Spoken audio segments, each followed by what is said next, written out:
The Law of Logical Judgment. You are now invited to consider that important law of logical reasoning known as the Law of Logical Judgment. This law represents the universal experience of human thought rationally applied and directed. The law of logical judgment is expressed in the third of the 7 axioms of logical reasoning, which is as follows. 3. The axiom of logical judgment. All logical judgment is based upon these 3 fundamental laws of thought, viz. 1. A thing is always just what it is, and nothing else, at a given time and place, no matter what name or term may be employed to indicate, designate or represent it.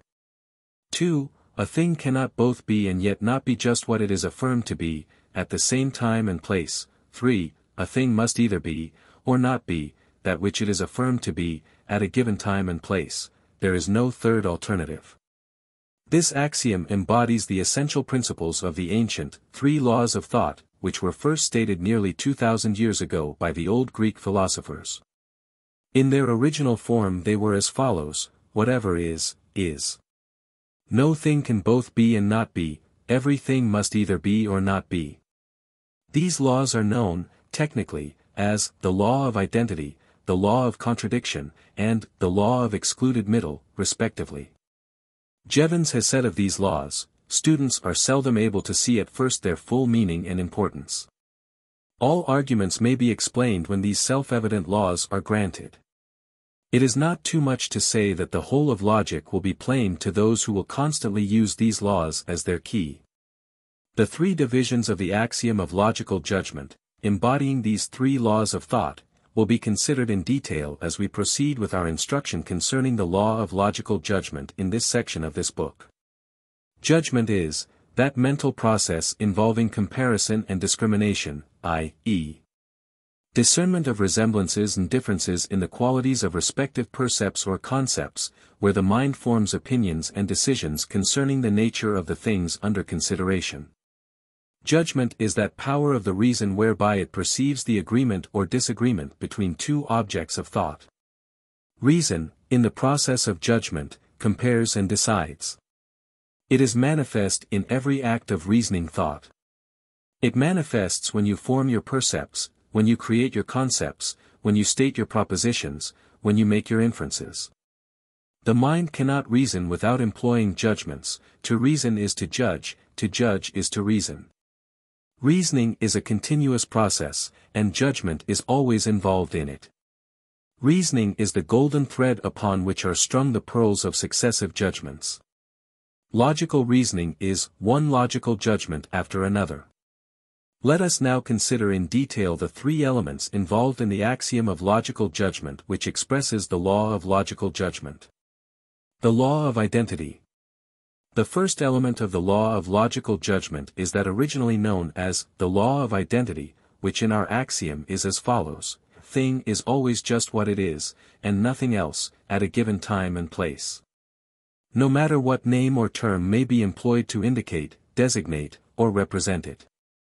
The first part of this statement, i.e., that a thing is always just what it is, and nothing else, at a given time and place, is so thoroughly self-evident that it requires no argument to substantiate it. In fact, the student first having it presented to his attention, is often inclined to regard the statement as a waste of words, its truth is so clearly evident. Its importance is realized only when one encounters fallacious reasoning in which the rule is violated. This principle, like the bee or wasp, has its sting in its tail, the rest of it is comparatively harmless. The sting-containing tail is as follows: no matter what name or term may be employed to indicate, designate or represent it. Let us carefully examine this sting which wounds so many who trifle with it. Let us begin by reminding you that most arguments are really disputes over terms, rather than about facts. Again, that rational argument or thought is impossible without a preceding agreement upon the meaning of the principal terms employed. Once more, the essential point of issue of an argument once properly stated and clearly defined, the argument is then at least partly completed, sometimes fully completed. The first rule of reasoning based upon practical logic is, first, define your terms. Careful observation will show you that most disagreements and arguments are really disputes over words. So, you see, in order to apply the principle that a thing is always just what it is, and nothing else, you must first find out the just what it is of the thing under consideration, the subject of reasoning, thought, argument, dispute. This is accomplished by ascertaining and formulating the logical definition of the term most fitly indicating it. The following suggestions will prove useful to you in this direction. Logical definition. First, impress upon your mind the following statement: my full idea of just what a thing is expressed in a full, exact, and complete definition of the logical term indicating it. A dozen different names and terms may be applied to that thing in common speech, discussion, or argument. But its essential logical meaning is not altered in the least by reason of changes of names or terms. The thing remains just what it is in spite of the changed names or terms. Before I attach a name or term to a thing, in logical thought, reasoning or argument, I must be certain that such name or term fitly, completely and logically designates that thing. I must also remember that a name or term indicating more than one thing is practically several names or terms. The following statement of the leading requisites of a logical definition will serve to indicate the character of the latter. 1. The definition should state all the essential characteristics of the thing. 2. Non-essential characteristics should not be stated in the definition. 3. Names or terms indicating the thing should not be included in the definition. It is illogical to define a thing by itself, or in its own terms. 4. The definition should be stated in affirmative terms, negative terms being avoided so far as is possible. 5. The definition should be stated in plain, clear terms, all obscure, ambiguous, or equivocal terms, terms capable of several possible meanings, or conveying only vague, hazy and confused meanings, as well as all figurative language. Being avoided. You will discover that but very few such logical definitions are employed in ordinary, popular argument, debate, dispute, or reasoning thought, hence, the great number of fallacies apparent in such. Socrates, the famous Greek philosopher, held that a logical definition contained in itself the answer to most of the questions and problems vexing the mind of man. Accordingly, he formulated the now famous Socratic method, which consisted of having his pupils answer, in the form of logical definitions, his questions concerning the essential and fundamental nature and character of the things under discussion. Thus, he brought them down to first principles, or, in the words of the current popular phrase, down to brass tacks. He made them solve their own problems in this way. He delivered them of their essential ideas. His method was obstetrical. Socrates held that most questions and disputes arose over the meaning of words and terms. He was a wise man. The Socratic method, reduced to its simplest elements, may be applied by you in reaching your logical definition, in which is to be stated just what this thing is. In the following three forms. 1. Ask yourself the questions: what are the essential parts, elements, and factors involved in this thing? What are its essential qualities, properties and attributes? What are its causes? What are its effects? How does it act? What work does it perform? What does it do? Of what greater thing is it a part? Into what class, or classes, of things does it fit? 2. Ask yourself the following questions: what? When? Where? How? Why? What follows? 3. Ask yourselves the following questions: what is it? How do I know it? What of it? These three simple forms of applying the Socratic method will serve to deliver your mind of much essential information concerning the thing in question. This will aid you in formulating and passing upon the logical definition of that thing. It is difficult to leave the subject of Socrates in this consideration of the law of identity, for that old philosopher made this law his cardinal principle. His teaching was based largely upon its truth and the means whereby it might be applied in practical reasoning. Socrates had become disgusted with the notorious practices of the sophists, particularly with their habit of quibbling about terms and the names of things. He objected especially to their employment of forms of argument which amounted to but little if anything more than a play upon words, a species of punning in extreme cases. So, he emphasized the law of identity, and asserted that a thing is always itself, no matter what name may be attached to it, and that it is one's business to find out just what the thing is. To him, white was none the less white if the name black was applied to it. He insisted that, calling a thing so, does not make it so. He was opposed to the bad habit of calling things wrong names. Socrates cautioned his pupils always to be on guard against arguments, or processes of quasi-reasoning, which are really but disputes about terms and names, and in which the suchness, the whichness, and the thingness of particular things are either carelessly or else deliberately ignored. His favorite aphorism was, "Reason about things, not about terms or words." A noted modern logician has expressed the spirit of the Socratic thought in the following words: "Whatever is actually true of one term is also actually true of any term which is stated to be the same in essential meaning as the first term. Terms may be substituted, one for the other, provided that it is agreed that they refer to exactly the same things. Even the symbol X may be substituted for the class term bird, if it be agreed that by X is meant feathered, winged, warm-blooded, egg-laying, biped vertebrate. Do you get the idea? It is this, it is the meaning of the term, not the form, letters or sound, that counts. Before leaving the subject of the law of identity, let us give you a few concrete examples of its value, a few real proofs of its virtue. The study of fallacy arising from the violation of a law of logic will go further toward proving the value and virtue of that law than will much greater study of its technical principles and meaning. The results of the violation of any valid law will bring to one the most convincing proofs of its validity. This is true in every branch or field of human thought or action. Illustrations of the law of identity. The following examples serve to illustrate the general principles of the application of the law of identity. Professor William James, in one of his essays, tells of a hunter who saw a squirrel clinging to the trunk of a tree. The hunter walked slowly around the tree to which the squirrel was clinging. The squirrel, at the same time, moved around the trunk of the tree so that its back was never presented to the hunter. Query: did the hunter walk around the squirrel, or did he fail to do so? According to the laws of logical reasoning, he must either have walked around the squirrel, or not have done so. He could not both have done so and yet not have done so. It must be one thing or the other, but which? This trick question has perplexed many keen, practical minds at first. To many it has seemed like a problem in Einstein. But it really is sophistical in the form stated, the form so strenuously objected to by old Socrates. When the law of identity is applied to it, the difficulty vanishes.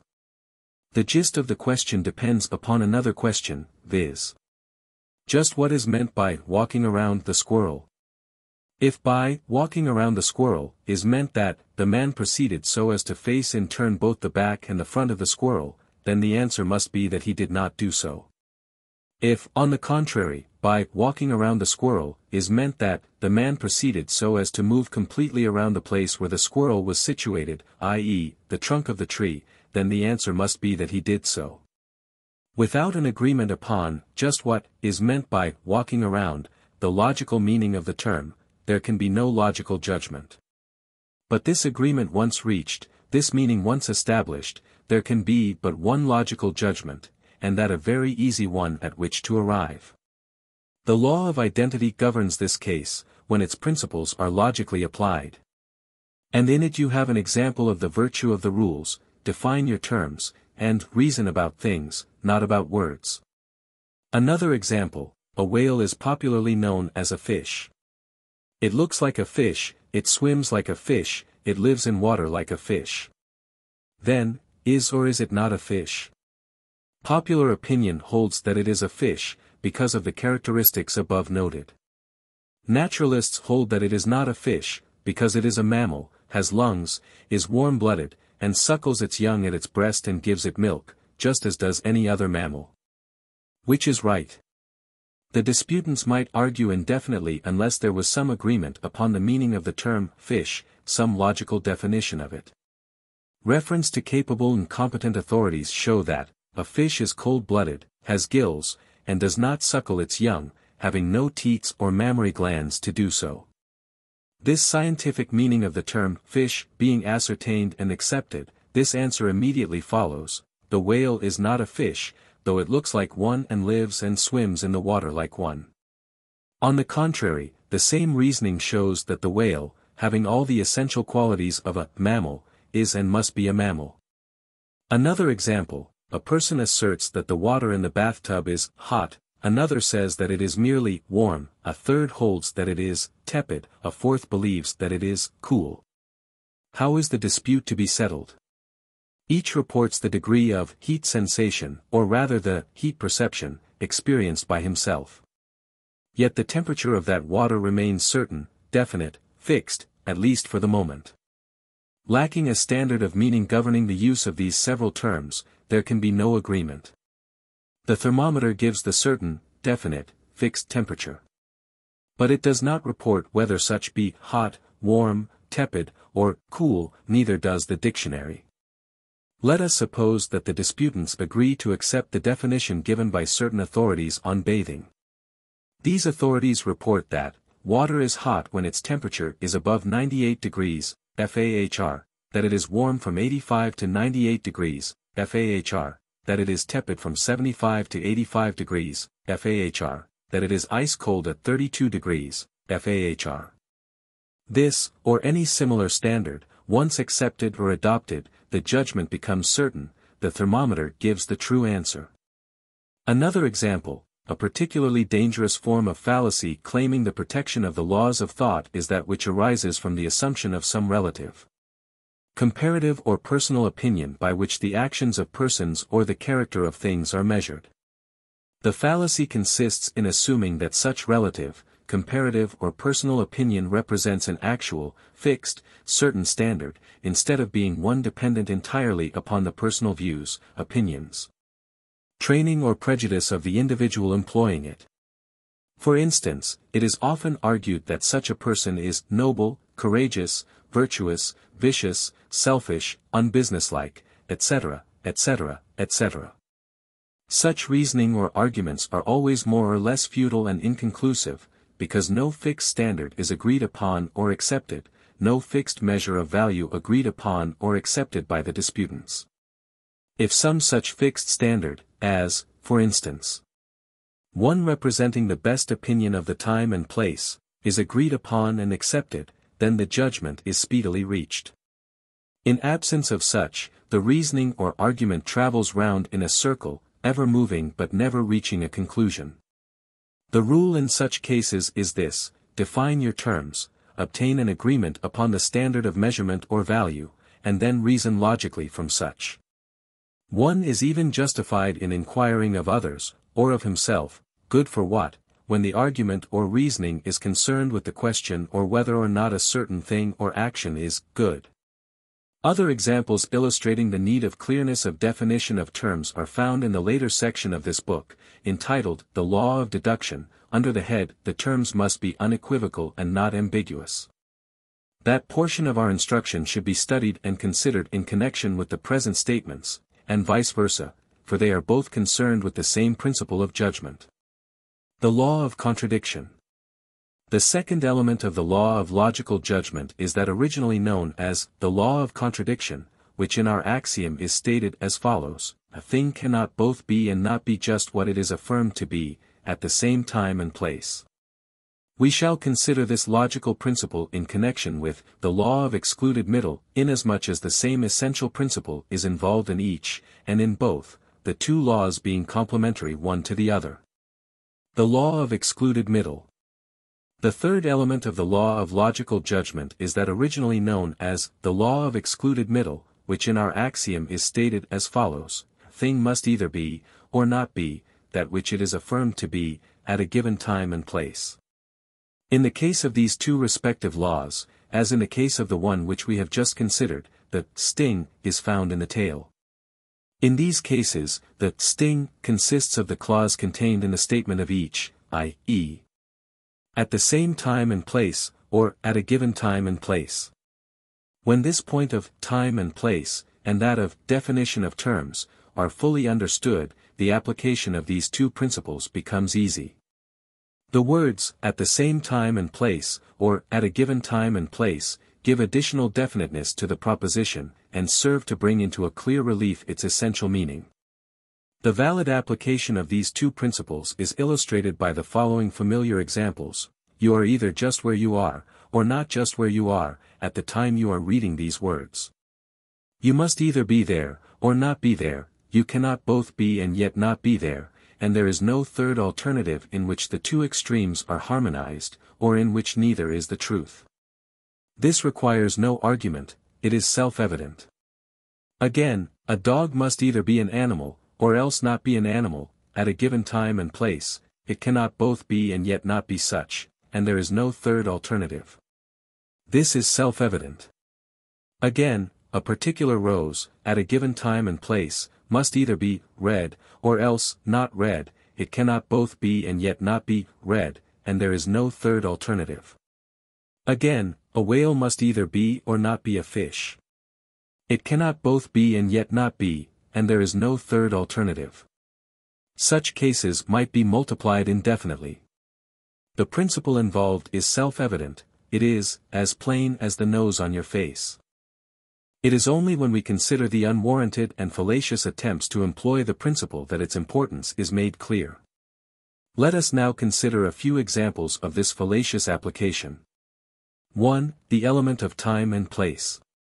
The time element and space element must be taken into consideration in the logical application of the laws of contradiction and excluded middle, respectively. While it is impossible for a thing both to be and yet not be so and so or such and such, at a given time and place, or at the same time and place. And while it is impossible for a thing to avoid either being or else not being that under these conditions, yet it is quite possible for a thing to be such and such at one time and place, and not to be such and such at another time and place. Example, a piece of iron may be red hot at one time, and not red hot at another time. Likewise, a piece of iron may be red hot at one end, i.e., one place, and not red hot at the other end, i.e., another place. But at the same time and place it must be either red hot or not so, it cannot be both, and it must be either.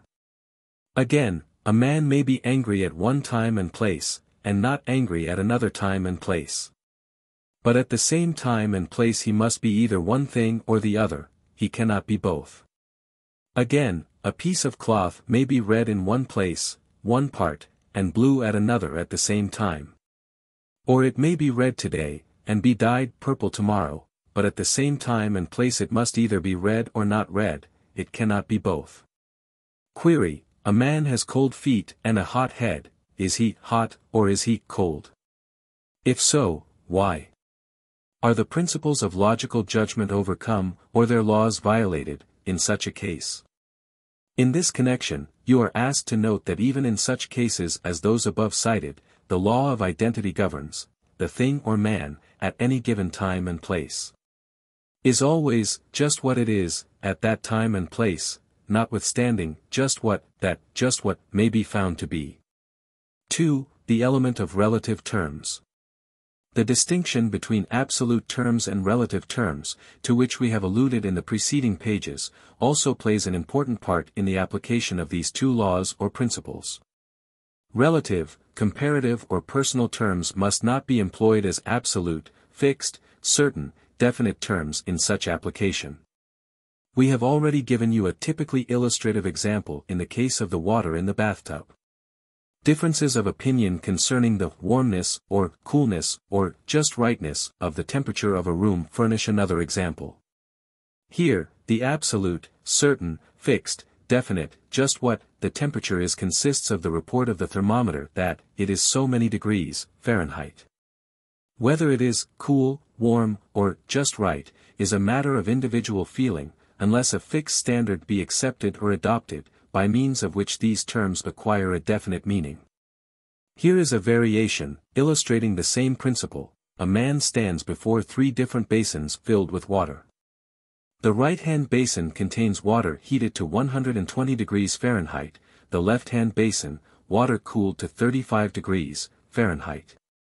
The middle basin, water heated to 75 degrees Fahrenheit. The man places one hand in the cold basin, his other hand in the hot one, and holds them there until they distinctly feel the respective kinds of temperature. Then, he withdraws both hands, and suddenly plunges them into the water in the middle basin, which is heated to 75 degrees Fahrenheit. This causes his hot water hand to feel cold, and his cold water hand to feel warm, by reason of the contrast. Query: is the water of the middle basin cold or not cold?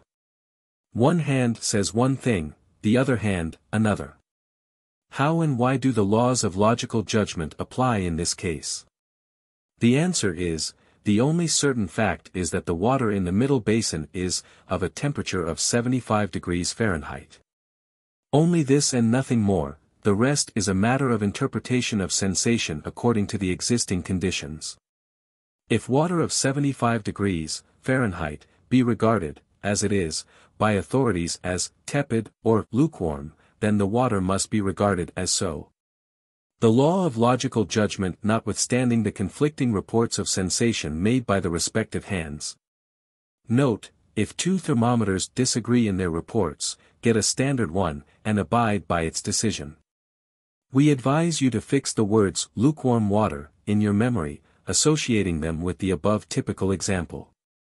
By doing so you will have at hand a convenient and useful reminder not to commit the fallacy of confusing relative terms with absolute ones, personal feelings with fixed standards, permanent values with temporary ones. When you hear men arguing about their states of feeling, or their notions, which they mistake for fixed, absolute standards and values, remember the story of the hot hand and the cold hand, and the tepid water in between. We shall not, however, here press the additional point that the truth is found between the two extremes. Although this, too, is a fact of general experience, it is, nevertheless, another story, and must be told elsewhere. 3. The element of false opposites. Another perplexing and frequently experienced obstacle to the proper application of the laws and principles now under consideration, is that which arises from a confusion concerning the logical opposite of a certain attribute, property or quality of an object.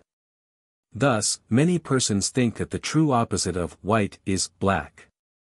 Upon this basis one applying the rules of the respective laws of contradiction and excluded middle would be compelled to reason as follows: this thing before me must be either white or else black, for it cannot be both. And there is no third alternative. This reasoning is, of course, fallacious, for the thing in question might be neither white nor black, it might be green, or yellow, or blue, or orange, or purple, or any other color, it might even be colorless, without our rules being violated. The explanation lies in the fact that black is not the logical opposite of white, the true logical opposite of white being not white. All other colors are in the not white class.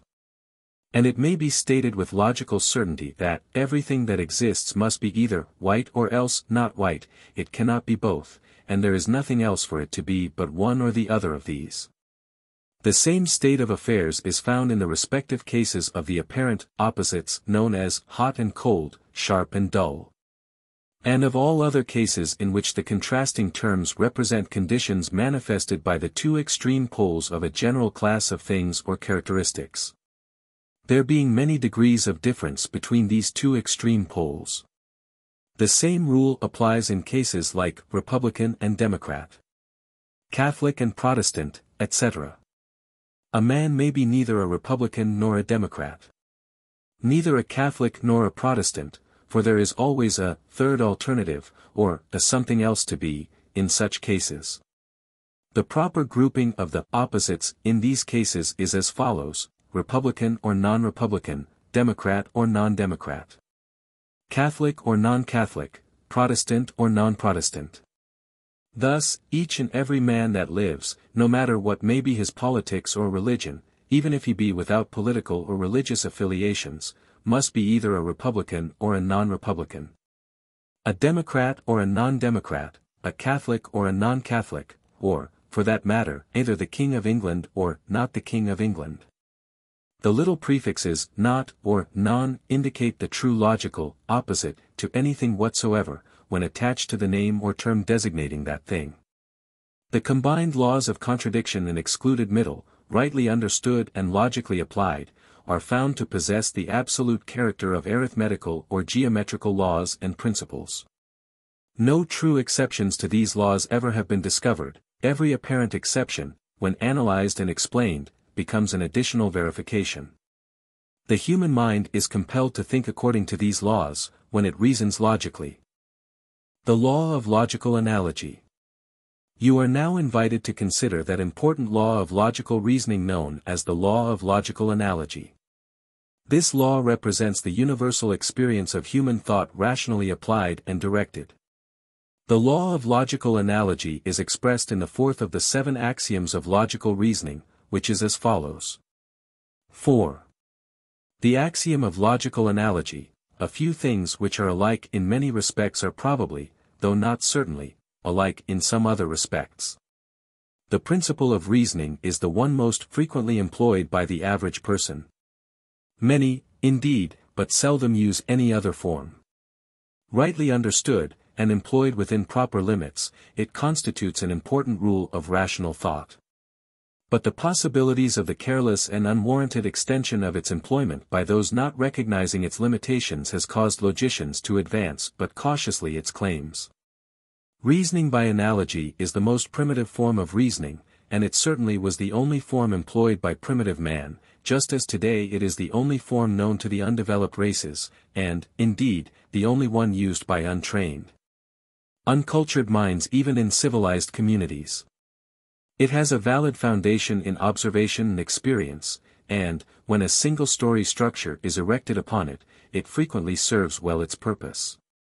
But when we attempt to build upon it a skyscraper, the rising structure frequently becomes insecure and often tumbles to the ground. Indeed, usually it is dangerous to build upon it a structure which rises above the ground floor story. Many valuable discoveries have been made through the principle of analogy. Thus, a man who has mined gold in California, and who was then visiting in New South Wales, noticed that the mountains in the latter country were very similar in appearance to certain mountains in California in which he had dug gold.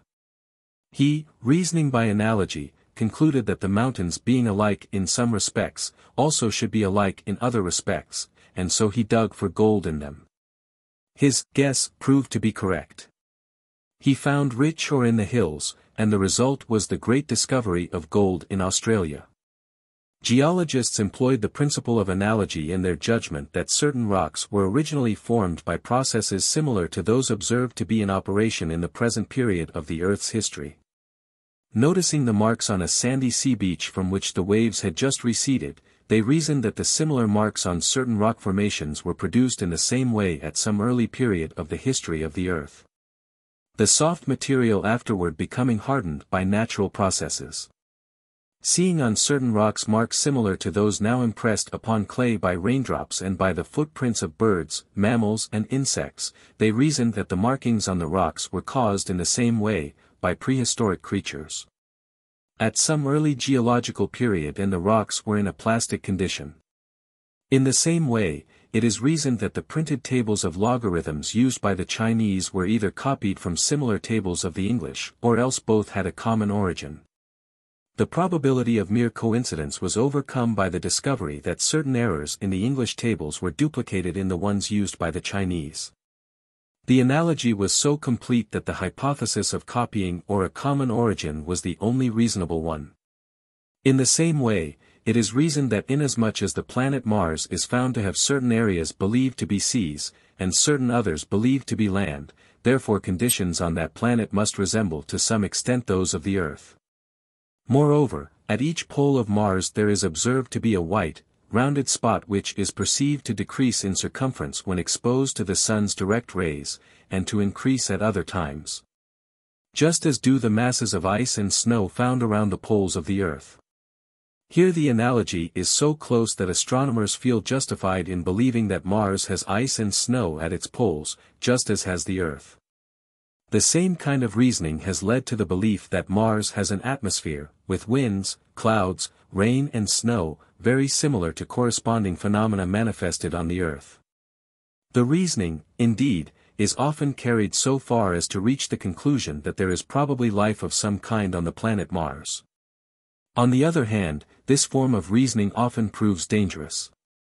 For instance, the close resemblance between two kinds of fungus, or two kinds of fruit, may be so great as to cause persons to believe that they are practically identical, yet one class is wholesome food, the other class being poisonous. Or, the other way around, certain non-venomous serpents so closely resemble the venomous ones as to be mistaken for them. Children are often made ill or are killed by eating poisonous berries which they have gathered, and which they have mistaken for harmless berries of a similar appearance. Many persons have been killed by eating poisonous toadstools under the belief that they are mushrooms, the resemblance being very close. Jevons says, "In Norway, mushrooms are seldom seen, and are not eaten. Once when I was there, I found a few and ate them. I was afterward much amused by the people at the inn, who went out and collected toadstools and wanted me to eat them also." This was clearly a case of mistaken reasoning by analogy. A physician visiting a patient discovers that there are present certain symptoms which are found in the early stages of scarlet fever, the other symptoms not having as yet presented themselves. He reasons by analogy that the missing symptoms are also proceeding to manifestation, and that this in all probability is a case of scarlet fever in its early stages. The scientist examining the fossil remains of an extinct species of animal, and finding that it possesses strong, blunt claws, reasons by analogy that the creature had procured its food by scratching or burrowing in the earth. Buckland reconstructed an extinct animal from a few scattered fossil bones. The later discovery of an entire skeleton of the animal proved that his reconstruction had been absolutely correct in both generals and in details. This constituted a most successful example of reasoning by analogy. But, once more, there is always a great possibility of error in this form of reasoning. The dog, fearing a stick or a stone, will run away from you when you stoop suddenly to tie your shoe, to pick up a flower, or to turn over a peculiar leaf. It is cruel to reason by analogy that because many drunkards have red noses, therefore all red noses are marks of habits of excessive drinking. The red nose of the quite temperate John Jones must not be taken as an evidence of dissolute habits. We have seen the danger of reasoning that a whale is a fish because it looks like one, swims like one, lives in the water like one. Halleck says, "Many false analogies are manufactured, and it is excellent training and practice to expose them." The majority of persons think so little that they swallow these false analogies just as newly fledged robins swallow small stones dropped into their open mouths. The best thought today holds that true logical reasoning should be conducted along the lines of induction and deduction, whenever this is possible in view of all the circumstances of the case. And that analogy should be regarded as merely an imperfect form of these processes, or rather as a form of imperfect induction or imperfect deduction. And accordingly regarded as a makeshift to be employed only when true induction or deduction are impracticable under the particular circumstances of the case. At the best, analogy is held to be but a guess, sometimes a scientific guess, or a rational guess, but still a guess at the last. Here is the explanation of the employment by mankind of the principle of analogy. Primitive man soon discovered that superficial resemblances existing between the various things of his everyday experience were reasonably sure evidences of a real inner and essential sameness between those things. One thing was found good to eat. Therefore, another thing resembling it in appearance must be good to eat. Up to a certain point this form of reasoning was found to be correct. What was much more to the point with the primitive man, it was better than no reasoning at all. He knew absolutely nothing about certain reasoning based upon careful and extended observation, induction and deduction. These required more time and attention than he was able to bestow upon them, and, in fact, such more complex methods of reasoning never occurred to his mind. The degree of probability found in the results of reasoning by analogy was sufficient to attract his attention, and to prove useful to him, so he was content. Until he afterward discovered a better way, and that better way was really an evolution of the original way, after all. It remained for the careful thinkers in advanced stages of the evolution of the race to discover that the principal value of analogy is to be found in its suggestiveness. And that even where analogy leads to the detection of truth and real facts, it usually does so only when the observations or experiments upon which it is based have been sufficiently extended and carefully reasoned upon.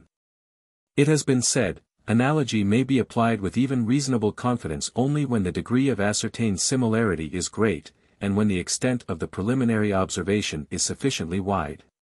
Again, that, even where analogy leads to the discovery of truth, the final establishment of such truth is never actually accomplished by analogy, but really by some stricter logical method. Reasoning from analogy results in merely probable conclusions, but the degree of probability may be raised to a high degree by pursuing the right methods and observing the proper precautions. Indeed, in the active affairs of ordinary life, analogy is really the only form of reasoning possible to most of us under ordinary existing circumstances, and we are very often forced to act upon conclusions reached only in this way.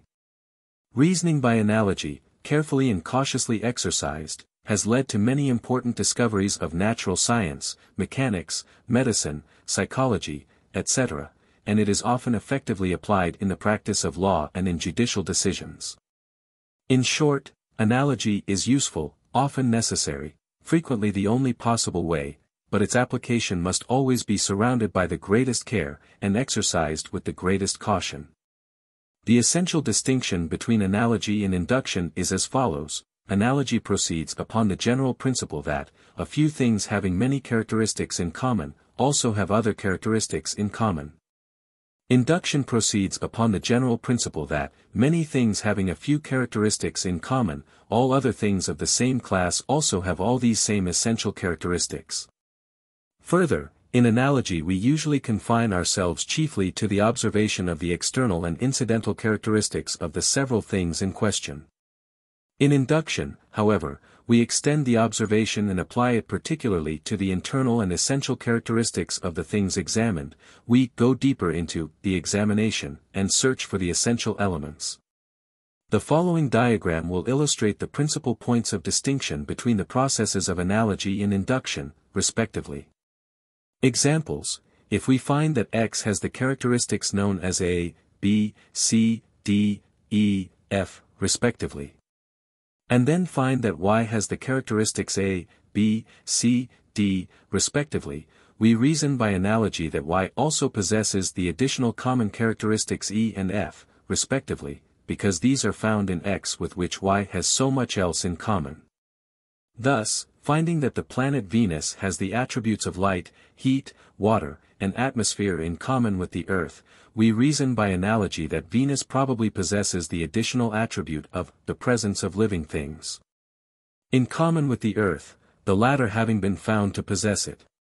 Induction, on the other hand, would reason as follows: A, B, C, D, E, F, G, H, I, J, K, L, M, N, O, P, Q, R, S, T, U, V, W. Members of a general class of things, notwithstanding their great differences in many external and incidental characteristics, are found to possess in common the three internal and essential characteristics designated 1, 2, and 3, respectively. Therefore it is probable that the remaining letters of the alphabet class, viz. X, Y, and Z, also possess these three essential characteristics, notwithstanding that X, Y, and Z manifest sundry differences in external and incidental characteristics from the remaining 23 letters of the alphabet class. Thus, finding that all known heavenly bodies obey the law of gravitation, the astronomer reasons by induction that a newly discovered star must also obey that law, though he has not as yet had time to examine its movements. Likewise, a chemist finding before him a transparent, colorless crystal composed of carbonate of lime, knows, by deduction based upon the premises of induction, that it will react to other stated chemicals in a certain definite manner. This because all forms of carbonate of lime, notwithstanding their external and incidental differences, have the internal, essential characteristic of such reaction. The general rule of analogy is as follows: 1. the greater the number of points of discovered resemblance, the greater the degree of probability of the analogy, the fewer such points, the less the degree of such probability. 2. The inferred additional points of resemblance become the more probable in the degree in which they are related to, or essentially connected with, those points of resemblance already established by observation and experiment. 3. Discovered points of essential difference often are sufficient entirely to destroy the presumption and inference of analogy based upon many discovered points of external and incidental resemblance. We need scarcely consider in detail the many forms of possible application of the principle of analogy. It is as familiar to you as is breathing or walking.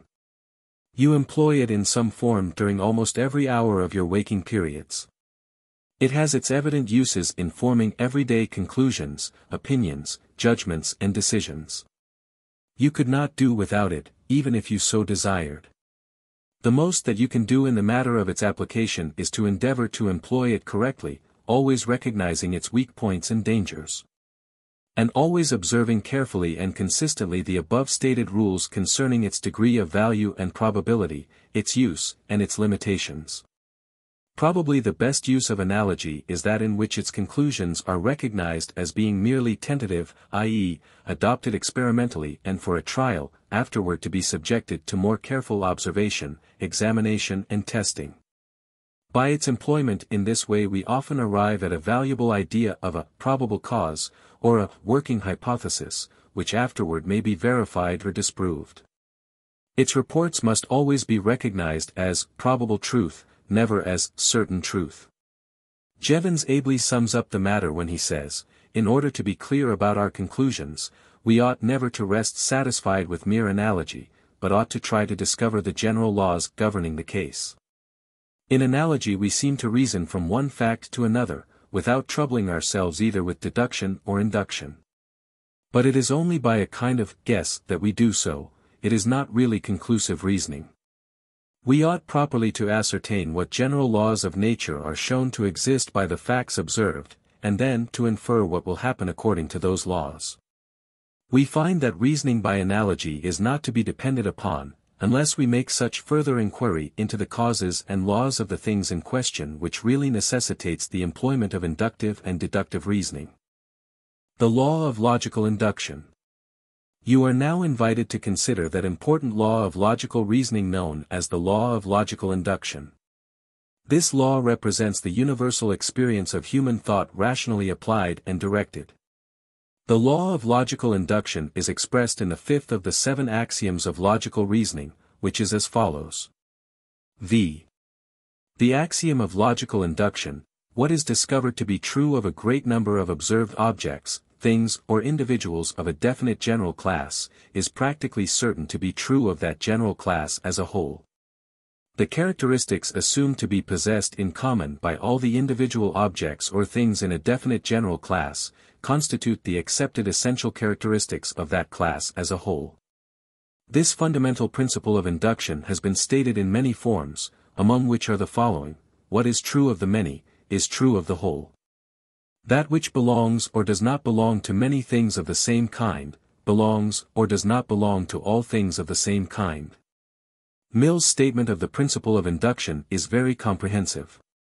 It is as follows: induction is that operation of the mind by which we infer that what we know in a particular case or cases will be true in all cases which resemble the former in certain assignable respects.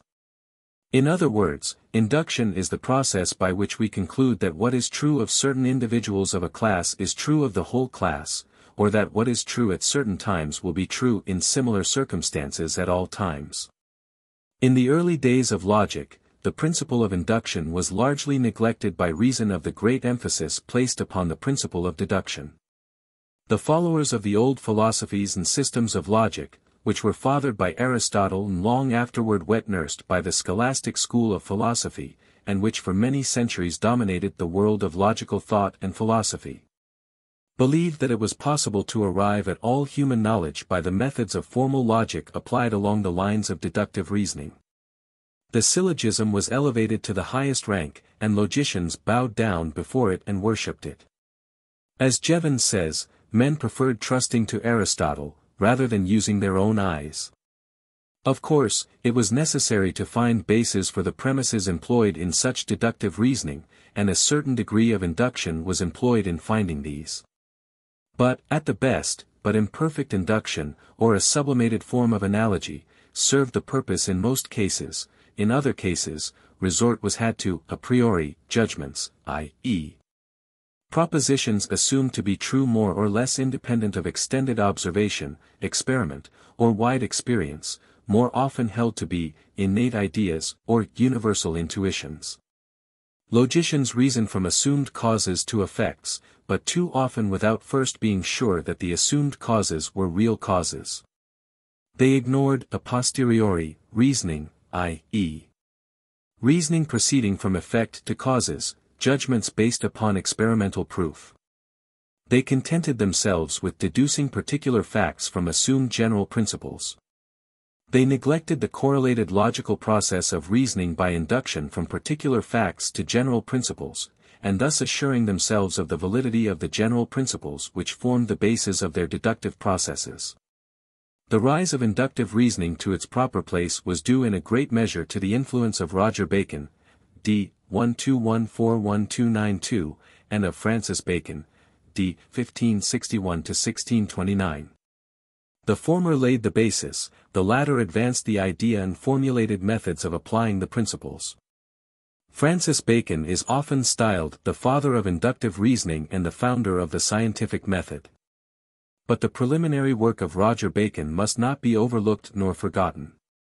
Today, practically all scientific thought is based upon the conclusions reached by inductive reasoning. The physical sciences would perish were this principle eliminated. Even modern psychology is based upon it. Modern logic gives inductive reasoning a high place. Indeed, there are learned logicians who even go so far as to claim that deductive reasoning is but a reflection of inductive reasoning. And that deduction usually is but a restatement of the conclusions already arrived at through induction, but here the truth probably lies between the two extremes. And induction and deduction are seen to be correlated and coordinated processes of logical reasoning.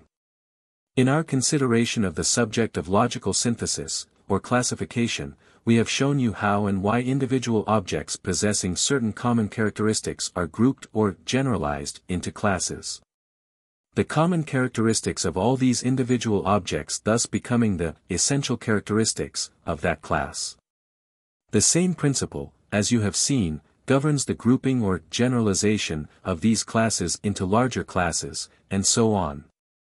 We now ask you to make note of the fact that all such logical synthesis, classification and generalization proceeds according to the law of logical induction. It is governed by the principle that, the characteristics assumed to be possessed in common by all the individual objects or things in a definite class constitute the accepted essential characteristics of that class as a whole. Such characteristics become the essential elements or qualities of the concept representing that general class of particular things or individual objects. But, no matter how many may be the individual objects or particular things of the general class which have been observed and examined for the purpose of ascertaining whether or not they possess the certain necessary characteristics deemed essential to the class, it is practically impossible that all such individual objects and particular things can be so observed and examined in the great majority of cases. In fact, it is almost certain that in most cases there are far more not so observed and examined than are so treated, this, because of the natural limitations of man's powers of observation, experiment and inspection. Hence, usually the law of induction bases its conclusions upon human experience with the many rather than with the all of a class of things and objects. This fact is expressed in the axiom, as follows: what is discovered to be true of a great number of observed objects, things, or individuals of a definite general class, is practically certain to be true of that general class as a whole. If all the individual things and particular objects in a certain class are observed, subjected to experiment, and found to possess certain characteristics in common, then the judgment must be that these common characteristics absolutely and certainly are the essential elements or qualities of that class, and of its associated concept. But when only a great number of such are observed, inspected, and found to possess such common characteristics, then the judgment must be merely, practically certain, i.e., possessing a high degree of probability of truth. In very many cases, it is true, this high degree of probability falls but little short of absolute certainty. All that inductive reasoning may truthfully claim is to announce principles, laws and judgments which for all practical purposes of life may be considered as true and certain. But this is likewise true of all forms of logical inference, or human reasoning. Even deductive reasoning, with its boasted formal certainty, must be based upon premises assumed to be true by the principles of induction. It is always a case of so and so is true, if such and such be true. Not but omniscience could reason with absolute certainty. And omniscience would not need to reason, for it would already know all that is possible to be known. Reasoning is but the method employed to find out and know something that is not known. In the light of the foregoing statements concerning the possibilities, probabilities, and natural limitations of the principles of inductive reasoning, let us now consider the general methods employed in conducting its processes. Inductive reasoning proceeds according to the following steps or stages, viz. 1. Preliminary observation, 2. Making the hypothesis, 3. Verification by testing. Each of these respective processes are described in further detail in the next following pages of this section of this book. I. Preliminary observation. In this process preliminary to that of actual inductive reasoning, there is conducted an examination of a great number of individual objects or particular things believed likely to belong to a certain general class of things, activities, or events. Such examination is for the purpose of ascertaining definitely the common characteristics of such things, in order to decide whether or not these constitute the essential elements or qualities of that class as a whole. Usually, a more or less general classification, based upon logical analogy, or imperfect induction, has preceded such test, trial or experiment. Observation and experiment, however, do not constitute induction. They merely supply induction with its working material. 2. Making the hypothesis. In this process of inductive reasoning, there is performed the mental action of combining into a general idea, akin to a concept, the total results of the extended series of observations and experiments which have preceded this stage. And of representing this general idea in the form of what is known as an hypothesis, i.e., a supposition, proposition or principle assumed or taken for granted in order to deduce therefrom particular proofs. Hypothesis is the simplest term indicating the result of inductive observation and experiment. Theory is held to be a stronger term, and usually indicates an hypothesis which has been verified at least to some extent by subsequent observation. A law is an hypothesis or theory raised to a very high degree of probability by reason of extended and positive observation and experiment. A principle is a law of laws, or the reason of laws, or a universal law including in its content several subordinate laws which are governed by its essential characteristics and powers. A law, from another viewpoint, may be said to be a general rule of procedure according to which things move, act, and work. A principle being, that by reason of which change-producing actions and motions proceed, and in which they have their source. But the latter two terms, law and principle, respectively, have a wide range of meaning, are subjected to varied interpretations and definitions, and are applied to many different general ideas. We give here merely their respective meanings as usually understood and employed in logic, physical science and psychology. Hypotheses, as might be supposed, possess varying respective degrees of validity or probability. Some are merely tentative or working hypotheses employed for convenience of thought and further investigation, others rise to the dignity of verified theory, or perhaps even to the high rank of laws and principles. The following general rule is usually employed by logical, scientific thinkers to determine the respective value and strength of hypotheses. Rule for valuation of hypotheses. 1. If the hypothesis involves only a few essential characteristics of its class, it must be supported by a much larger number of particular observations and experiments than if it involves a greater number of such. 2. The greater the number of facts and phenomena satisfactorily accounted for by an hypothesis, the greater is its probable validity. 3. Where there is more than one hypothesis claiming recognition as the explanation of a series of given facts or phenomena, then that one which is found to account for the greater number of such effects is to be considered as the most probable. All else being considered. 4. Where more than one hypothesis is so advanced, each one of which seemingly possessing equal value, then further observation and experiment is necessary. A later stage of the inquiry will probably uncover and reveal certain additional facts which are explainable only by one particular hypothesis, and not by the others. Or possibly one such hypothesis may be found to include the others as minor and constituent factors or elements. 3. Verification by testing. In this process of inductive reasoning, there is performed a subsequent investigation in which there is tested out the application of the tentatively adopted working hypothesis to additional particular cases, or to new individual objects and things. The test is conducted for the purpose of ascertaining whether or not the hypothesis works out satisfactorily in such application. Each case in which it is found to work out satisfactorily tends to strengthen it.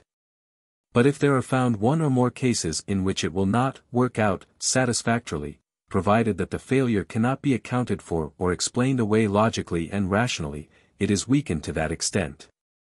If such failures are numerous, the result may be the rejection of the hypothesis in question, though, here, allowance must always be made for possible disturbing causes. And a search for these should be conducted, experience having demonstrated the need of such precaution. The process and method of verifying an hypothesis have been humorously illustrated by the story of Cinderella. The glass slipper constitutes the facts of the case, it symbolizes the given series of phenomena. Cinderella is the hypothesis, or, rather, one of the hypotheses, for each one of her rival sisters is also an hypothesis. The process of testing for verification consists of trying the glass slipper in turn on the feet of the several rival candidates. The hypotheses of the rival sisters are each found invalid, the glass slipper will fit the foot of none of them, even though they cut off their toes and heels in order to make the facts square with the theory, when, however, the Cinderella hypothesis is tested by applying it to the facts of the glass slipper, lo! The fit is found to be perfect, the hypothesis is verified, and raised to the rank of a verified theory. Later, when Cinderella marries the prince, it may, perchance, be elevated to the exalted position of a law, or even that of a principle. Rules of verification. The test of verification is not merely simple observation, but rather experimental observation, i.e., observation resulting from a test, trial, or experiment, conducted on scientific principles, in which the possibilities of error are largely eliminated. The success of the test, trial and experiment is determined by the proportion of cases found to be explainable by reason of the hypothesis. The greater the number of cases so explained and accounted for, the greater degree of probability and validity must be attached to the hypothesis, and the more perfect will be deemed the induction. The facts and the hypothesis must agree with each other. The greater the agreement, the greater the probability, validity, and degree of verification. A reasonable number of failures is usually sufficient to discredit an hypothesis, unless such can be explained by the presence and action of a disturbing agency. Once, a promising theory of astronomy was seemingly discredited by the erratic movement of a certain planet. Later a disturbing agent was detected in the form of a certain previously undiscovered planet which had served to pull the first-named planet out of place. The discovery of the new planet explained the discrepancy, and cancelled the evidence against the theory. If the hypothesis is found materially wrong, and therefore discredited, two alternative courses are open, viz. 1. To discard the hypothesis, and then to seek for a new and better one. Or, 2. To modify the faulty hypothesis in some minor degree, and to then test it once more in its new form. This frequently cures the trouble, and settles the matter satisfactorily. The Law of Parsimony.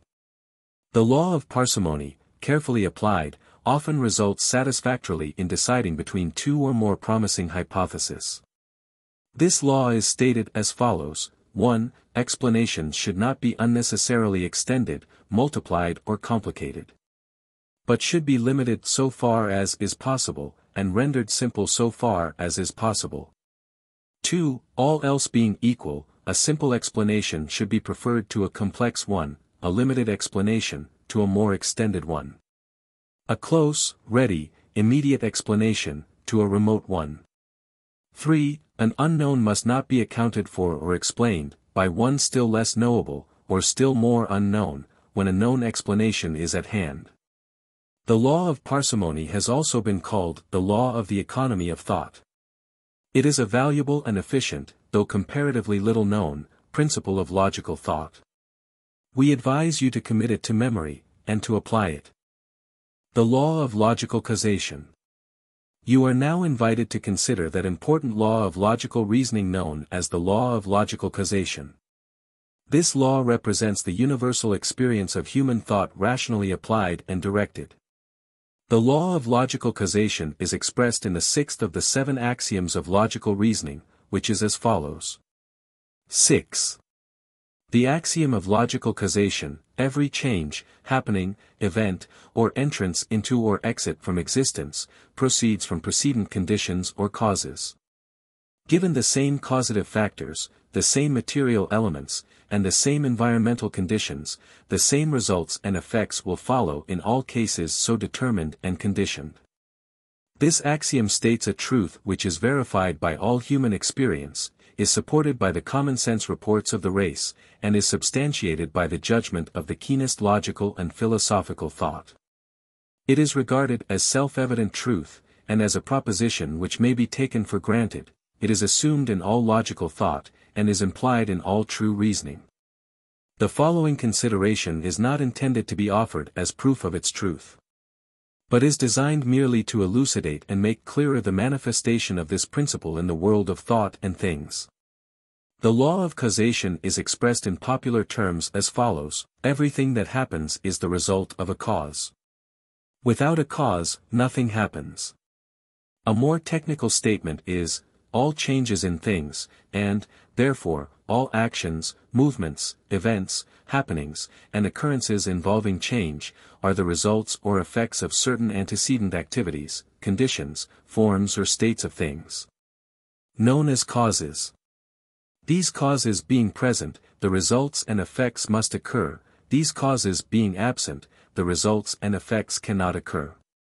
The following statements of technical, authoritative writers of the subject may serve to illustrate further the natural principle operating through this law. Jevons says, the cause of an event means the circumstances which must have preceded in order that the event should happen. Baldwin says, every event is the result or sequel of some previous event, or events, without which it could not have happened, and which being present it must take place. McGilvary says, causation is the relation of cause to effect. The cause of any event is a preceding event without which the event in question would not have occurred. Both causes and effects are always events, not things, but things in action. The complete cause would be all the indispensable previous events. But as all inquiry that is of any value is confined within limits, the question as to the cause of an event is not generally a demand for the complete inventory of indispensable previous events, but some event which, in connection with other events, taken for granted, is needed to account for the event under discussion. If we deny the law of causation, we may as well deny the existence of all natural law and order, for natural law and order cannot proceed from chance, but is clearly the manifestation of the law of causation. A law is the way things act and proceed, and all things are discovered to act and proceed according to orderly sequence and logical order. This universal fact attests the validity of the law of causation. The ancients employed the term, the cosmos, to indicate the world conceived as proceeding according to law and order. The opposite conception and term being that of chaos, or the world conceived as lacking law and order, and hence, the world conceived as existing in a state of lawlessness, disorder, and confusion. The position of modern science is that so forcibly expressed by one of its pioneers in the axiom, the universe is governed by laws. The only alternative is the conception of a world of chance. The latter is unthinkable in view of the discovery of the constant and invariable operation of the law of causation in the universe. Logical thought recognizes the existence of chance only in the sense and signification of the unknown, unperceived, or remote causes of an event. It denies the existence of chance in the sense and signification of absence or lack of causes. A leading reference work says, "Chance is a word which in its original and strict meaning may be defined as the causelessness of an event. But with the growing insight into the universal prevalence of causality, chance in this sense of the term is no longer regarded as possible." The word continues to be used in a different sense, viz., the unknown cause or causes of an event. The cause or causes may be entirely unknown, or unknown only in detail. In either case there is a lack of predictability, and in so far as an event is unpredictable it is said to be due to chance. The unpredictable event is itself called an accident, sometimes also itself a chance. You will notice that in the axiom of causation is stated that not only every change, happening, or event, but also every entrance into or exit from existence, comes under the law, and proceeds from precedent conditions or causes. An event is that which comes, arrives, or happens. Events arise from and are accompanied by changes in things. Every change in things implies a cause or causes producing the change. It is logical to posit a necessary cause to account for every change.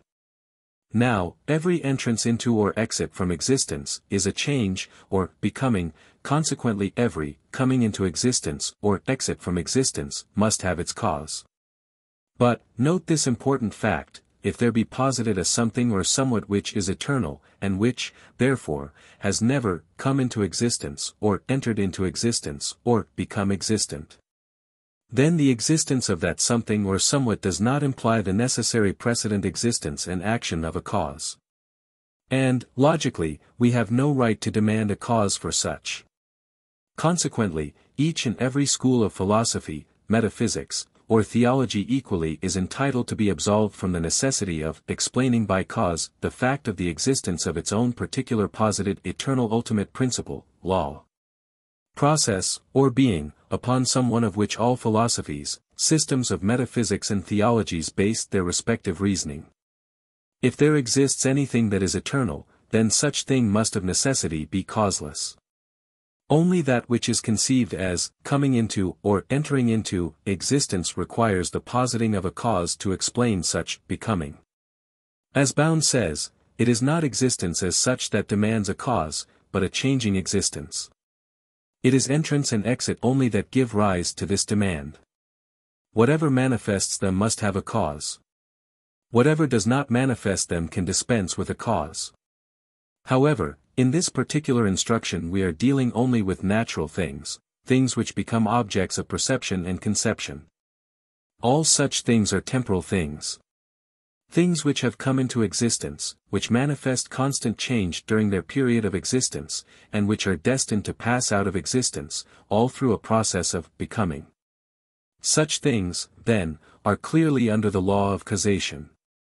In the present consideration, therefore, we are dealing only with things that come, dwell a while, and then go, all under the law of change, and therefore, under the law of causation. The importance of the law of causation is realized more fully when it is recognized that in the cause or causes of an event, happening, change or entrance into existence, are to be found the because, reason, and explanation of the occurrence. When you know the cause or causes, then you are aware of the reasons, explaining and accounting for the effect or result. When you say that such and such a thing happened because of so and so, then that so and so represents the cause or causes because of which the thing happened, occurred, changed or made its entrance into existence, or passed out of existence. So, you see, there are great principles involved in the law of causation. The application of the principles of the law of causation in logical reasoning is performed chiefly in certain phases of inductive reasoning, which form the subject of the preceding section of this book devoted to the consideration of the law of induction. Inductive reasoning is actively concerned with the discovery of the unknown causes of known effects and results, of known events, happenings, changes, entrances into and exits from existence, in short.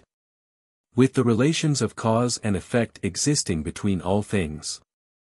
At that point of our instruction in which inductive reasoning was considered in detail, your attention was directed to the general laws and principles involved in that form of logical reasoning. However, at this point, we think it proper to call your attention to some special rules observed by trained reasoners in those processes of inductive reasoning having to do with the operation of the law of causation. Difficulties of discovering causal relations. The following general classes of difficulties experienced in determining the relation of cause and effect manifesting in correlated things should be carefully noted by you. Frequently, the knowledge of the precise nature of the difficulty will prevent you from committing a fallacy of reasoning, or from indulging in false reasoning, along these particular lines. It will also serve to indicate at least the general direction in which lies the true solution of some difficult problems arising in the study of cause and effect. Causes beyond experience. Where the cause lies outside of human experience, or at least out of the experience of the individual, and is therefore not to be comprehended or understood. The remedy is, 1. If it be found that while one's individual experience does not include the possible knowledge of the unknown cause, then he should seek the solution in the experience of acknowledged authorities on the subject in question, care. However, being taken to satisfy himself that the authority actually is possessed by those claiming it or reputed to possess it, rather than depending merely upon their unwarranted and impudent assumption of it, or upon the uncritical judgment of those who attribute it to such persons. 2. If it be found that the knowledge of the unknown cause necessarily lies out of all human experience, then the question should be put aside. Because the mind is unable to apprehend any knowledge other than that originally based upon human experience. Failure to act upon this principle results merely in circular reasoning, the mind traveling about like the squirrel in his wheel, ever moving but never really advancing. 2. Joint causes.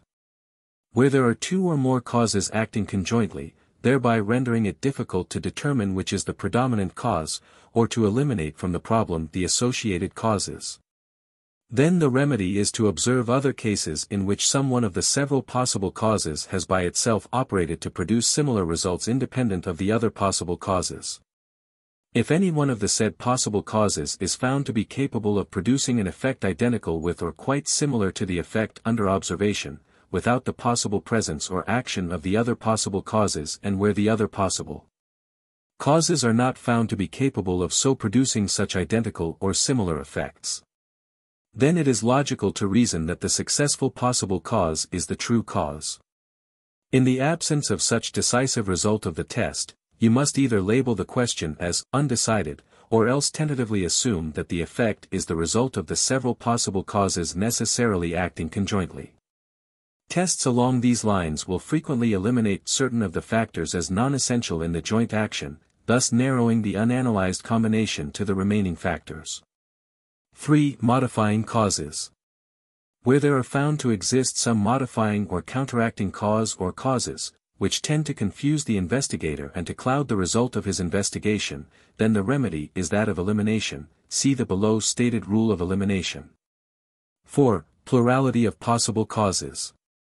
Where there are found present and active several possible causes, either of which seems to be sufficient to account for the effect, then here again the remedy is found in elimination, see the rule stated below. V. Cause or co-effect. Where to the casual reasoner there seems to be found in a supposed cause the sufficient explanation of the effect. But where to the more careful reasoner the supposed cause appears to be possibly merely a co-effect of the true unknown cause rather than that true cause itself, then here again the remedy is that of elimination, see the rule stated below. 6. Coincidence. Where the apparent relation of cause and effect is seen probably or possibly to be the result of mere coincidence, the relation of cause and effect probably or possibly being merely a relation of time and place arising from a concurrent happening, i.e., a happening at the same time and in the same place, though without any true logical relation of cause and effect existing between the respective happenings, then once more the remedy is found in elimination. See the below stated rule. 8. Reversal of relation. Where the apparent cause is suspected really to be the effect, and the supposed effect really to be the cause, then the remedy lies in testing the apparent cause and the apparent effect apart from each other, and under different conditions. In such case, careful observation and experiment are necessary. Rule of elimination. The rule of elimination, above referred to in several cases, is as follows: test each possible or probable cause separately, and apart from other possible or probable causes of a certain effect, with the end and purpose of eliminating from the problem such apparent causes which may be discovered to be incapable of meeting the logical causal requirements of the case, which requirements the true cause must fulfill. The particular possible or probable cause which is left after all the others have been eliminated, provided that it, itself, successfully meets the requirements of the case, is then to be accepted as the true cause, at least so long as no other candidate for the office of true cause, also meeting the requirements, presents itself and challenges the holder of the office.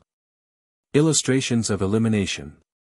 The following examples serve to illustrate the rule of elimination which, in one form or another, is employed by the most careful thinkers. 1. A gun is discharged. The savage tries to fire it again, while still unloaded. He fails. He then places a shell within it, and finds that it goes off. Henceforth he eliminates the unloaded gun from the category of possible causes or casual conditions of gun firing. 2. A person is made sick by something eaten at a dinner, but he does not know just which particular dish was tainted. He proceeds to test the thing by elimination.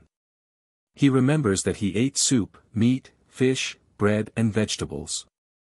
He discovers that a number of other persons also were made sick at that dinner, while others still were not so affected. He examines the latter class, and finds that all of them ate meat, and that some of them ate soup and bread, or vegetables, as the case might be. He eliminates all of these articles of food as probable factors of the illness, by reason of the fact that many of the well persons had eaten of each. When he reaches the item of fish, however, he finds that none of the well persons had partaken of it. Further inquiry reveals the fact that all of the sick persons had eaten it. He reasons from this that the fish was the tainted article of food which caused his sickness.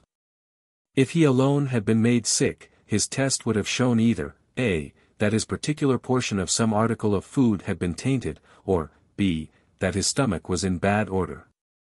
Or, c, that some particular combination of food had disagreed with him by reason of some personal idiosyncrasy. We have here several elements of possible cause and effect, and the detection of the true cause. Try to discover each, it will give you good practice and exercise. 3. Nitroglycerin is discovered to be explosive.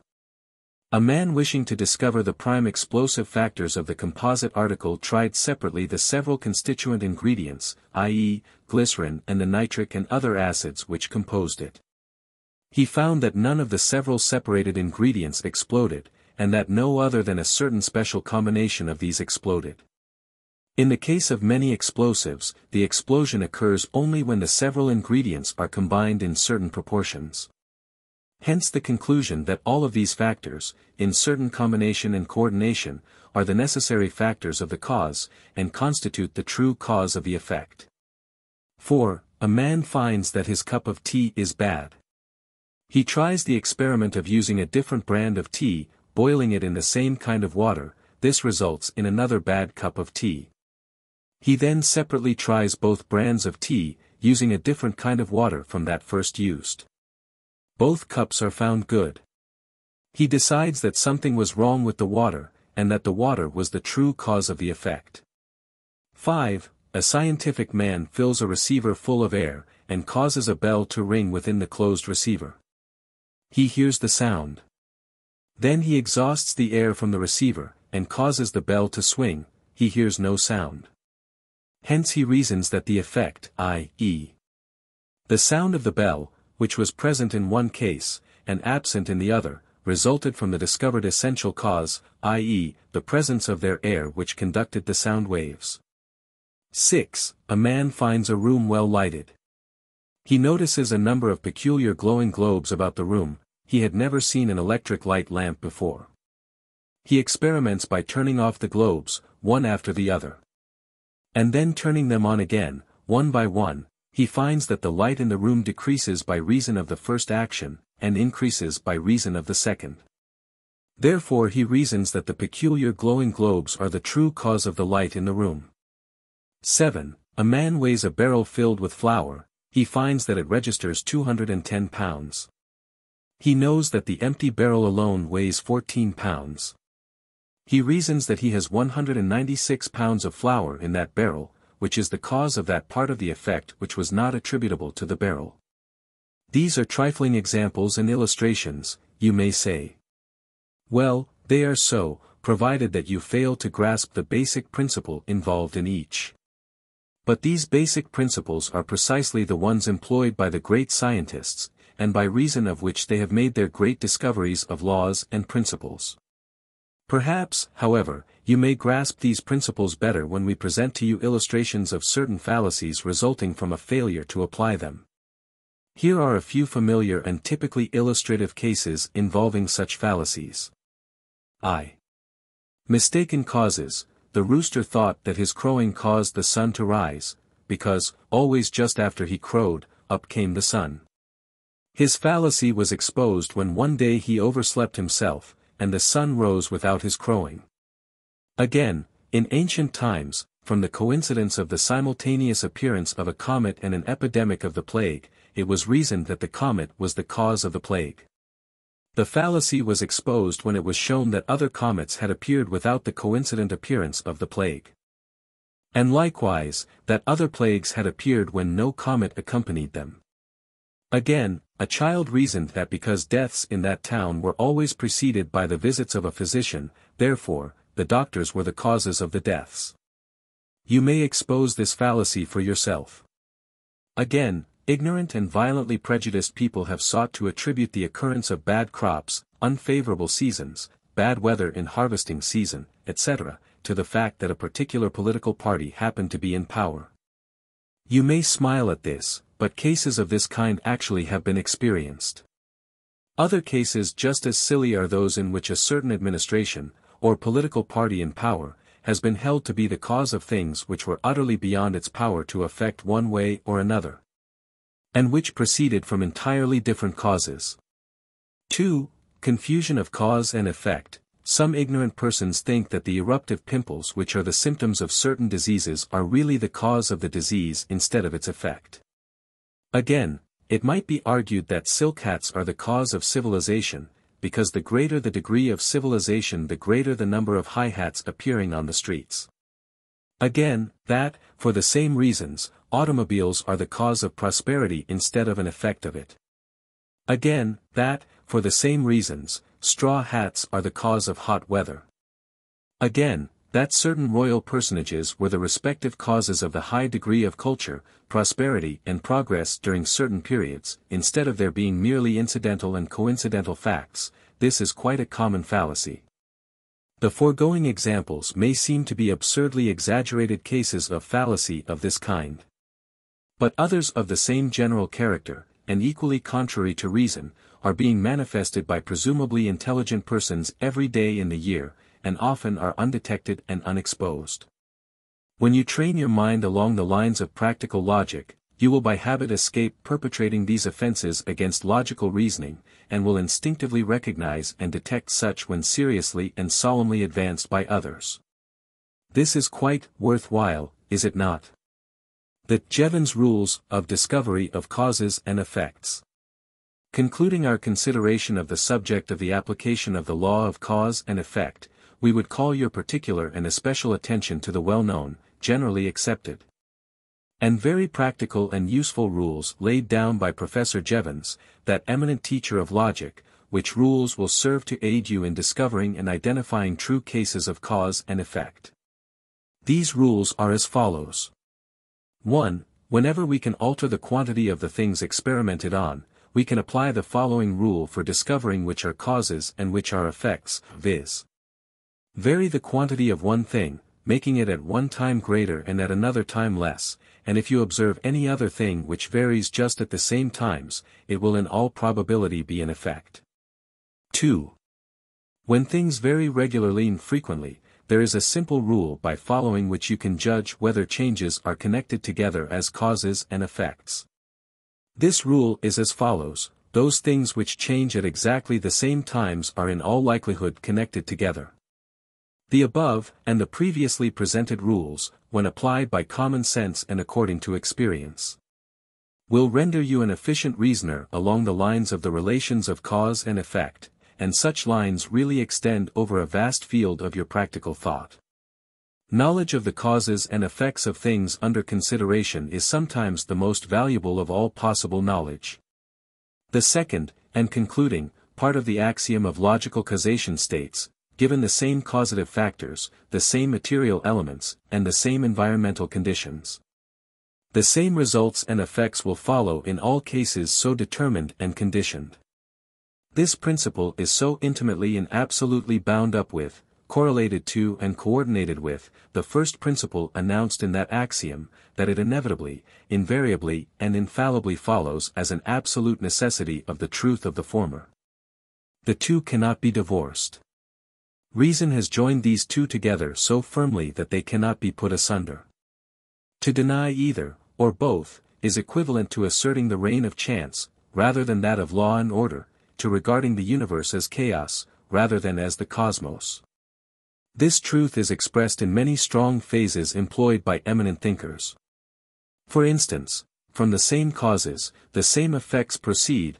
What is true at certain times, under certain conditions, will be true under similar circumstances at all times.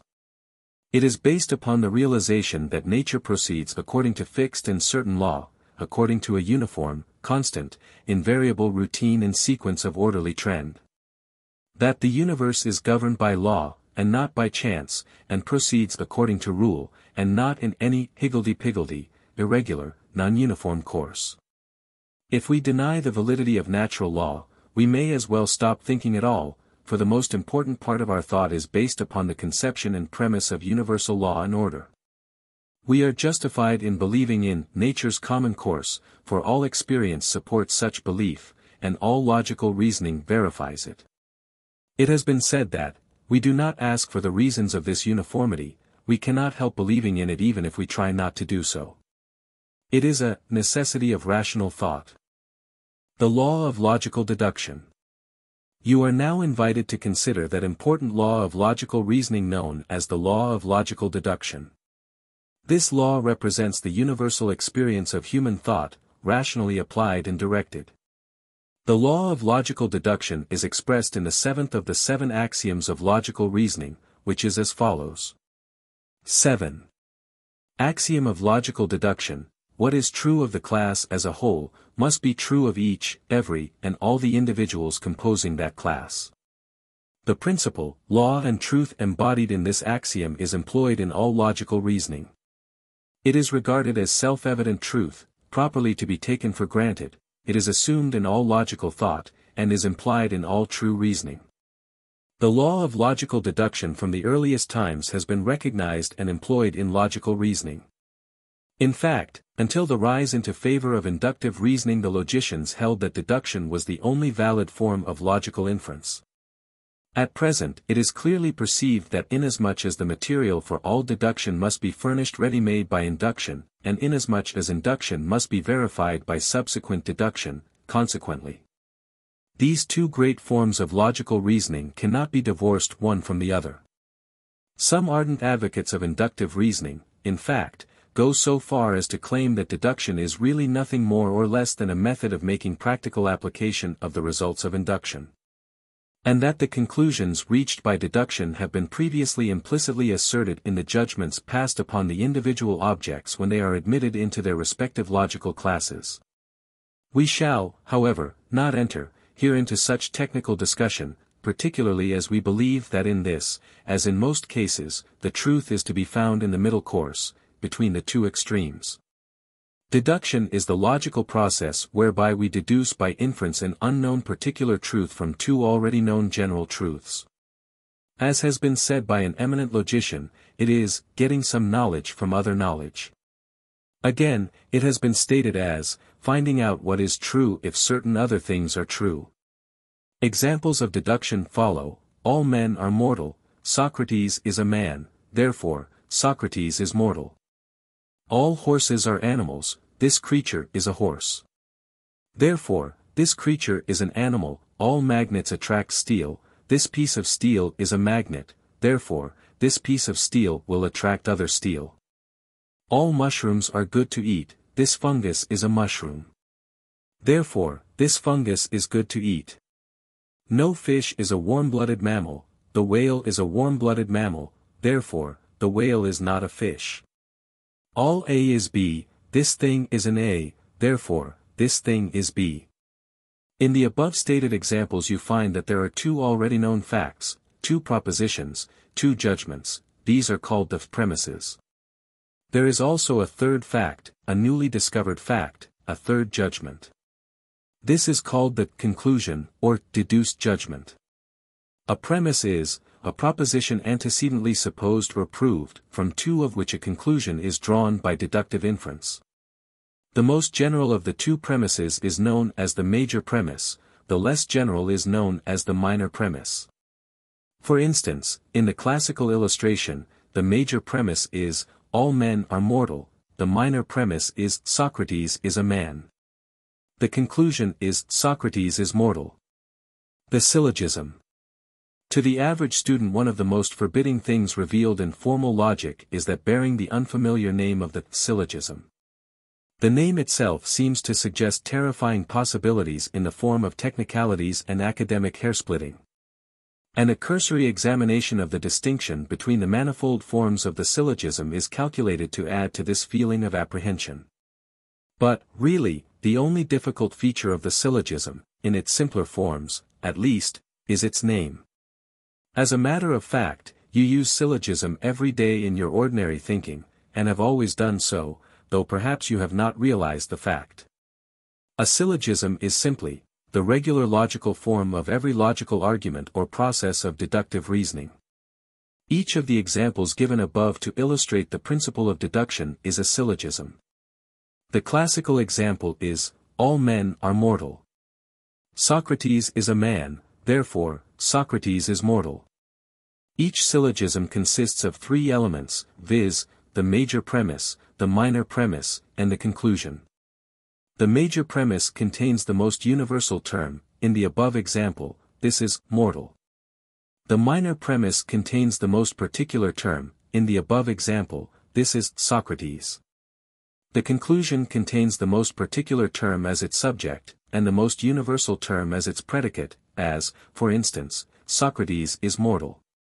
There is also a middle term which does not appear in the conclusion, but which appears in the minor premise and the major premise. In the above example, the middle term is man or men. The major premise of a syllogism has been previously arrived at by means of induction. The minor premise is the result of previous induction or deduction, as the case may be. The conclusion is the judgment obtained by the present process of deduction. The three elements of the syllogism are known as propositions. A proposition is a judgment between two concepts, formally expressed in words. You may think that the idea of the syllogism is purely technical and artificial, having nothing to do with plain, practical everyday thinking, but if so, you are mistaken. You employ the syllogism constantly when you think in the form of reasoning, argument, or decision, though you employ it more or less unconsciously. When you see a wasp moving toward you, you seem to say to yourself merely, I must look out for that wasp, but your mind really is thinking, though for the most part more or less unconsciously, all wasps sting, that insect is a wasp. Therefore, that insect stings. If it were not for your previously acquired knowledge of your major premise, i.e., all wasps sting, and of your minor premise, i.e., that insect is a wasp, you would not be able to arrive at your, more or less unconscious, conclusion, i.e., that insect stings, which, in turn arouses your desire and will to look out for that wasp. You follow the same general course when you move away from the place at which you hear the rattlesnake's warning.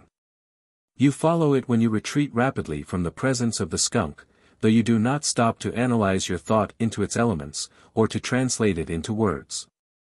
You follow it when you gently lay down the stick of strange-looking substance when someone calls out to you, "Look out, that is dynamite." You use it when you know that a particular pauper pays no taxes. Though your mind only unconsciously goes through the thinking stages of, "He is a pauper, paupers do not pay taxes, therefore, he does not pay taxes." In short, you employ it, though more or less unconsciously, in every thinking process of deduction, by means of which a decision, or judgment is reached. If you will take the trouble to analyze any thought leading up to a deductive judgment, you will find that each step or stage of the syllogism has been employed.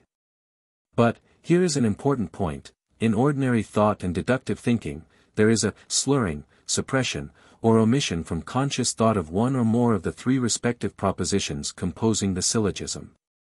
The missing proposition, however, still exists in the mind of the thinker, in his subconscious or unconscious fields of mentation. They are always taken for granted or implied, even though one may not be conscious of their presence. When you analyze even the most informal argument, or simplest deductive inference, you will find that the missing elements are always there, in the mind. Logicians apply to the results of this slurring or leaving out process the term enthymeme, meaning, in the mind. You are not required to remember this name, however. You may think of it simply as a shortcut syllogism, for that is exactly what it is. Shortcut syllogisms vary greatly in particular form, but are reducible to three general classes. Here follow examples of each of the three classes. With major premise omitted, we are a free people, therefore, we are happy. Here the major premise, i.e., all free people are happy, is unexpressed, though existing, in the mind. With minor premise omitted, poets are imaginative, therefore, Byron was imaginative. Here the minor premise, i.e., Byron was a poet, is unexpressed, though existing, in the mind. With conclusion omitted, all braggarts are cowards. Bombasts is a braggart. Here the conclusion, i.e., therefore, Bombasts is a coward, is unexpressed, though existing, in the mind, and also probably intended to be called into the mind of the listener or reader. This last form is often employed very effectively in debate or public speaking. The Frenchman's characteristic shrug of the shoulders is really a syllogistic shortcut, in which the conclusion is unexpressed in words, though existing, in the mind, and suggested by the gesture. Also, when you say, "I allow you to draw your own conclusion," you are employing this form of shortcut, often quite effectively. You will find it excellent mental exercise and practice to restore a shortcut syllogism to its original and complete form. Stanley Williams says, "It is one of the finest exercises of the mind that it is possible to employ, an exercise superior even to geometry and other branches of mathematics. Because in it we are dealing with the practical everyday inference of our reason. Such practice will enable you readily to detect fundamental fallacies advanced in the reasoning or arguments of other persons." As an illustrative example of this form of practice we offer the following: "This thing will sink in water, for it is a stone." Restored to syllogistic form, it is, "All stones sink in water, this thing is a stone. Therefore, this thing will sink in water." The textbooks of formal logic will give you a terrifying list of the numerous forms of propositions and syllogisms. This list frequently discourages the practical man, and drives him away from a further investigation of the subject. But inasmuch as all of such forms may be reduced to the few simple forms referred to by us in this section of this book, and inasmuch as the technical distinctions are of very little real practical value to the person who desires merely to become familiar with the working principles of practical logic, we shall omit further reference to them here. In addition, the textbooks of formal logic present a number of highly technical rules which govern the logical forms of the syllogism. These also we shall omit. With the aid of common sense, and a knowledge of the fundamental principles of practical logic, one may easily dispense with these hair-splitting distinctions. There are, however, several basic rules under which deductive reasoning must proceed in order to be valid, and which if violated result in fallacy or false reasoning, this becoming sophistry when deliberately employed to deceive others or oneself. These basic rules we now ask you to consider. They are as follows. I. The terms must be unequivocal, and not ambiguous. 2. The premises must represent actual facts. 3. Particular terms must not be employed as universal terms. 4. The conclusion must contain nothing which is not involved in the premises. You are now invited to consider carefully the following more detailed statements concerning each of the above stated general rules of deductive reasoning, together with examples illustrating each rule. I. The terms must be unequivocal, and not ambiguous, i.e., they must be clear, plain, and not employed in more than one meaning or sense. This, because the same term, employed in the same argument in more than one of its meanings, practically becomes two terms, or more. In such case, one premise may contain the term employed in one sense, while in the other premise the same term may be employed in another sense, which would result in false reasoning and absurd conclusions. This was a favorite device of the ancient sophists. It is employed frequently, in more or less involved and disguised form, by many sophistical speakers and writers of our own time and lands. Here is a classical illustration. A man says, I am lying. If he is lying, he is telling the truth. If he is telling the truth, he is lying. Other examples of fallacy arising from a violation of this rule follow. Feathers are light. Light is contrary to darkness, therefore, feathers are contrary to darkness. No courageous thing flies, all eagles fly, therefore, eagles are not courageous. All artists design, all designing persons are untrustworthy.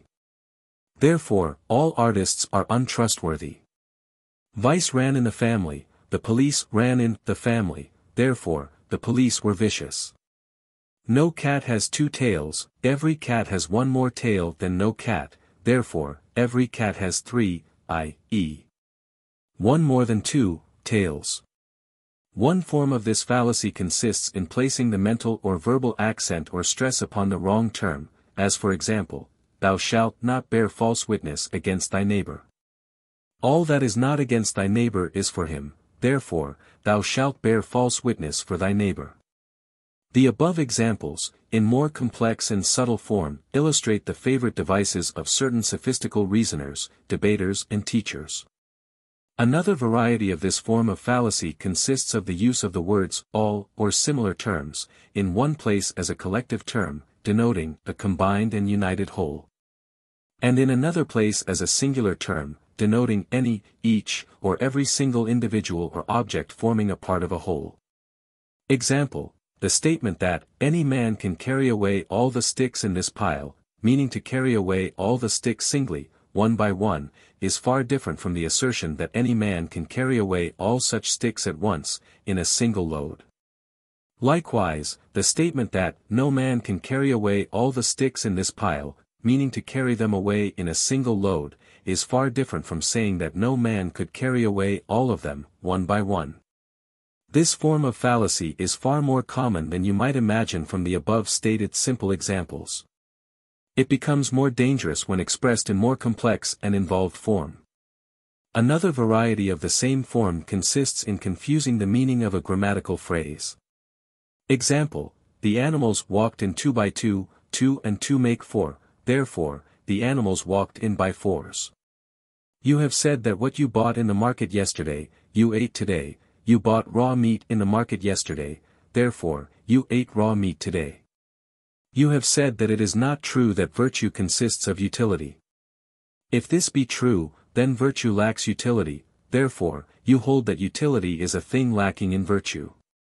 Patriotism is the last rest of a scoundrel, therefore, every patriot is a scoundrel.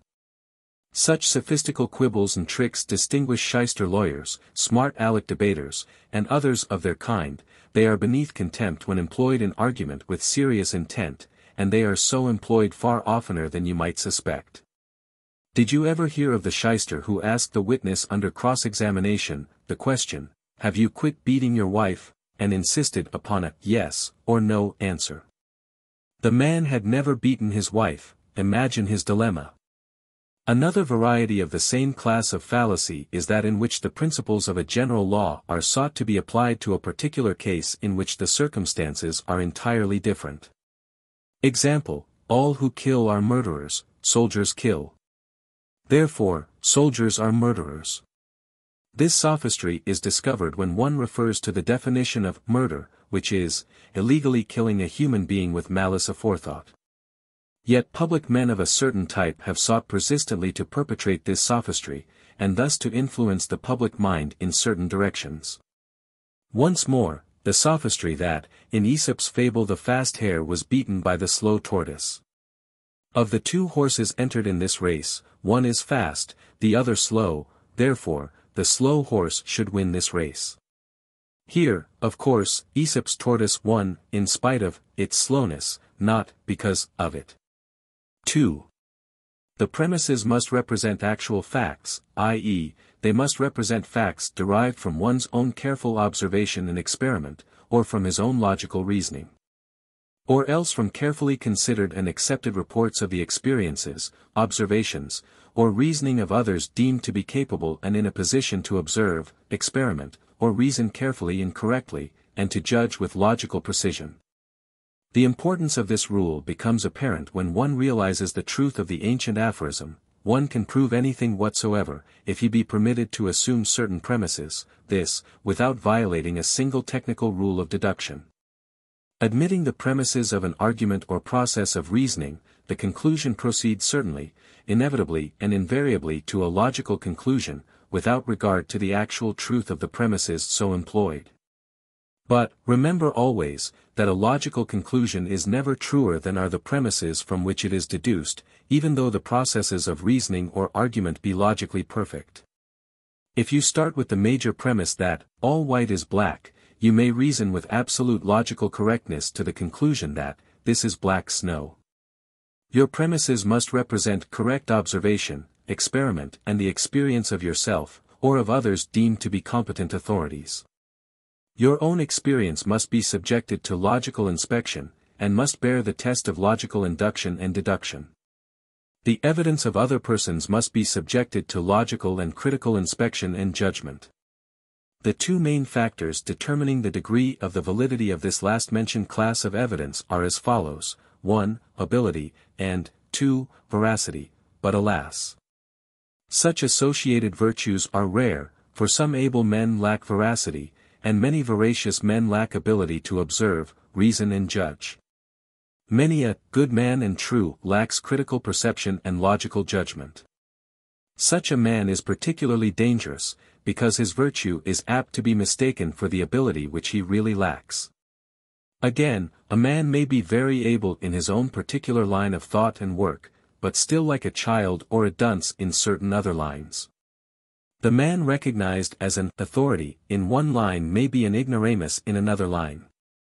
A failure to perceive this has led astray public opinion and personal belief in very many cases, some of which may have come under your own observation. The authority, to be valid, must be real and not merely assumed. Common sense must be employed in deciding upon the validity of the opinions of claimed authorities. The authority should be subjected to the test question, how do you know? You are justified in being from Missouri, in this respect. Fallacy of begging the question, this is quite common, and it frequently deceives even careful persons whose attention has not been directed to the logical principle violated in it. It consists of assuming, taking for granted, or asking others to do so, a premise, usually a major premise, which is not based upon logical reasoning or upon actual human experience and judgment. It is true that all reasoning or argument must begin with a proposition not actually proved at the time, and which is to be taken for granted as representing valid human experience and judgment, something which is assumed to be self-evident, and requiring no further proof or demonstration. Otherwise, the reasoning process would be like running back along the links of an endless chain, one must begin somewhere.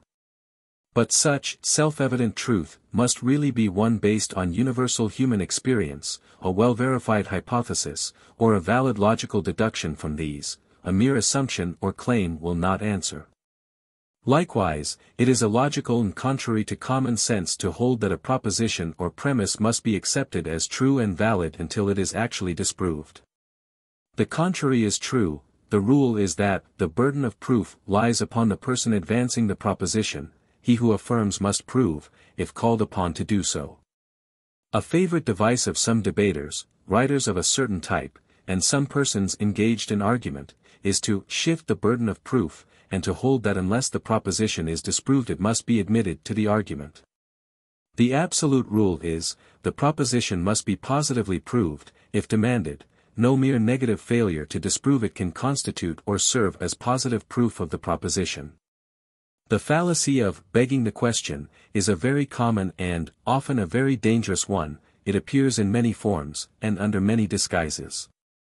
It is particularly dangerous, because especially insidious, when it appears in disguised form in the major premise. Here the formal conclusion becomes merely an echo or repetition of the original proposition, the latter being cleverly injected into the argument without being subjected to logical inspection or proof.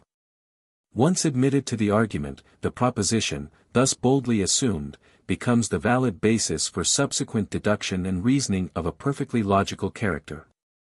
The unsupported proposition is treated as if it were really the conclusion of a previous process of syllogistic reasoning, whereas, it really is merely taken for granted or assumed without valid basis. In effect, it is really a case of attempting to prove a conclusion by itself, without the presence of supporting premises. Many public speakers commit this fallacy, often quite deliberately. Experience has shown them that usually, in the popular phrase, they can get away with it. Aaron Burr illustrated the practice in his celebrated cynical statement that, truth is that which is boldly asserted, and plausibly maintained. Bulwer makes one of his characters, an unusually clever rascal, say, whenever you are about to utter something astonishingly false, always begin with, it is an acknowledged fact, etc., or, it is admitted by all, etc. Or, no thinking person denies, etc., or, it is a truth undeniable, etc. The same character advises that when one is called upon for the proof of something admitting of no logical proof, he should look solemn, and, striking his breast, should say, I find it here. Another form of begging the question consists of the use of question-begging epithets, i.e., of terms or epithets suggesting or conveying unpleasant or evil associated meanings, and thus serving to arouse prejudice against, or even to damn the thing. By the use of the epithet or term which really has not been proved to apply to the thing in question at all, and of which the thing is possibly entirely innocent and free. Thus, we often hear arguments in which it is boldly asserted, without the slightest proof, be it noted, that such and such an idea is atheistic, anarchistic, unpatriotic, or immoral. The audience, bearer, or reader being asked to swallow whole, without investigation or thought, the idea represented by such terms. It is a case of giving a dog a bad name, and thus causing him to be stoned to death. Jevons says, we should always be on our guard against being misled by question-begging epithets. The fallacy of circular reasoning is another variety of this general class of fallacy. Like the other varieties and forms, it is quite common, and often is quite dangerous. It consists of attempting to prove a proposition by itself, or proving a series of propositions one by the other in a vicious circle. In its simplest form it is perpetrated by simply attempting to demonstrate or to prove a thing by means of its own definition, as for example, glass breaks because it is brittle because it breaks easily. Or, we can see through glass because it is transparent because we can see through it, or, the girl is dumb, because she lacks the power of speech because she is mute. An extension of the false principle is found in arguments or syllogisms in which the major premise is merely the unproved conclusion stated in different terms but having the same essential meaning. More complex, and consequently more dangerous, forms are as follows: my church is the true church, because it was established by God, and God could have established none other. It must have been established by God, because it is the true church, and such could have been established by none other than God. You will notice how convincing this seems at first hearing. But you will perceive that not even a single iota of proof, not even a single trace of logical argument, is offered in the whole statement. There is not even the slightest evidence, proof, or reasoning presented to show any connection between God and the establishment of truth of that particular church. Yet persons are deceived by just such false reasoning concerning many important subjects. Again, my political party is honest, because it advocates honest principles. The principles advocated by it must be honest, because they are advocated by an honest party. Once more, the Quran is infallibly true, because Allah inspired it. We know that Allah inspired it, because it is so stated in the Quran. Finally, the man is truthful, because he states so himself. Being truthful, that which he states must be truth.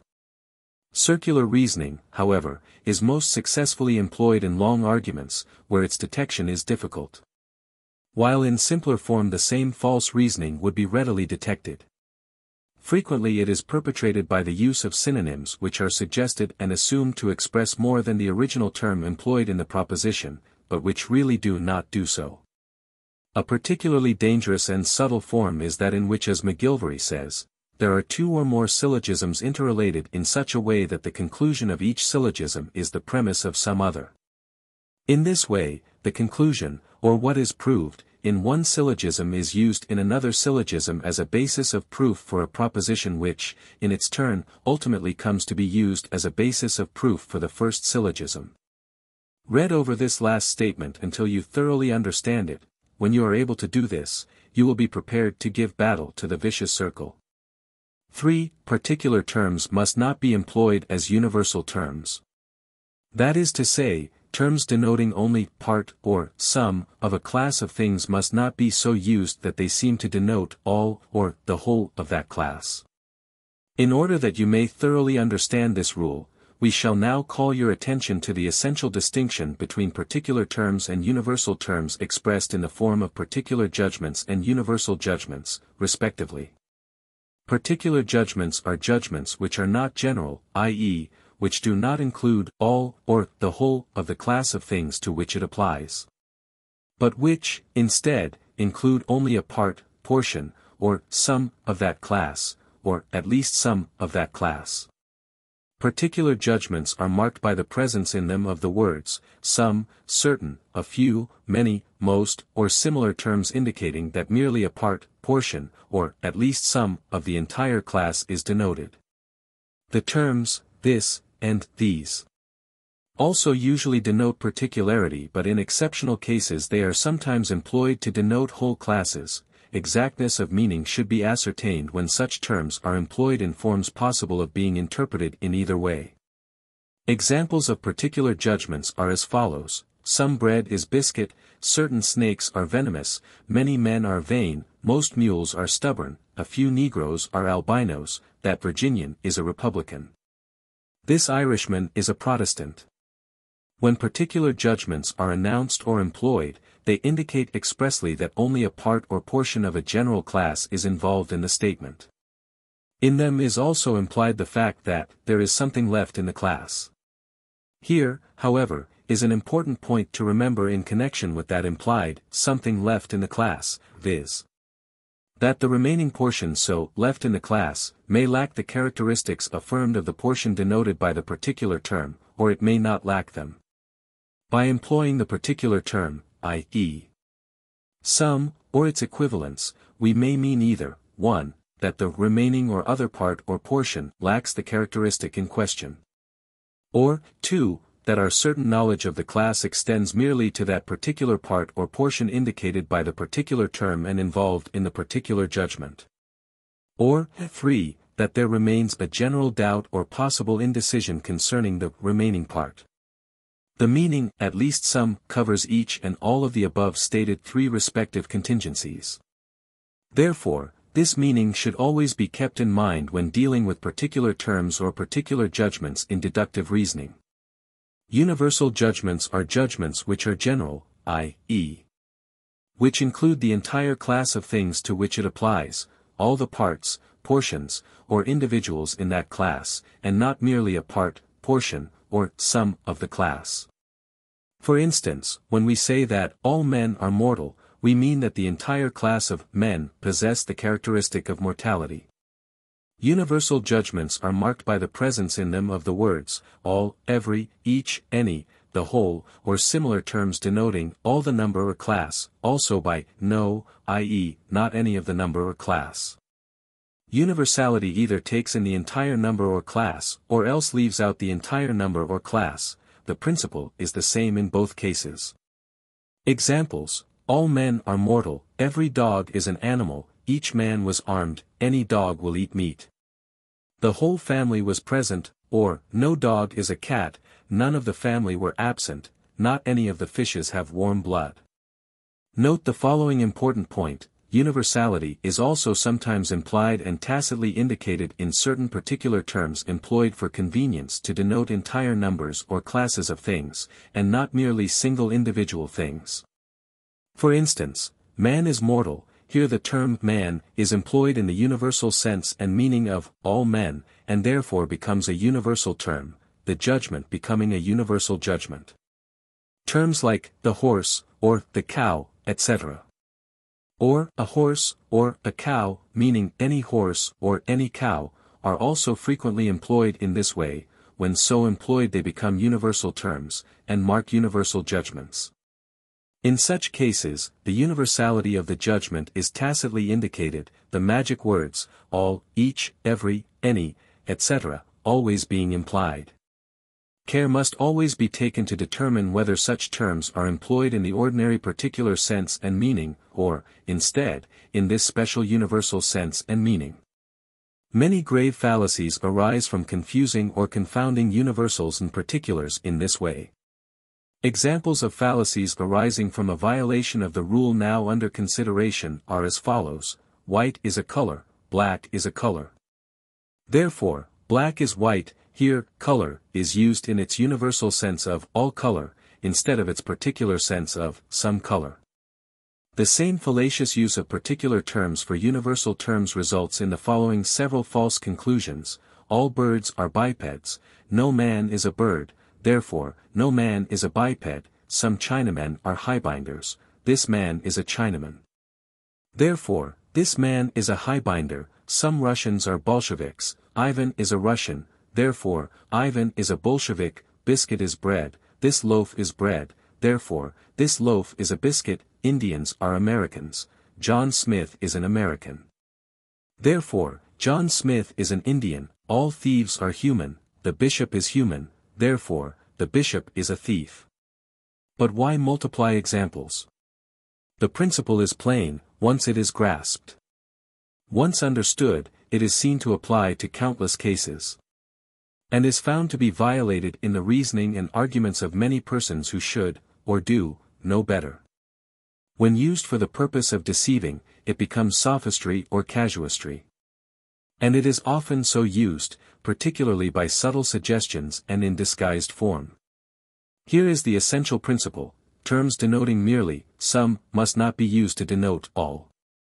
When we say that all dogs are animals, we do not mean all animals, but rather we mean some animals, the particular mark some being implied and tacitly indicated. Fully stated, the judgment or proposition would be as follows: all dogs are some animals, i.e., that all the dogs there are in existence constitute a part, portion, or some of the entire class of animals, not all, or the whole of the animal class. The implication would be that also there are some animals which are not dogs, as well as that some animals which are dogs. The following diagram, with accompanying explanation, will be found helpful in fixing and keeping this principle in your mind. It is based upon the analysis of the familiar trick judgment, stated as follows: biscuit is bread, but bread is not biscuit. Analyzed, this judgment means, all biscuit is some bread. Some bread is all biscuit, with the implication that there is also some bread which is not any biscuit. Stated more simply, we have, all biscuit is bread, but all bread is not biscuit, there is some bread which is not biscuit. But there is no biscuit which is not bread. There are three rules governing deductive reasoning which are derived from a number of more technical ones set forth in works upon formal logic. Practical logic employs these derivative rules, considering them sufficient for its general purposes. These rules are as follows. One premise, at least, must be universal. This because of the fact that, from two particular premises, no logical conclusion can be drawn. An example of the violation of this rule is found in the syllogism, some men are mortal, Socrates is a man, therefore, Socrates is, what? The only logical conclusion possible is that Socrates may be either mortal or not mortal, he must be one or the other, he cannot be both, but this is no more than the law of opposition and law of excluded middle tell us. There is no definite conclusion possible from two particular premises. One premise, at least, must be universal. 2. If one premise is particular, the conclusion also must be particular. This because of the fact that, a universal conclusion can be drawn only from two universal premises. Examples, from the universal premise, all birds lay eggs, and the particular premise, some animals are birds, we may logically deduce merely the particular conclusion that, some animals lay eggs. But we cannot logically deduce the universal conclusion that, all animals lay eggs. But, on the other hand, from the following two universal premises, all finches are birds, all sparrows are finches. We may logically deduce the universal conclusion that, all sparrows are birds. 3. The conclusion must contain nothing that is not involved in the premises. This, because, as the conclusion is necessarily made up of the material of the two premises, any addition to this material would be an unwarranted and illogical introduction or dragging in of foreign matter or extra material which, in the words of Pooh Bah, have nothing to do with the case. Such foreign matter, thus dragged into the case, is, as the lawyers say, incompetent, immaterial, irrelevant, and impertinent.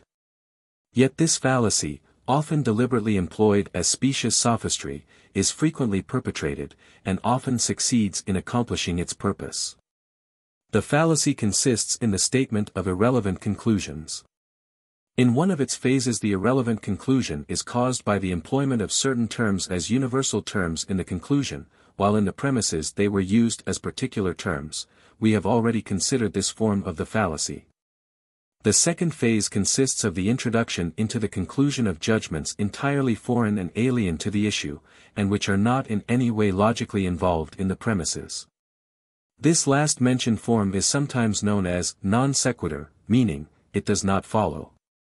Non sequitur is marked by the introduction or dragging in of points not at issue in an argument or course of reasoning, i.e., points having nothing at all to do with the case under consideration, or points having no possible logical relation to the original premises. Examples follow: all men are rational, Socrates is a man, therefore, Socrates is truly noble. Episcopacy is of scriptural origin, the Church of England is an episcopal church, therefore, the Church of England should be supported by tithes. The Church is a good institution, the state is a good institution. Therefore, the Church and the state should be united.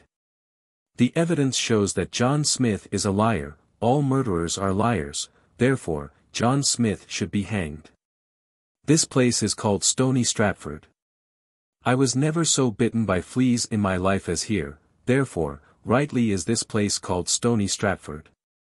More cleverly disguised forms of this fallacy, yet involving the same essential principle, pass muster every day in argument, debate and serious discussion. Remember the adage, if it does not follow logically from the premises, it is foreign to the issue. There is another fallacy frequently appearing in reasoning and argument, but one which is not referred to in the specific rules of logical reasoning. We wish to direct your attention to it. It is known as the fallacy of prejudice. It is quite common, and often quite dangerous. You should give it careful consideration and honest thought. Fallacy of prejudice. By prejudice is meant prejudgment, unwarranted and unreasonable predilection for or objection to anything. Especially, an opinion or leaning favorable or adverse to anything, without just grounds, or before sufficient knowledge. The common forms of prejudiced judgment are as follows: 1. Prejudice in favor of propositions agreeing with our feelings, emotions, or general likes, or against propositions running contrary to our feelings, emotions, or likes. 2. Prejudices in favor of propositions advanced by persons favorably regarded or liked by us, or against propositions advanced by persons unfavorably regarded or disliked by us. 3. Prejudice in favor of opinions at present held and previously stated by us, or against opinions at present opposed, and previously disputed by us. Let us consider briefly each of these three forms. A. It is quite difficult to divorce our judgments from our feelings. Our likes, loves and hates tend to prejudice our judgments, and to give us a mental slant, in the direction of the like and against the dislike.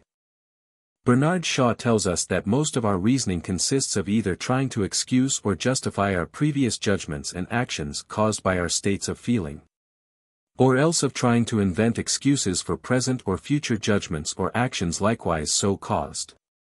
Feeling and emotion resemble the tinted glass which colors the rays of the sun which pass through it. Everything we consider is apt to be seen colored in the tints and shades which our feelings have imparted to it.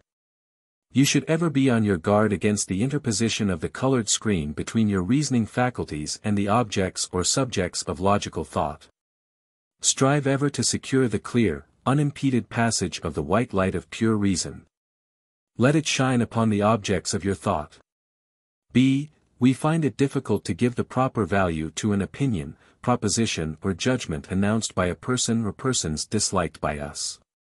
Likewise, we find it quite easy to place an exaggerated value upon opinions, propositions or judgments announced by those whom we like.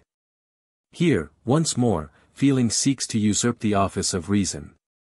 Truth is truth, by whomsoever stated. And untruth is none the less untruth even when stated by an estimable person, or one very dear to us. A thing is, or is not, so, without regard to our opinion of, or our feelings toward, the person making one or the other of these necessary judgments. It is our business to find out, which is which, by reason alone, bidding feeling to step aside and to keep its thumb off the scale. Judgments should stand on their own feet, the crutches of feeling are not required. They are a sign of weakness on the part of reason.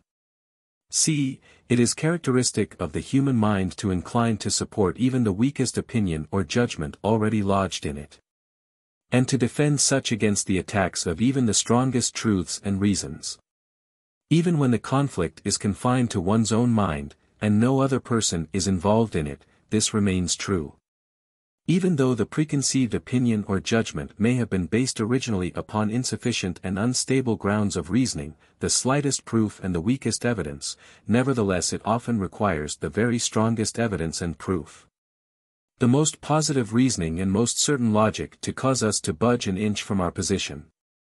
We have said to ourselves that the thing was so, we have expressed the same opinion to others, and to change is akin to backing down. The thing may be a poor thing, but it is our very own. We hate to part with it, to separate it from us too strongly suggests an amputation or the removal of a mental appendix. It is quite right and proper to hold fast to our opinion. But we should be sure that the latter is well grounded in fact, and well supported by logical reasoning. We should endeavor to keep at least a fairly open mind, even though we keep a keen-eyed sturdy watchman at the gate. Some practical points. We desire now to call your attention to several common sense, practical general points which should prove useful and helpful to you in the task of making up your mind concerning various subjects and questions toward which you have directed your reasoning powers and logical thought. Some of these have been expressly stated or else implied in some part of the foregoing instruction, others arise from the experience of men in applying the principles which have been presented to you in these pages. In either case, the present reference is intended to be merely suggestive, not a detailed exposition. Point I. All logical argument, reasoning, or proof must begin with something necessarily taken for granted, admitted or accepted as self-evident and axiomatic. or else, assumed for the sake of the argument, and accepted tentatively in order to permit the argument, discussion or reasoning to begin. Without such a starting point, there can be no reasoning, argument or discussion on any subject whatsoever. An effort to find the ultimate and fundamental proof, fact or truth in any case will be endless, for the chain must be endless so far as we are concerned, inasmuch as there is a limit to our respective lives. While there is apparently no limit to such backward tracing of conclusions to their premises, these to preceding conclusions and their premises, and so on, ad infinitum. If we are to begin at all, we must begin somewhere, and that position of somewhere always is occupied by a something or somewhat which must be accepted, admitted, or assumed as a basis, and which must be taken for granted, at least tentatively. This something or somewhat is usually known as the first principle of the argument, discussion or reasoning. Point 2. There can be no logical argument or discussion between persons who do not accept the same first principles, at least tentatively. Neither can there be logical reasoning on the part of the individual who does not accept some first principle, at least tentatively, in order to think intelligently on any subject whatsoever. A realization of the fact would prevent much futile argument and discussion, and much purposeless and inconclusive reasoning. Point 3. The goodness or badness of a condition, action or belief may be determined only by first agreeing upon its associated object, purpose, end or effect. It is impossible to determine whether or not a thing is good, unless we first ask and answer the question, good for what? This brings a realization that most so-called good or bad is purely relative. That what is one man's good, is another man's bad. The rain that is welcomed by farmers in one section is dreaded by those in another. A rise in the market makes some men rich, while ruining others. The point of view of the average practicing physician or undertaker must of necessity be entirely different from that of their sought-for and desired patrons. There must be an accepted standard, a stated, good for this, or because of that. Point 4. The old proverb, de gustibus non est disputandum, i.e., there is no disputing about tastes, expresses a truth which, if generally recognized, would prevent much futile argument and discussion, and save much fruitless reasoning. Without a standard, arguments of this kind are without end. To each person his own taste is a standard, in absence of the acceptance of a higher one. As a writer has said, tastes differ so much among individuals, nations, or in different ages that it is utterly impossible to set up a standard of taste applicable to all men and to all ages of society. Not only are there countless individual preferences in taste, but there are also local standards generally accepted as authoritative, and there are even passing fashions of taste in all communities. There are two general forces at work in setting standards of taste. The current standards result from a balance between these two. These two factors are, a, the numberless individual tastes caused by the temperaments, education, or associations of the different persons. And, b, the comparatively uniform standards of taste adopted or accepted by the majority of the most intelligent and cultured persons in any community at any given time. But in any case, there can be no logical discussion or argument concerning taste, unless some certain or general standard be accepted or assumed at least tentatively. Point v.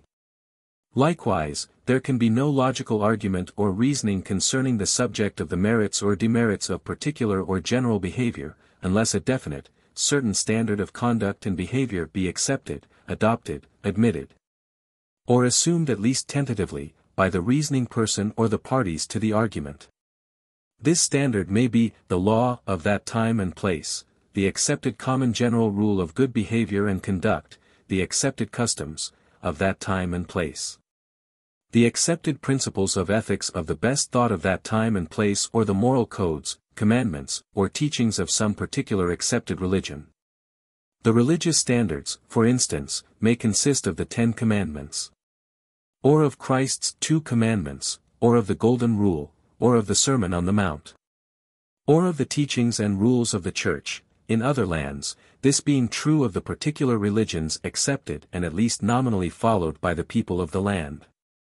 The legal standards are set by the respective laws of the states or countries in question. The general moral standards are represented by the customs and habits of the best part of a community.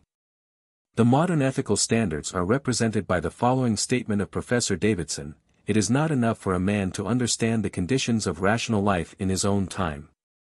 He must likewise love these conditions and hate whatever leads to life of an opposite kind.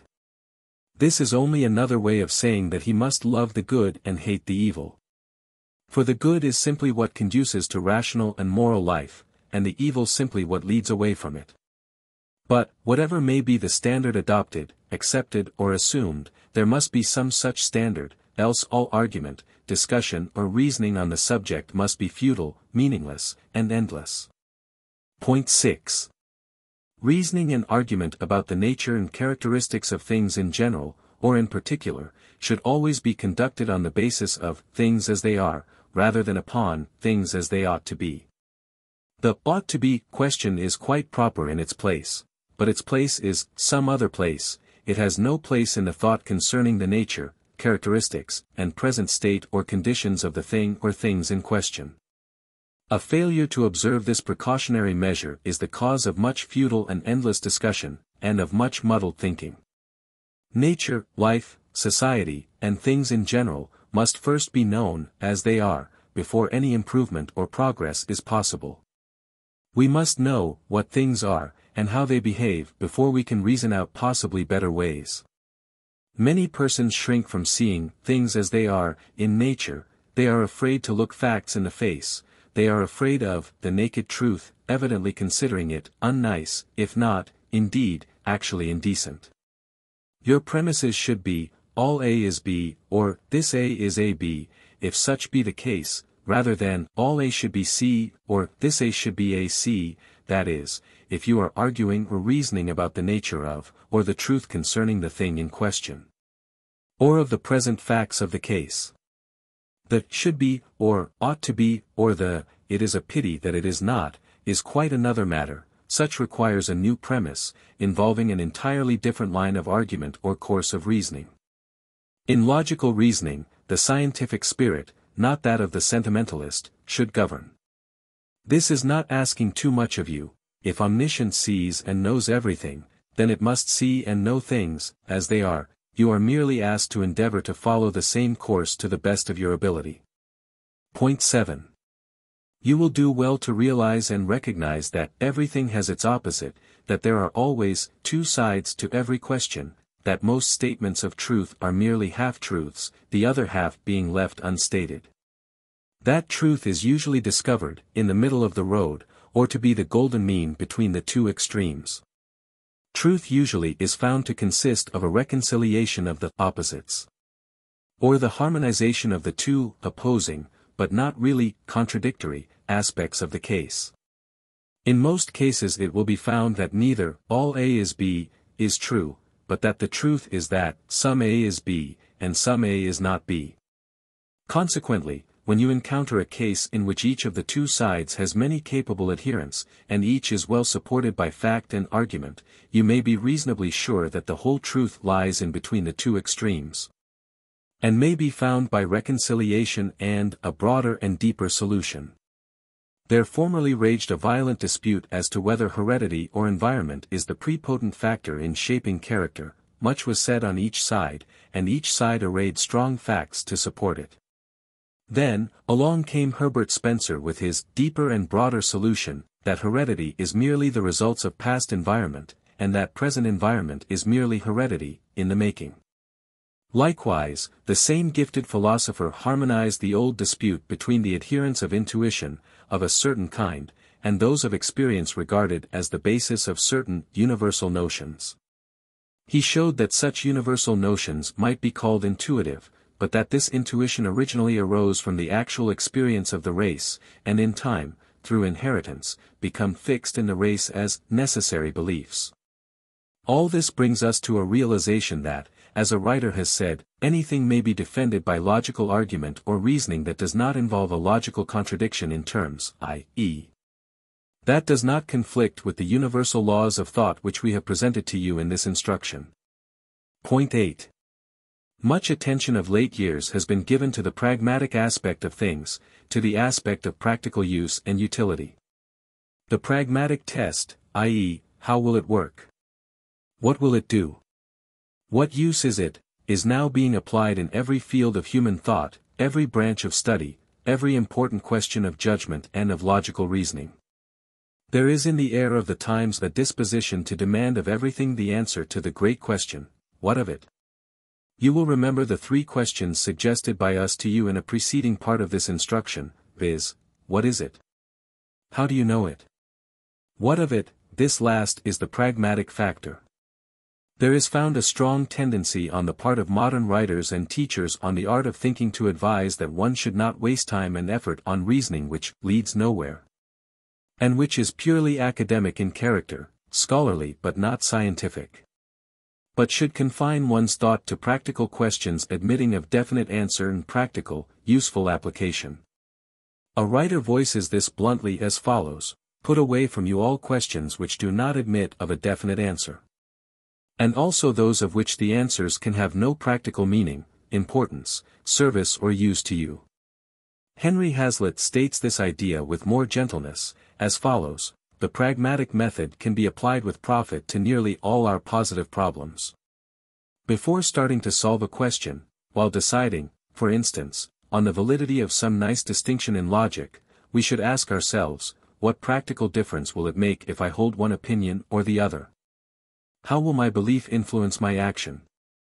Using the word action in its broadest sense.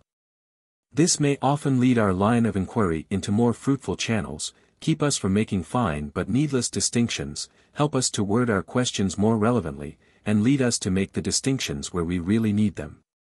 Point 9. We have at different points in this instruction pointed out to you the fact that the best reasoning, the truest reasoning, is purposive reasoning. In fact, it is not too much to say that there is no real or true reasoning that is not reasoning with and for a purpose. That purpose is the discovery of truth, the answer to a particular or general question. The clearer that purpose, the more clearly understood that question, then the truer, clearer, more definite, and more effective will be the reasoning process. As Hazlitt says, we cannot think on general principles. To try this is like attempting to chew laughing gas. To think at all requires a purpose, no matter how vague. The best thinking, moreover, requires a definite purpose, and the more definite this purpose the more definite will be our thinking. Therefore, in taking up any special line of thought, we must find just what our end and purpose is, and thus get clearly in mind what our problems are. Our first step is to get our problem or problems in mind, and to state them as definitely as possible. A problem properly stated is a problem partly solved. Our problems necessitating our reasoning are questions, questions demanding an answer. Our business is to clear away the non-essential elements of the question, and to reduce it to its simplest, most fundamental and basic, essential elements. You should ask yourself, just what is the nature of this question, and just what must be the nature of the answer when found. The analysis required for this reduction of the question to its simplest essential elements, and for the perception of the necessary general character of the sought-for answer, will in itself set you well on your way in your process of reasoning out that answer. Sometimes the careful examination of the opposite side will clear away much obstructing material. The analysis of the elements of the thing sought to be avoided, or of the elements of your ignorance, will often point directly and unerringly to the solution. Hegel was quite right in his doctrine that a thing can be fully known only by also fully knowing its opposite. In beginning your reasoning, carry in mind the homely aphorism of the old hunter, i.e., when you start out to hunt anything, be sure you know just what you're hunting, or else you mightn't recognize it when you run across it. Point X. The best thinkers have found an important working principle to consist of the breaking up method, i.e., the method of dividing, or breaking up the subject of thought into convenient classes, divisions, or parts, each of these being handled in turn by the mind. Logical division and analysis should be followed in the breaking up, in order that the best results may be obtained. The rule of the breaking up should be logical order, definiteness, utility. Jeremy Bentham, though not the originator of this method, was one of its most able practitioners, it has been claimed that the secret of his strength and originality of thought lay in this method. John Stuart Mill, in one of his essays, directed attention to Bentham's use of this method, of which he said, "It may be shortly described as the method of detail, of treating wholes by separating them into their parts. Abstractions by resolving them into things, classes and generalities by distinguishing them into the individuals of which they are made up, and breaking every question into pieces before attempting to solve it." Hazlitt says, "The systematic thinker is careful of the manner in which he marshals his difficulties. He knows that certain problems should properly be considered before certain others, and he saves himself labor and sometimes error by considering them in that order. Knowledge furnishes problems, and the discovery of problems itself constitutes an intellectual advance. Whenever you are thrashing out a subject, write down every problem, difficulty and objection that occurs to you. When you get what you consider a satisfactory solution, see whether or not it answers all of them. You are advised to observe the following general rules in your reasoning, arguments, and discussions. Most of these points have been referred to, or else stated, in the foregoing instruction.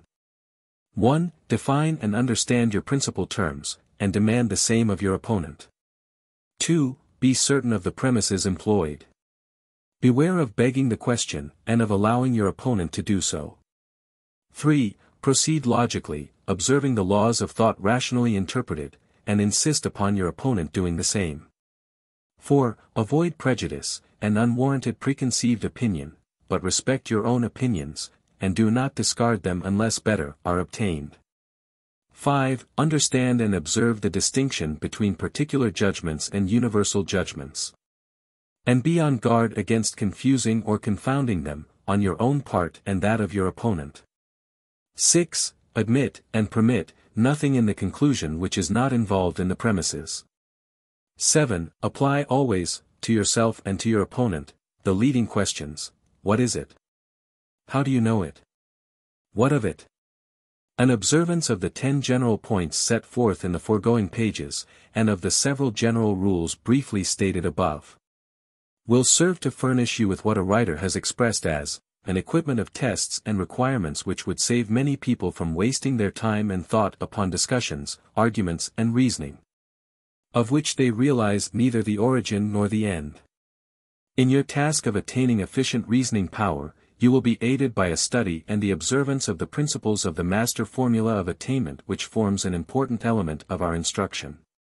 The master formula, precisely stated, is as follows: I. Definite ideals. 2. Insistent desire. 3. Confident expectation. 4. Persistent determination. V. Balanced compensation. Reduced to popular terms, it reads: you may have anything you want, provided that you, 1. Know exactly what you want, 2. Want it hard enough, 3. Confidently expect to obtain it, 4. Persistently determined to obtain it, and 5. Are willing to pay the price of its attainment. Character power, positive individuality. The springs of character. Character is the peculiar quality, or the sum of such qualities, by which a person or a thing is distinguished from others. The term as applied to human beings usually is defined as the strong intellectual or moral qualities of a person. But others have sought to emphasize the part played by actions and conduct in human character, and have accordingly suggested the definition of character as the general rule of conduct governing the acts and actions of a person. Another definition of character, one offered in a leading reference work, is the nature of the individual, manifesting in and as the continuity of his various successive voluntary and habitual acts. For the purposes of the present consideration of the subject, we may pass by the technical and academic definitions of the term in question, and content ourselves with the idea or concept of character as the essential principle of the nature of the individual which governs and decides his habitual mode of action, and which therefore expresses and manifests his individuality. As the individual is known to us almost exclusively through his actions, and as his principle of action is his character, therefore the character of an individual is practically the individual in himself, so far as is concerned our knowledge of him. There is frequently found to be some confusion concerning the relation between character and reputation. Some writers use these terms as if they were synonymous, while others employ them as if they denoted widely separated ideas. The general opinion of the most careful authorities, however, is that character denotes the true nature of the individual, while reputation denotes the particular view of the character of an individual, which is favored by public opinion, and which may be far different from the true character of that person. Someone has said that there are three phases of the character of an individual, viz. 1. His true nature and character, as an omniscient mind would perceive it, 2. His own opinion of his true nature and character, and 3. The public opinion of his character, which constitutes his reputation.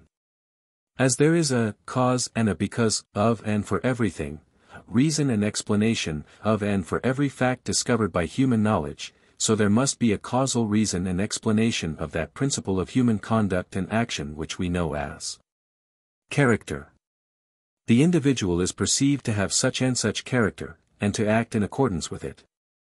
He is discovered to possess certain habits of thought, feeling and action, and to express and manifest these characteristic states in his activities of life. This habitual character or nature cannot be supposed to exist in and of itself, without cause, reason or explanation. Rather must it be assumed that this character and nature, like everything else in the manifested universe, has its reason and explanation in an antecedent and preceding chain of circumstances and conditions, influences and determining factors. Accordingly, the psychologist proceeds to seek for and to discover these causes and, because, these reasons and explanations of character. Halleck expresses the conclusions of orthodox psychology on the subject of the causal sources of character, in the following statement. Character is the resultant of several factors: will, heredity, and environment. Let us take an actual case to represent these at work.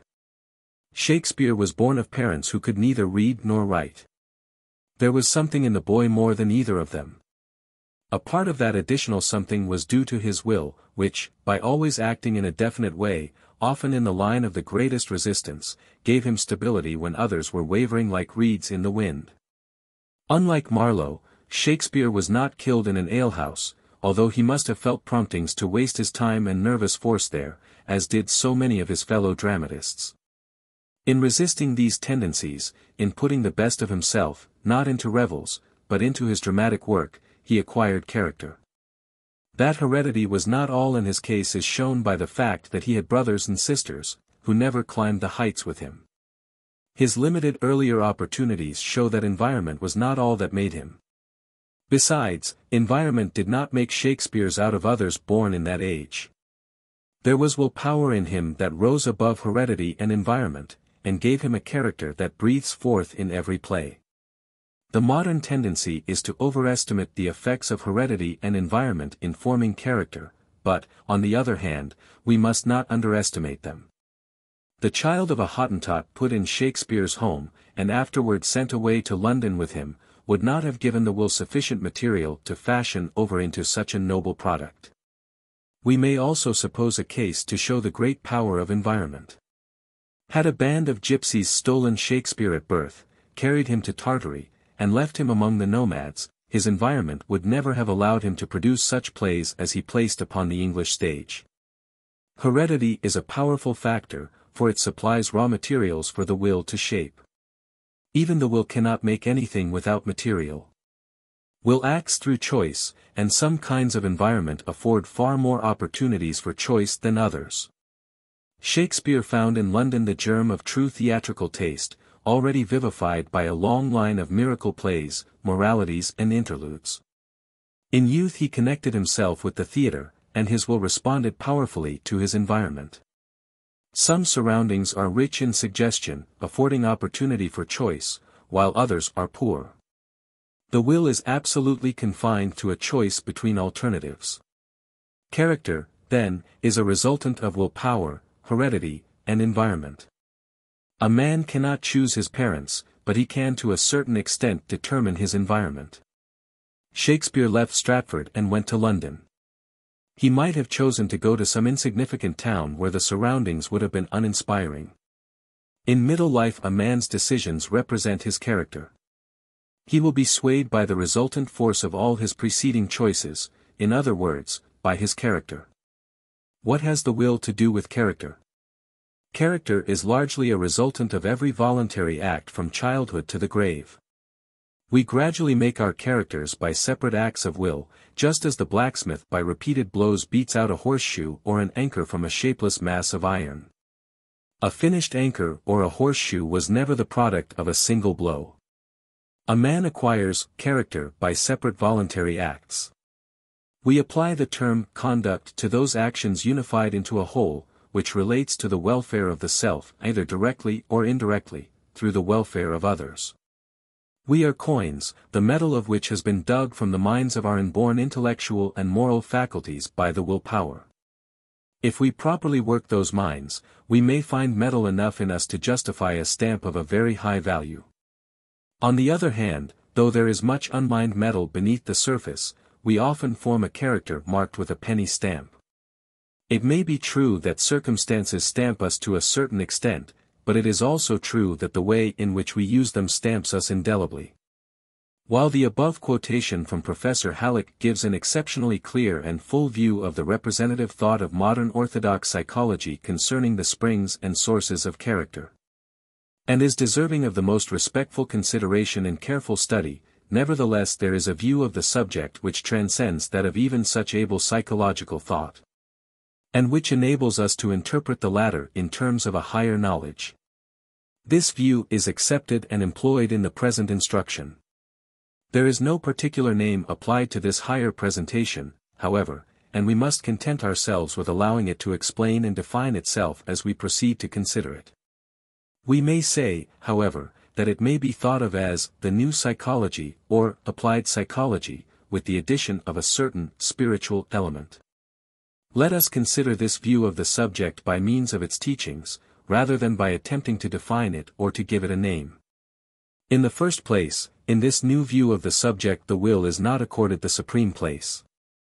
True it is that the will is the most important instrument employed in the development of character, but, at the last, the will is perceived to be but the instrument, not the user of the instrument. The user of the implement of will is that mysterious entity which abides in the center of the consciousness of the individual, and which is known to him as the I, ego, or I am I principle of his being. This I am I is that focal center of consciousness and of will established by that power which is the source and origin of all power.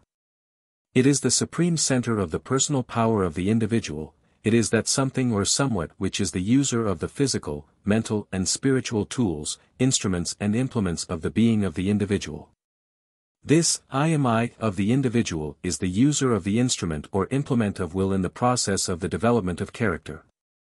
By means of this instrument it is able to mold and fashion the character at will, employing in the process, however, the raw materials afforded by heredity and environment, employing them, moreover, in a manner and to a degree not generally recognized by modern orthodox psychology, when the consciousness of the I am I is awakened to self-recognition, self-realization and self-manifestation.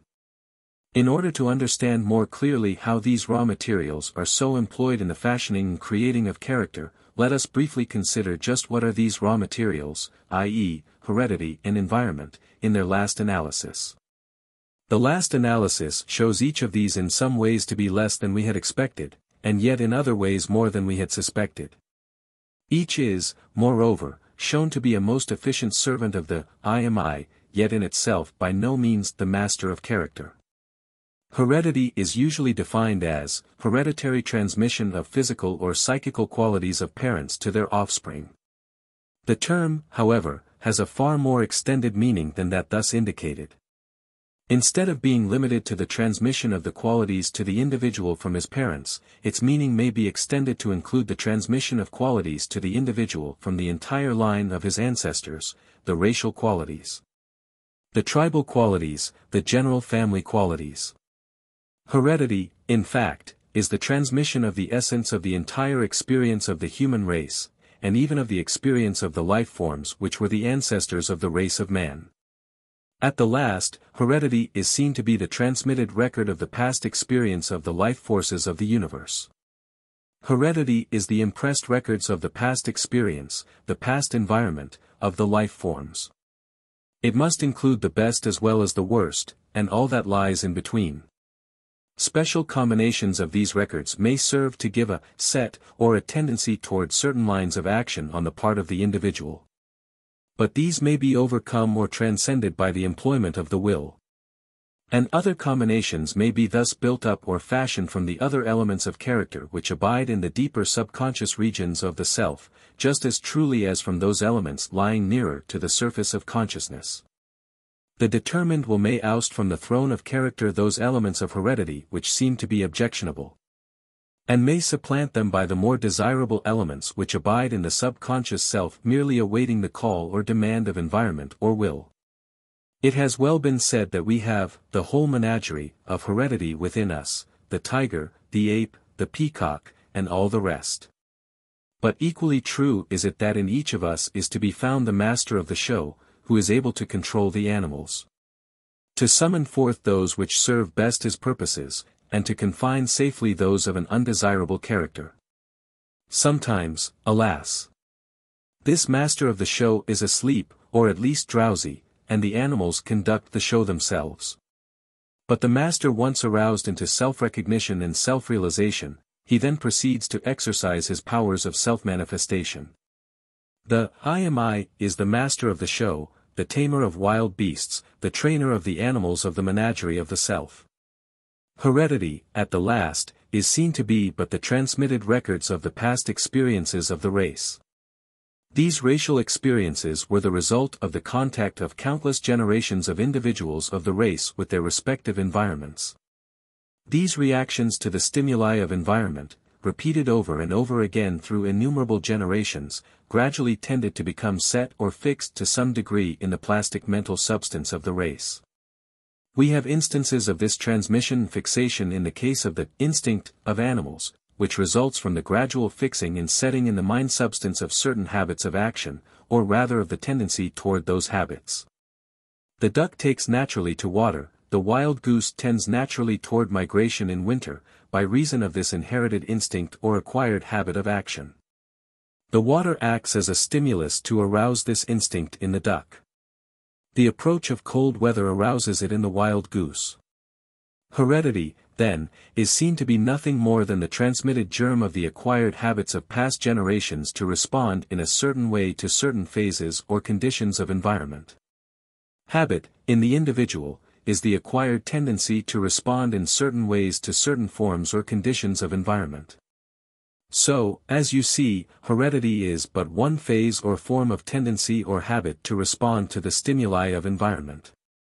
Environment is the real external conditioning and determining factor associated with both heredity and habit, the latter two being the internal factors. From the reaction of the internal to the external, our characteristic actions arise. Thus environment is a most important element in the development and manifestation of character, and it behooves us to investigate the nature of this important element, environment. Environment is defined as that which environs or surrounds, particularly the surrounding conditions, influences or forces. In short, environment is composed of those forces, influences, or conditions of the outside world which by means of their contact affect, influence and exert a modifying power over us. Careful thinkers have announced their belief that the character of the race, and that of the individual, are determined by the effect of their environment upon them, and by their reaction to their environment. If man were merely an automaton, or a mechanical contrivance, then, indeed, he would be but the helpless slave to environment. But as he is not a mere automaton or machine, he is not the helpless slave so pictured.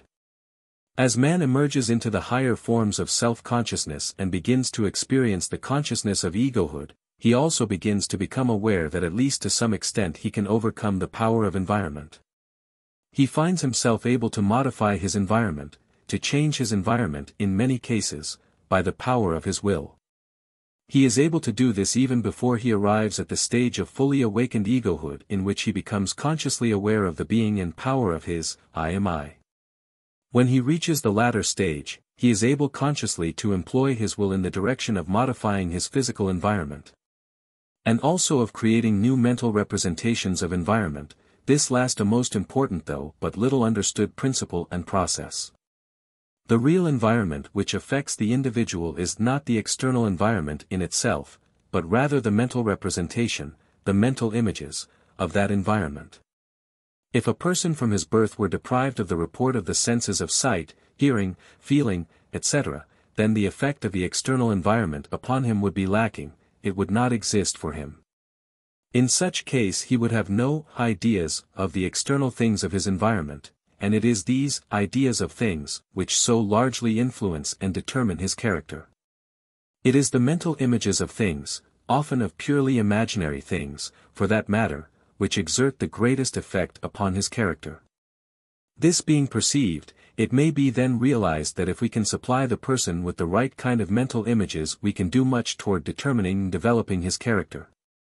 Especially if from the subconscious regions of his being we can bring up the appropriate tendencies and habits of reaction to these right kind of mental images, which we have seen have been placed in those regions by the processes of heredity. This then, in short, is the method of the new psychology, with the added spiritual element, of developing and cultivating your character. Let us briefly recapitulate the three important principles involved in the method, as follows. 1. You are aroused into a conscious recognition, realization and manifestation of the I am I, which abides at the center of your consciousness. And which is your real self. And are taught to apply your newfound power in the direction of working upon the raw materials of heredity and environment which abide within yourself. And at the same time to gather new material of the right kind from determined and selected contact with your external environment. 2. You are then taught to bring from the hidden recesses of your subconscious self the right kind of tendencies, habits and inclinations which have been placed there by the processes of heredity. This right kind of inherited tendencies, habits and inclinations abide in your subconscious regions, and in those of each and every other individual, no matter how hidden from sight they may be. And how much in evidence may be the opposite characteristics. The race is old, and the chain of heredity is long and extends in countless directions. The best as well as the worst abides in you, and in each and every individual, for each person is really the inheritor of the characteristics of every one of the original ancestors of the race. And of every one of many generations of their successors. Scientists have asserted that it may be stated as a true general principle that in the veins of each and every individual human being living today there flows the blood of each and every individual living 10,000 years ago and probably even as late as 5,000 years ago. This being true, it follows that the mental heredity must follow the same channels of distribution. Each of us then is the heir of the ages. Each of us has within us the potential characteristics of each and every individual of countless generations of men and women. This being the case, we may safely assert that the germ of each and every possible form of human character abides within your subconscious self. And is capable of being drawn upon by you to serve as the raw material of character which you may mold and fashion into the kind of finished character you most desire. And, mark you this, the new psychology, with the added spiritual element, has discovered the way whereby you may draw upon and bring to the surface these desired elements of heredity, as well as those of the personal experience and environment of yourself. 3. You are then taught to create the particular kind of mental pictures which will produce the desired reaction on the part of the inherited or acquired tendencies and characteristics brought into the field of your consciousness in the manner above referred to. You are taught how to create for yourself a working environment, to erect and to operate a laboratory of environment, in which you may produce those combinations of mind and soul which you seek to acquire and make your own.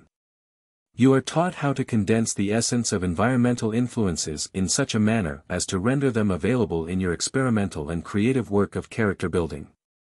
You are able to build up a miniature world of experience within yourself, in which you can reproduce the processes of nature and thus duplicate her results. Noted botanists and naturalists have been able to anticipate nature's evolutionary plans, and to produce, here and now, plant forms and animal forms which, in the ordinary course of evolution, would not have reached the earth scene until after thousands of more years of slow development. So may you, if you are sufficiently persistent and insistent. Develop your character along the desired lines to such a degree of proficiency as unaided nature is able to produce only at rare intervals, by exceptional combinations of elements, through many generations of race evolution. The key to the new methods of character building is, of course, found in the arousing of the full degree of the conscious recognition, realization and manifestation of your I am I. Without this, full success along these lines is impossible. But, even though you obtain only a partial measure of this superior consciousness, you may obtain a corresponding degree of success along these lines. By applying these methods, you, and also practically every individual of average intelligence and will power, will be enabled to secure satisfactory results in some degree at least. And, moreover, by means of the continued and persistent application of these principles and the methods based thereupon, the fuller awakening of the desired consciousness of the real self is encouraged. When your inner nature feels most keenly the need of the fuller awakening, then there is set into operation the forces which serve to encourage and to hasten such process. The insistent demand and the persistent application of the working principles here bring forth the supply just as they do on all of the planes of nature's manifestations and processes.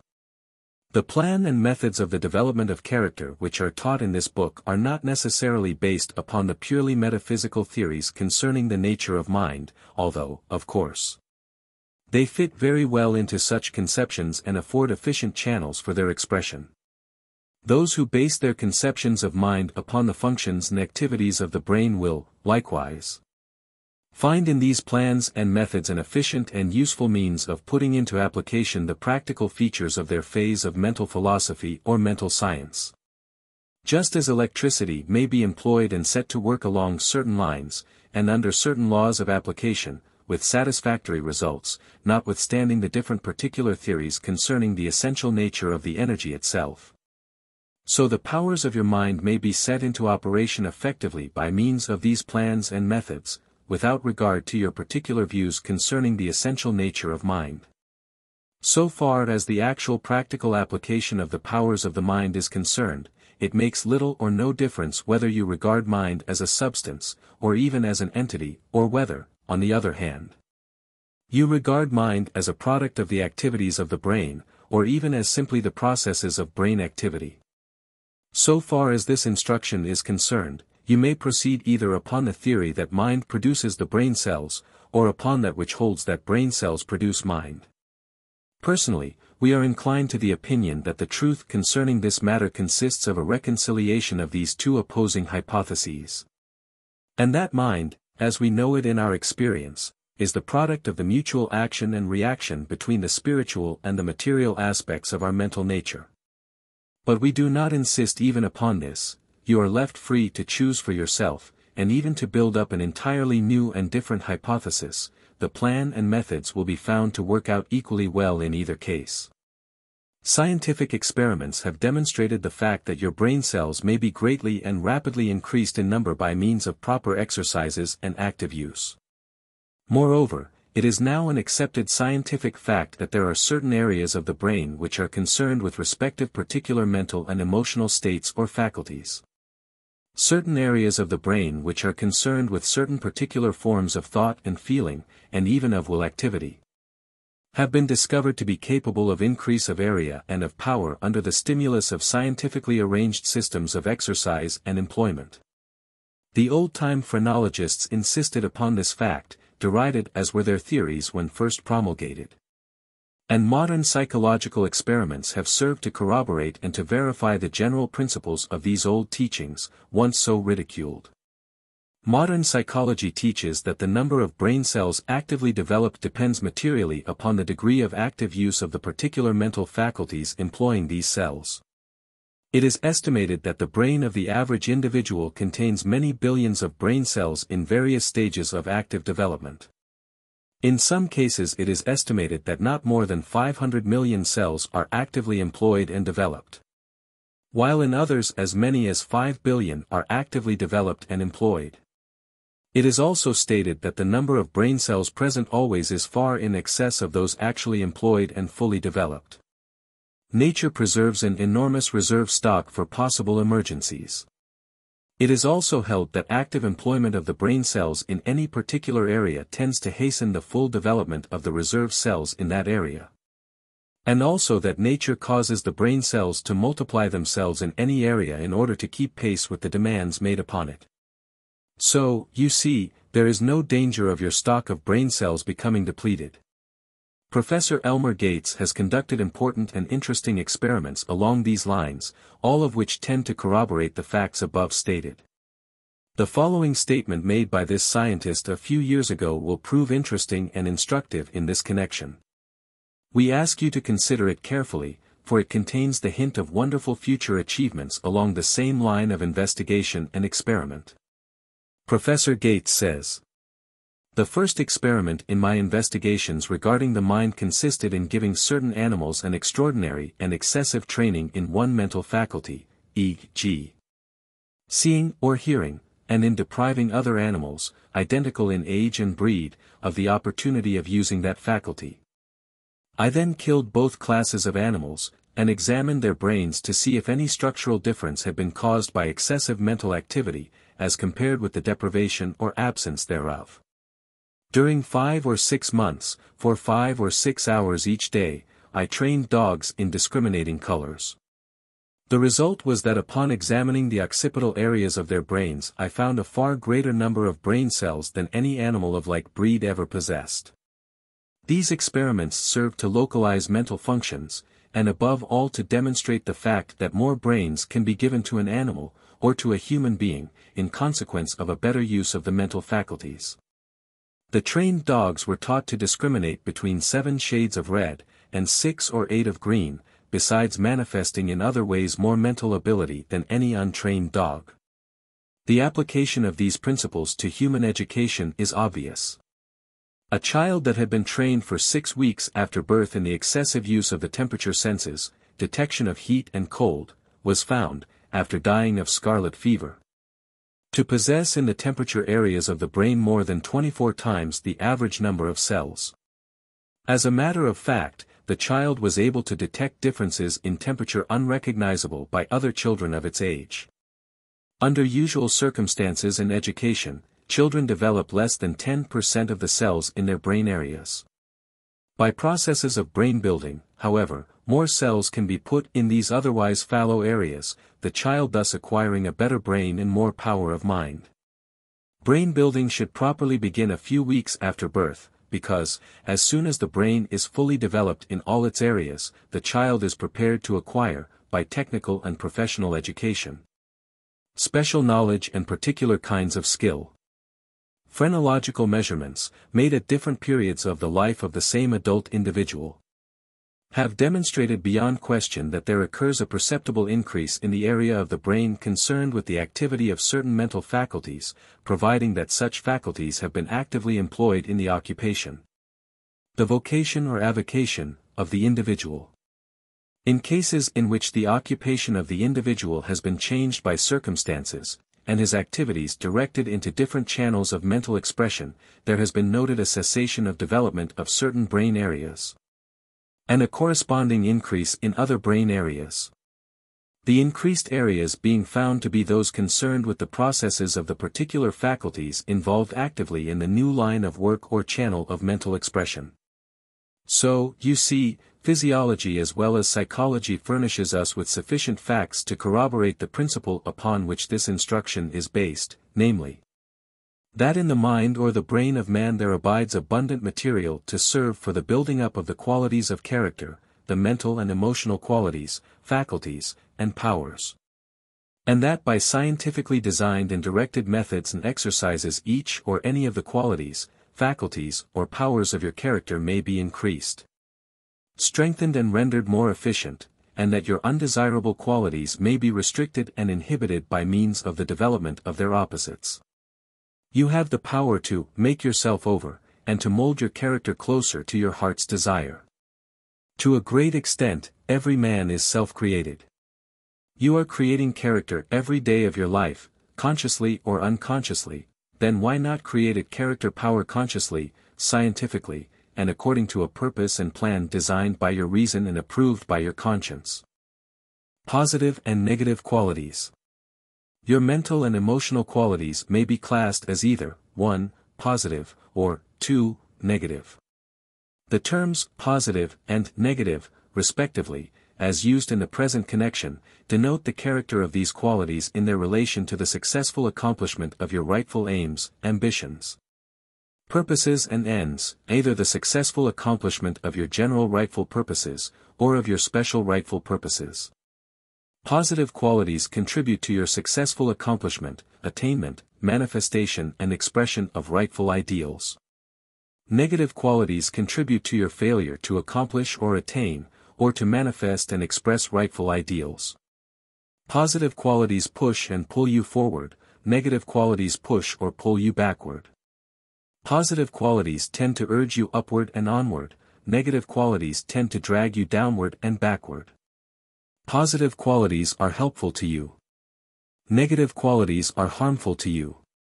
The best statement of the character and nature of positive qualities and negative qualities, respectively, is as follows. Positive qualities make you stronger, better and more efficient. Negative qualities make you weaker, worse and less efficient. The test question to be applied by you to any mental or emotional quality, any feeling, emotion, thought, mental attitude, or course of action, is, will this serve to make me stronger, better and more efficient? The touchstone of positivity. The above-mentioned test question to be applied by you to any mental or emotional quality, any feeling, emotion, thought, mental attitude, or course of action, the question, will this make me stronger, better, and more efficient? Has well been called the touchstone of positivity, for it serves to determine positivity when such exists in a quality of character. A touchstone is a mineral employed to test gold and silver by means of the streak left upon the stone by the metal when the latter is rubbed upon it. When the gold or silver of positivity is applied to this touchstone, the characteristic mark is left upon it and the genuineness of the mental or emotional metal is determined, the baser metals leave no such mark. The spirit of the touchstone of positivity consists of the following standard of excellence. 1. Expressing and manifesting the best possible kind of actions, physical, mental and spiritual. 2. With the greatest possible degree of ability, power and energy, and 3. With the maximum of actual and useful effect proportioned to the actual degree of power, strength or energy expended. The touchstone is the standard representing your summum bonum, or chief good, your chief ends and aims in life. Surely the ideal is a worthy one. When rightly understood and interpreted it is seen to include the essence of that which men of widely differing theories of life agree upon as the rightful aim and end of human effort. In this light, the question, will this make me stronger, better and more efficient, is perceived to be a worthy, consistent, and legitimate test of the value of your mental and emotional qualities of character. The nearer to this standard your character qualities approach in their development and manifestation, the greater is their value to you. To this end you should cultivate and develop your positive elements of character. To this end you should restrict, restrain and inhibit your negative elements of character. The positive norm and the two negations. Every mental or emotional quality or faculty of character has its positive norm, and its two negative extremes. The norm of anything is the authoritative standard, model, or type of that thing. The negative extremes of anything serve to negate the positive norm. To negate the positive norm is to deny, contradict, nullify and render it inactive and ineffective. Every norm has two extremes of negation, two negative extremes. For convenience, we may style the two negations, or two negative extremes, as follows. 1. The deficiency negative, i.e.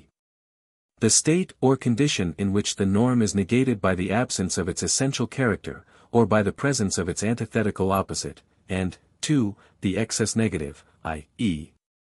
the state or condition in which the norm is negated by the presence of its general character manifested to such an excessive degree or in such a perverted form that thereby the essential virtue of the norm is practically nullified and its power rendered inactive. The deficiency negative represents the departure from the norm on the side of lack, deficiency, or absence. The excess negative represents the departure from the norm on the side of excess, intemperance, superfluity, extravagance, overmuchness, or perversion of its essential spirit. The positive norm is the golden mean. The two negations or negative extremes are the extreme departures from the positive norm, on either side of the latter. Either negative extreme serves to negate the positive norm associated with it. The following illustration drawn from everyday life may help to fix the above idea in your mind. A normal amount of heat is necessary to your physical well-being.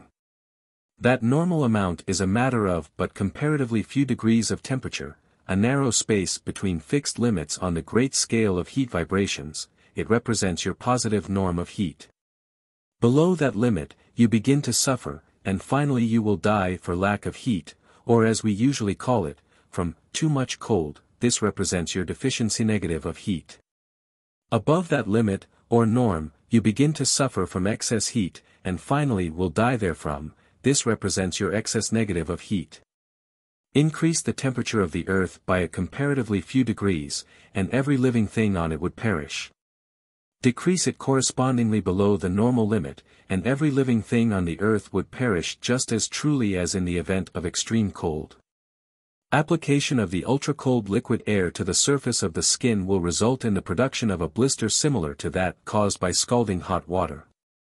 In their effects and results upon man, lack of heat and excess of heat are both negatives. The not enough is no worse than the too much. The only positive for him is found in the norm, his normal range of temperature. The same rule applies to every phase of character qualities, and to many other things in nature as well. Strive ever to secure and to maintain the golden mean.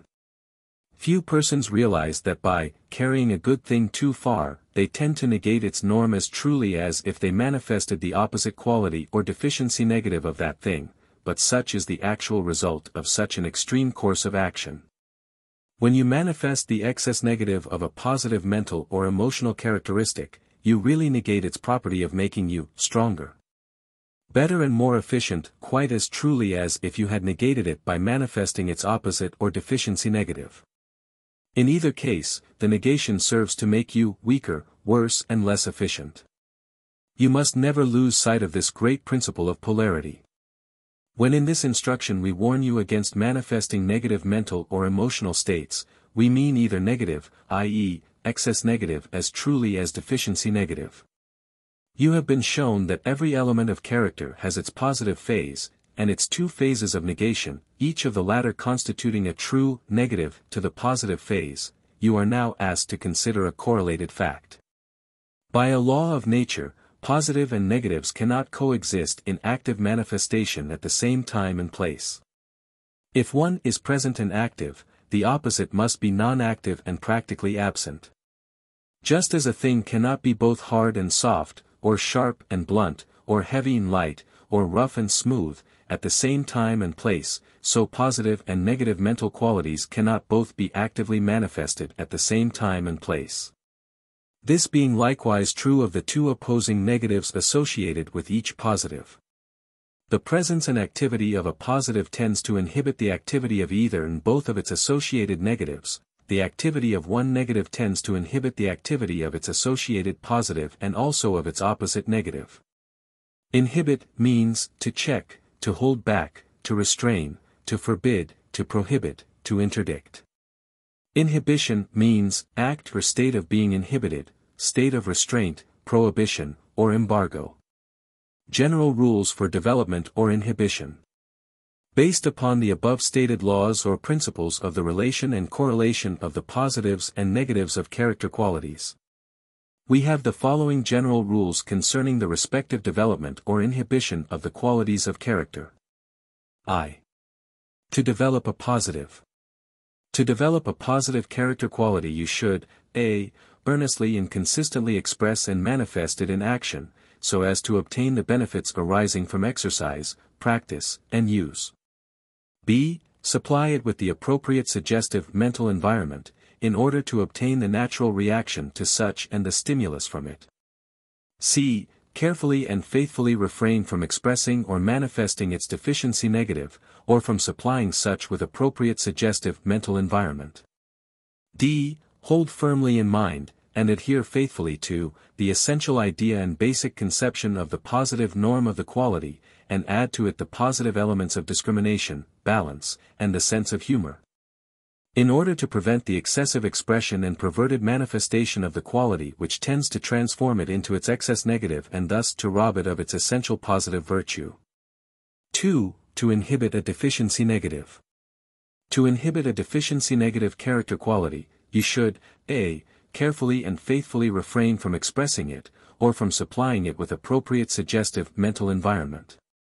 And, b. Endeavor constantly and determinately to express and manifest its associated positive. Here we have an illustration of the principle that, 1. Expressing a negative tends to inhibit its associated positive. And, 2. Expressing a positive tends to inhibit its associated negative. Example, by turning on the light, positive, you inhibit the darkness, negative, in the room. Or, by pouring muddy water, negative, in a bowl of clear water, positive, you tend to inhibit the positive. Whereas, on the other hand, by allowing a stream of clear water, positive, to flow into a bowl of dirty water, negative, you tend to inhibit the negative. The best way to inhibit a negative is to develop its associated positive. Turn on the light, and you need not shovel the darkness out of the room. 3. To inhibit an excess negative.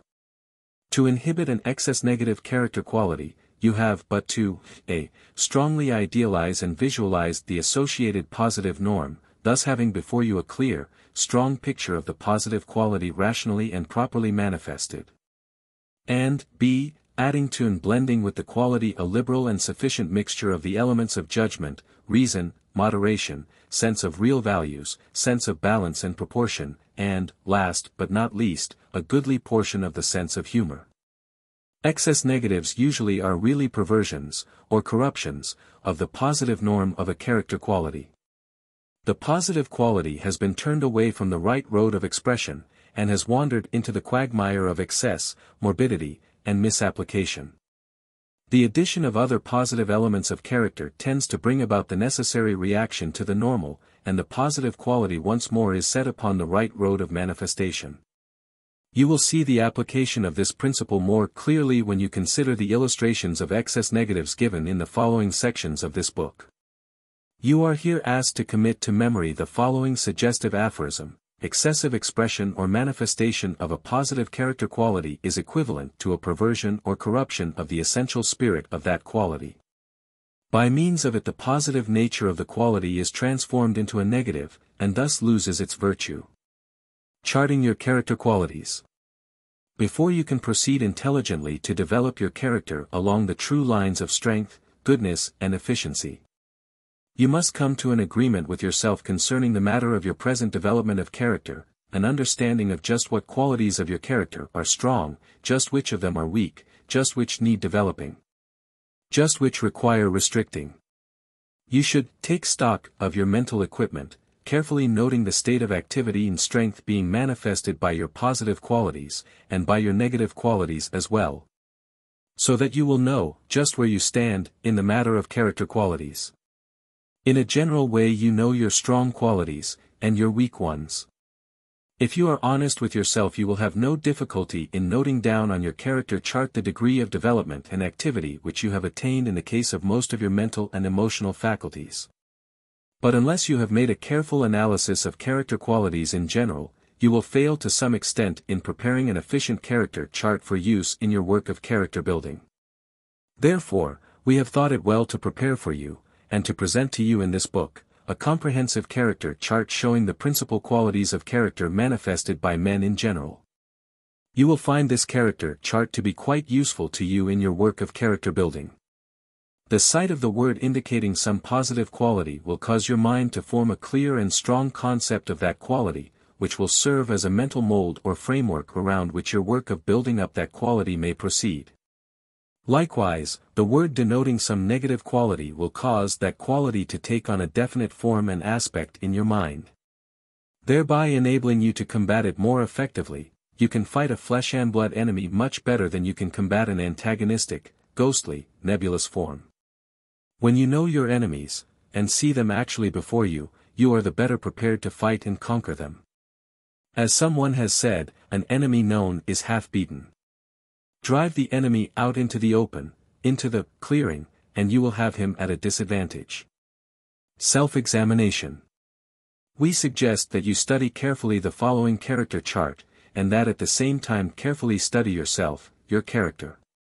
Be honest and frank with yourself, do not try to deceive yourself, for by doing so you will hurt yourself. If you have a strong positive quality well developed, do not allow false modesty to prevent you from marking it down on the character chart. Likewise, if you are weak and deficient in some quality, or have its negative opposite too active, do not let pride prevent you from marking it down. The character chart is the diagnosis of your case, the diagnosis upon which the treatment is to be based and administered, and unless you be honest and frank with yourself in preparing this chart, you will fail to obtain the full benefits of this instruction and of the self-treatment based upon it. You will notice that in the character chart there is noted, in the middle column, the positive norm of each particular faculty or quality of character. And that on either side of this there appears the deficiency negative, and the excess negative, respectively. You should carefully consider each one of these three groups, and then decide which of the three phases is predominant in your character. Sometimes you will find yourself just a little to one side or the other of the positive norm, yet not far enough away to place you in the category of either of the negatives. You should check off carefully with your pencil the particular place you occupy in each of the groups. By doing this you provide yourself with a plain guide or prescription for self-treatment along the lines of character building. I. The egoistic qualities. Deficiency negative. Lack of egohood. Lack of self-control. Lack of self-confidence. Lack of initiative. Positive norm. Egohood.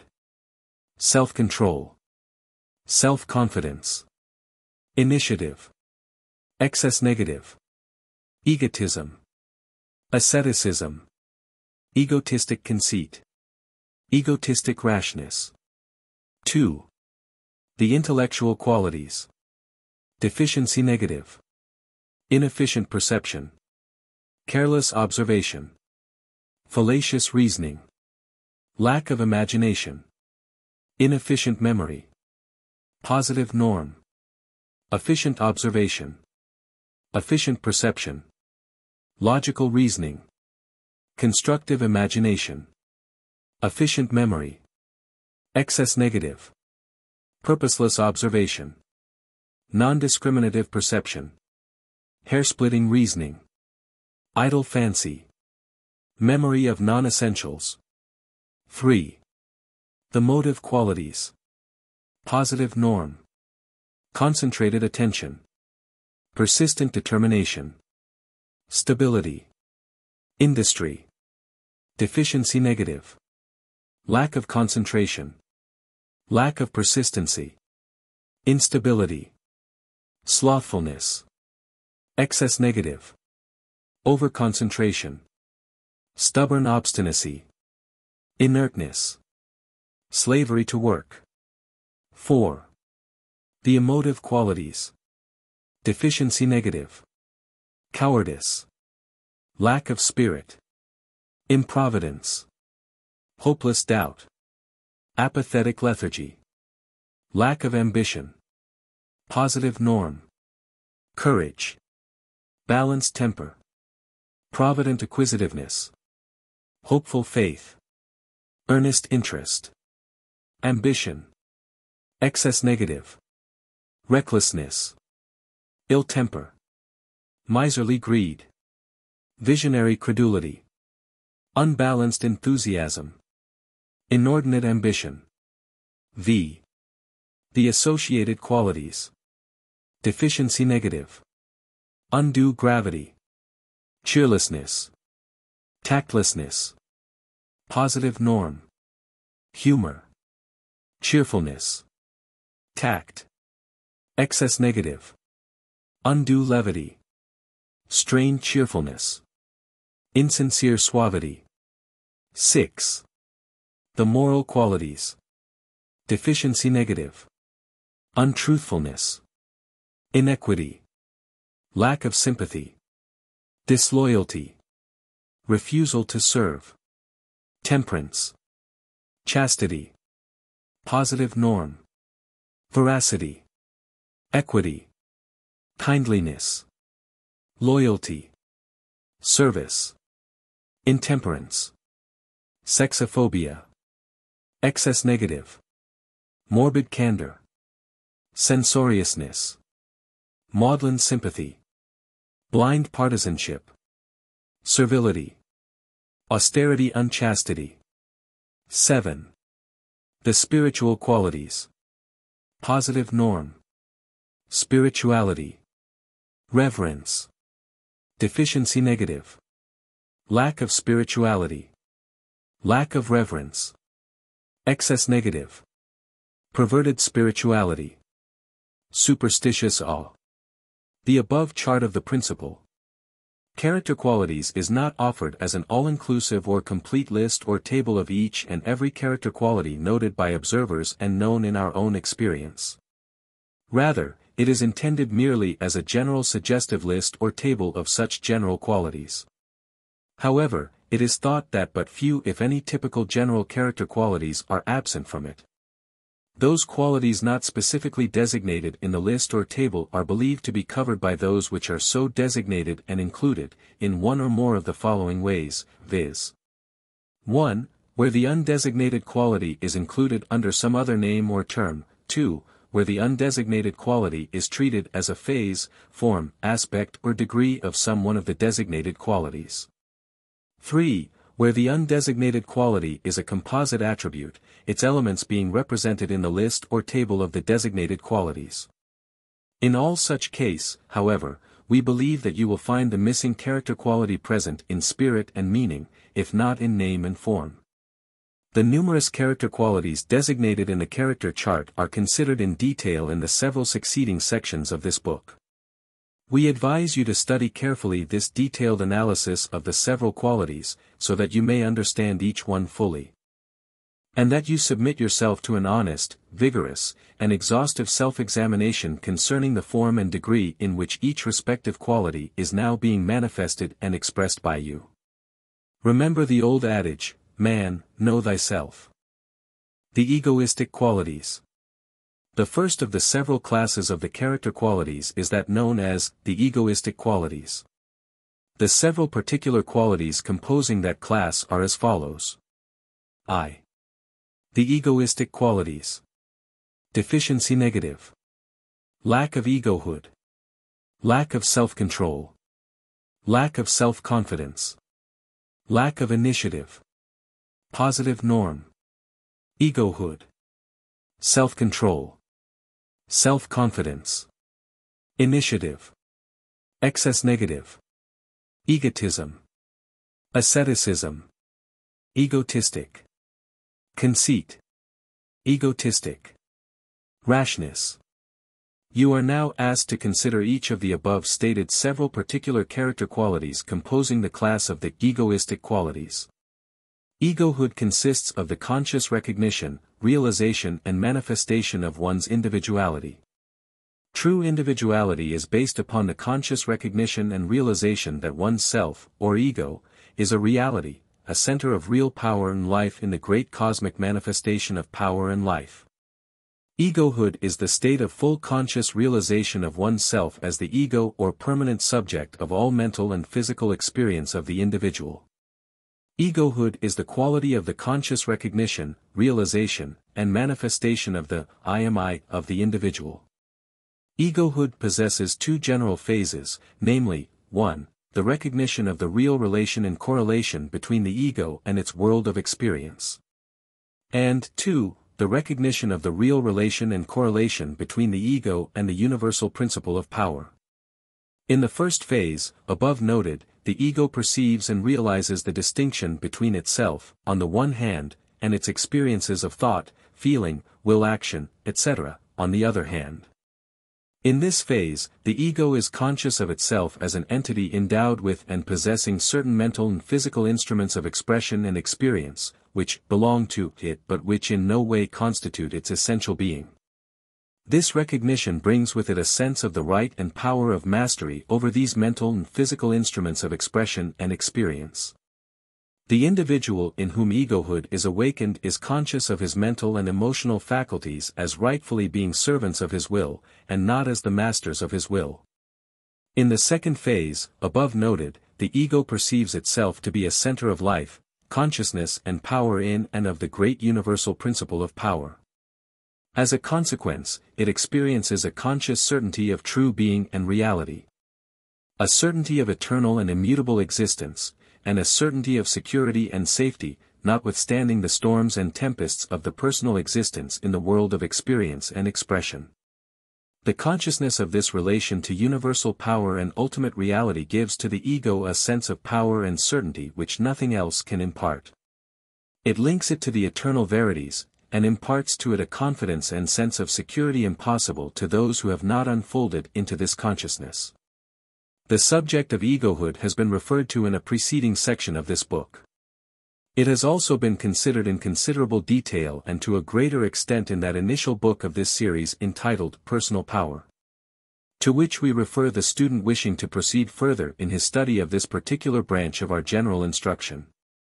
The deficiency negative of egohood is known as lack of egohood, which is marked by an absence of the realization of the presence of the ego as a real entity, and as the master of the mental and emotional faculties, its instruments of expression and experience.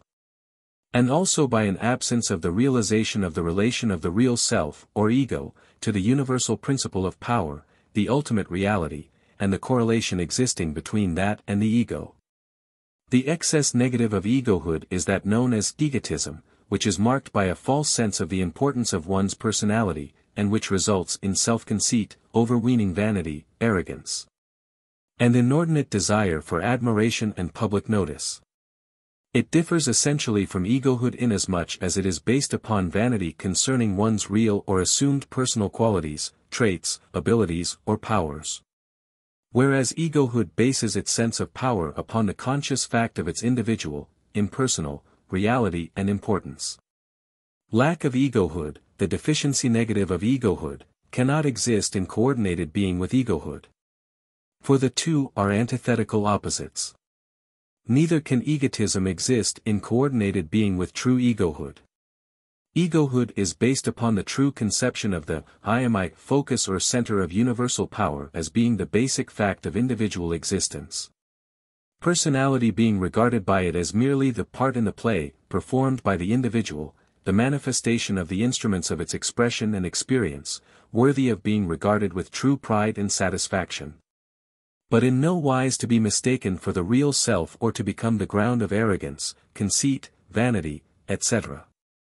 Self-control consists of the control and mastery of the instruments of expression and experience by the ego, or I am I, of the individual. Self-control distinguishes the great individuals of the race. Those in whom the consciousness of egohood is well awakened begin to manifest self-control almost involuntarily.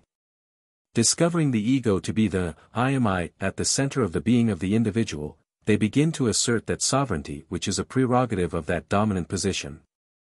Such an individual refuses to continue or to become a slave of the thoughts, feelings, emotions and habits of his instruments of expression and experience, but, instead, asserts his mastery over them, and orders his mental and emotional kingdom to conform to what he conceives to be his summum bonum or chief good. The deficiency negative of self-control is known as lack of self-control. This negative quality is marked by a greater or less degree of the absence of authority of the ego over the mental and emotional instruments under its control, and by the tendency to let these instruments act like runaway horses, or as spoiled children, i.e., without control, restraint, or mastery. The excess negative of self-control is that quality known as asceticism, i.e., undue austerity, extreme self-denial, self-mortification, self-punishment, etc. Asceticism inclines toward extreme self-denial based upon the false belief that there is some particular virtue in denying to oneself anything and everything that gives pleasure in any form. It seems to proceed upon the theory that anything that gives pleasure is evil, not because of any probable injurious effects but rather simply because it possesses the property of giving pleasure.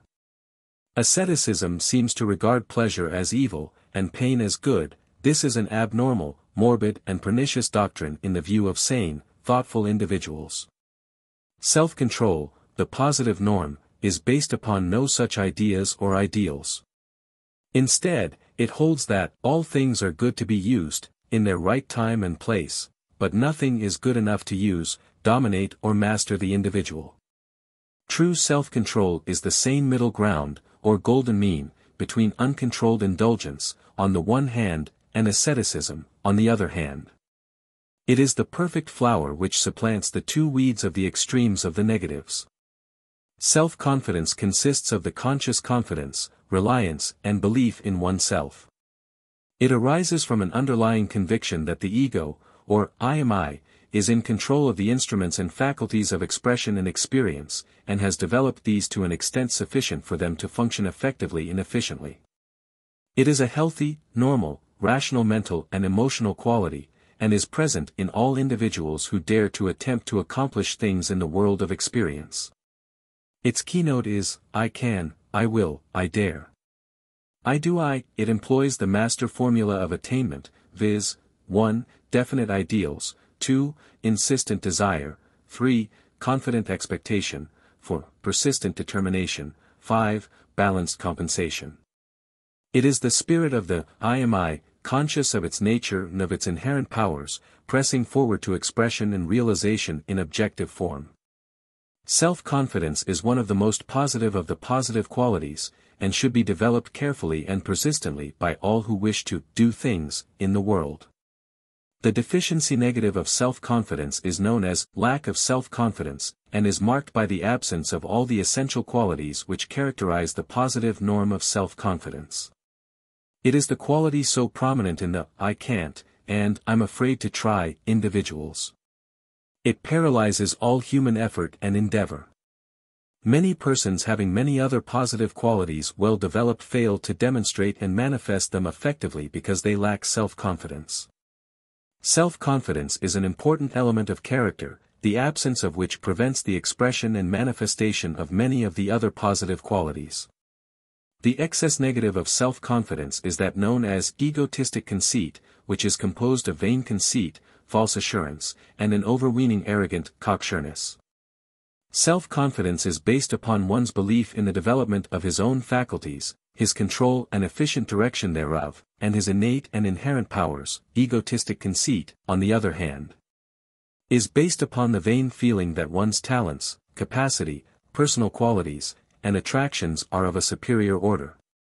Simply because they happen to be his own, a part of his own egotistical personal self, rather than because of their actual degree of development, direction and control. Egotistic conceit is a grotesque caricature of true self-confidence, and really is a negative of the latter. Initiative consists of the institution of one's action by himself, instead of by the orders or directions of others. To initiate is to introduce, to make a beginning, to set afoot, to originate, to commence, to begin or enter upon. Persons possessed of initiative are able to do things without being told, a valuable faculty when rightly applied. Persons in whom this faculty is well developed are able to act without special orders when confronted by conditions concerning which they have received no directions. They are able to act upon their own, when necessity arises. They are self-starters. They find themselves inspired by self-confidence, and filled by a sense of their own ability to act intelligently and effectively on their own account, without being specially ordered or directed by those in authority over them. Men with initiative of this kind are eagerly sought in all lines of human endeavor. They are comparatively scarce, many are called for, but few are chosen. These men are the generals and other commanding officers of the army of everyday life and work. The man of initiative, these self-starters, however, are not uninfluenced by the opinions and views of others, though they may seem to be so. Instead, they carefully consider and weigh the views and opinions of others as well as their own, and then come to a decision and form a judgment. Then they act on their own responsibility, without requiring orders or commands from these others. They acquaint themselves with the pros and cons of the subject of their actions, and thus are able to decide intelligently and to act upon that decision. They are not egotistical in their judgments, but are quite willing to adopt an opinion or idea of another if it seems to fit in with the general purpose and end. But they are self-starters, and do not require others to initiate their actions, or to command their steps for them. The deficiency negative of initiative is known as lack of initiative, which is marked by an absence of all of the characteristics of initiative. Those who lack initiative are unable or unwilling to undertake any enterprise or course of action on their own account. They may be excellent servants and obeyers of orders, but they cannot act without being told to do the thing, how and when to do it, and when to stop doing it. They seem to lack the power of self-starting, and that of self-direction. They need always to be told their office in life is to be led, or driven. The best that can be expected of them is that they will obey orders faithfully, and this is much, in many cases. The excess negative of initiative is known as egotistic rashness, which is marked by a disposition to act not only without orders or direction, but also without due consideration, forethought and judgment. Those of this type seem to think that every plan of action or conduct which occurs to them is good simply because they, themselves, happen to think of it. They are inclined to undervalue the opinions and experience of others, simply because they are those of the others, instead of their own. Vanity, vain conceit and personal false pride take the place of judgment, open-mindedness, careful consideration, accompanied by self-confidence. Such persons are the fools who rush in where angels fear to tread. They lack balance, sense of true proportion, and that true individuality which transcends mere personality. This negative quality is a counterfeit of true initiative.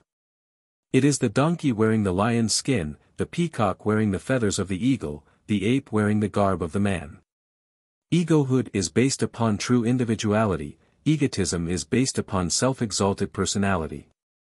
Egohood is posited upon the consciousness of true being, its expression is, I am I, in that sense of the term which indicates its fundamental reality, and verity as a focal center of consciousness and power in the universal principle of power, and as a center of activity in one's mental and emotional kingdom. Egotism is posited in the limited consciousness of personality, the consciousness of oneself as John Smith, instead of I am I. It regards its temporary, passing, changeable and variable aggregate of mental and emotional states as being its true nature, instead of things belonging to the I am I.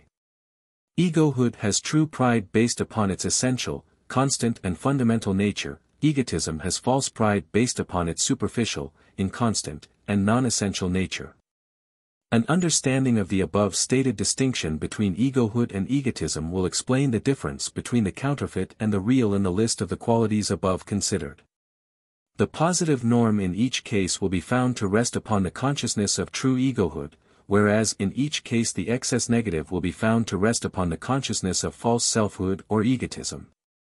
The remedy is apparent: develop true individuality and egohood, and thus dispel the shadowy presence of egoism or false selfhood. Remember the rule: develop the positives, and thus weaken and inhibit the negatives. The intellectual qualities. The second of the several classes of the character qualities is that known as the intellectual qualities. The several general qualities composing that class are as follows. 2. The intellectual qualities. Deficiency negative. Careless observation. Inefficient perception. Fallacious reasoning. Lack of imagination. Inefficient memory. Positive norm. Efficient observation. Efficient perception. Logical reasoning. Constructive imagination. Efficient memory. Excess negative. Purposeless observation. Non-discriminative perception. Hair-splitting reasoning. Idle fancy. Memory of non-essentials. You are now asked to consider each of the above stated character qualities composing the class of the intellectual qualities. Efficient observation consists of the efficient, purposive observation of the objects, subjects, and events of one's experience. Observation means the act or faculty of taking notice, observing, noting with care, discovering. Observation depends upon the degree of attention and interest inspiring the act. Observation constitutes a most important factor in efficient thinking and reasoning. It supplies the raw material of thought. Likewise, it is the efficient basis of creative imagination, invention and designing, and upon its foundation the structure of memory is built. Our memory records and our images of reproductive imagination are but variants of observed things and facts. The three elements of efficient observation are, 1. Attention, in which the mind goes out toward the object of observation. 2. Interest, which inspires and holds the attention. And, 3. Discrimination, which distinguishes between the discovery and detection of facts concerning things which contribute to our efficiency, on the one hand, and the noting of facts and things which serve no practical purpose or end in our lives, on the other hand. The excess negative of efficient observation is known as careless observation, in which are lacking all the elements of the positive quality. The majority of persons are deficient in observation, hence their lack of material for efficient thought, creative and constructive imagination, and effective memory. The excess negative of efficient observation is known as purposeless observation, in which the attention is devoted to every passing object of experience, without rational discrimination based upon efficient use, purpose or definite end. It stores the mind with a lot of junk, instead of with useful material. Efficient perception consists of the efficient, purposive perception of the objects, subjects, and events of one's experience. Perception is the faculty, or act, of consciousness whereby it apprehends, comprehends, or takes cognizance of the reports of the senses reaching it in the form of sensation. Perception is the assimilation of the material supplied by observation. In observation, you note the things and facts of your experience. In perception, you identify those facts or things according to their nature and character, and thus know them for what they are. Perception furnishes the units of thought, reasoning, judgment and constructive imagination. It supplies the building blocks from which the structures of efficient reasoning and invention are to be built. Percepts constitute the simple ideas from which are built and constituted our concepts, general ideas, logical classes and other higher elements of thought. The deficiency negative of efficient perception is known as inefficient perception, in which are lacking all the elements of the positive quality. The great masses of persons lack the faculty of efficient perception, and thus are without the materials of efficient thought, reasoning, invention, constructive imagination, etc. The excess negative of efficient perception is known as non-discriminative perception, which is characterized by the frittering away of perceptive power on objects, facts and events which are non-essential to our efficient thought, reasoning and constructive imagination, and which fill the mind with a mass of worthless material serving no useful or practical purpose. Perceptive power without discrimination is practically useless, and serves to choke and clog the true perceptive areas of the mind. Logical reasoning consists of the employment of the reasoning faculties along the lines of logical inference, induction and deduction. Reasoning is the act or process of proceeding from that which is known to that which is not known, for the purpose of discovering truth. The report of the reasoning process is known as a judgment. A judgment is arrived at by means of the respective processes of analysis, or the distinction of differences, of synthesis, or the distinction of resemblances, and of inference, or the distinction of essential identity. Logic may be styled the science of correct reasoning. It is a formal statement of the laws and rules of correct reasoning as discovered by the great thinkers of the race. It is not an artificial scheme or plan of reasoning, but is rather the formulation and statement of the principles which distinguish efficient and correct thinking and reasoning from that of the opposite character. Logic points out the road to the discovery of truth. The road itself already exists, it has existed ever since the rational faculties were created or evolved in man. The deficiency negative of logical reasoning is known as fallacious reasoning, or reasoning either, a. based upon false premises, b. conducted upon illogical principles, c. resulting in an illogical and unwarranted conclusion or judgment, or d. combining all of these false methods. The great mass of persons reason more or less fallaciously, and therefore fail to reach the truth concerning the subjects under consideration. The excess negative of logical reasoning is known as hair-splitting reasoning, in which the main purpose and end of reasoning, i.e., the discovery of truth, is overlooked. And in which the technical form takes the place of the spirit and substance of the thought, in which one reasons about terms and forms, rather than about things.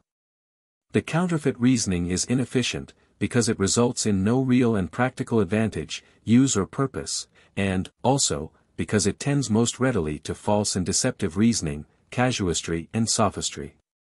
Constructive imagination consists of the employment of the faculty of imagination along constructive, creative, efficient lines, towards some definite and useful purpose.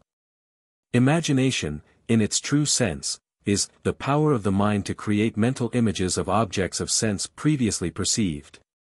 Or the power to reconstruct or recombine the materials furnished by experience or memory, and to employ these for the accomplishment of some useful and practical purpose. In constructive imagination, the powers of imagination are employed for the purpose of construction, creation, invention, in accordance with some definite purpose, and towards some definite end. Constructive imagination is the chief instrument of the inventor, the designer, the forward-looking, business or professional man, the workman, the military officer, the writer, the artist, etc. It is one of the most important and useful of the mental faculties, and is truly a positive quality, inasmuch as it tends to make you stronger, better, and more efficient.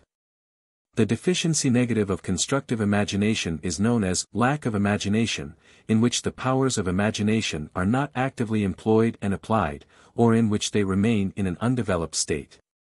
The person lacking in imagination is under a serious handicap, and will not be likely to move forward in life, for he cannot see ahead, plan, design, invent, or construct. The excess negative of constructive imagination is known as idle fancy, in which the powers of imagination, perhaps highly developed and active, are dissipated by reason of indulgence in idle fancy, daydreaming, building castles in Spain, purposeless reverie, etc. Having no relation to practical life, and being directed to no definite end. This phase of imagination is typically negative, inasmuch as it tends to make you weaker, worse, and less efficient according to the standard of positive efficiency as set forth in this instruction.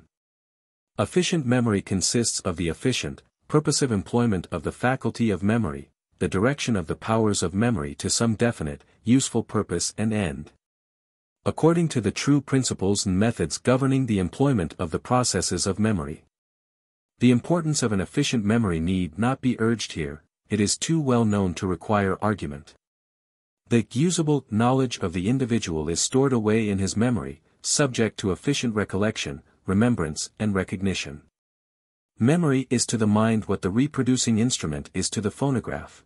In either case, that which is recorded and stored away is practically useless if it cannot be reproduced. An efficient memory is truly positive, inasmuch as it tends to make you stronger, better, and more efficient, in a marked degree. It meets without qualification the test of the touchstone of positivity. The deficiency negative of efficient memory is known as inefficient memory, which is marked by an absence of practically all of the characteristics distinguishing the positive quality. An inefficient memory is a most serious handicap to the individual, and is truly a negative quality, for it truly renders the individual weaker, worse, and less efficient, in every way. The excess negative of efficient memory is known as memory of non-essentials, which is marked by an undue attention to and an unnecessary remembrance of the non-essential, trivial, useless, unimportant details and incidents of everyday experience. This kind of memory is frequently found in persons of undeveloped intellect, young children, savages, and also among the impractical, inefficient persons who abound on all sides. Such persons will be found to lack concentration and trained attention, and to have interest only in the trivialities of life. The motive qualities. The third of the several classes of character qualities is that known as the motive qualities. The term motive means that which moves or incites to action. The several general qualities composing that class are as follows. 3. Emotive qualities. Deficiency negative. Lack of concentration. Lack of persistency. Instability. Slothfulness. Positive norm. Concentrated attention. Persistent determination. Stability. Industry. Excess negative. Overconcentration. Stubborn obstinacy. Inertness. Slavery to work. You are now asked to consider each of the above stated qualities composing the class of the emotive qualities. Concentrated attention consists of the deliberate voluntary concentration or focusing of the attention upon the subject or object under consideration. Attention is the application of the mind to any object of sense, thought, or memory. Or, more technically, attention is consciousness concentrated in order intelligently to conquer a particular object or subject. Attention has well been compared to the contraction of the pupil of the eye in the processes of sight. The law of attention is, the fewer objects we consider at once, the clearer and more distinct will be our knowledge of them. Concentrated attention is the focusing of the mind intently upon that which is before it, to the exclusion of all else for the time being.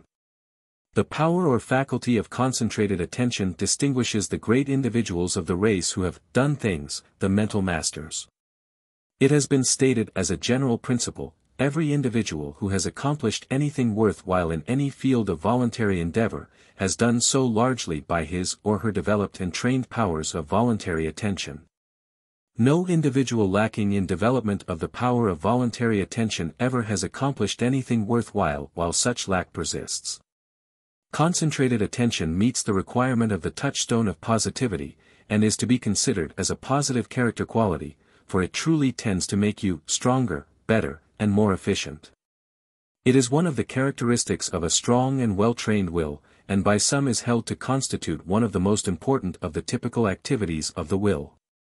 The deficiency negative of concentrated attention is known as lack of concentration, and is marked by a tendency to scatter and diffuse the power of attention, the result being that inattention results. Lack of concentration, or the tendency toward inattention, is a weakness of character, and must be classed among the negative character qualities. The excess negative of concentrated attention is known as overconcentration, and is marked by a mental state closely resembling self-hypnosis. It results in absent-mindedness, concerning all else except the subject or object under attention. Moreover, instead of resulting in increased power and clearness of thought, it really produces the opposite, this because the mind is practically put asleep by reason of the tiring of the attention. Beware of inducing self-hypnosis by an abnormal and undue forcing of the powers of attention. Keep in the middle of the road. Persistent determination consists of the persistent, persevering, tenacious application of the powers of the will, the firm, steadfast, steady, fixed, resolute, constant determination to carry out that which has been undertaken. This quality of character is found in the strong men and women of the race who have surmounted obstacles of environment. It is one of the characteristic marks of such individuals. It causes one to be sure you're right, then go ahead. To stand by one's purposes, to hold on even when things look the darkest, to refuse to surrender to adverse circumstances. It is one of the elements of the master formula of attainment. It is one of the most positive of the positive character qualities, and should be carefully and determinately developed. The deficiency negative of persistent determination is known as lack of persistency, or irresolution, and is marked by an absence of the characteristics of the positive quality. It is a negative, weakening, destructive mental trait, and should be overcome. The excess negative of persistent determination is known as stubborn obstinacy, which is really a perversion of the positive quality. It consists of a stubborn, mulish obstinacy which refuses to move away from a given spot. Those manifesting it often regard it as doggedness or firmness, whereas it is rather a willful, unreasonable mulishness and obstinacy, unwilling to move or to be moved even when every reason dictates the move. It is not will but willfulness which inspires this mental state. It may be cured by mixing reason and other positive qualities into the elements of persistency and determination which, without the mixture, have reached the degree of perversion. Stability consists of the mental state of steadiness, steadfastness, fixedness, durability, firmness of position and foundation. Those in whom it is well developed are marked by a thoroughness, a continuity of purpose and of action, a general, stick-to-itiveness. They are to be depended upon, and are regarded as reliable and to be counted upon with confidence and certainty. They are always there, and are always known to be on the job. Persons in whom this quality is well developed are the solid individuals in any walk of life. The quality, in its norm, is decidedly a positive quality, for it tends to make you stronger, better, and more efficient. It should be cultivated and developed. The deficiency negative of stability is known as instability, which is marked by fickleness, inconstancy of purpose and action, waywardness, excessive desire for and habit of change, restlessness. Those in whom it is marked are known for their weathercock nature, their tendency to change at each shift of the breeze of circumstance, their fickleness, their irresolution, their inconstancy, their general lack of dependability. The quality has every mark of negativity, and should be inhibited. The excess negative of stability is known as inertness, i.e., tendency to remain inert, sluggish, passive, and indisposed to activity or movement. Persons of this type tend easily to get in a rut, to get set in their ways, and to become fossilized. They are incapable of change, even when the change is required and is approved of by reason. This quality is a grotesque caricature of true stability. It is really a perversion rather than an excess. Industry consists of the active and energetic manifestation of diligence, perseverance, assiduity, and interest in useful employment in work. This quality consists not merely of the outer manifestation of work, but also of the inner inclination and desire to work, to accomplish, to execute, to do things. The successful man in any walk of life is industrious, whatever else he may be. He finds a joy in his work, because it is his channel of expression and manifestation. He realizes to the full the truth of the adage, "Blessed is he who hath found his work." He delights in tearing down in order to reconstruct, in building up. In doing, in executing, in accomplishing. Industry is a positive quality, for it makes you stronger, better, and more efficient. The deficiency negative of industry is known as slothfulness, which is marked by disinclination to action, sluggishness, laziness, idleness, indolence, etc. This quality is so manifestly negative that no further comment concerning it is needed. The excess negative of industry is known as slavery to work, which consists of the degradation and perversion of normal active industry into a habitual routine of slavish drudgery and arduous toil and travail, of which habit is the motive power, and which lacks the spirit of industry pursued for a definite end and animated by the desire to accomplish. A writer says, "Work and labor imply strenuous but not necessarily excessive exertion. Toil implies a painful and exhausting severity of labor. Drudgery implies mean and degrading work, or, at least, work which wearies or disgusts from its minuteness or dull uniformity. Work employed toward a definite end, and animated with interest, desire and ambition, is positive. But work performed from mere habit, without interest or ambition, is a mere ox-like performance, and becomes negative in its effects. The former exalts, the latter degrades." The emotive qualities. The fourth of the several classes of character qualities is that known as the emotive qualities. The term emotive means, attended by, or of the nature of, emotion. The term also carries with it the idea of movement of the mind or soul to action. The several general qualities composing that class are as follows. 4. The emotive qualities. Deficiency negative. Cowardice. Lack of spirit. Improvidence. Hopeless doubt. Apathetic. Lethargy. Lack of ambition. Positive norm. Courage. Balanced temper. Provident acquisitiveness. Hopeful faith. Earnest. Interest. Ambition. Excess negative recklessness. Ill temper. Miserly greed. Visionary credulity. Unbalanced enthusiasm. Inordinate ambition.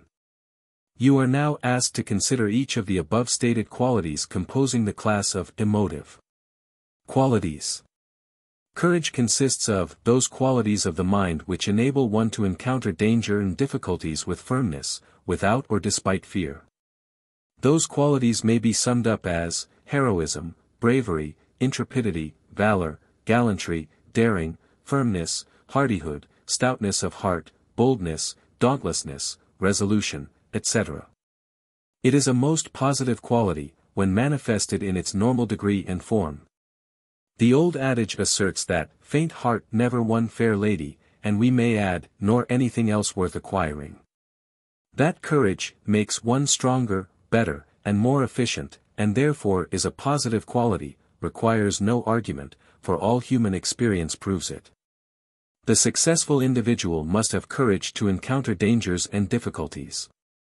Fortitude to endure physical and mental pain and distress, resolution to maintain his ground and to sustain his will not to recede, valor to lead and conduct his enterprises to a successful termination. Courage is that bold, resistant, defiant, self-protective spirit which marks the men and women who do things and who arrive. The deficiency negative of courage is known as cowardice, which consists of want of courage to face danger or difficulties, extreme timidity, pusillanimity, lack of spirit, proceeding from or expressing base fear. Cowardice is the quality of the timid, fearful, chicken-hearted, white-livered, pusillanimous, recreant, craven soul. It is one of the most negative of the negative character qualities, and always tends to make one weaker, worse, and less efficient. Its germ or essence is found to consist of the surrender to base fear, a craven dread and apprehension, accompanied by a lack of spirit to meet and combat that of which one is afraid. One may experience fear, and still possess courage to confront and combat it, but the coward not only experiences the fear, but also lacks the spirit to meet it and to give it battle. Some of the most courageous men freely admit that they experience fear, but they go forth to give it battle, instead of seeking to run away from it. The truest courage is of that which proceeds to the battle despite fear, in defiance of fear. Fear is the most depressing of all the emotional states. It has been called the mother of negative emotions. Its brood is a large one, including not only cowardice, but also worry, jealousy and other elements of the black side of emotional experience. The Buddhists call it the freezing emotion, and treat it as equal in undesirable rank with anger, or the burning up emotion. They hold that fear and anger constitute the two great parents of the negative emotions. Fear and anger are the two great, emotional unbalancers, fear being the depressing unbalancer, anger being the maddening unbalancer. Fear freezes the soul, anger burns up. Fear paralyzes the will, anger sets it crazy. The extreme phase of fear is that known as panic, the latter word originating in the Greek term indicating the mental state of those who suddenly caught sight of the god, Pan. Panic causes one to fly all to pieces, and to become irresolute, timorous and disposed to flee before shadows or from vain sounds. Fear may be overcome by boldly facing it and gazing into its eyes. At the best, fear is a big bluffer. Call its bluff, and it retires from the game. It is a make-believe thing, a counterfeit, it is a lathe painted to resemble iron. Confront it boldly, seize hold of it, and its falsity of nature will reveal itself. Confront it with will and determination, and it will retreat from the scene, though uttering fierce cries intended to terrify you who have conquered it. Bring into its presence its positive opposite, courage, and its negative shadow will disappear. Treat fear as a reality, and you but strengthen its power, deny its reality, and it melts away into the shadow world from which it emerged. When you find it confronting you, and seeking to deny you entrance to the gateway of success, boldly confront it and deny its real existence, and it will fade away into nothingness. Though bestowing upon you its hateful grin and baleful glare until the very last, leaving the gateway free for your passage through its portals. The excess negative of courage is known as recklessness, which consists of a perversion of courage, and is composed of the elements of foolish daring, without judgment or prudence. Foolhardiness, rashness, thoughtless action, precipitation, incautiousness, unwariness, action without thought or care of consequences. This quality undoubtedly tends to make you weaker, worse and less efficient. Being a perversion, rather than a true positive, this quality should be restrained and restricted, and transformed into the true positive norm of courage by blending with it prudence, reason, judgment and foresight. Balanced temper consists of a well-balanced, well-poised temper. Temper, in this usage, means disposition of the mind as respects the passions and emotions, particularly the passion or emotion of anger. The dictionaries give the two following antithetical definitions of the term, temper, viz. 1. Calmness of mind, poise of disposition, 2. Undue heat of mind, passion, irritation, proneness to anger. The individual of the balanced temper is spirited and animated, yet poised, self-controlled and balanced, firm of purpose, strong of spirit, yet slow to wrath. He lacks the spiritless condition of the deficiency negative, yet he also escapes the perversion of the excess negative of ill temper, rage, wrathfulness, proneness to anger, etc. Balanced temper is a true positive quality, and in every sense tends to make you stronger, better and more efficient. The deficiency negative of balanced temper is known as lack of spirit, the term spirit, in this usage, being defined as temper or disposition of the mind, energy, vivacity, ardor, enthusiasm, courage, etc. Lack of spirit is marked by spiritlessness, it is vigorless, wanting in courage, lacking in animation or liveliness of temperament, destitute of activity of spirit. It is not a state of being slow to wrath, but rather a state of abnormal meekness, excessive gentleness, morbid humbleness, submissive spiritlessness, yielding mildness. And is incapable even of righteous indignation, it is the sheep-like passivity and negativity, the rabbit-like submissiveness. It is truly negative, always tending to render you weaker, worse, and less efficient. It must not be confounded with balanced temper, for the latter is a lively spirit well controlled, nicely balanced and well poised, while the former is weak spiritlessness, lack of courage, and lack of real interest and enthusiasm in life and living, a state of apathy, lethargy, and lifelessness of spirit. Balanced temper manifests the calmness of life, lack of spirit manifests the calmness of death, the two are polar opposites. Be not deceived by those who would persuade you that the two are identical, they are antithetical. The excess negative of balanced temper is known as ill temper, the term ill meaning contrary to good, opposed to advantage, bad, evil, wrong, not in accordance with fitness. Ill temper is marked by a strong tendency toward anger, wrathfulness, loss of temper, rage, fury, ire, madness of temper etc. Ill temper manifests in a greater or less tendency toward anger. Anger is defined as a strong passion or emotion of displeasure, usually involving antagonism and desire to punish, excited by a real or supposed injury or insult to oneself or others, or by the intent to do such injury. Resentment is anger smoldering beneath the surface, and often consisting of very deep and enduring anger. Wrath and ire are the feelings of those roused to bitter anger. Rage is a vehement ebullition of anger. Fury is rage amounting almost to madness. Righteousness indignation, though sometimes blending into negative anger, nevertheless often belongs rather to the quality of balanced temper, for rightly defined it is a generous outburst of temper in view of things which are unworthy to be done. Anger, in the sense of rage, fury, wrath, ill temper, etc., is a very negative emotional state. It tends to make you weaker, worse, and less efficient, in every true sense of these terms. The origin of the term throws light on its character. It has its sources in the Sanskrit term meaning pain, anguish, and in the Latin term meaning a strangling anguish, and in the Greek term meaning to strangle. Anger, strongly manifested, really is a form of madness or temporary insanity. The person filled with rage and fury really is mentally unbalanced for the time being.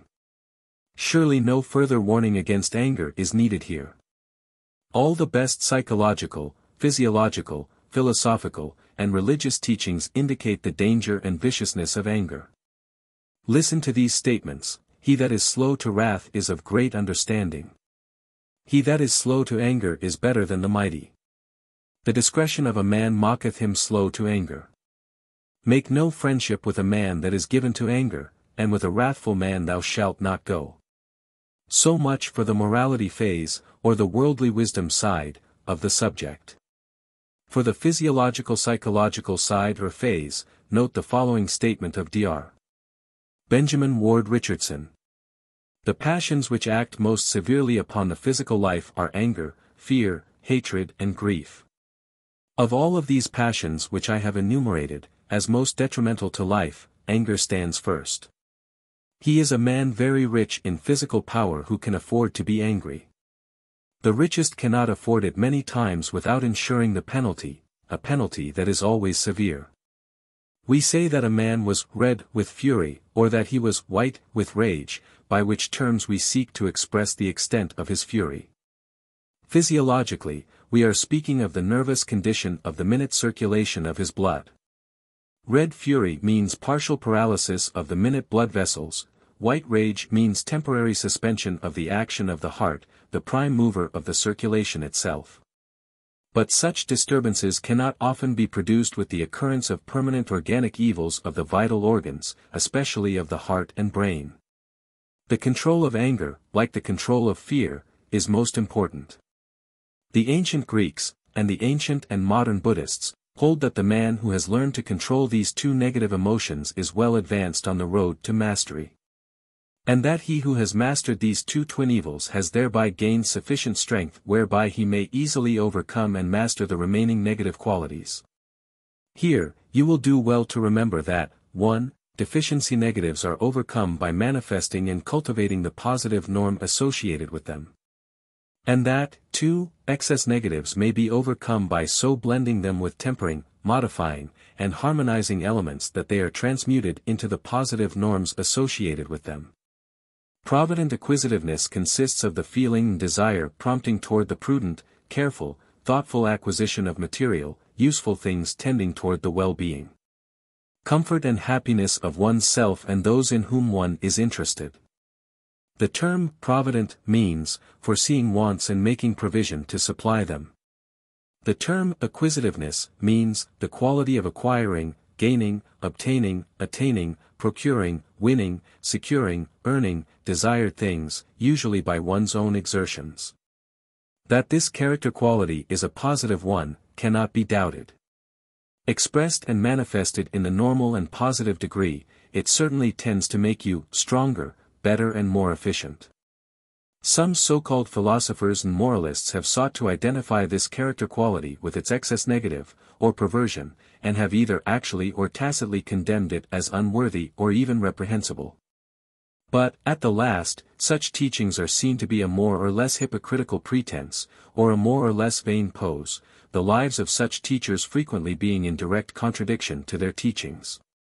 It cannot be denied that, in the present state of human society at least, it is a worthy, righteous, and normal course of conduct for one to seek to procure and provide the things essential to the comfort, happiness and welfare of oneself and those dependent upon him or in whom he is interested. Those who manifest such traits of conduct and character are commended by the general average of society, and those who fail to manifest them are condemned by public, or even punished by law. The above statements refer also to the provident and prudent acquisition of money. Money is merely a symbol of the things which it will purchase. In our civilization, money stands not for itself but rather for that which it may be used to acquire and secure. In seeking to acquire money, one is but striving to obtain food, shelter, clothing, necessities, comforts, conveniences, or luxuries, of many and varied kinds. It may be true that money is the root of evil, but it is equally true that money is the wherewithal, the necessary means or instrument, with which we obtain the necessary, useful, and good things of life. Money is neither better nor worse than the things which it is employed to purchase. The evil of money consists in its wrong getting and wrong spending, in its misuse rather than in its use, in many cases. Most of the revilement of money on the part of pseudo-moralists is mere cant and claptrap. There is no virtue inherent in poverty, in spite of the pious pretense to the contrary. Poverty is a curse, and the individual rightfully strives to avoid or to overcome it.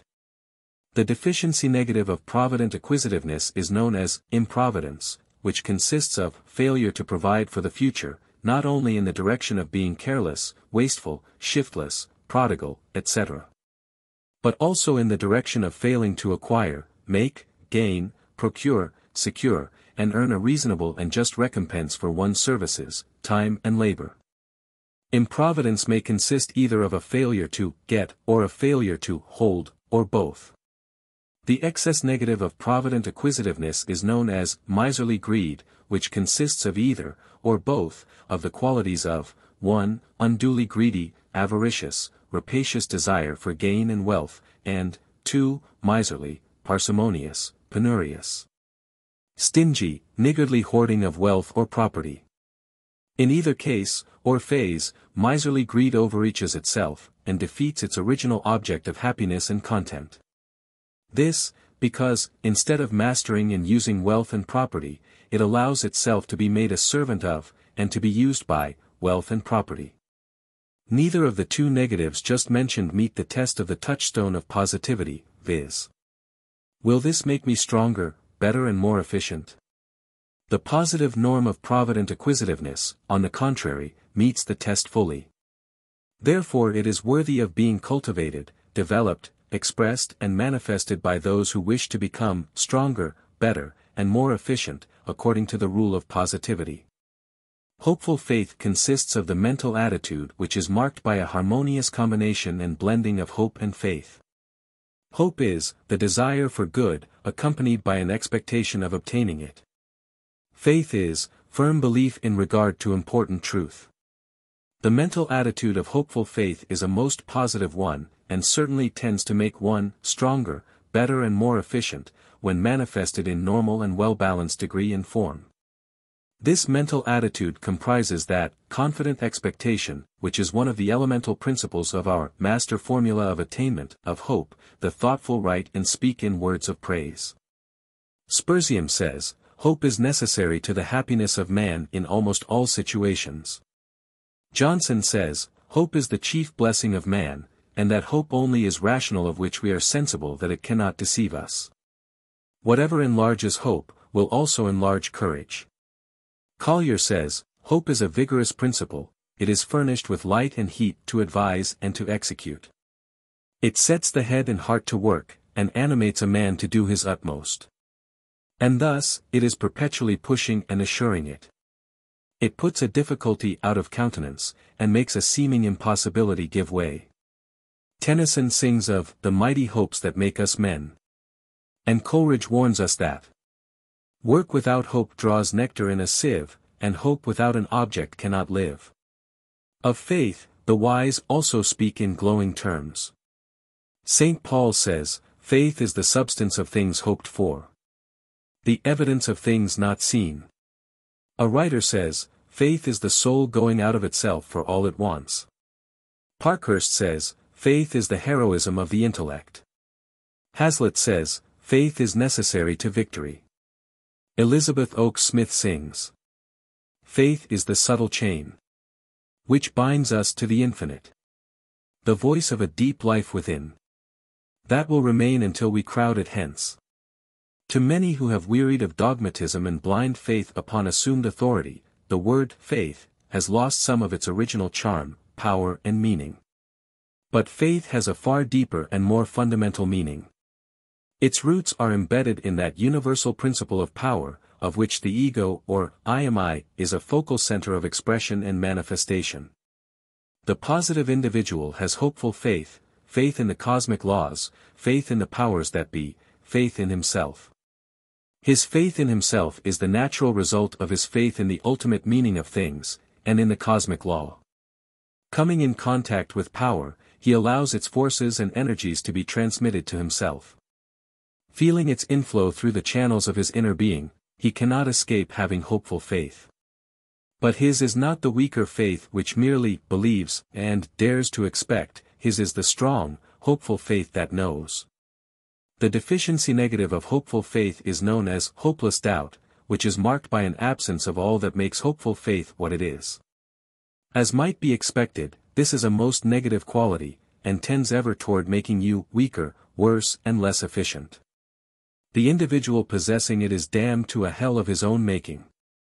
He mentally creates his negative, unsuccessful, inefficient, unhappy state by his own mental attitude, thoughts and feeling. That which he fears, indeed, comes upon him, he supplies the mental pattern for it, the mold into which the material of circumstance is poured. He sets in operation the law of attraction, but in the wrong direction. This mental attitude should be cured, vigorously and at once. The excess negative of hopeful faith is known as visionary credulity, which consists of false faith and false hope in and upon unworthy objects, and in absence of valid rational ground and bases of belief and hope. The term visionary means existing in imagination only, and lacking in reality, fanciful, fantastic, unreal, fanciful visions of castles in the air, or daydreams. Credulity means the quality of being credulous, i.e., of believing on very slight evidence, being unsuspecting, easily imposed upon, superstitious, gullible, etc. Persons of this type readily believe almost all that is told them, and hope to realize and cash in on such promises. They will believe that the moon is made of green cheese, if they are told so in the tones and with an air of authority, and they will rush to invest their money in shares in the Lunar Cheese Supply Company, Inc. As someone has said, show them an egg, and the next minute the air is full of feathers, and he might have added, and they will begin at once to figure on the fortune coming to them from the sale of feather dusters. This negative quality is a perversion of the positive norm of hopeful faith, of course. It may be transmuted into the latter by a rational blending and balancing of judgment and discrimination, and the development and employment of logical reasoning. Earnest interest consists of the application of the attention to objects or subjects which in themselves are of a positive and helpful character, and which tend to make you stronger, better and more efficient, when knowledge of their nature and their application is acquired. Interest is excitement of feeling accompanying special attention, the moving power of attention, based upon feeling or emotion. Earnest is defined as eager intent, serious, fixed, determined, etc. Interest is the motive element of attention, and attention is the key of observation, thought, perception, reasoning, memory, voluntary action, etc. Earnest interest, then, is seen to be the positive moving power of feeling which is expressed and manifested in many important mental activities and actions of the will. Earnestness has been defined as eagerness, seriousness, intentness and fixed determination in pursuit of an object, zealousness combined with sincerity. Pascal says, earnestness is enthusiasm tempered by reason. Bovey says, earnestness is the devotion of all the faculties. It is the cause of patience. It gives endurance, overcomes pain, strengthens weakness, braves dangers, sustains hope, makes light of difficulties, and lessens the sense of weariness in overcoming them. Dickens says, there is no substitute for thoroughgoing, ardent, and sincere earnestness. Earnestness is illustrated by the adage, whatever you do, do with all your might. Enthusiasm is the sublimated form of earnestness, it is earnestness raised to its highest power. So exalting is its power, when directed by reason, that it sometimes causes one to feel that he is actually inspired by a higher power. The Greek term from which our word enthusiasm is derived means to be inspired by the gods. The English term enthusiasm means enkindled and kindling fervor of the soul, ardent zeal or interest, lively manifestation of zeal. Without at least a fair degree of enthusiasm, no man or woman ever attains success. Enthusiasm is a soul power which inspires the individual, and which, being contagious, influences those with whom he comes in contact. In its normal degree and form it is a very positive character quality.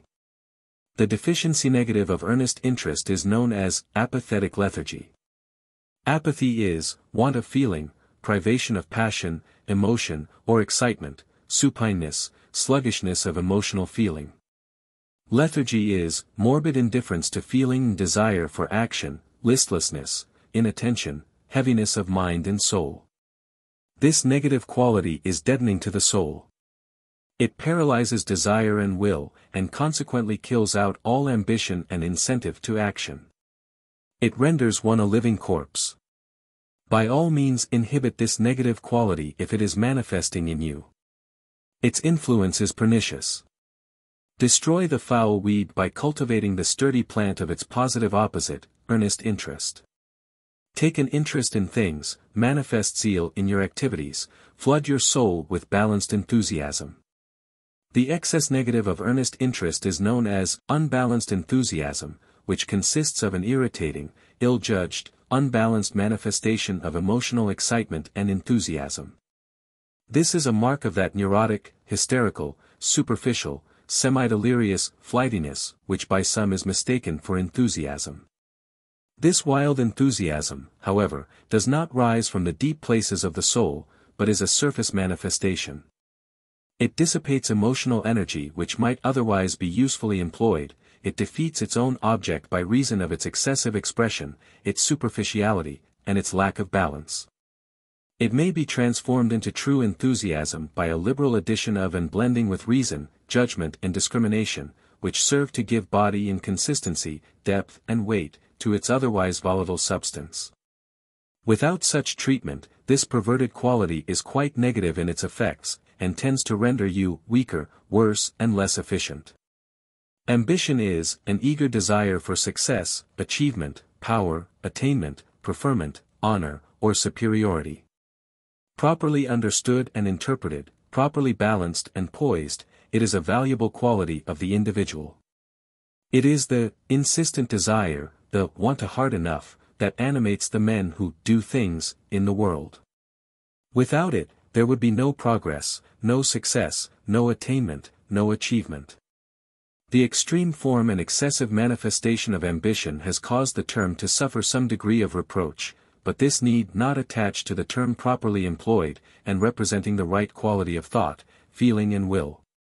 If, in your mind, the term has suffered by reason of evil associations, you may substitute the term aspiration, defined as strong and high desire, desire to attain something high and great, for this is the real meaning of right ambition.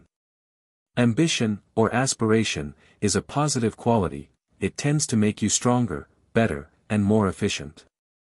In the form of insistent desire, it is one of the elements of the master formula of attainment. Without it, the will is not called into persistent determination, another element of the master formula. The deficiency negative of ambition is known as lack of ambition. It represents characteristics antithetically opposed to those of the positive quality. Without ambition, there is no progress, no attainment, no anything worthwhile. Lack of ambition is negative, it makes one weaker, worse, and less efficient. It is a disease of emotion and will, and needs treatment by the methods of the new psychology such as are set forth in subsequent sections of this book. The excess negative of ambition is known as inordinate ambition. Its nature is expressed by the term inordinate, which means excessive, immoderate, not limited by ordinary and usual bounds, rules or laws. Like all other inordinate, excessive, immoderate forms or degrees of qualities good in themselves, good in the positive norm, inordinate ambition is a curse rather than a blessing to the individual and to the race. It seeks to rule or ruin, and usually ends in the latter.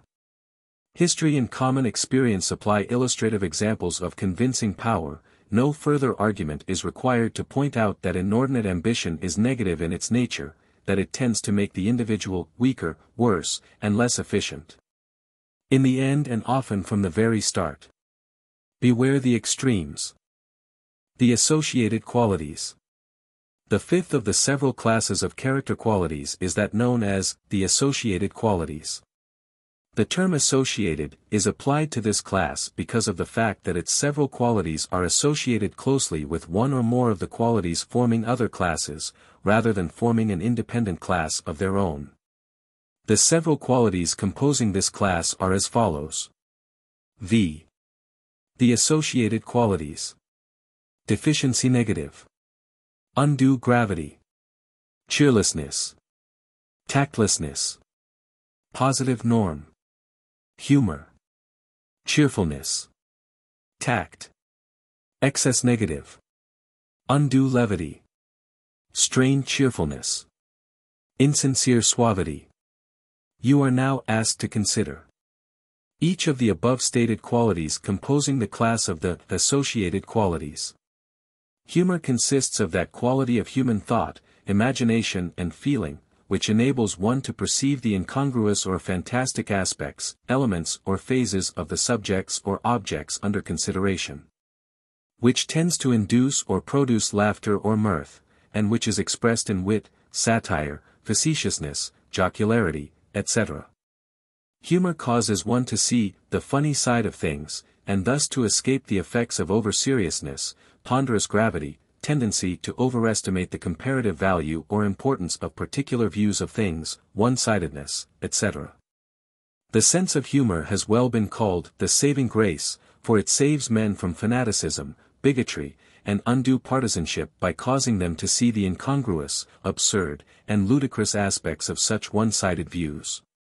Humor has punctured the balloon of more than one solemn absurdity and fallacy. It also relieves the tension of serious discussion and thought, and clears away the clouds of overemphasis. Moreover, it tends to lubricate the machinery of human intercourse and association. Properly developed, and rationally and sensibly manifested, humor is a positive quality, meeting the test of the touchstone of positivity in being found to make you stronger, better, and more efficient. The deficiency negative of humor is known as undue gravity, which is marked by the absence of all the characteristics of the positive quality. It manifests as over-seriousness, ponderous and excessive gravity, absence of the perception of the incongruous and the ridiculous, lack of wit, and dislike of jocularity. This quality is often accompanied by cruel judgment of others, lack of sympathy, bigotry, extreme partisanship, and general narrowness of vision and interest. It is negative in its effects and results. The excess negative of humor is known as undue levity, which is marked by extreme frivolity, trifling, silliness, the desire to play the part of the buffoon on all occasions appropriate and inappropriate. To make forced jokes, indulge in clownish antics, to strain to think up cheap puns, silly allusions and questionable quips, and to strive to make everything appear trifling, ridiculous and silly. Another perverted form of humor is that manifestation of so-called wit, which seeks to wound others rather than to arouse healthy mirth or genuine humorous feelings.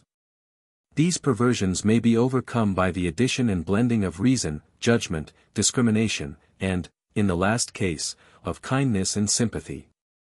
This course is advised, for the perverted qualities in question are negative in effect and results, and in no way tend to make you stronger, better and more efficient. In fact, they tend to make you weaker, worse and less efficient. Cheerfulness consists of the qualities which tend to make one cheerful, cheery, bright, joyful, happy, vivacious, buoyant and blithe. Cheerfulness is a positive quality not only in its effects upon one's associates, but also in its effects upon oneself.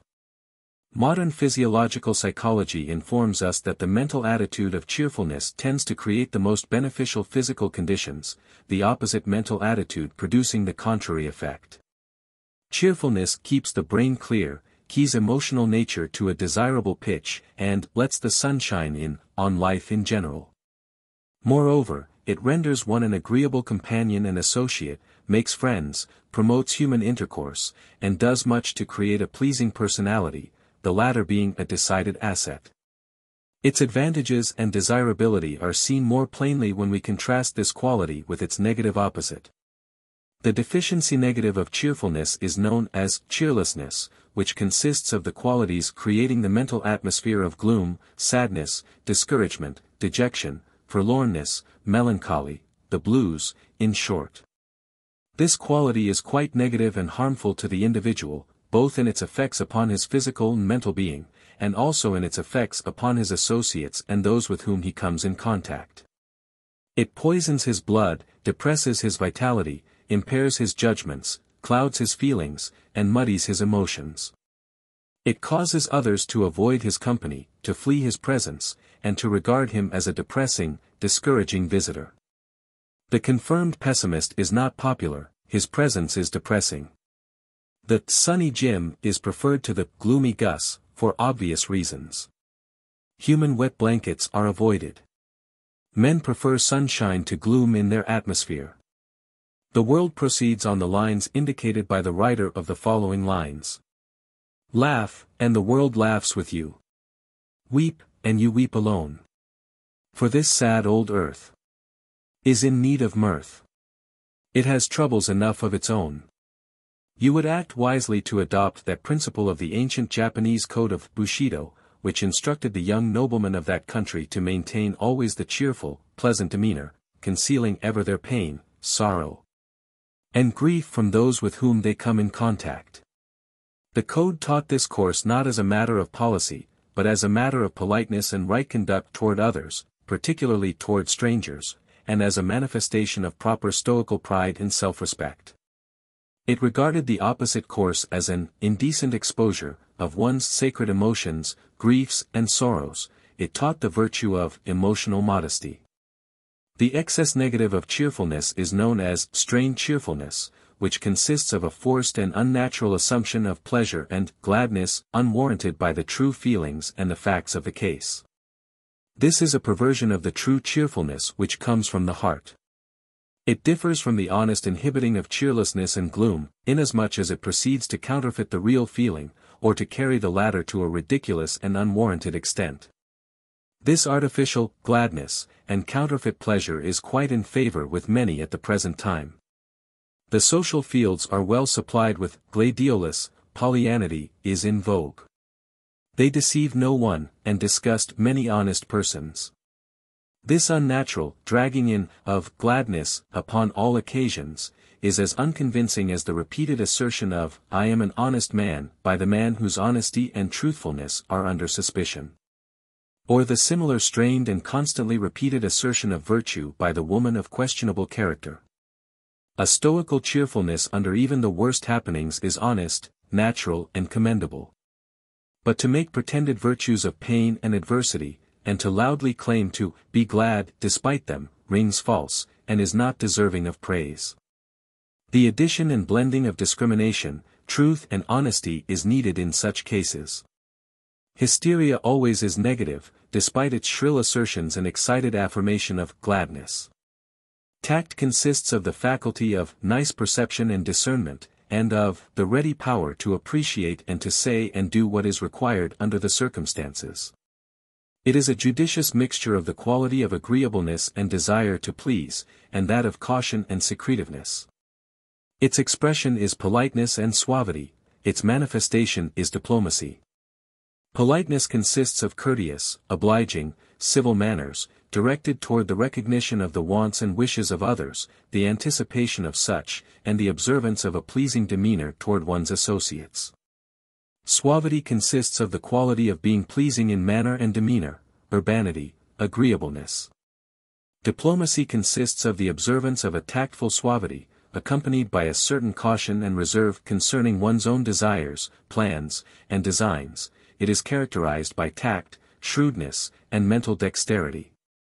True tact is based upon an understanding of the feelings of others, and that understanding is best arrived at by means of a real interest and sympathy with them, a fellow feeling for them. It has its spirit in a feeling of kindness for others, a liberal tolerance and broad charity toward them, and a desire to make them feel at ease and to contribute to their mental and emotional satisfaction and comfort. True tact is a positive quality, and tends to make you stronger, better, and more efficient. This fact is perceived more clearly when we consider the effect of its negative opposite, i.e., tactlessness. Tact is fitly subject to adverse criticism only when it is manifested in a perverted form, or to an unwarranted degree. The deficiency negative of tact is known as tactlessness, which is marked by an absence of all that constitutes the positive quality of tact. It causes one to say even pleasant things in an unpleasant manner, and to exercise an almost positive genius for speaking in a tone and acting in a manner likely to offend, distress or even hurt others. Those manifesting this negative quality manage to blunder along, committing unpardonable errors. With an almost entire lack of understanding or appreciation of what they are doing, and with an almost total inability to perceive the point of view or the feelings of the other persons. Surely such a quality cannot be held to contribute to the real worth and efficiency of a person. It is clearly a negative quality, and should be treated as such. The excess negative of tact is known as insincere suavity, and is marked by smoothness, agreeableness, and subtle flattery, accompanied by a lack of sincerity, and by the presence of actual deceit, in dealing and associating with others.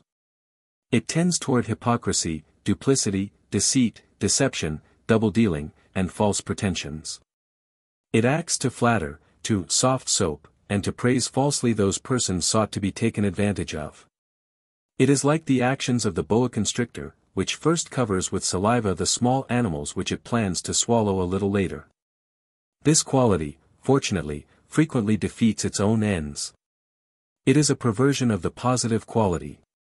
It should be treated with a liberal blend of honesty, truthfulness, and real sympathy for others. The moral qualities.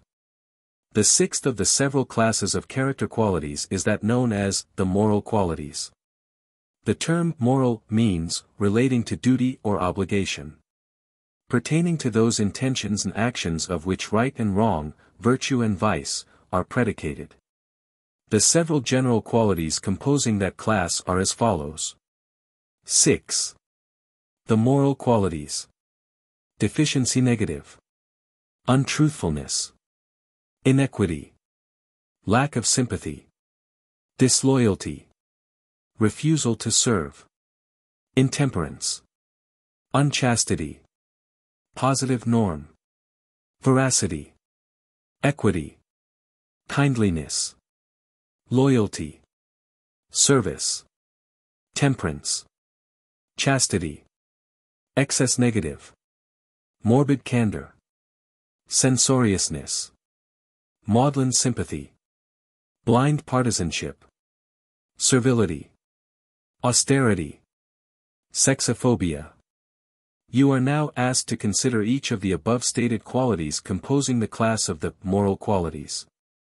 Veracity means the state or quality of being observant of truth, truthful, veracious, and fair, straightforward and honest in expression. Its essence is honesty and truthfulness. Honesty and truthfulness constitute the basic foundation upon which the structure of human intercourse rests. In all dealings between man and man there must always be the tacit assumption of the existence of honesty of purpose and truthfulness of statement, else there can be no confidence and faith manifested between individuals. And without confidence and faith there can be no trust. All normal schools of morality and ethics postulate honesty and truthfulness as positive virtues, the fundamental positive virtues. In fact, their negatives are always regarded as vices. The man who has gained the reputation of being honest and truthful has secured a valuable asset, the one who has acquired the opposite kind of reputation has taken on a heavy liability. The man whose word is as good as his bond, possesses a valuable capital of character. That honesty is the best policy is proverbial. Being on the level, and on the square, certainly is being stronger, better, and more efficient, being positive, in fact. In spite of apparent indications to the contrary which may present themselves from time to time in our experience, the wisdom of the race reports that, in the long run, and in many of the short runs as well, honesty and truthfulness win out. The individual who would seriously preach the contrary, and who would advocate the pursuit of the opposite policy, quite properly would be condemned and denounced as a false prophet, a dangerous guide, and an enemy to society. The deficiency negative of veracity is known as untruthfulness, which is marked by an absence of the essential characteristics of the positive quality. Its spirit is dishonesty in thought and expression. It is expressed in the desire and tendency to lie, equivocate, testify falsely, bear false witness, mislead, deceive, this usually accompanied by the tendency to cheat, defraud, and betray confidence. The dishonest man and the liar, usually represented by the same individual, are quite properly objects of scorn and condemnation on the part of right-thinking people. The manifestation of such qualities serves to undermine the structure of society and to destroy the floors of mutual dealings between man and man, for these rest primarily upon the foundations of confidence, faith and trust. Dishonesty and untruthfulness are negative qualities, tending to render anyone weaker, worse, and less efficient. The excess negative of veracity is known as morbid candor. This consists of what has been called ingrown conscientiousness, or an abnormal and morbid exaggeration of the requirements of veracity, and a more or less developed feeling that it is the bounden duty of every person to tell the whole truth, or rather, what he interprets to be this, in and out of season, and without sense or reason. It is generally found that such persons' conception of the whole truth almost always is that of unpleasant fact assumed to be the truth. They fail to feel the sense of duty impelling them to tell the whole truth when it happens to be pleasant. In fact, they seem to have a mental blind spot for pleasant truths. Their characteristic self-justification is that, I think it my duty to tell you the truth about yourself and your actions, or those of someone near and dear to the person to whom the truth is told. Likewise, they are disposed to spread gossip and scandal under cover of this perverted sense of truthfulness and candor. They would rather tell an unpleasant truth than to eat a good meal. They make a virtue of their inclinations and desire to wound and to humiliate others. They make odious the virtue of truth, by reason of their exaggerations and perverted judgments and feelings. They are not content with what they style, calling a spade, they call it a dirty old shovel. They are really quite one-sided, they do not tell the whole truth at all.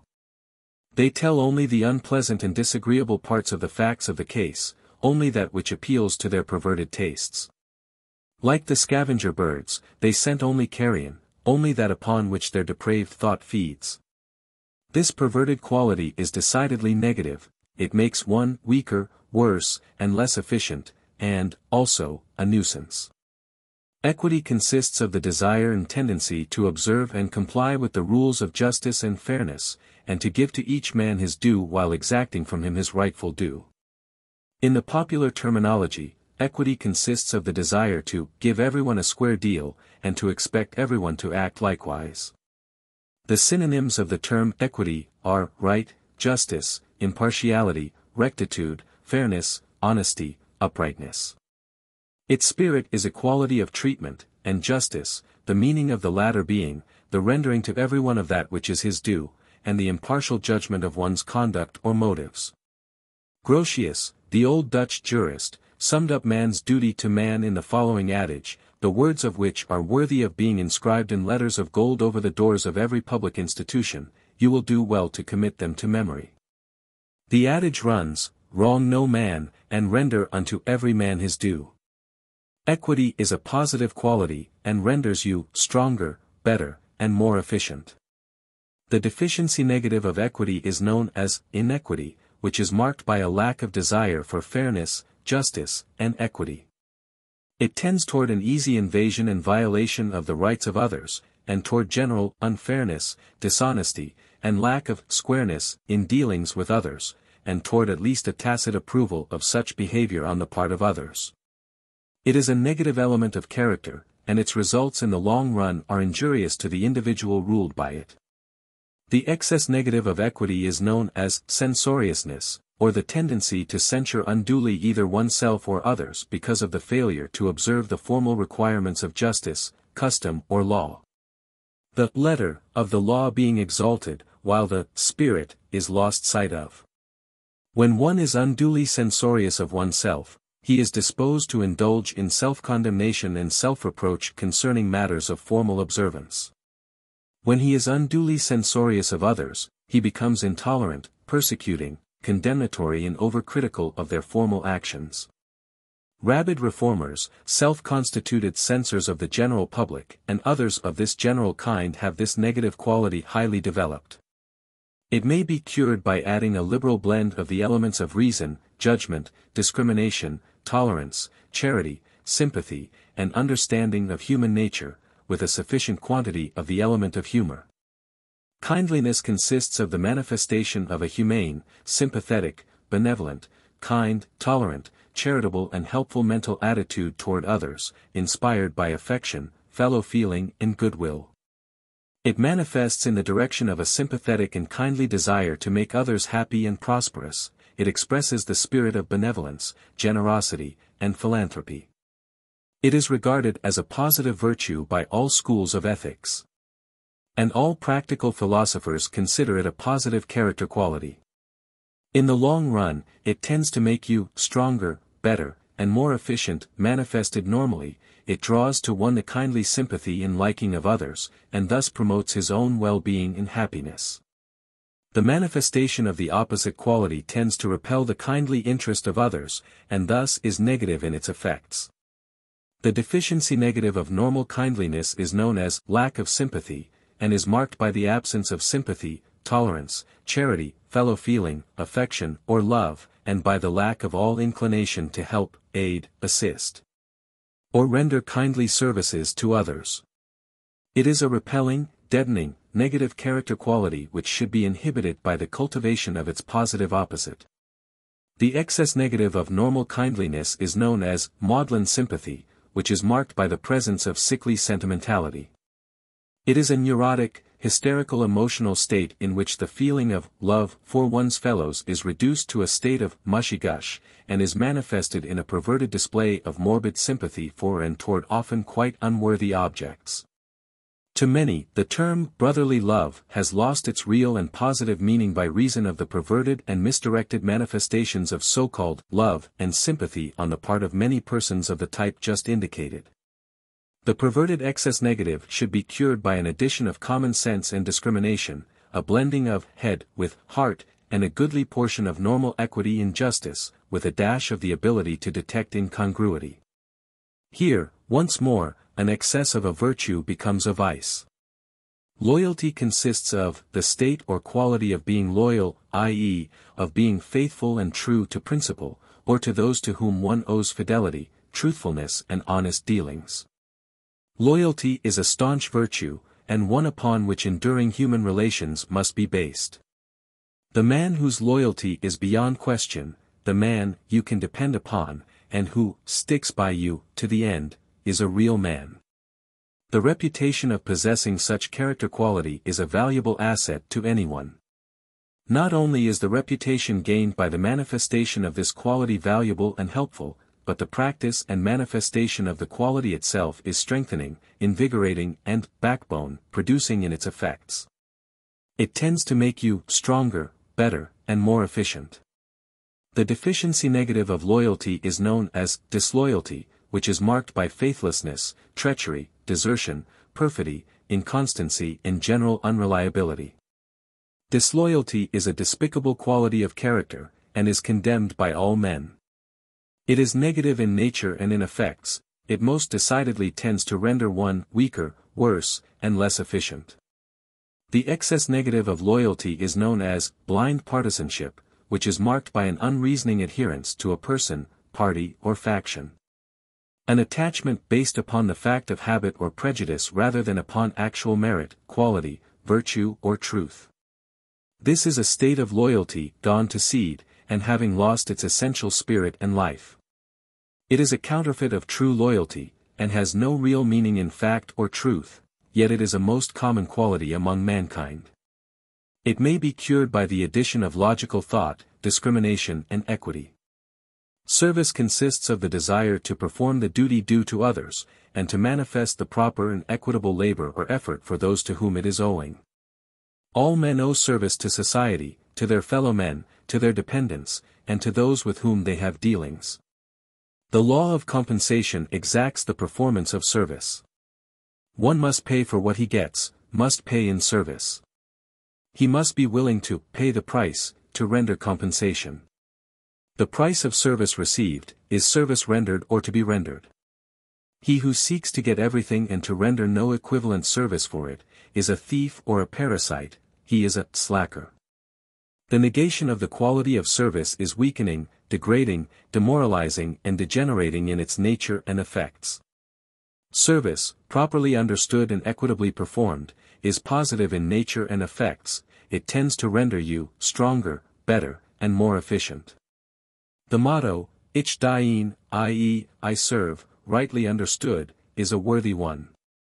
The deficiency negative of service is known as refusal to serve, and consists of the desire and tendency to shirk or to refuse rightful service and duty, to get without rendering an equivalent. To want to live on others, or upon society in general, without rendering compensating service. This is a negative quality, and it renders one weaker, worse, and less efficient, without doubt.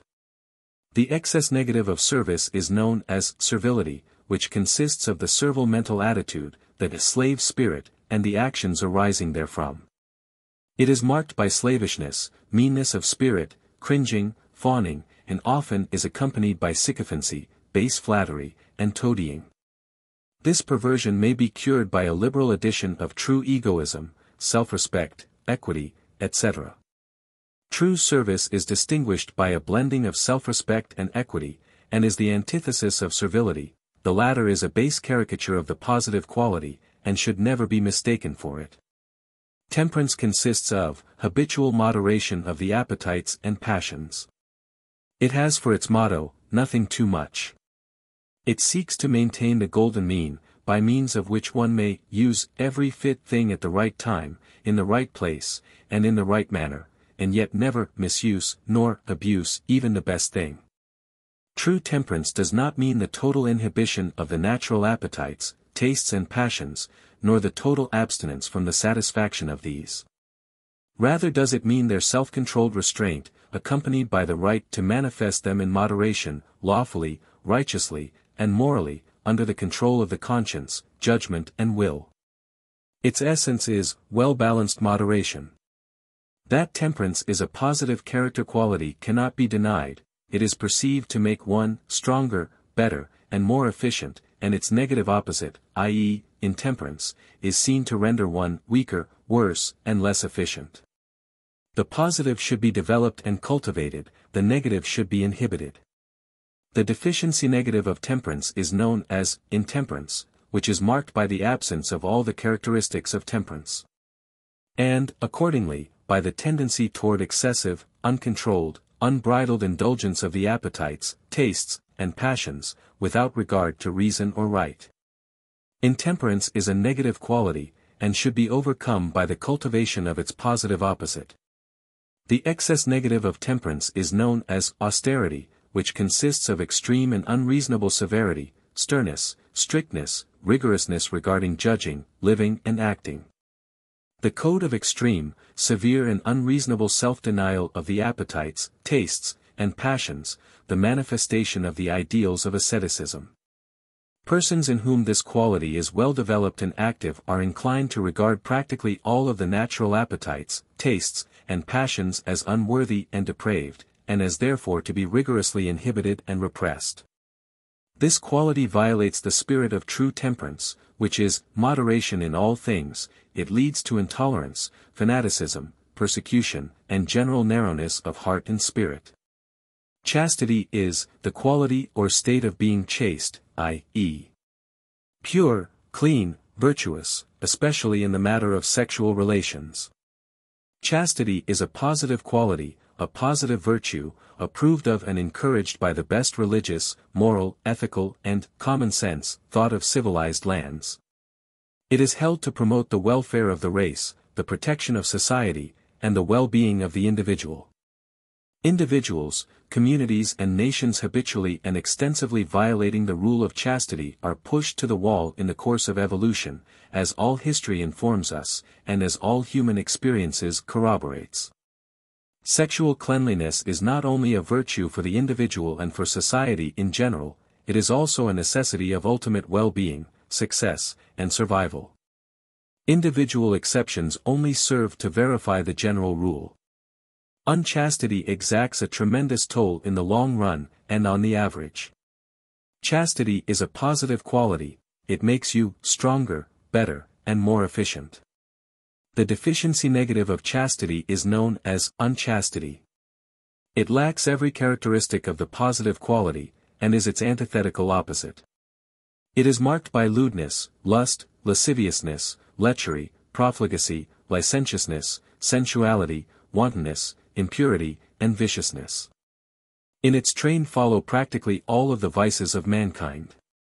It is vicious, harmful, and negative. It certainly makes one weaker, worse, and less efficient.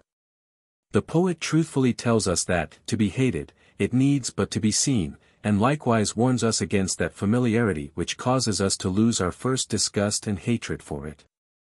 The excess negative of chastity is known as sexophobia, that abnormal, morbid state of mind and feeling that causes persons to think and feel that sex, in itself, is evil, impure, and lewd. This view is quite contrary to nature and to reason, and is not advanced by true morality, religion, or ethics. It is contrary to common sense, as well. Sex has its rightful and proper place, an important place in nature. It has its important and worthy part to play in the life of natural things. Without it, life would perish. Its vice consists only in its abuse, its improper use, its unwarranted manifestation. Science informs us that this perverted, exaggerated hatred of sex and all that belongs to sex, is not only unnatural, abnormal and irrational, but that it is also in many cases actually pathological. Often, indeed, sex thus treated by individuals turns upon and devours them. Sex reviled takes its revenge upon the revilers. The pathology of sex reveals numerous cases of sexual perversions and abnormalities arising from this morbid thought and feeling toward the principle of sex in itself. True chastity dwells in the light. The perverted form seeks and dwells in the darkness. Many so-called advocates of sexual purity, defined in the terms of sexophobia, are really prurient prudes. Their thoughts are unclean and fungus-like growths. They lack the purifying rays of the sun. Chastity must not be confounded with or mistaken for this base counterfeit, this miserable wolf wearing the skin of the sheep. This perversion, like all other excess negatives, is decidedly negative in nature and in its effects. It tends to make one weaker, worse, and less efficient. It is doubly dangerous because it seeks refuge in the temple of chastity, and often wears the garb of the priests of that temple. This may seem like strong language, but it is warranted by the facts of the case, which are known to all earnest investigators of the subject. The spiritual qualities. The seventh of the several classes of character qualities is that known as the spiritual qualities. The term spiritual, as here used, means pertaining to the soul or spirit, and concerned with the spiritual principle from which all things proceed. The several general qualities composing that class are as follows. 7. The spiritual qualities. Deficiency negative. Lack of spirituality. Lack of reverence. Positive norm. Spirituality. Reverence. Excess negative. Perverted spirituality. Superstitious awe. You are now asked to consider each of the above stated qualities composing the class of the spiritual qualities. Spirituality, in the true sense, consists of the unfoldment in consciousness of the recognition and realization of the actual being and immanent presence of the ultimate spiritual principle of being, from which all things proceed, and in which all things live and move and have their being. This spiritual consciousness is based on an intuitive faith that knows, and not merely believes. It proceeds from a spiritual awakening which brings the I am I of the individual into direct contact with the universal spiritual principle of being or power. It is arrived at by spiritual evolution, by the unfoldment of the spiritual faculties or powers which are latent within every individual, and which are capable of being developed and cultivated by intelligent effort. By preparing the soil, supplying nourishment and water, and placing the growing thing so that it will catch the life-giving rays of the Sun of Spirit, you will aid materially in its growth and development. Spirituality, in this sense, is a most positive character quality, as all know who have carefully investigated the matter. It is not a mere goody-goody state of mind, nor is it bound up with ecclesiasticism. Instead, it is a soul state in which the being and presence of the spiritual principle of power is recognized, realized, and also manifested in action. A prominent man once said that the practical mystic is a man to be reckoned with in any and all walks of life. The truly spiritual man is a tower of strength, and a reservoir of power. The great leaders of the race, the men of destiny, have been men in whom spiritual consciousness has been awakened. It is true that in many cases they have afterward misused their power, and misdirected its energies. But their power originally came from spiritual sources, nevertheless, and its subsequent misdirection and misapplication brought about its own punishment. You will be made stronger, better and more efficient, if you will encourage and open yourself to the inflow of spiritual consciousness. You may do this in or out of the churches, in or out of the established forms of religious practice. Spiritual consciousness is a matter of the inner experience, and not of the outer form. Man is better, stronger and more efficient by reason of opening his soul to the inflow of the infinite, and by living up to the best that he finds awakened within himself as the result of this. As for the particular forms or creeds through which men seek to express and manifest their intuitions of spiritual consciousness, the present writers feel in accord with the ancient Oriental sage who said, "There is but one supreme being." Though men worship many semblances and pictured forms of that formless one, though they give many names to that nameless one, though they give many descriptions of that indescribable one, there are many paths to that one, but there is only one goal and destination. In worshipping their own highest conception of God, men worship the principle of reality which is over and above all of their possible conceptions.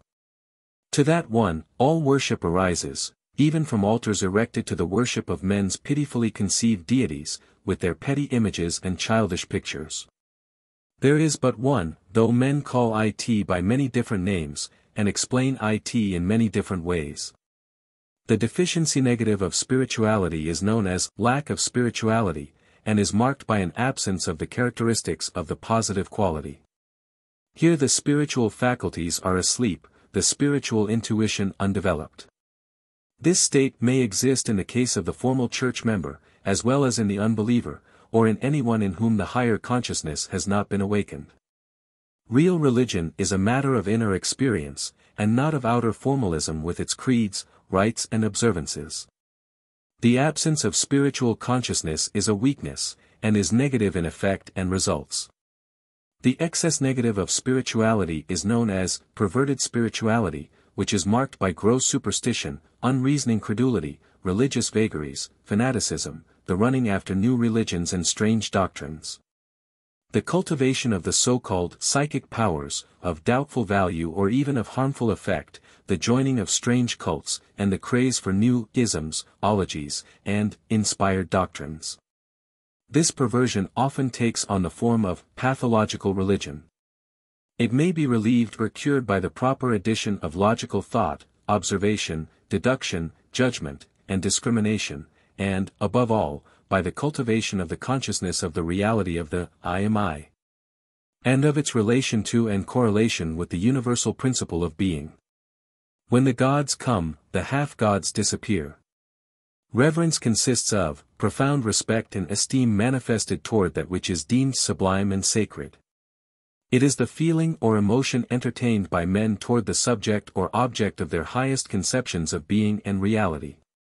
It is the obeisance of the soul made to its source and origin, the veneration accorded by the finite manifestation toward the infinite manifester.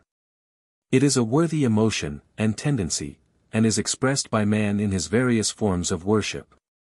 In its highest and purest forms, it is accompanied only by love, all fear having been cast out. In its lower forms, fear plays a prominent part. The positive nature of this quality is lessened in the degree that fear is present. It becomes the more positive in its nature and effect in the degree that fear is banished and love and confidence has taken its place. Reverence, rightly manifested and rightly understood, is a positive quality, and tends to make you stronger, better, and more efficient. It is worthy of development and cultivation. The deficiency negative of spirituality is known as lack of reverence, which is characterized by a greater or less degree of irreverence or the mental and emotional attitude directly opposed to that of reverence as described above. The excess negative of reverence is known as superstitious awe, which consists of base fear, terrible dread, and superstitious terror arising from crude, superstitious beliefs in and conceptions of supernatural entities or things. Superstition means misguided or unenlightened religious feeling or belief, or credulous belief in supernatural things. Awe means reverential fear or dread. Fear is the characteristic element of all forms of superstition, and, as we have seen, fear is essentially a negative quality, weakening in its effects. Superstitious awe sometimes also attaches itself to the individuals posing as prophets, preachers, and inspired teachers of mysterious doctrines or religions. Or even to the dignitaries of some of the more familiar forms of ecclesiastical organization. Fear and awe are the main elements of the emotional feeling arising from such causes. Fear is negative and renders one weaker, worse, and less efficient.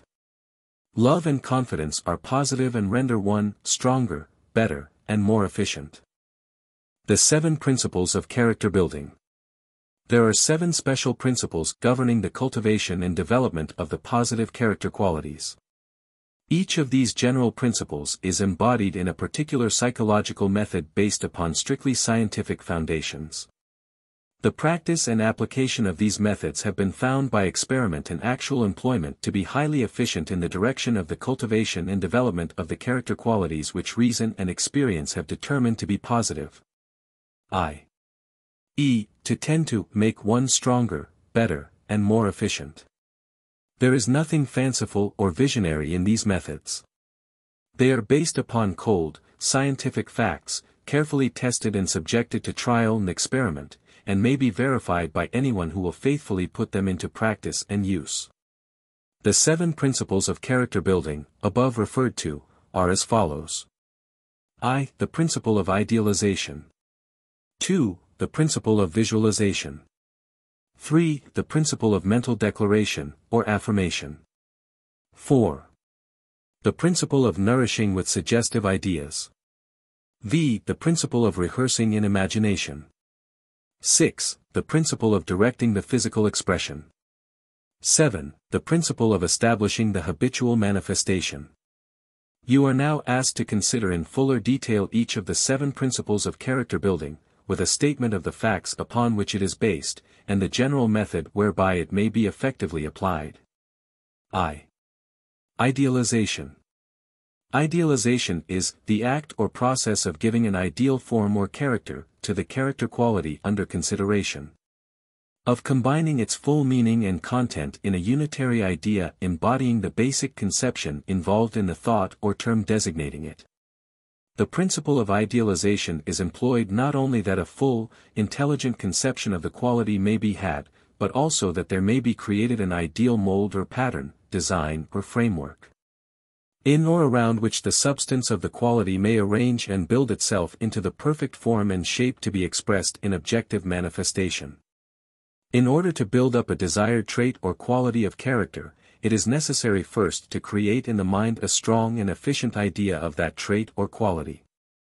All things in nature are built around an ideal form. The ideal form of the oak tree is in the acorn, and the growth of the tree proceeds according to the pattern of the ideal form. All the creative work of man proceeds from the ideal to the real, from the mental idea to the material reality. Halleck says, the Brooklyn Bridge first existed in the mind before the structure became an objective reality. The projectors had first to plan what they intended to do. Then they had to put these plans on paper in the forms of drawings, the mind going before the pencil, and telling the fingers where to put the next line. Only after the mental object was complete, was matter slowly poured into this mental mold. Only then did that wonderful bridge, connecting 2 great cities, become a reality. The same is true of every step in material progress, from the invention of a sewing machine to that of the telephone. In the battle of life, those succeed best who can form definite ideas of what they are going to do, before they start to do it. Others get into trouble, and often are forced to retrace their steps. In the process of idealization, in the work of character building, you must first of all acquire a full, comprehensive and complete idea of the nature of the character quality which you wish to develop, for that is the mental pattern upon which you are to fashion and shape the growth of that quality. The mold into which you are to pour the mental substance out of which character qualities are built. Unless you have a full and complete pattern or mold, the product will be incomplete and imperfect. You will find that your ideas concerning most character qualities are very hazy, indefinite and imperfect. If you build or pattern upon these, you will obtain results far from complete and perfect.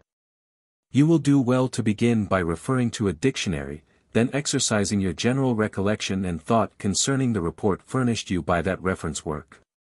For instance, you wish to develop courage within yourself, because you find yourself lacking in that quality. Stop a moment, and see how little you know concerning courage. You know it only in a general way. Reference to the dictionary brings the report that courage is that quality of mind which enables one to encounter danger and difficulties with firmness, or without fear. The synonyms given for courage are as follows: heroism, bravery, intrepidity, valor, valiantness, gallantry, daring, firmness, hardihood, stoutness of heart, boldness, dauntlessness, resolution. If you will proceed further in your dictionary search, you may run down the meaning of each of these synonyms, writing down the definition and explanation of each. By so doing you will have built up a wonderfully strong concept or conception of courage. You will know it from top to bottom, and from all sides and points of view. You will find that for the first time in your life you really know what courage means. If you wish to proceed further, you may refer to some standard reference work in which quotations from eminent writers, poets, and speakers are given, indexed under their appropriate headings. Under the heading of courage, you will find many strong quotations in which the word or idea of courage is used as the central thought. You will find yourself filled with a new and inspired realization of the inner meaning of courage. You will have courage idealized, courage apatheicized, courage deified. Having done this, you should use your recollection and powers of association in order to bring before your mind the numerous instances and examples of courageous action and behavior of which you have read or heard. You should recall the individuals noted in history for their courageous behavior in face of danger and difficulties. You should recall the individuals in private life who have manifested acts showing the possession of the quality of courage. In short, you should build up a strong and complete mental picture of courage, using your basic definition or conception as its central point. The same course should be pursued by you in the case of any particular character quality which you may wish to develop in yourself. The principle is universal, and is applicable in all cases to all individuals. Do not pass this by as fanciful or unimportant detail. It is very practical and most important, as you will discover if you will try to put on paper your conception of any character quality without having followed the course above outlined. Your ignorance concerning any of these qualities is unsuspected by you, until you make the discovery in the way above mentioned. Having made the discovery, you will get busy in this way if you purpose trying to develop a character quality, for unless you know what you are trying to build, you cannot expect to build it very well. First, know thoroughly what you intend to seek and obtain, then, bend every effort toward obtaining it. The idealization comes first, the realization follows. 2. Visualization. The principle of visualization is employed for the purpose of creating a clear mental picture of the character quality deemed desirable and worthy of development because of its positive nature. This mental picture must show the quality in actual manifestation and expression on your part. Your imagination is called into effect in picturing you as already possessing the quality in question, and as efficiently manifesting it in action. Thus is set into operation that psychological law which creates mental paths over which the will afterwards tends to travel easily and instinctively. Visualization is the act of picturing a mental image in memory or imagination. Another definition is the creation of a mental image or picture representing a physical form or activity. In the special usage of this term in the new psychology, it means forming mental pictures or images of oneself as possessing a desired mental state, and as acting in accordance therewith. As we have stated, the purpose of the practice of visualization in the process of character building is that of building and establishing mental paths over which the will may and will travel easily in future performances. Just as one's feet naturally and instinctively tread in the path which other feet have made for them across a field, through a forest, or along a stream. so does the will tend to tread the path which has been established for it either by the habit of continued and repeated action, or by the habit of idealistic visualization or mental picturing which we are now considering. In applying the principle of visualization, you should picture yourself mentally as already being that which you desire actually to be, and as acting in accordance with the possession of such qualities of character. You should visualize yourself as in possession of the positive qualities you wish to acquire. But under no circumstances should you allow yourself to indulge in the practice of visualizing yourself in the possession of negative qualities, because in either and each case you will be building mental paths of character over which the will may find it very easy to travel in future manifestations of character. In the process of visualization, as herein described, the imagination is called into play, and is pressed into active service. There was a time in which the imagination was regarded as being concerned only with fanciful picturing having no relation to real accomplishment. Today, on the contrary, the imagination is seen to be a most important factor in the creative work of man along all lines of expression. Everything that man has created, he first created in his imagination, the physical creation being merely the reproduction of the mental image. The better and clearer the mental picture of anything you wish to accomplish, the better will be your chance of accomplishing it, all else being equal. Constructive imagination is the secret of the attainment of the inventor, and of the success of all persons, in any walk of life, who improve upon older methods and who extend the limits of man's achievements. Therefore, do not dismiss the subject of the principle of visualization as being mere imagination. Instead, learn to employ the principle earnestly and in good faith, for by so doing you set into operation one of nature's great hidden forces, one of her finer forces. By creating the right kind of mental pictures of that which you wish to be and to do, you are erecting the mental model which your will may employ in its future work of character building.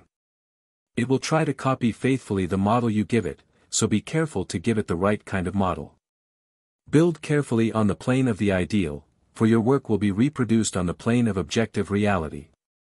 Hang the right kind of pictures in your mental gallery, for they will be used as models by the silent artists working on the subconscious planes of your being. 3. Mental declaration, or affirmation. The principle of mental declaration, or affirmation, is employed for the purpose of bringing into operation the psychological law which tends to set and fix in the character those traits, qualities and tendencies which are verbally declared, asserted and affirmed with conviction and confidence. In modern psychology, this principle is frequently referred to under the term affirmation, or autosuggestion. Affirmation means the act of affirming or positively asserting and declaring. In the special meaning of the term as employed in modern psychology, the term affirmation means practically that which is known and indicated by the term autosuggestion. Autosuggestion is a suggestion made by the individual to himself. And when persistently practiced it takes on the full power and effect of that which psychologists know as suggestion. The term suggestion, in this usage, is the process of communicating an idea to the subconscious mind, in an unobtrusive manner, carrying conviction. A suggestion is not an argument, or the presentation of proof. On the contrary, it is rather a positive, confident statement made in the tones and spirit of conviction. Suggestion proceeds upon the psychological theory that the mind of man is largely subconscious. And the subconscious mentality is highly amenable to suggestion. It would be departing from the special field of psychology sought to be covered in this book were we here to enter upon a detailed consideration of the respective subjects of subconscious mind, suggestion, etc., interesting as such subjects may be. Instead, we will assume that you are acquainted in at least a general way with those leading facts concerning such subjects, and shall treat the subject of mental declaration, affirmation or autosuggestion with that understanding. Those who wish to acquaint themselves more fully with the subject of the subconscious mind are referred to the volume of the present series devoted to that special subject of subconscious power. Mental declaration, affirmation or autosuggestion is very simple in its application. It consists merely of saying to yourself, positively, emphatically, earnestly and persistently, I am fearless, or I am self-controlled, or I am truthful, etc., etc. The I am assertion preceding the statement of the possession of the particular character quality sought to be developed and cultivated, and brought into the field of your mental activity. You should never make the affirmation or declaration in the form of a denial, as for instance, I am not afraid.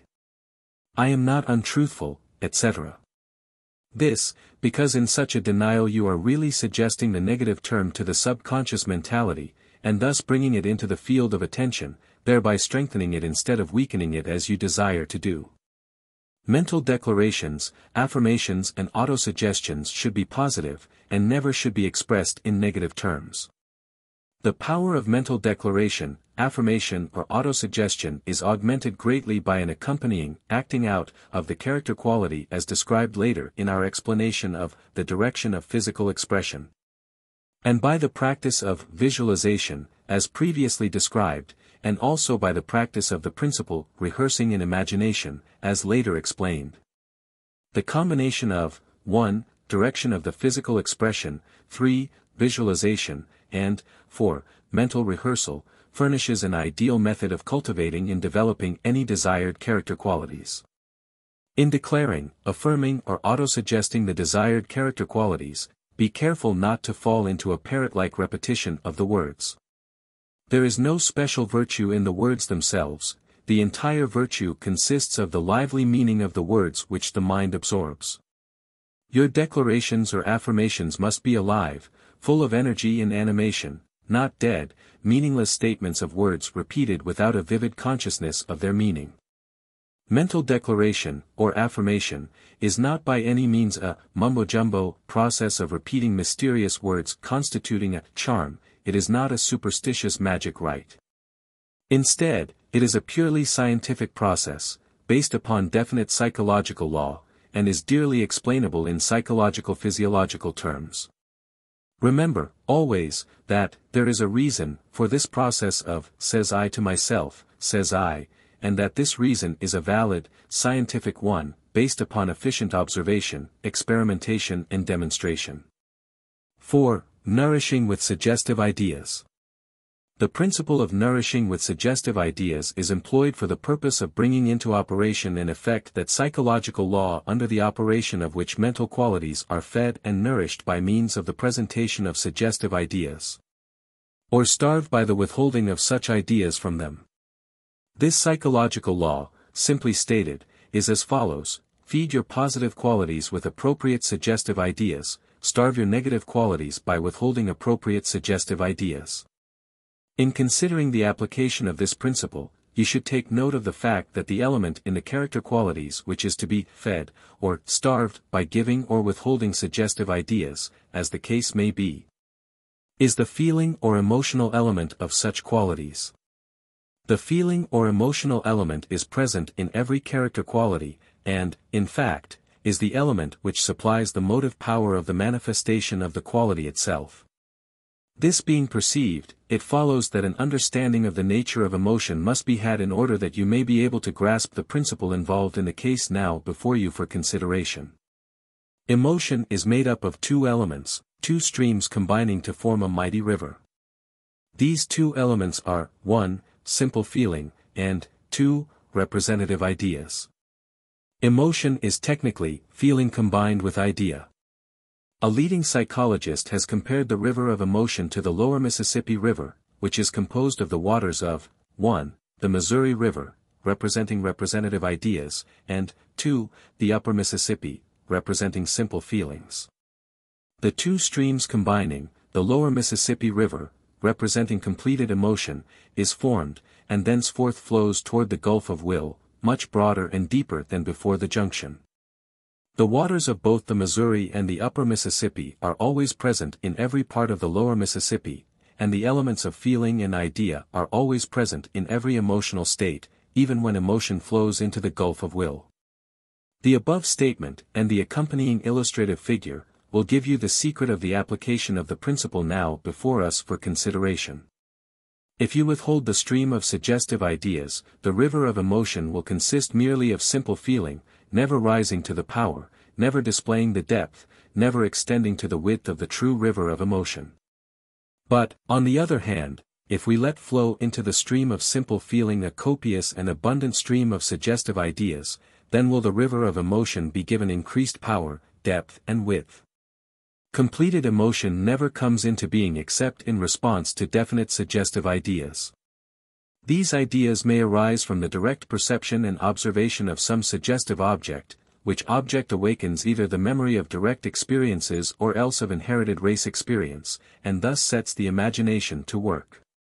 Any idea, whether derived from direct observation, or else arising from memory, which suggests the satisfaction of emotional feeling, or any picture of the imagination which is likewise suggestive of similar results, will tend to awaken or to kindle emotion.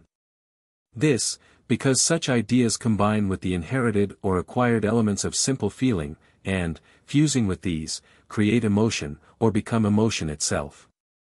The imagination supplies us with some of the strongest suggestive ideas inspiring emotion. Halleck well says, "Those ideas which give us pictures of a concrete act of injustice, of the doing of a noble deed, or of actual suffering, seldom fail to arouse emotion." If a man intends to get a contribution for the sick poor, let him not speak in general terms of the inconvenience of sickness, the pains of poverty. One vivid picture of a forlorn room where a feeble mother is watching a sick child for which she is unable to procure proper food, will be infinitely more effective. Any idea which suggests gratification of desire, any idea which vividly pictures something affecting the welfare of the self or of others, is apt to be followed by emotion. Stating the case generally, the rapidity of the rise of an internally inhibited emotion will be due to the amount of pleasure or pain, immediate or remote, to ourselves or to others, in whom we are interested, which the idea suggests. From the above, you will see that it follows logically that the more that your feeling is supplied with appropriate, suggestive ideas and mental images, the greater will be the power, depth and width of the emotion aroused. And conversely, that the more that your feelings are deprived of such suggestive ideas and mental pictures, the weaker and the less effective will be the resulting emotion. Hence the general rule, feed your positives, and starve your negatives.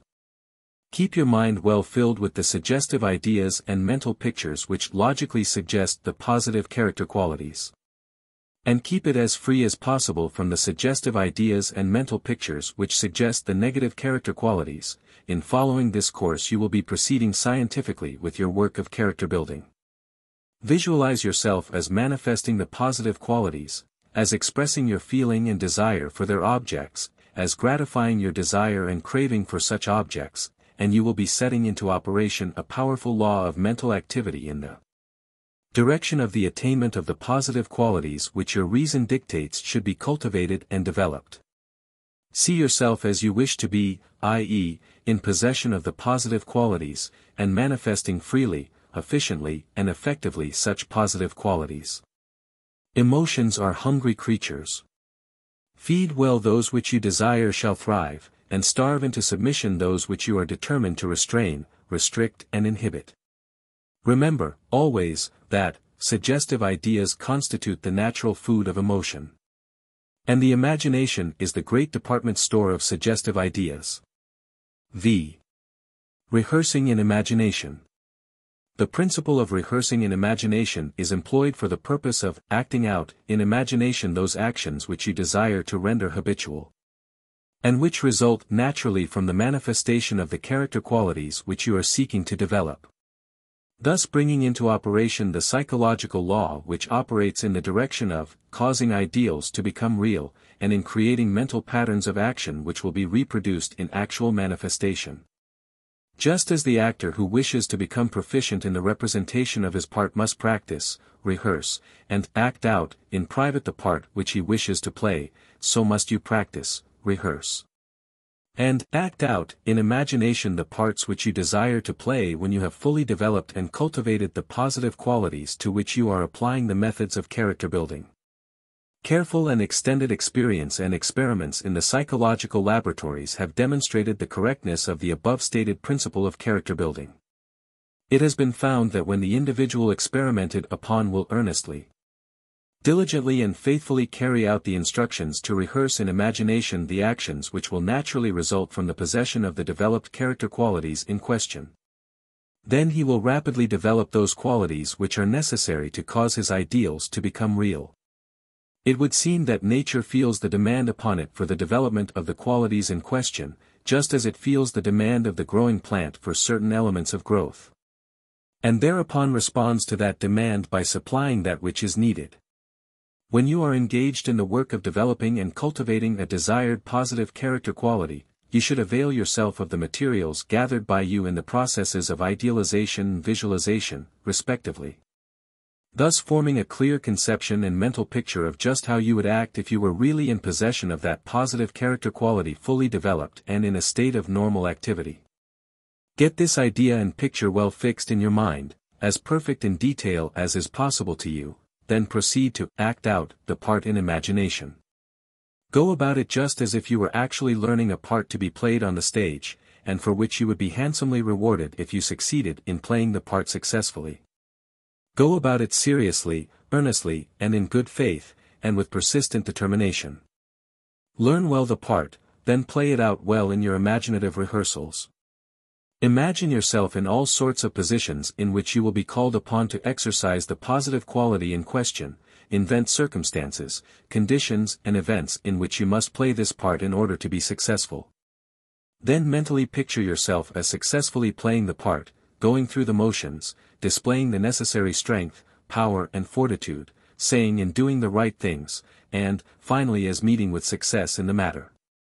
Never, under any circumstances, should you indulge in a rehearsal of the manifestation of negative qualities, and steadfastly refuse to accept such roles even in imagination. For, otherwise, you will make it too easy for you to actually play such parts in real life. Rehearse only those parts which you really desire to play, and cut out the other parts. There is no magic or uncanny mystery about the workings of this principle, it proceeds strictly in accordance with scientific psychological law. By rehearsing and acting out these parts in imagination, you set in operation certain mental forces which tend to bring to the surface of your consciousness the mental powers which are latent there, and which are a part of your heredity, the mental powers associated with the manifestation of the positive qualities which you are acting out. Moreover, at the same time, you are acquiring the mental habit of acting in this particular way, and thus establishing new paths over which the will may easily travel. Or, to put it another way, you are exercising that set of brain cells which have to do with the manifestation of the positive quality in question, and are thereby causing these cells to develop by use and exercise according to natural law. Aside from all explanations and theories, though there are plenty of good ones to be had, the principal fact concerning this principle is this: it works out in actual effect, and will produce the desired effect. You do your part, and the psychological law of this principle will do its part in return. 6. Directing the physical expression. The principle of directing the physical expression is employed for the purpose of setting into operation the psychological law which relates and correlates the inner mental state with its outer physical expression, and which causes each of these elements to react upon the other, thereby establishing the full correlation. Just as this law causes thoughts and feelings to take form in physical action, so does it cause physical action to arouse a corresponding and associated set of mental thoughts and feelings. The first above-mentioned result is a matter of common knowledge, the latter, though equally well established, is practically unknown to the average person. The correlation and coordination of mental states and physical expression is universal and elemental. Particularly marked is this correlation in the case of emotional feeling and muscular action. The lower animals manifest it in their characteristic physical expressions of emotional states. The tossing of the mane, the showing of the teeth, the unsheathing of the claws, the distended fur or hair of the body, the dropped tail, the wagging tail, all these are typical examples of the operation of the principle. The human infant gives vigorous physical expression to its pleasurable and disagreeable emotional feelings. The adult being also manifests marked physical expression of his inner emotional states, as for instance, his smile, his scowl or frown, his clenched fists, his look of amazement or perplexity, the changing expression of his eyes, his general bodily attitude. The skilled pantomimist or moving picture actor is able to express by mere physical gesture, expression and posture, the entire range of human emotions. Psychologists are now quite generally agreed that if the body remains entirely passive, then the emotional state can scarcely be said to exist. They hold that the specific muscular action accompanying an emotion is so truly an essential part of the emotion that it cannot be divorced from the latter. They cite as evidence this fact that when the features are deliberately fixed in the facial expression of one emotion, it is impossible to call up into conscious action a contrary emotion. Furthermore, they assert that by restricting and restraining the physical expression of a strong emotion, one usually is able to inhibit the further growth of that emotional state. Likewise, that by refusing to express the physical form of an emotion, the inner flame of the emotional state flickers and finally dies out entirely. There is discovered to exist a peculiar action and reaction between the inner emotional state and its outer physical expression. Each acts upon the other, and in turn each experiences the reaction from the other. This process of action and reaction proceeds until the climax of the emotional state is reached, when it dies down gradually in the same way. Each inner excitement produces an outer excitement, the latter reacting upon the inner states, and thus intensifying them, and so on until the climax is reached. In anger, for instance, you will find the following stages manifested. First, there will appear the rising inner excitement, which is closely followed by the physical expression, i.e., the clenched fists, the compressed lips, the scowl, the labored breathing, the increased heartbeat, etc. These physical actions will then react upon the inner flame, causing it to burn more brightly and more fiercely. The heat of this increased inner flame will then warm up an increased degree of physical expression. And so the action and reaction continue until the person is roused to fierce passion and rage. From these facts the psychologists have deduced certain methods of controlling and directing the emotional states. These methods are of two general classes, as follows: 1. Methods of inhibiting negative emotions by means of refusing physical expression to them. And 2. Methods of cultivating and developing positive emotions by means of inducing their physical expression. Let us now consider each of these in turn. 1. Inhibiting negative emotions. The discovery that emotional states may be restrained, restricted and inhibited, or at least prevented from rising to their completed form, by means of a deliberate refusal to allow them to manifest in physical expression, is of the greatest practical importance to those individuals who seek to cultivate and develop the positive elements of character and to restrain and curb its negative elements. It places in your hands the key whereby you may at will lock the door of any particular emotion, and thus prevent the exit of its tenant. By means of this discovery, many who were formerly slaves of their emotional states have become the masters of this part of their mental being. For instance, many quick-tempered men have discovered that they are able to repress the development of a rising feeling of anger simply by holding their voices down to a quiet level tone and to a calm utterance. By refusing to allow their brows to contract in a frown, and by preventing their fists from clenching and their breathing to become labored. By refusing to permit the muscular contraction, they have aborted the rising passion. Many so-called cold-blooded persons owe their immunity to hasty emotional states to the simple practice of muscular restraint and control, i.e., to the habit of restricting and restraining the physical expression of the threatening disadvantageous emotional feeling. There thus being no physical action to react upon the emotional state, the latter has no fuel to keep alive its flame, and it soon dies out. The physical expression and muscular contraction, which is the outer phase of the emotional feeling, should be thought of by you as the oil which poured on the fire causes it to burn more fiercely. If you want the flame of inner emotion to burn fiercely, pour on the oil in goodly quantity. If, on the contrary, you wish the fire to die out quickly, refuse to supply it with fuel. Carry in mind this figurative illustration so that you will have it at hand when you need it most. In applying this method you have but to note the instinctive impulse toward muscular action which accompanies the first dawn of the rising emotional state. And then resolutely and determinately to employ the will in the direction of refusing further physical expression. At first this may be difficult, but you will find that once you have acquired the knack, it will be easy. In fact, The very withdrawal of the attention from the exciting outside object arousing the emotion, and placing it instead upon the physical movements, will tend to quiet the emotional storm. Each and every emotional state has its own particular forms of physical expression, and when you are on the lookout for these you will detect the preliminary symptoms at once. Then you must assert yourself and give the order, stop just where you are. I refuse expression to you. You shall not pass the barrier of my will. Stick to this command, back it up with your will, and you will have mastered the emotion. The Orientals practice a method of emotional mastery by means of the control of the rhythmic rate of breathing, which method is really but one form or phase of the general method above indicated. Some of these Oriental methods have been in use for over 2,000 years, perhaps even much longer. Leaving out the fanciful theories and technical terms, the underlying principles of these methods may be stated as follows. 1. Every emotional state has its appropriate rate or rhythm of breathing. 2.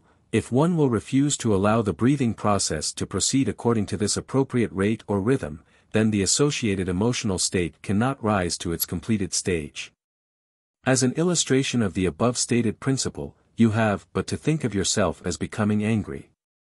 If, when you find this emotional state manifesting within you, you will determinately refuse to allow yourself to breathe according to the anger rate or rhythm, and instead will keep your breathing rate or rhythm down to that of the calm, well-poised, self-controlled mental state, then you will have aborted the rising emotion of anger. Again, if you refuse to manifest the anger breath and the fear breath, you will have conquered anger and fear, the twin devils of the emotional world according to the Oriental philosophies. You will do well to consider carefully this method, and practice and apply it. Another method of preventing the rise of negative emotions is based upon the same general principle, that principle, however, being here applied in a different manner. This new method is one but little known to the Western psychologists, but it has been taught and practiced by the Buddhists for many centuries. It may be stated as follows: by concentrating the attention upon the several physical states, muscular movements, expressions, gestures and postures, correlated with an inner emotional state. So that you mentally analyze that emotional state into its associated physical elements of expression, you will cause the spirit or soul of the emotion to take flight, as if in disgust, leaving nothing but the shell of its physical elements for further observation and experiment.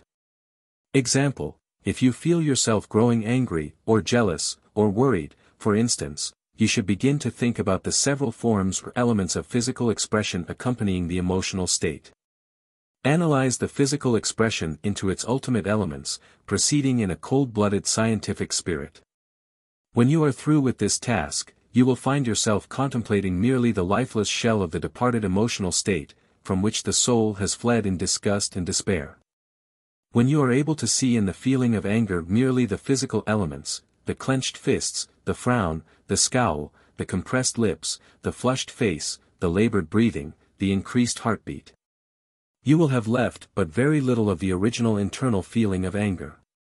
You do not need to wait until the negative emotion actually manifests itself, in order to perform this analysis. It may be performed in imagination, at other times, by counterfeiting the feeling and thus observing the instinctive physical actions accompanying it. Act it out, and you will find the lathan plaster beneath the thing which has seemed like solid masonry to you. A warning is necessary here, however. We advise you to conduct the above experiment only upon the negative emotions, those emotions which you wish to inhibit, restrain, restrict and master. Do not try it upon the positive emotions, upon those you wish to develop, cultivate and strengthen. The reason is obvious. You are here striving merely for mastery and self-control, you are not a candidate for asceticism or anchoritism, remember. You do not wish to kill out all emotional feeling and expression, by any means, for many emotional states are positive and contribute to the task of making you stronger, better, and more efficient, these you wish to cultivate and develop. It is only the negative emotions that you wish to restrict, restrain and inhibit. Maintain the golden mean, and remember the adage, nothing too much. You should strive only to kill out the weeds in the garden of character, you should cultivate the many beautiful plants and flowers of emotion which are to be found there. Do not pull up by the roots the plants of the positive emotion in order to see what makes them grow. Do not pick to pieces the flowers of the positive emotions in order to discover the elusive flower in itself. Remain human with the positive human emotions, do not try to become an emotionless being with all head and no heart. Mastery of emotion is one thing, asceticism and renunciation of emotion is another and a far different thing. Keep in the middle of the road, and avoid the two dangerous extremes on either side. 2. Developing positive emotions. The methods just described as being effective in inhibiting the negative emotions, if their action and direction be reversed, will prove equally efficacious in the direction of developing and cultivating the positive emotions. The old adage, "It's a poor rule that won't work both ways," is found to apply in this case. This great psychological law will work equally well in either direction, thus furnishing another illustration of the axiom of physics, and of metaphysics as well, that action and reaction are equal in power, though in an opposite direction. Interesting and important as is the application of the principle which we have just asked you to consider, equally interesting and important is the converse application of that principle. You are now asked to consider such application of the principle, the reverse action of the rule. Psychologists have discovered that if you will deliberately and positively assume the physical expression of any particular emotional state, you will find yourself gradually experiencing the inner emotional feeling correlated to that physical action. Thus, if you sit in a moping posture, sighing and speaking in a melancholy tone, you will soon experience a feeling of depression and sadness. Reversing the attitude and expression, i.e., sitting properly with shoulders thrown back, smiling and speaking in a cheerful tone, in short, acting like a cheerful person, you will find yourself really feeling cheerful. Your depression will have flown away, and you will soon feel bright, cheerful and happy, as every normal person should feel. The psychologists furnish us with many illustrations of this phase of the general principle involved. The following selected cases will serve as illustrations of the typical instances cited by leading technical writers on the subject. A German professor assures us that when one walks for a little time, assuming the mincing air and step of a silly schoolgirl, he will begin to feel as frivolous and as giddy as does the girl whom he is counterfeiting. Actors, we are reminded, frequently experience the inner feelings of the character whose outer actions they are representing on the stage. Likewise, if we cast the eyes upward, assuming the reverential attitude of the pictured saints, the Madonna, or the girl in the well-known picture of The Soul's Awakening, we will be inspired with a feeling of awe, and the emotion of reverence, devotion and mystic longing. Counterfeiting the expression of the Mona Lisa will give us the key to the inner feeling expressing itself in the inscrutable smile which the artist has so subtly conveyed to us in the painting. Again, closing our eyes, and directing our glances sidewise in a suspicious, crafty glance, continued for some little time, we will feel rising within us the crafty, suspicious, cunning, designing feeling of the fox and his human counterparts. Or, if we will continue to glance half downward, and a little to one side, we will soon begin to experience the feelings of the coquettish woman, quite vain and self-satisfied, and rather inclined to a little flirtation. Professor William James has assured us that whistling to keep up courage is no mere figure of speech. And that, if we wish to conquer undesirable emotional tendencies in ourselves, we must assiduously, and in the first instance cold-bloodedly, go through the outward movements of those contrary dispositions which we prefer to cultivate. Here, then, is the essence of the method. If you wish to develop and cultivate a positive emotional state or character quality, or to inhibit a negative one by means of developing and strengthening its correlated positive, you may do so by deliberately acting out the physical expression of that positive emotion, just as the actor would act out that part on the stage. By giving full expression to the physical actions associated with an inner emotional state, you feed the inner flame, and by first earnestly counterfeiting that physical expression, you may actually kindle that inner flame. Therefore, in cultivating an emotional state, you should, 1. Throw as much earnestness as possible into its physical expression when you are manifesting it. And you should also, 2. Seek to induce the feeling by deliberately inducing its physical expression. You may easily ascertain the appropriate physical expressions of an emotional feeling, if you do not already know them, by throwing yourself into the part in imagination, and letting yourself act it out. Cast aside the cultivated and acquired repression of your emotional feelings, at least on such occasions, and let instinct and nature show you how that particular feeling and emotion expresses itself in physical form and motion. A little private practice along these lines will surprise you by the revelation of unsuspected depths of feeling and expression possible to you. You will be surprised to discover how good an actor you are when you act before the mirror. You will not need a chart of the complete physical expression of any or all of the emotional states. Instinct has supplied you with an inner chart, with all the details worked out. Though you have hidden that chart under the accumulated habits of many generations of conventional restraint, in all probability, particularly if you are an Anglo-Saxon. If you are of the Latin races, or have the blood of such races in the mixture flowing through your veins, you will find the instinctive expression much nearer to the surface. But, no matter how deeply buried it may be, it exists surely in everyone, for nature has placed it there in her processes of racial psychic inheritance. You will make interesting discoveries concerning your emotional nature if you practice this method. You will find that you have the whole menagerie within yourself. You will hear the muffled roarings of the animals in the recesses of your nature. But you will find yourself the master of the show, by reason of your grasp of the fundamental principles of their nature and activities, and by the knowledge of the basic facts of your own being. In applying this principle in the direction of developing and cultivating the positive emotions, you must reverse in every particular the direction of the principle as we have explained it to you in our consideration of the methods designed for the restraint, restriction and inhibition of the negative emotions. Instead of shutting off the supply of fuel, here you must pour oil on the fire of emotion by encouraging, expressing, and even actually counterfeiting and acting out the physical expression. Likewise, just as when in the work of repressing the negative emotions you refuse to allow your breathing to take on the rate and rhythm of the negative emotion, so here, in developing the positive emotions, you must first deliberately induce, assume, and produce the desired breathing rate or rhythm. Breathe as you wish to feel, is the Oriental adage applying in this case. Furthermore, you may here even reverse the method of analyzing into its physical elements, the negative emotion, which you have been taught to apply in cases in which you wish to neutralize the effect of the latter.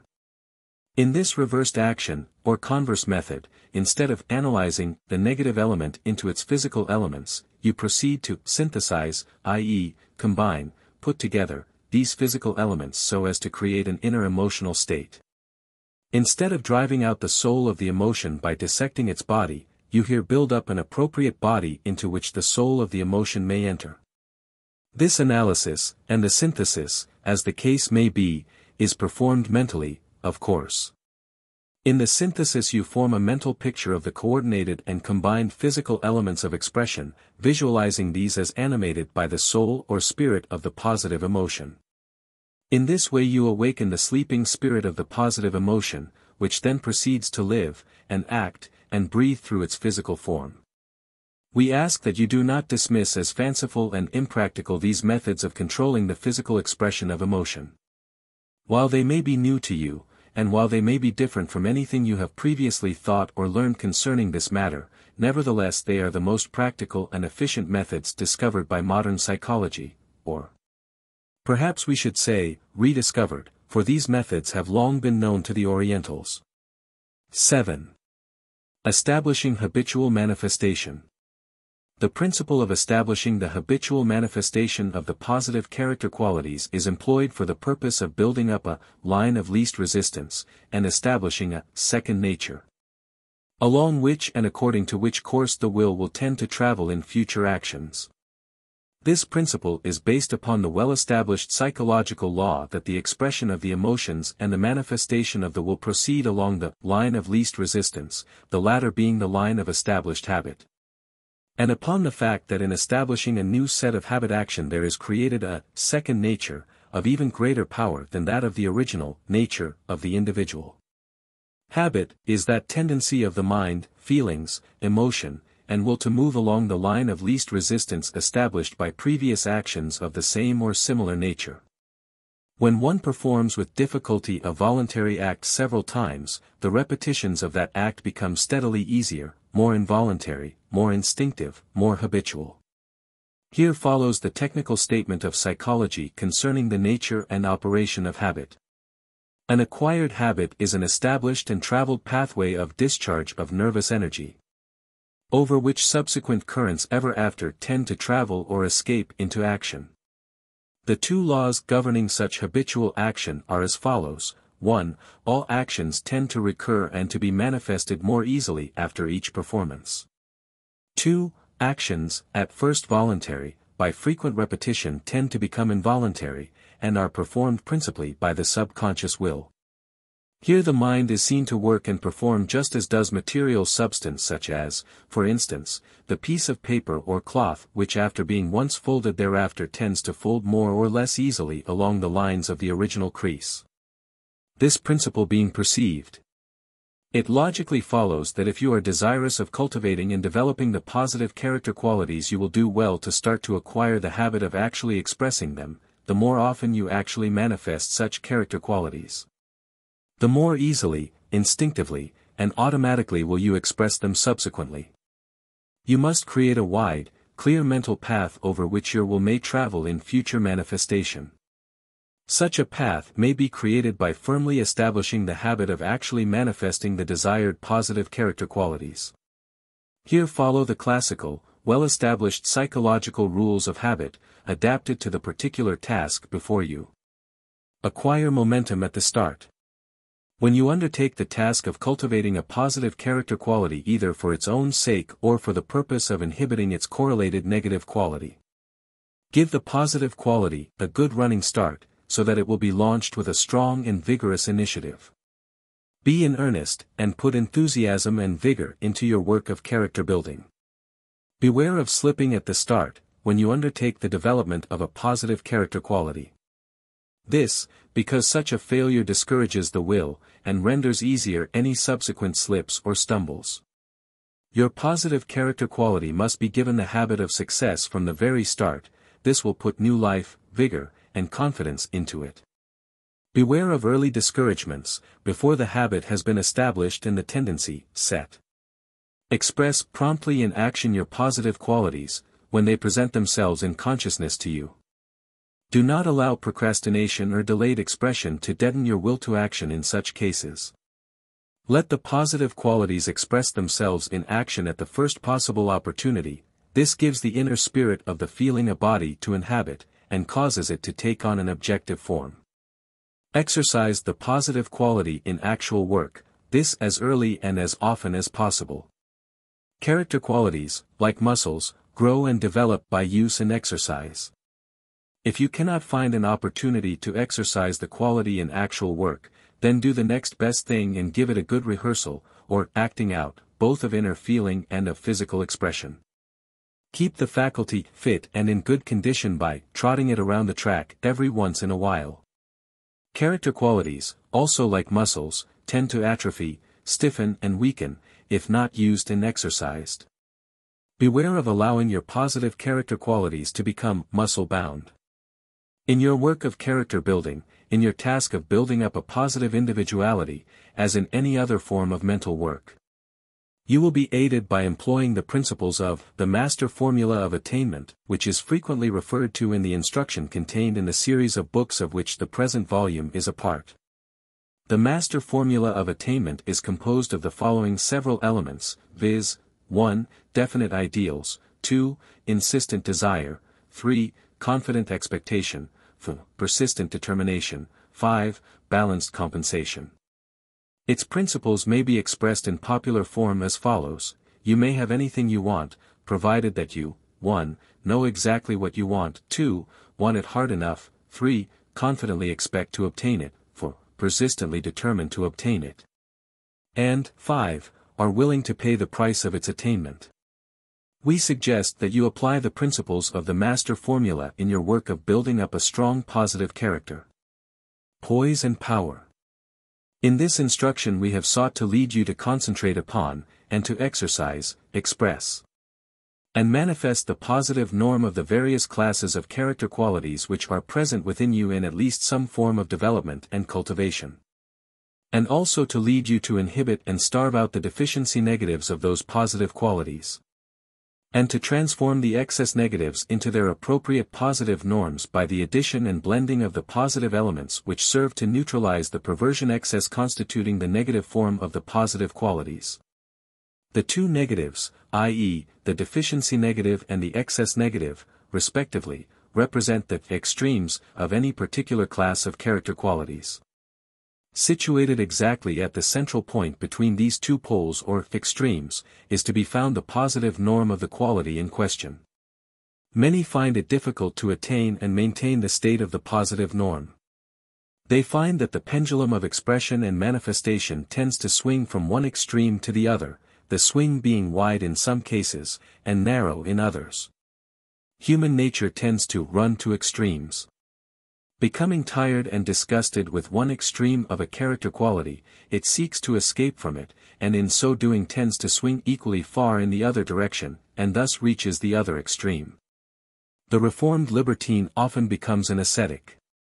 The ascetic who breaks loose tends to rival his libertine cousin. Few are able to master the extremes, and to secure the poise and power which comes only to him who has found and held that place and position represented by the positive norm. That place and position must be found and held by all who wish to attain mastery. Not only in physics, but in the realm of psychology as well, are the law of polarity, the principle of the opposites, and the law of rhythm found to manifest their presence and power. The mental or the physical pendulum swings as far in one direction as in the other. Action at one extreme tends to produce reaction to the opposite extreme. The rule is, action and reaction are equal, though in an opposite direction. From the perception of this great fact of nature and of life, the ancients deduced numerous adages and aphorisms, as for instance, too much is as bad as not enough, nothing too much, a virtue carried to excess may become a vice. Seek ever the golden mean. The golden mean is always found represented by the positive norm, which abides at the central point between the two negative extremes, which escapes the too much as well as the not enough. And which is always the just right concerning the character quality in question. The truly wise seek to attain and maintain this golden mean, this positive norm. They refuse to be mastered by either negative extreme. They employ the two extremes as weights on the balancing pole which they use in traveling over the tightrope of conduct and behavior. They stand erect and refuse to fall to either side. When one weight seems likely to pull them over to its side, they dip the pole in the opposite direction and thus maintain their balance. The individual who has attained mastery has learned the secret of balance. He has seen the disturbances and inharmony manifested by each of the two extremes of any set of character qualities, and he seeks and finds a way out of the trouble. He discovers the place of poise and power at the central point of the golden mean. But only by recognizing and realizing the existence and location of the two extremes is he able to find that central point. If you will observe the great individuals who have attained prominence in any walk of life, and who have achieved success in their own respective fields, you will discover that they not only possess power, but that they also manifest poise and balance. Their power brings to them poise, their poise brings to them power. The well-balanced person is the strong individual, the ill-balanced, or unbalanced, person is the weak one. Balance is an essential attribute of power. Without it, there is no power. In the heart of the storm of the opposing extremes, there is to be found a secret place, a quiet place, a place of power. This is the real home of the I am I. He who discovers this place, and who takes up his abode there, may defy the winds of circumstance and the storms of change. He is thrice blessed, thrice wise, thrice strong. The only way to find that place of poise and power is to learn and apply the secret of balance.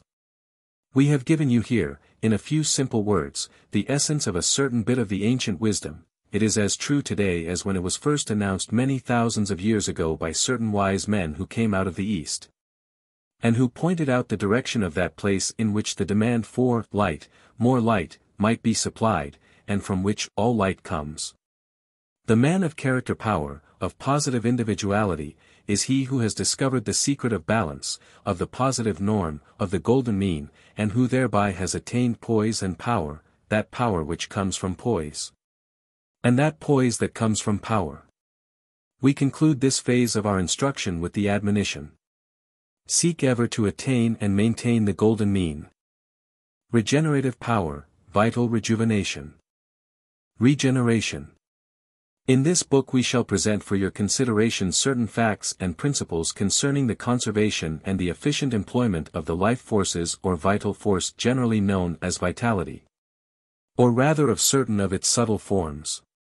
This instruction proceeds along lines which are not generally recognized by or known to the average individual, although the facts and principles in question were known to the ancient sages, and have been taught and practiced for many centuries by many persons who have had the benefit of this ancient wisdom which was formerly the exclusive property of the secret schools of esoteric philosophy in Oriental lands and in ancient Greece. This knowledge also was imparted thousands of years ago by the great Hindu sages to their chosen pupils, and formed a part of the occult instruction given to the student of the inner teaching of the Brahmins and Buddhists of that land. There is every reason to believe that a similar teaching was given the neophytes in the occult schools of ancient Persia, Chaldea, and Egypt. References to it are also found in the esoteric writings of the ancient Hebrews. It was taught in the mysteries of the arcane schools of ancient Greece, and was taken over from this source by the Neoplatonists and the Gnostics of the early centuries of the Christian era. It was also a part of the teaching of the Essenes, that strange school of esoteric wisdom which believed to have exerted a strong influence upon the early Christian Church. But here, as in many other instances, the knowledge which originally was held to be based upon the existence and activity of certain hidden and secret forces of nature, or perhaps even upon actual supernatural powers, is now known to be but a scientific statement of purely natural cause and effect arising from the power and activity of simple, elemental forces of nature which always have existed and have been operative, but which have been comparatively unknown to the great masses of people. Science has dispelled much of the mystery of the ancient philosophies and religions, but it has served also to corroborate their original facts.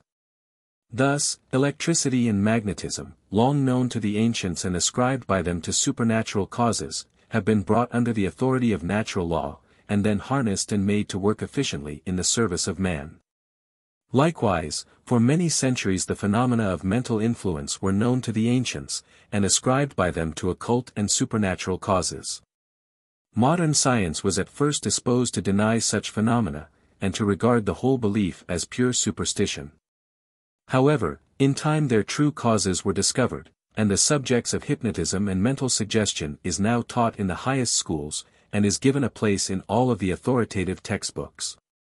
So it has been, and is, with this phase or form of vital power or life force which constitutes the subject of our present consideration.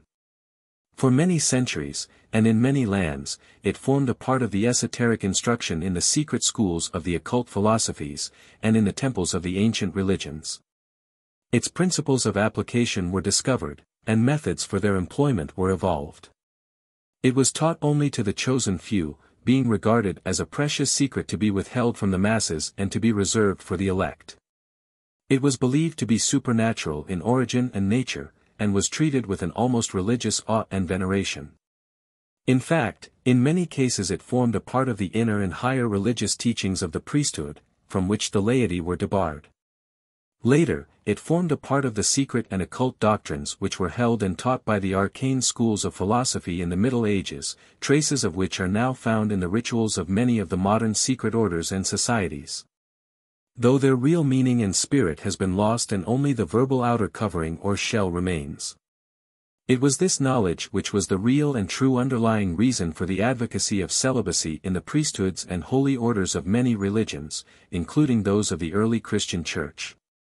It was this knowledge which was the animating spirit of the early schools and orders of asceticism, which afterward developed into fanatical phases and forms, the true spirit and meaning of the teaching having been lost.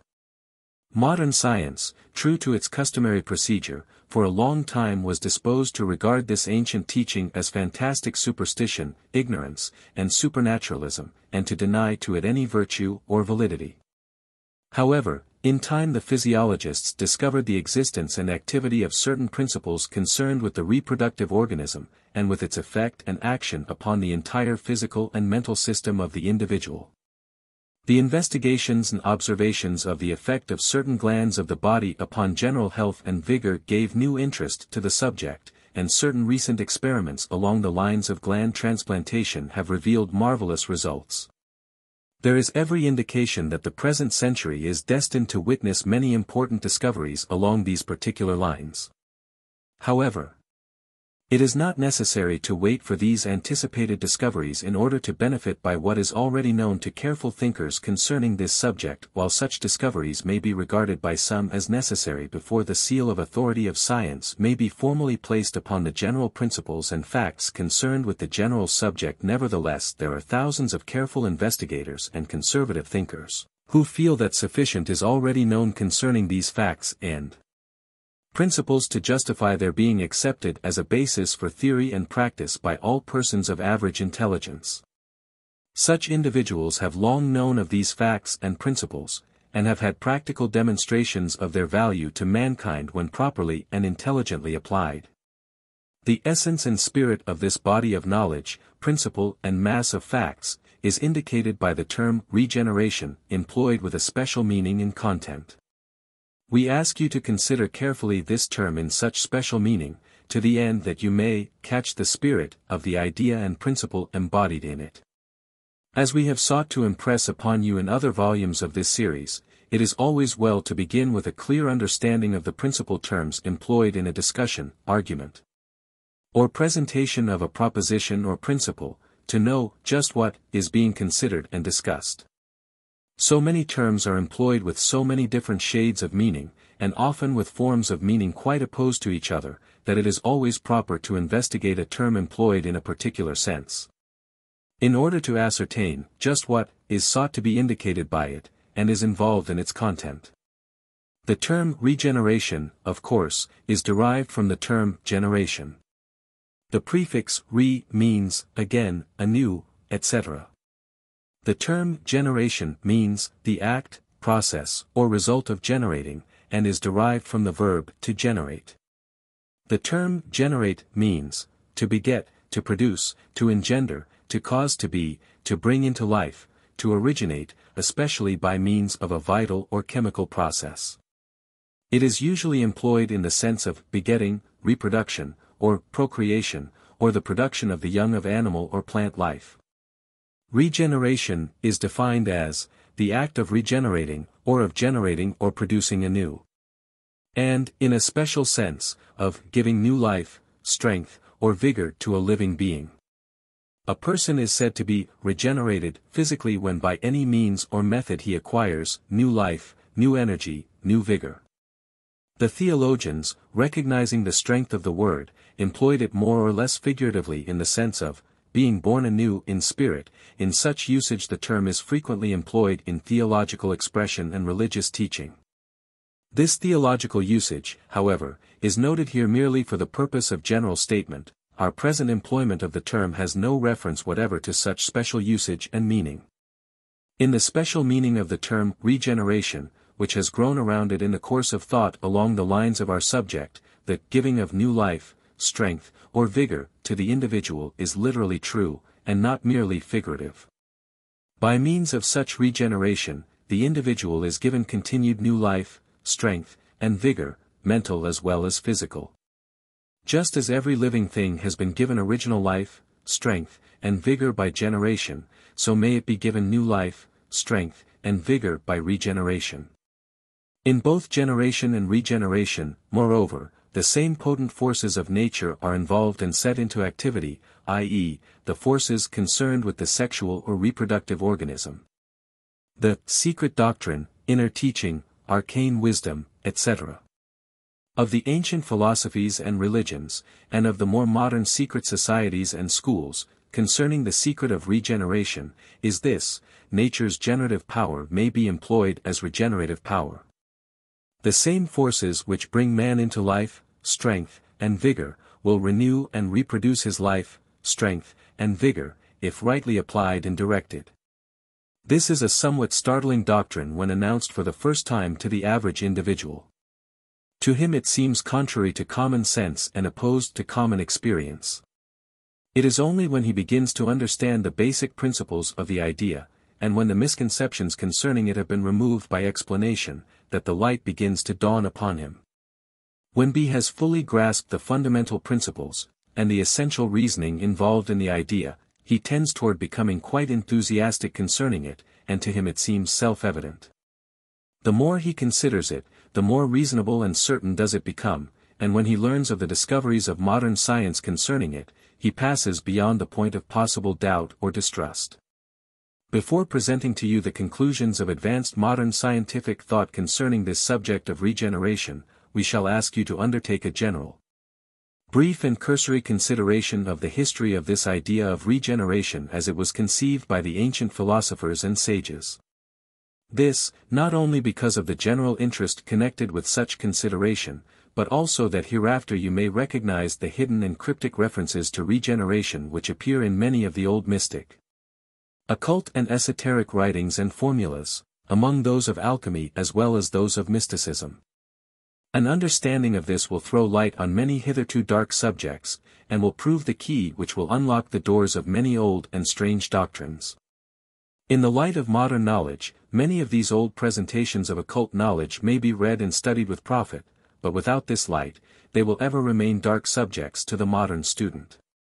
The attention of the ancient thinkers was directed from the very first to the mystery of reproduction, the miracle of generation. Observing the operations of its laws in plant and animal life, and noting that the essence of life seemed to be concentrated into the tiny seed of the plant or the animal, they soon came to realize that nature here manifested a marvelous power of concentration of the life forces into a small space. Consequently they regarded such concentrated vital force with a religious awe, and considered it to be supernatural. Further observations concerning the effect of sexual mutilation upon animals and men, and of the changes wrought in mind and body by the quickening of the reproductive power in puberty and adolescence, and by the decrease of such power in old age, led these ancient thinkers to the conclusion that in the generative forces were to be found a highly concentrated essence of life which, if properly controlled and directed, was capable of renewing and continuing the vital strength and vigor of the individual almost indefinitely. In the very ancient yoga philosophy of the Hindus, dating back to long before the Christian era, are found many references to this control and application of this regenerative power, i.e., of the generative power employed for the purpose of increasing and maintaining the mental and physical energy, strength and vigor of the individual, in addition to its more familiar offices and activities. This regenerative power was known as the ojas, and was conceived as of a fiery, ardent, highly concentrated and highly active nature. It was taught that by means of the direction of the ojas along certain physical and psychical channels not only might the yogi greatly increase his physical strength, energy and vigor, but that he might also thereby cultivate great mental powers and psychic qualities. Swami Vivekananda, the celebrated Hindu teacher who visited Europe and America about 30 years ago, and who taught yoga to Western students for several years, says of this ojas force in his book entitled Raja Yoga. The yogis claim that of all the energies that the human body comprises, the highest is that what they call ojas. Now this ojas is stored up in the brain, and the more the ojas is in a man's head, the more powerful he is, the more intellectual, the more spiritually strong will that man be. This is the action of ojas. One man may speak beautiful language and beautiful thoughts, but they do not impress people. Another man speaks neither beautiful language nor beautiful thoughts, yet his words charm.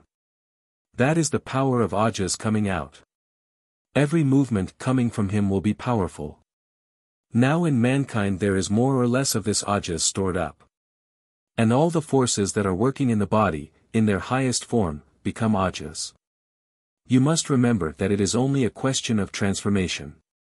The same force which is working outside, as electricity or magnetism, will become changed into inner force. The same forces that are working as muscular energy will be changed into ojas. The yogis say that that part of the human energy which is expressed as sex energy, in sexual functions, sexual thought, and so on, when checked and controlled, easily becomes changed into ojas. And as this lowest center is the one which guides all these functions, therefore the yogi pays particular attention to that center. He tries to take up all this sexual energy and convert it into ojas. It is only the chaste man or woman who can make the ojas rise and become stored in the brain, and that is why chastity has always been considered the highest virtue, because man feels that if he is unchaste, spirituality goes away. He loses mental vigor, and strong moral stamina. That is why in all of the religious orders in the world that have produced spiritual giants you will always find this intense chastity insisted upon. That is why the monks came into existence, giving up marriage. There must be perfect chastity, in thought, word and deed. Without it the practice of Raja Yoga is dangerous, and may lead to insanity. If people practice Raja Yoga and at the same time lead an impure life, how can they expect to become yogis? The above is not merely the personal teaching of Vivekananda, it is his statement of the teaching of the yoga philosophy which was established several thousand years ago, long before our present era. Its essential idea is found to permeate many of the modern Hindu philosophies and religions, though in many cases it has become corrupted by the loss of its original spirit, and has developed into fanatical asceticism and a degradation of the idea of sex and reproduction. The original idea of the teaching was that sex is not impure, but that in their proper place and use its activities are proper and normal, but that in its perverted excesses and misuse it becomes an evil. Regeneration is upheld, not because generation is wrong, but because regeneration is an additional field for the expression and manifestation of the concentrated vital force present in the system of man. The ancient Buddhists also held that regeneration was a function and office of the creative powers present in the sexual organism. They held that the will to live, that active principle which is the cause of creation, exists in its most concentrated and potent form in the sexual energy, and that the latter may be employed not only in generation, but also in regeneration. This regeneration, they taught, produces great mental and spiritual strength, energy and vigor, which if directed intelligently will develop even supernormal powers of mind and body in the individual. They held, in some cases, that this creative energy, or will to live, would carry the individual beyond the necessity of physical life in reincarnated forms, and would deliver him from the wheel of life and thereby enable him to reach nirvana. The ancient Egyptians also taught a similar doctrine in the esoteric and secret Isis cult. The creative principle, or life energy, was conceived as feminine. The neophyte was taught that by a conservation of this life energy, and a refusal to expend it in generation, it might be transmuted into vital force which by the process of regeneration would vitalize, animate and vivify the body and mind of the person, and give to him psychical and spiritual powers which are surely superhuman and possibly supernatural as well. This teaching was withheld from the common people, being reserved for the elect. It was held that in certain cases the mortal man might even be transformed into a god by means of the efficient employment of the power of regeneration. The ancient Jews, in their esoteric teachings and doctrines, held to the truth of a similar belief and practice. Constant references to it are found in the Kabbalah, and in other occult Hebrew writings. Some of these ancient writers taught that the story of Adam and Eve is merely an allegorical representation of this principle. This theory held that Adam and Eve represented the male and female human beings as they were originally. These beings were destined to live forever, their creative energy being constantly turned inward in the processes of regeneration. They were tempted by the suggestions of an evil spirit, and thereafter turned their creative energy into the channels of generation and away from those of regeneration, thereby perpetuating the race as a whole but bringing death to its individual members.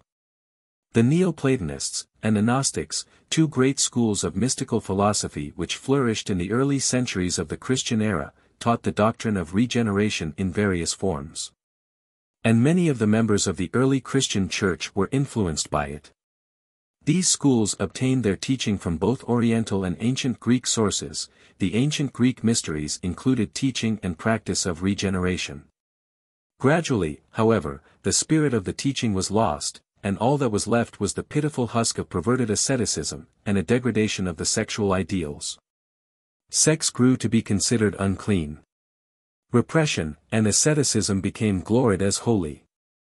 The influence of this perversion and misapplication of the original teaching and doctrine is felt even unto this day. In the Middle Ages, the alchemists and occult philosophers devoted much attention to the subject of regeneration. Frequent references to it under the figurative term, the elixir of life, are found in old writings of these thinkers. Legends inform us that some of these ancients developed the power and ability to live far beyond the allotted lifetime of man, and retained their full vigor, strength and vital energies to the last. The masses of people thought that the elixir of life was a cordial or tincture of wonderful properties, but those who knew the secret code realized that this potent elixir was naught but the highly concentrated creative energies of man. Existing in potency and latency in his reproductive organism, the same being transmuted into an inner vitality instead of being dissipated in lustful practices or expended in the functions of generation. In this fundamental idea of regeneration, then, is to be found the true explanation of the universal insistence upon chastity, continence, and often upon celibacy, on the part of the priests and great spiritual leaders, as well as on the part of the great occultists and partakers of the mysteries. This was not, as generally supposed, because of any idea of the essential impurity of sex, but rather because of the belief that the higher powers of man, physical, mental, psychical and spiritual, were increased in power and efficiency by means of the practice of regeneration rather than that of generation, the turning of the creative energy inward, rather than outward. It was the idea of creation on the mental, psychical and spiritual planes, rather than upon the plane of materiality in the physical, that was back of this common custom and rule. But, as we have said, the spirit of the idea was frequently lost in the passage of the years, and only the ugly, lifeless, outer shell remained. Modern science has now discovered certain remarkable facts in the realm of physiology which tend to prove the correctness of the old doctrine of transmutation of sexual energy, or regeneration. More than this, actual surgical experiments have demonstrated that the theory can be made to work out in practice, in the case of animals and of human beings as well. Of course, new theories are being advanced to explain these phenomena, and new names are being coined to apply to them. But the old principle and essential facts remain the same, as true now under the new theories and new names as they were under the old theories and ancient terminology. In our present consideration of this interesting and important subject we shall take the best to be found in either, and both, the ancient and the modern teachings and knowledge concerning the facts and the principles involved therein. There is an essential and fundamental agreement between them, underlying the differences of theory and interpretation. And despite the character of the different terms employed to indicate the phenomena and the principle of which they are manifestations. The power of sex.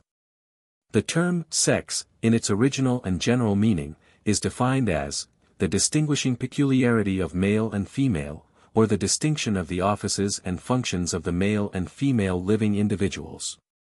In its later, and more special meaning, however, the term is employed in the sense of the functions and offices of the male and female living individuals which are concerned with the primary and secondary manifestations of the sexual or reproductive powers and activities. Sex is an evolutionary manifestation of nature. It has as its evident primary purpose and intent the furthering of the work of reproduction of the living forms which have been produced by nature, or by those of her processes which are known as the life forces, or the vital energies, and which are concerned with the maintenance, preservation and continuance of life in the forms which have been evolved as the vehicles or mechanism of the manifestation of life. Nature, in those phases or forms of her manifestations which are concerned with life, evidently has as her primary purpose the production and maintenance of the life forms.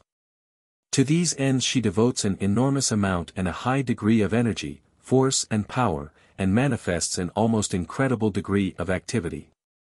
Whatever nature is held to be at the last, and whatever else may be conceived to be a part of her purposes and designs, it cannot be denied that she seems to be intensely concerned and indefatigably active in the direction of creating, preserving and continuing life in and through the life forms which she has produced in the processes of evolution. To this end, she has evolved and perfected the wondrous physical mechanism by means of which the physical processes are carried on. To this end, she has developed the recuperative and reparative agencies in the organism of the living creature by means of which are overcome the harmful effects of injuries and disease. To this end, she has quickened the senses, instinct, and reasoning powers of the living creature, that these may be employed for the preservation of the physical organism through which life manifests itself. Finally, to this end she has evolved the marvelous mechanism of the reproductive organism by means of which the living creature is enabled to perpetuate, reproduce and generate its kind. This being accompanied by the marvelous physical, mental and emotional characteristics which have been evolved in order to serve this purpose and to promote its ends. The ancient Buddhists recognized this tendency in nature which acts in the direction of promoting life and living. In their teaching concerning the will to live, they claim that all creation proceeds from and by means of this primal desire and impulse. Schopenhauer taught a similar doctrine. In his philosophy, the kernel of things is this urge, striving, seeking, desire or will to live. Both the Buddhists and Schopenhauer also held that this will to live has its most active form in the sex instinct or reproductive urge. Bergson, in his modern philosophy, holds that the vital impulse is the essential and fundamental energy, power, or force manifested in the universal activities. Nature, however, seems to have changed her mind, or else to have improved upon her original plans, in this matter of the continuance of life in her living forms.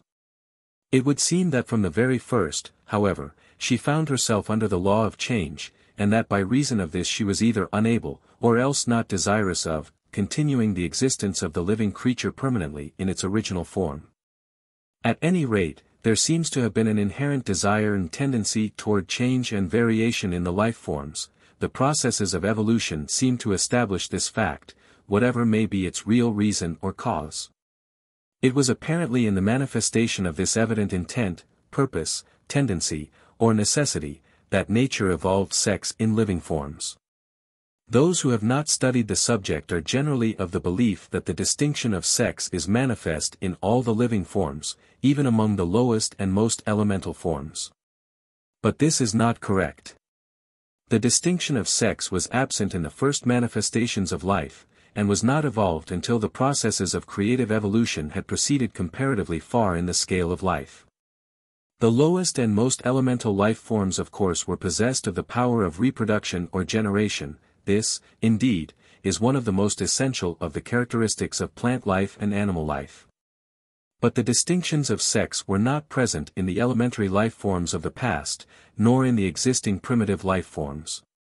Nature managed to proceed without the distinction of male and female for a considerable time, though it may be asserted that if sex and reproductive power are identical, then sex was present from the first, though without the differentiation of male and female qualities.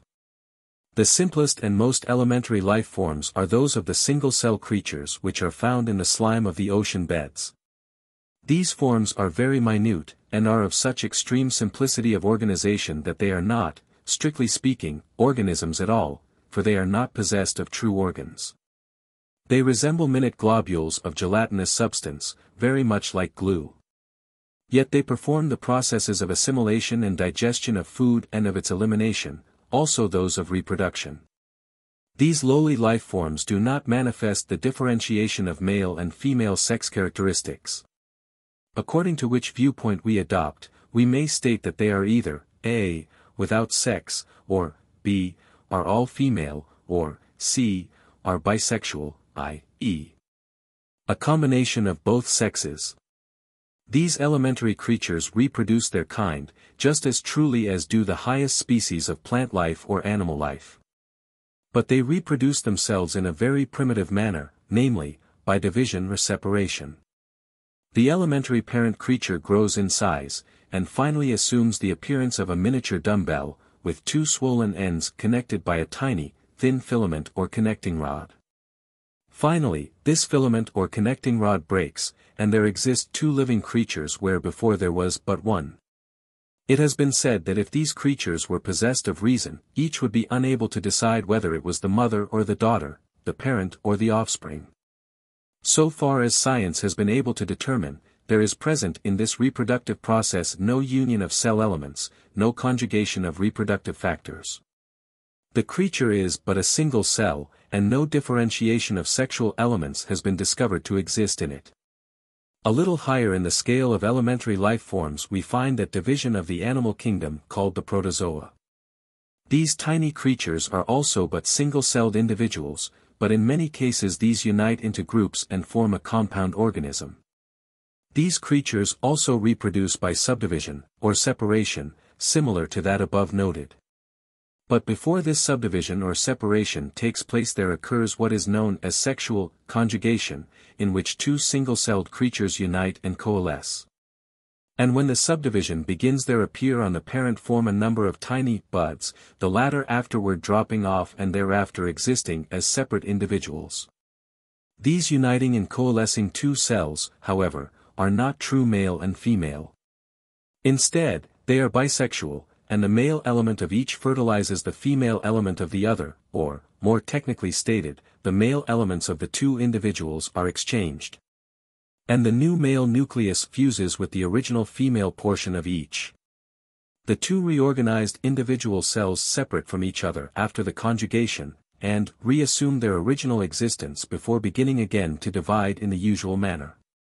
Here, then, we see the differentiation of male and female, the evolution of sex, in the strict meaning of the latter term. Why, we may ask, does nature make this change? Why did she not continue to reproduce by simple subdivision and separation of the creature? Science answers, the origin of sex is an unsettled problem. We do not understand how or why, from being at first hermaphroditic or asexual, as was probably the case, the male and female characteristics became gradually established. On the other hand, science perceives that variation proceeds from sex differentiation, and as variation seems to be the trend of nature, this may be the reason for the evolution of sex.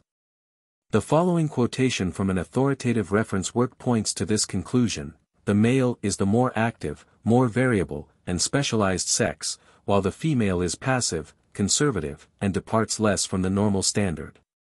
It would be a natural result that the offspring would tend to vary. Weismann goes so far as to claim that the intermingling of the sexual elements in fertilization is the only cause of variation. Before him, Treviranus, Brooks, and Galton claimed that the sexual reproduction provokes variation. In the evolution of the differentiation of sex, the distinction between male and female creatures, cells, or elements, there was produced, 1. The male creature, cell or element, distinguished by the presence of sperm in the normal adult creature, cell or element. And 2. The female creature, cell or element, distinguished by the presence of ova or eggs in the normal adult creature, cell or element. An organism producing sperm is male, one producing ova is a female. And one producing both sperm and ova is a true hermaphrodite, while one producing neither sperm or ova is a neuter, though neuters are, for the most part, incomplete females. But nature, even after evolving and producing the differentiation of the male and female elements of reproduction, did not at once begin to place these elements, separated, in different individuals. It did not at once begin to manifest male and female forms. Rather, it seemingly was at first inclined to place both elements in one life form, thus rendering each creature bisexual or hermaphroditic. Indeed, it extended this plan in some cases quite high up in the scale of the life forms. For instance, it is quite common in plant life, and in animal life it is found in the oyster, in shellfish in general, in barnacles, in the tapeworm, in the earthworm, and in the great family of snails.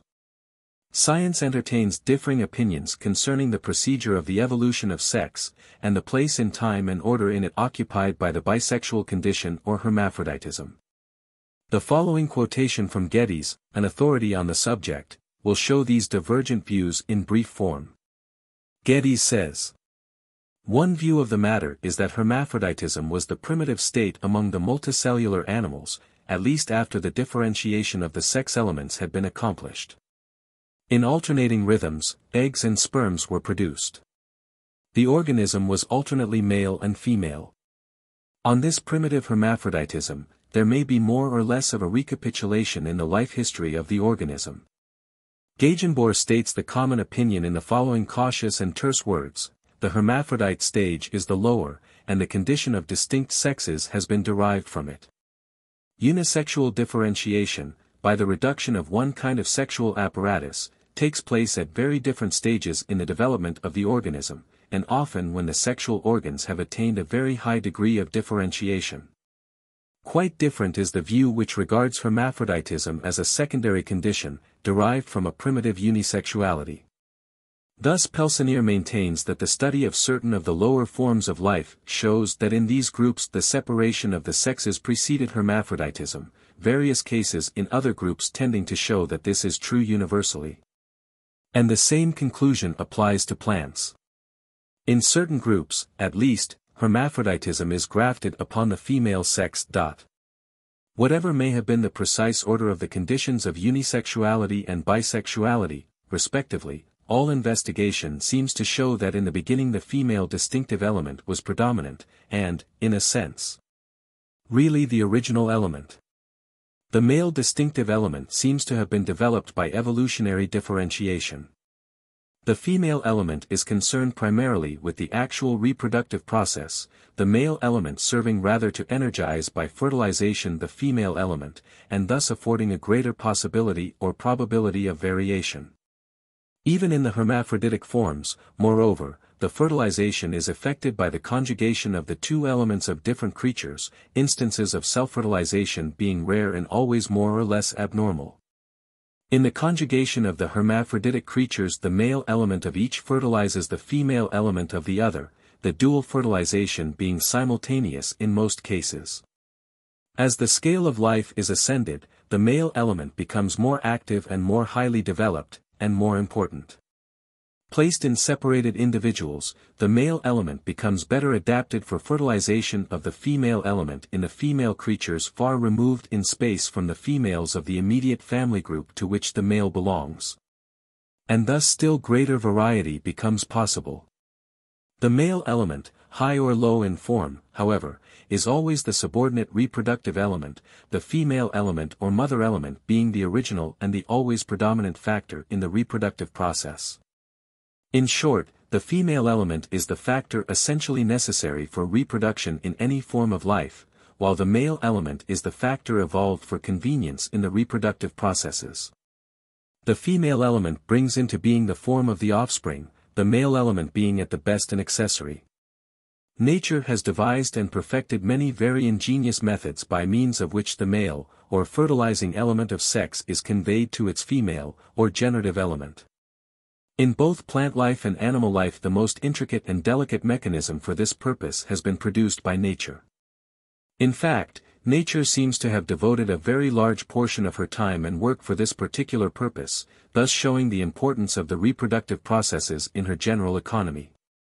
In many cases, indeed, particularly in the lower forms of life, it would almost seem that the office of living is actually subordinated to that of reproducing life, that the living thing exists, not so much for the purpose of its own livingness, but rather for the purpose of transmitting the life impulses and the vital processes to future individuals of its species and class. The individual good is seemingly secondary to the good of the species, class, general group, and, above all, to that of life itself. In plant life the male element, the fertilizing factor, is called the pollen, a fine, microscopic dust or powder. The female element, or generative factor, is called the ovule, a tiny egg cell. The fertilization of the female element, or ovule, is effected by placing upon it the male element, or pollen. This placing is effected in many different ways. In many cases the pollen is carried to the flower by the passing winds, again sometimes by the flowing stream. In most cases, however, the pollen is carried by small insects, small birds, and even by small animals like the snail. Bees are active factors in the fertilization of plants, and many plants depend upon them exclusively for this service. Other plants depend upon particular insects, it being held that each and every plant has its own favorite and most appropriate species of insect for such purposes. The shape of the sexual channels of each flower is especially formed so as to fit properly around the body of the fertilizing insect, so that the pollen is easily attached to the latter and as easily brushed off so that it may reach the ovules of other flowers. The plants attract these insects by means of sweet, honey-like fluids, and by bright colors and fragrant odors. The flower of the plant is its sexual organism. The calyx, or cup of the flower, covering its lower parts, and usually green in color, and the corolla, or crown of the flower, composed of petals which are usually colored beautifully, are the outer sexual organism of the plant. In them are contained the stamen, or male appendage containing the pollen, and also the pistil, or female appendage containing the ovules. These details of the sexual organism of the plants have a direct correspondence to the similar organism of animal life. The same principle is operative in both plant life and animal life, and the same general mechanism is provided for its processes. The following quotation from Kellogg illustrates the wonderful instinctive action of the plants manifested in the processes of fertilization. In many instances, the action of plants seems almost to be prompted by intelligence. At the proper moment, the corolla contracts in such a way as to bring the stamen nearer to the stigma, the crown of the pistil, or in contact with it, so as to procure fecundation. In some aquatic plants, the flowers elevate themselves above the surface of the water while the process of fecundation is effected, submerging themselves immediately afterward. Other very curious changes occur in flowers of different species during the reproductive act. The stigma is observed to become moistened, and even to become slightly odorous. Often, too, it becomes congested with the juices of the plant, and sometimes even acquires an uncommon and most remarkable degree of contractibility. This is the case with the stigma of the tulip and of one variety of the sensitive plant. In these plants it is observed to occur not only after the application of the pollen to the stigma, but also when excited by any other means of stimulation. The flowers of some plants, during and after fecundation, also show an increase of heat, in some cases so marked as to be readily detected with the thermometer. This is said to be especially the case with the arum of Italy. In some plants in which the pistil is longer than the stamens, thus elevating the stigma above the anthers, the female appendage of the plant is often observed to bend over and depress itself, so as to come within reach of the anthers, the pollen sac of the stamen. In animal life, nature has been even still more ingenious and painstaking in her provision for the ready fertilization of the female element of the creature. Fertilization, in animal life, is summed up by Geddes in the following stated 3 stages, viz. 1. The process whereby the spermatozoa are brought into general proximity to the ova. 2. The approach of the spermatozoon to the ovum. 3. The fertilization in the strict sense, the orderly union of the 2 sex nuclei, the spermatozoa, singular, spermatozoon, are microscopic, living cells which exist in great numbers in the sperm, or male element of reproduction. Only one spermatozoon, however, succeeds in penetrating the ovum, or female, element of reproduction, the others perish. Nature provides this great number of competing spermatozoa, thereby rendering almost certain the success of one of their number. Geddes, the leading authority on the subject, says, the adaptations which secure that the sperms shall reach the ova are very varied. Sometimes it seems almost a matter of chance, for the sperms from adjacent males to be washed into the female, as in sponges and bivalves, with the nutritive water currents. In other cases, especially well seen in most fishes, the female deposits her unfertilized ova in the water, the male follows and covers them with spermatozoa.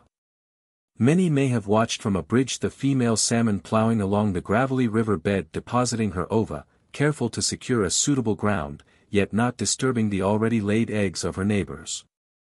Meanwhile she is attended by her, frequently much smaller, mate, who deposits milt upon the ova.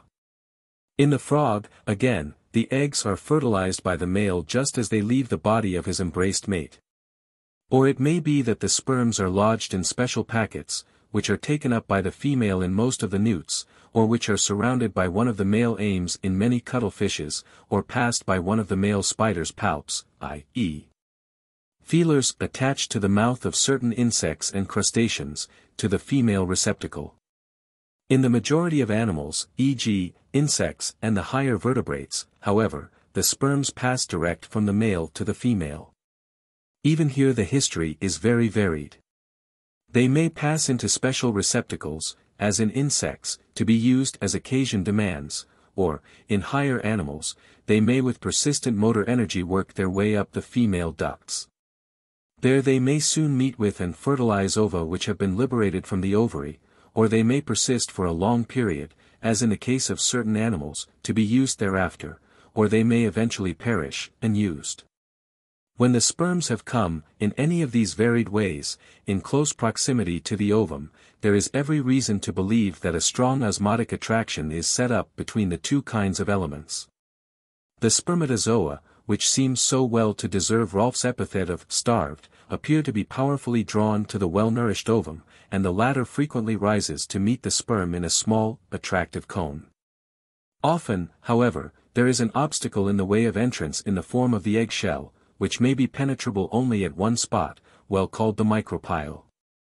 Dewitz has made the interesting observation that round the egg shells of the cockroach ova, the sperms move in regular circles of ever-varying orbit, and points out that thus, sooner or late, a sperm must hit upon an entrance. He showed that this was a characteristic motion of these elements on smooth spheres, for round empty egg shells or on similar vesicles they moved in an equally orderly and systematic fashion. The persistence with which the spermatozoa often force their way to the ova makes it impossible to doubt the reality of a strong chemotactic attraction. One illustration may suffice. According to Dr. Sidoni's account of the impregnation of the rotifer, Hydatina senta, the spermatozoa of the male, which are injected into the body cavity of the female, reach the totally enclosed eggs by boring through the thin membrane at a point where the mature ova are situated, a process not known in any other animals. The oval head of a spermatozoon was seen to attach itself to the membrane of the ovary, the tail continuing to make lashing movements, the head was gradually forced through the membrane, and the tail followed. The whole process taking about 10 minutes. Nature has been very careful to provide for that attraction between the sexes in the animal kingdom which will cause them to frequent the society of each other, particularly during the mating season. Even among animals, such as the fishes, and the frogs, where the male element is deposited upon the eggs after they are laid by the female, there is manifested a strong sex companionship between the two sexes during this period. The ordinary association of the future parents during the mating season, among the mammals and birds particularly, is too well known to require comment.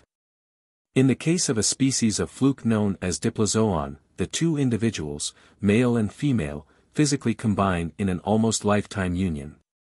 Again, in the Bilharzia, a parasitic trematode, the male carries the female about with him in a gynecophoric tube composed of folds of skin.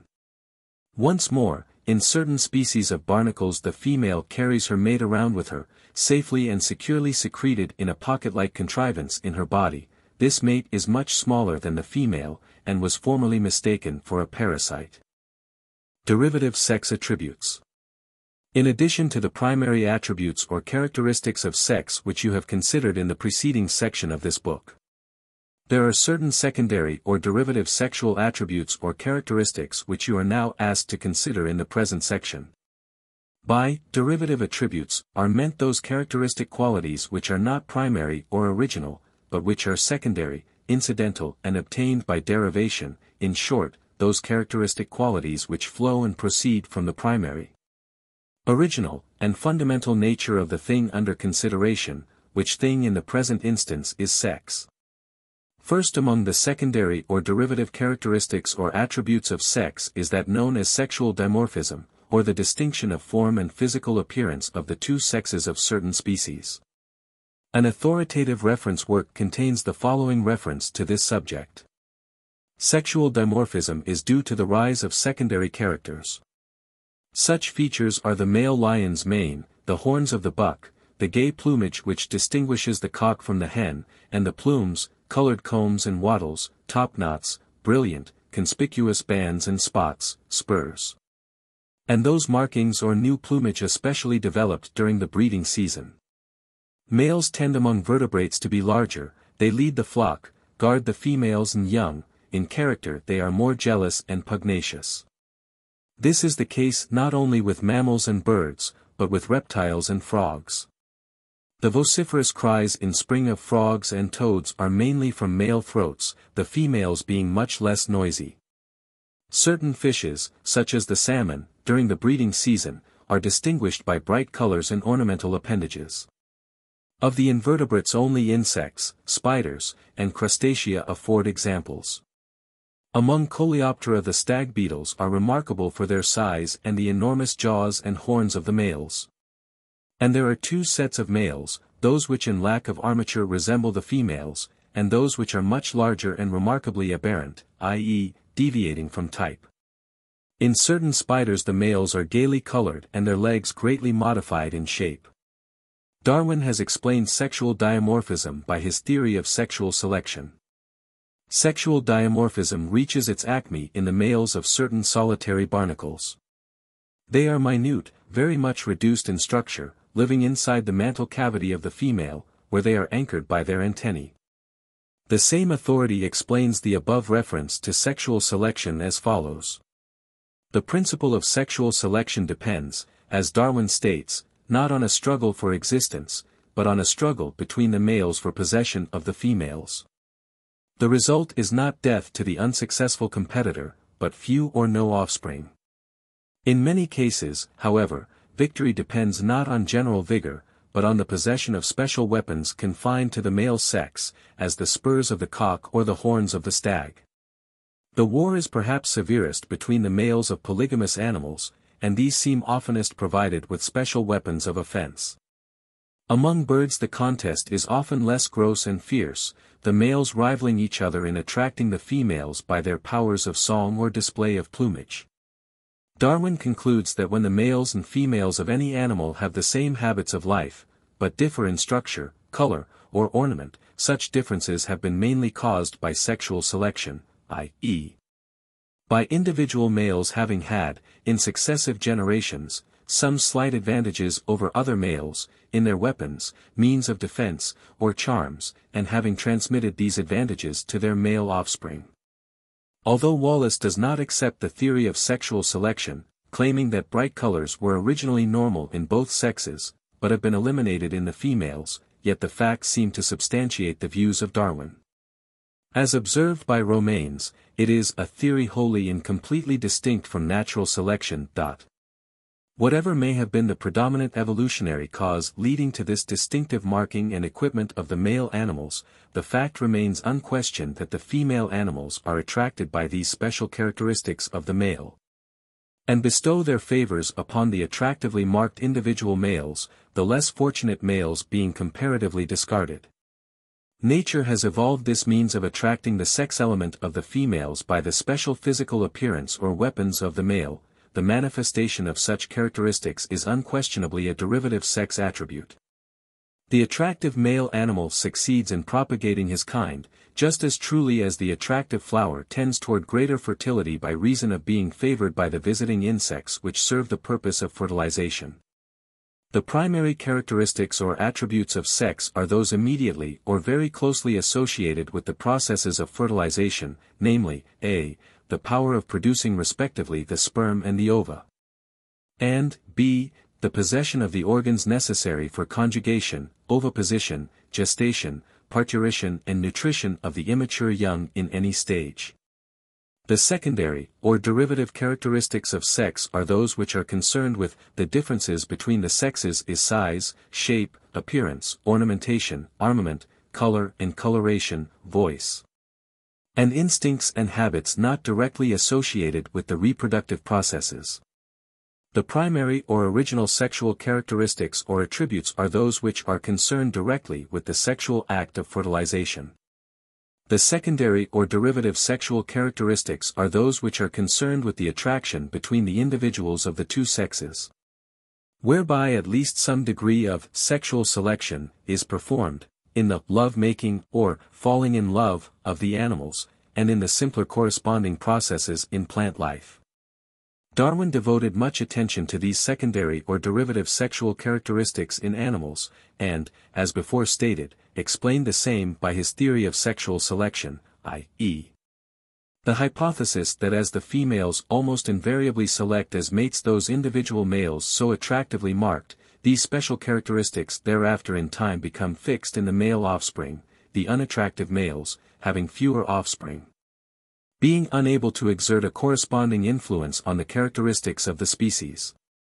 These secondary or derivative sexual attributes or characteristics, however, are not universally present in the animal world.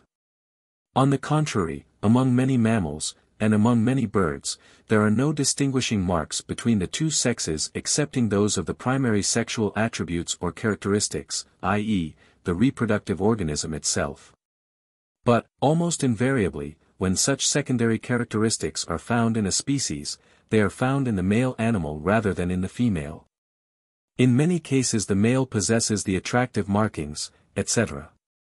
only during the mating season, thus showing clearly and unmistakably nature's purpose in manifesting the distinction, and in her use of it. Darwin's theory of sexual selection is well illustrated by the following quotation from one of his books: "Courage, pugnacity, perseverance, strength and size of body, weapons of all kinds, musical organs, both vocal and instrumental. Bright colors, stripes and marks, and ornamental appendages, have all been indirectly gained by the one sex or the other, through the influence of love or jealousy, through the appreciation of the beautiful in sound, color or form, and through the exertion of a choice. And these powers of the mind manifestly depend upon the development of the cerebral system." Another authority adds, "The secondary characters to be accounted for are confined to one sex, and are in close relation with the breeding season and the breeding habits. In those cases where they differ from the females, the males are the most active in courtship, and the best armed, and are rendered the most attractive in many ways. They fight with their rivals for the possession of the female, or display their attractions before her, and either by conquest, or being preferred, have an advantage of less favored males." With this understanding of the nature, cause and reason of the many secondary characteristics appearing in the animal world, you will read a new and strange meaning in your experience of the world of living things. You will see the presence of sex in the living world around you, and will see the fine hand of nature manipulating the appearance and actions of all living things in direct relation to the power of sex. Were the activities of sex to be brought to a sudden termination, not only would the world of living things soon die out for want of fresh material, but even while it survived with constantly decreasing force and lessening numbers, it would be a far different, and a far less attractive and less beautiful world than it now appears to be to our senses. The above thought is brought out more clearly in the following quotation from Grant Allen, the English naturalist, who says, "Everything high and ennobling in our nature springs directly out of the sexual instinct. Its alliance is wholly with whatever is purest and most beautiful within us. To it we owe our brightest colors, graceful forms, melodious sounds, and rhythmical motion. To it we owe the evolution of music, of poetry, of romance, of belles lettres. The evolution of sculpture, of decorative art, of dramatic entertainment. To it we owe the entire existence of our aesthetic sense, which is, in the last resort, a secondary sexual attribute. From it springs the love of beauty. Around it, too, are grouped the paternal and marital relations, the love of little pattering feet and baby laughter, the home with all the associations that cluster around it, in one word, the heart and all that is best in it. If we look around among the inferior animals, we shall see that germs of everything which is best in humanity took their rise with them in the sexual instinct. The song of the nightingale, or of Shelley's skylark, is a song that has been acquired by the bird himself to charm the ears of his attentive partner. The chirp of the cricket, the cheerful note of the grasshopper, the twittering of the sparrow, the pleasant caw of the rookery, all these, as Darwin showed, are direct products of sexual selection. Every pleasant sound that greets our ears from the hedge or copse in a summer walk has the selfsame origin. If we were to take away from the country the music conferred upon it by the sense of sex, we should have taken away every vocal charm it possesses, save the murmuring of brooks and the whispering of breezes through the leaves. No thrush, no blackbird, no linnet would be left us, no rattle of the nightjar over the twilight fields, no chirp of insect, no chatter of tree frog, no cry of cuckoo from the leafy covert.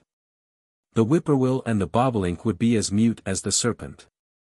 Every beautiful voice in wild nature, from the mockingbird to the cicada, is, in essence, a love call. And without such love calls the music of the fields would be mute, the forests would be silent. Had Alan extended his thought to the realm of the plants, he would have been able to have emphasized quite as forcibly our dependence upon the sexual energies and influence of the world of plants, flowers, and fruits. For without sex, there would be no beautiful buds and flowers upon which to feast our eyes. The rose, the lily, the violet, and all the great array of wild and cultivated flowers would be absent from our sight, and their fragrance would no longer delight our sense of smell. No longer would the wealth of cherry blossoms charm us. No longer the perfume of the honeysuckle or lilac, the heliotrope or the sweet pea, refresh us. For these flowers are not only the sexual organism of the plant, but their beauty and fragrance arise by reason of nature's clever plan to attract to them the insects needed to fertilize them, and thus to promote the process of reproduction of their kind.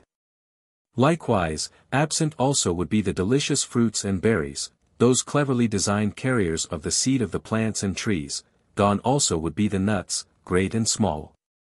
Missing, likewise, would be the seeds of the wheat, rye, barley, and corn, the grains which form such an important element of our food. Were sex to cease its entire manifestation in plant life for even a single season, all animal life would perish, and, before perishing, we would gaze sadly upon a world robbed of a great portion of its beauty, and of its appeals to sight, taste and smell. These things, so true and important to us, are too close to us to be appreciated. It is only when we consider the effects of their possible absence that we begin to realize the all-important part played by sex in the world in which we live, and move and have our being, even apart from the part it plays in our own personal lives. No less wonderful, no less powerful, is the effect produced by sex upon the emotional nature of living things, upon the desires arising from them, and upon the actions resulting from such desires. Such an important place in our mental and emotional world, and in our world of will, does sex occupy, that were she to withdraw or suspend her activities and influence there would be but comparatively little left for living creatures to feel, to desire, to will to do, and to manifest in action. Directly or indirectly sex is involved in the greater portions of our feelings, desires and actions of will. Often hidden, sex usually will be found to be present, exerting a potent though silent and subtle influence upon feeling, thought, desire, will and acts. To begin with the lower forms of life in the animal kingdom, we find that even there is to be found the ever-present and ever-active influence of sex in the feelings, desires, and acts of the living creature. Not only is exhibited there the primary urge of sex in the direction of matehood and the cooperation of the male and female in the fundamental reproductive processes, but there also are found the derivative manifestations of feeling, desire, and action which are concerned with the protection of the female, the provision of shelter for the mother and the young where this is necessary, and the subsequent defense of the young together with the provision for their food and nourishment. Even the fishes, the insects, and other lowly forms of life manifest the feeling, desire, and will to protect their eggs, and their young offspring. Quite elaborate arrangements are made by these creatures for the future welfare of their offspring, the eggs being placed in close proximity to the food supply, and where they may not readily be destroyed by their natural enemies. Some of the insects place their eggs either upon, or in the bodies of other living creatures, these bodies being the proper food for the young insects when hatched from the egg.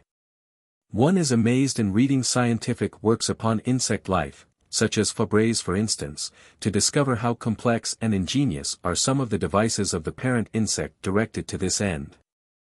Of course, you may say, this is merely instinct, but instinct is but the more or less unconscious habit which has arisen from previous deliberate and conscious action. Moreover, even if it be but instinct, the manifestation of that instinct is accompanied by feeling, desire and will action on the part of the creature. To the insect, as well as to the bird, and as well as to the higher animal, the eggs or the young are objects of intense solicitude and interest. Some insects will die in defense of their eggs. And the fact that birds will often sacrifice themselves in the protection of their eggs or their young is too well known to require argument. If you have ever tried to disturb a setting hen, you will realize the depth and intensity of her affection for her precious eggs. And her ardent desire to cover them and to keep them warm, even though she be unconscious of the ultimate object of her endeavors. In bird life is to be seen the performance of arduous labors in the building of the nest, and in its subsequent protection from natural enemies. The elemental selfishness of the adult birds is overcome by their deep feeling and desire to feed the young when hatched, or, in some cases, to feed the brooding mother bird. In certain species, the male bird alternates with the female in the setting process. Some male fishes watch over and protect the egg nest or place of deposit and shelter. All of these and similar actions are performed simply because the creature wants to, because its feelings and desires prompt such action. For the time being, the instinct of self-preservation is secondary to that of the protection of the offspring, a clear manifestation of sex influence. The mutual attraction, desire for companionship, and love of living creatures for their mates, apart from the attraction of the direct sexual act, undoubtedly arises from the deep-rooted instinct or desire for the protection of the young. This is evidenced by the fact that where the protection of the father animal is not necessary, then there is no sign of love between the parents. And that where such need is the greatest, there is the love between the parents greatest in power and in length of duration. The measure of the love of the mated animals, and of the duration thereof, is directly proportioned to the need of the protection of the young by the parents, particularly by the male parent. The eggs of the spider require no parental care, hence the male and female spiders love only during the moment of actual intercourse. The female frequently devours her mate immediately afterward. The eggs of the bee require no parental care, the neuters attending to this.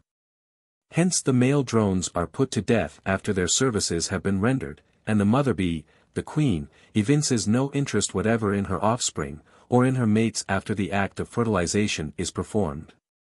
In the case of certain insects, the living substance of the male parent is actually drawn from his body and into the body of the female, naught but the dead shell of the devoted male mate being left. The females of certain species of spiders devour their mates after fertilization is effected. The food thus obtained by eating or absorption is employed for the building of the egg substance in the body of the female. Nature is very matter-of-fact in the love-making of these creatures. There is very little sentiment wasted in the matter, and the flame of passion burns but for a moment, then dies out forever. Snakes and other reptiles which deposit their eggs in a safe place and then leave them, or which bring forth their young fully equipped for life work, usually manifest no affection between the mates following the sexual act. And such creatures seem devoid of paternal affection. Nature evidently does not provide such emotions where they serve no good purpose or need in the reproductive offices and the subsequent protection of the offspring. Most birds, while ardent lovers and devoted mates during the mating and brooding season, and while usually willing to sacrifice themselves for the mate or for their young during that period, lose the mutual affection after the need of that period is past, though in a few exceptional cases the affection continues over longer periods, sometimes even for life, it is claimed.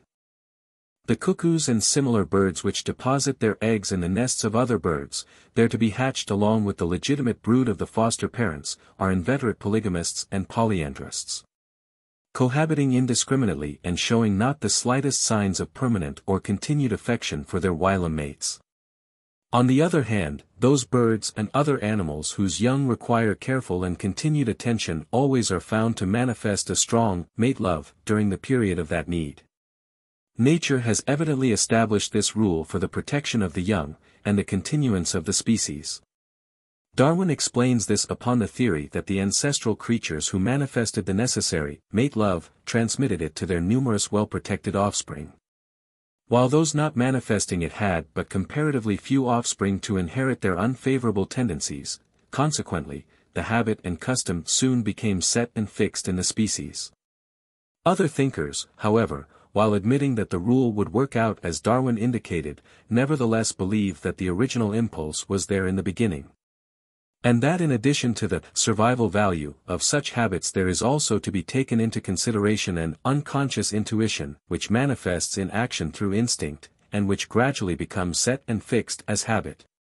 In the higher animals, or of such species of them in which the young creatures require the protection and food-supplying offices of the male parent, there is often seen a marked and often long-continued attachment between the parent animals, and a comparatively permanent companionship even after the mating and breeding season. Among the higher wild animals, mating is often comparatively permanent, sometimes enduring for the life of the two mates.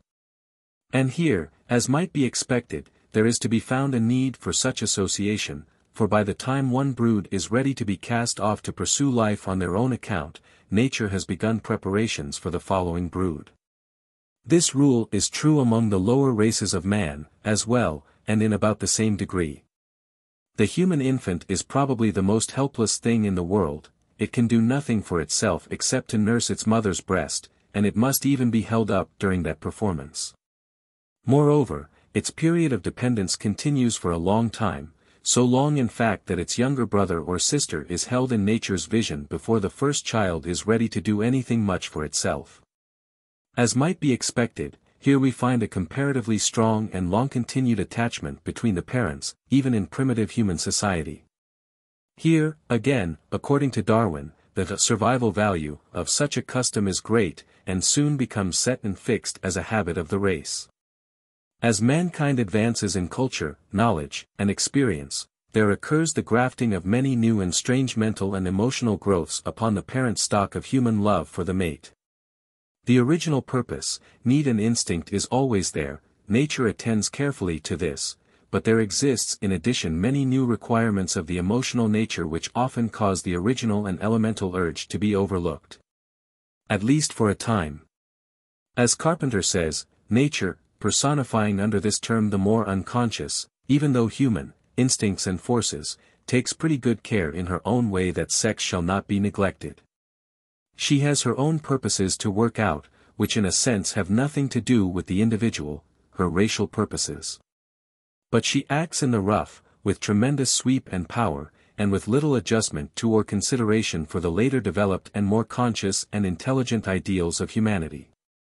Nordau says, the more highly cultivated, the more original, the more differentiated an individual, the more complex the qualities which he attributes to the longed-for and expected individual of the opposite sex.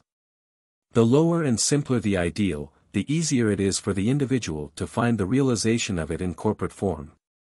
Hence, common and simple natures fall in love very easily, and find no difficulty in replacing the object of their love by another. While delicate and complex natures find it a long and tedious task to discover their ideal or anything approximating it, in real life, and in giving it a successor if it happens to lose it. Human love between the sexes may be of high or of low degree, of extreme elemental simplicity of character, or of extreme complexity of nature. It may manifest itself in many ways, sometimes the physical manifestation being almost lost sight of for the time being, owing to the power and force of the other elements and factors involved. But, high or low, simple or complex, even in the form of the most ideal platonic friendship, the element of sex is always there. And sometimes that element manifests its force with a terrifying sudden directness and intensity when and where the least expected. In the unconscious of each individual, sex abides in all its power, awaiting its time and opportunity to manifest itself. Those who are wise never lose sight of this fact, the unwise ignore or deny it. And this folly in many cases results in their undoing. Were nature, in her phase and form of sex, to cease her activities, and to withdraw her influence over the feelings, desires, will and actions of mankind, then all of man's feelings, desires, will and actions which result directly or indirectly from sex attraction would cease. Such a change occurring overnight would cause an entirely different world to present itself in experience with the dawn of the new day. 75%, or more, of human action then would have ceased to manifest itself. All the consciousness of differentiation between the sexes then having ceased, all the attractions between the sexes would have come to an end. And all sexual feelings, desires and tendencies toward action, all will and all voluntary action resulting from such feelings and desires would cease to be experienced or manifested by men and women. All would then be practically of one sex, or rather, sexless, in feeling, emotion, will, habits and actions. This indeed would be a new world, a world almost inconceivable to our imagination. In such a world, everything which now causes a man's feelings concerning a woman to be different from his feelings concerning a man, or vice versa. Everything which now causes a man to act differently toward a woman than toward a man, and vice versa, all these things would have vanished, and would be remembered but as a dream.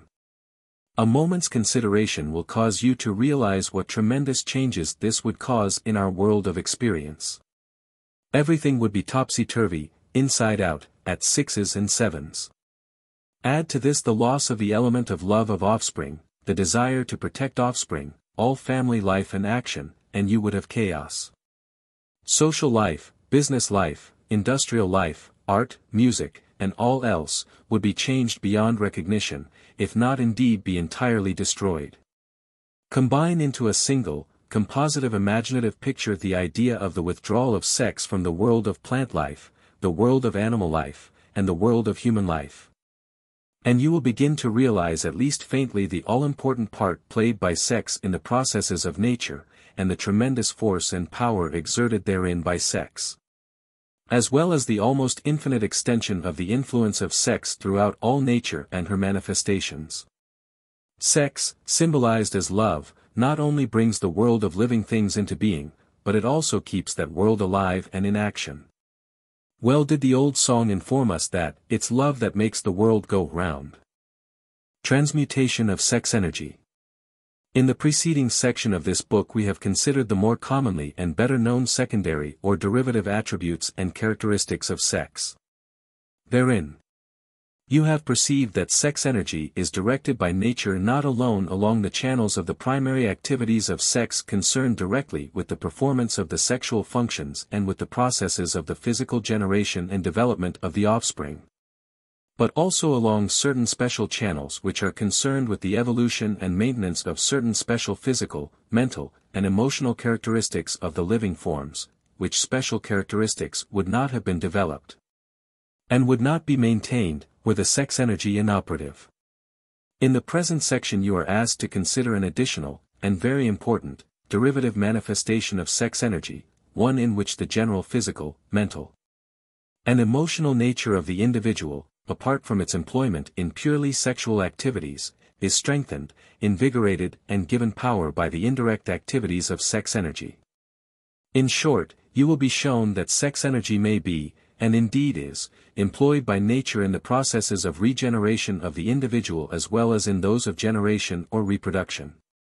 This phase of the operation of sex energy is not so well known as are its other phases, and, indeed, for a long time science was disposed to ignore or to deny the existence of such phase, leaving the knowledge of it, and the discussion concerning it, to the non-scientific layman. But certain recent discoveries of science have awakened new interest in the subject on the part of scientific observers. Science now having been supplied with a valid physiological basis for thought along these lines, it is extremely probable that the next 20 years will bring important scientific investigations and discoveries concerning the operation and the application of the natural laws involved in this particular subject. As we have previously informed you, the esoteric philosophers and arcane schools of the ancient world recognized the presence and the operation of these natural laws of regeneration, and made the study of them an important branch of their work and teaching. But here, as in other branches of knowledge, these ancient thinkers did not direct their thought along what are now known as scientific lines. Instead, they were in the habit of explaining all known facts by reference to occult causes, often supernatural causes. They were right concerning their facts, but their inductive reasoning was weakened by their habit of taking it for granted that causes were to be found only in the realms of the supernatural and not in nature herself. The modern scientific mind, on the contrary, seeks ever to find a natural cause for all effects and activities perceived to exist in the natural world. Accordingly, these ancient thinkers usually attributed both generation and regeneration to occult forces, or supernatural powers. They regarded sex energy as a divine principle in many cases, or else as a reflection of the secret creative energy which they held to exist apart from the world though acting upon it. Modern science, on the contrary, regards the sex energy merely as a phase of the manifestation of that infinite and eternal energy from which all things proceed, and which is found present and operative in all natural processes. Modern science finds in nature all that the ancients were accustomed to regard as supernatural, i.e., over and above nature. It holds that, whatever is natural, that whatever is possible of human knowledge, or in human experience, is natural, and that even where causes are as yet unknown they must be assumed to be in nature and not outside of it. The ancients knew little or nothing about the actual physiological processes of generation as these are known to modern science. They regarded generation and reproduction as caused by the union and mingling of two occult forces, which abode in the beings of male and female creatures. Modern science, in its branch known as physiology, on the contrary, knows that generation or reproduction is caused by the union of the reproductive cells of the parent creatures, the sperm cells and the cells of the ova or egg. The microscope has revealed the character and the appearance of the spermatozoa and the ova, and the physical and physiological processes of reproduction and generation are definitely known and taught. Life itself, it is true, lies beyond the microscope or the dissecting knife, but science at least is able to tell just how life works in these processes.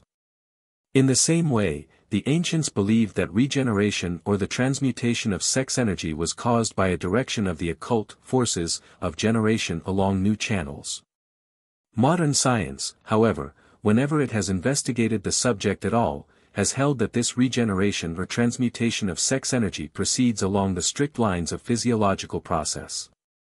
It holds that the sex glands of the male and female secrete certain elements which make for the invigoration of the mental and physical nature of the man or woman. Just as do certain other glands of the body secrete certain elements which produce decided and marked effects upon the mind and body of the individual in whose body they exist and are active. Such special secretion of the sex glands being admitted or assumed as possible, science finds no difficulty whatsoever in explaining the effects of regeneration or transmutation of sex energy. Even before the recent scientific discoveries of the effects resulting from the transplantation of the sex glands into the bodies of the lower animals, and in a few instances into the bodies of human beings. There have been modern thinkers and writers upon the subject who have held that the sex glands are capable of such secretion of a regenerative element. And that in every individual the processes of regeneration are operative to at least some extent. And that by the proper methods of application the secretion of these regenerative elements will be increased, and may be deliberately directed to the mental and physical processes of the individual. Such a conception is usually found to lie at the base of the teaching of certain modern schools of thought which advocate chastity, continence and sexual temperance on the part of their followers. Thus, you see, these modern thinkers are really marching abreast with the ancient thinkers along the same lines, so far as the facts of the case are concerned. Though the ancients explained these facts by the theory of occult forces, or supernatural powers operative in the natural world, while the modern thinkers explain the same facts by the accepted laws of physiological process. There is a common agreement upon the facts of the case so far as the effects and phenomena are concerned. The effects are agreed upon as true, valid and existing, in both cases, though the causes assumed to account for the effects are quite different, at least on the surface of thought. The following quotations from writers on this subject during the past 25 years, or thereabouts, will serve to illustrate how the current of modern thought has been running in this direction, even before the recent discoveries concerning the internal secretions of the other glands of the body, and of the transplantation of the sex glands, to both of which we have just referred. In each of the following quotations the writer is either a recognized medical authority upon the subject, or else a layman who has given careful attention to, made careful observations, and conducted careful experiments along these lines. There are many others of equal authority who might have also been quoted in this connection. The following are merely a few selected from the great number of intelligent and competent authorities available. Dr. Kellogg, advocating the continent life, says, the sexual function is double in its purpose. First, the sexual organs are always active, even when not excited to such a degree as to obtrude their activity upon the consciousness, as they supply the body with a needed vital stimulus and regulator. Secondly, they furnish the only means by which the physical life of the individual and the perpetuation of the race may be accomplished. In neither of these important functions is the personal gratification of the individual the primary consideration. The exercise of the sexual function with a purely selfish purpose would seem to be a debasement of the sacred function in which man approaches most nearly to the creative power of which he is the image. Dr. Nicholas says, it is a medical and physiological fact that the best blood of the body goes to form the elements of reproduction in both sexes. In a pure and orderly life this matter is reabsorbed. It goes back into the circulation ready to form the finest brain, nerve and muscular tissue. This life of man, carried back and diffused through his system, makes him manly, strong, brave, heroic. The suspension of the use of the generative organs is attended with a notable increase of bodily and mental vigor and spiritual life. Nature finds another use for the unexpended sexual energy in employing it for the building up of a keener brain, and more vital and enduring nerves and muscles. Dr. Kellogg says again, recent investigations have shown that the sexual glands are useful, not only as a means of race perpetuation, but for the physical well-being of the individual. Through the vital stimulus exercised by them through the influence of their peculiar secretion upon the processes of development and nutrition. In view of this fact, it is evident that, so far as the individual is concerned, physical benefit is to be looked for, not in the loss of the secretion of the sexual glands, but in its retention and appropriation. In other words, reproduction is accomplished at the sacrifice of individual interests, a law which prevails throughout the whole organic world, being, in some instances, so pronounced that the development of progeny is accomplished only through the death of one or more parents. These discoveries afford thoroughly satisfactory and scientific explanations of two facts which heretofore have rested solely upon a basis of observation and experience, viz., 1. That continence is favorable to physical vigor. 2. That sexual intemperance is productive of exhaustion and debility to a most extraordinary degree. Professor Acton says, physiologically considered, it is not a fact that the power of secretion is annihilated in well-formed adults leading a healthy life, and yet remaining continent. No continent man need be deterred by the apocryphal fear of atrophy from leading a chaste life. It is a device of the unchaste, a lame excuse for their own incontinence, unfounded on any physiological law. I may state that, after many years' experience, I have never seen an instance of atrophy of the generative organs from this cause. I have, it is true, met the complaint, but in what classes of cases does it occur? It arises, in all instances, from the exactly opposite cause, abuse. Professor Newton says, it is important to know that there are other uses for the procreative element than the generation of physical offspring. And far better uses than its waste in momentary pleasure.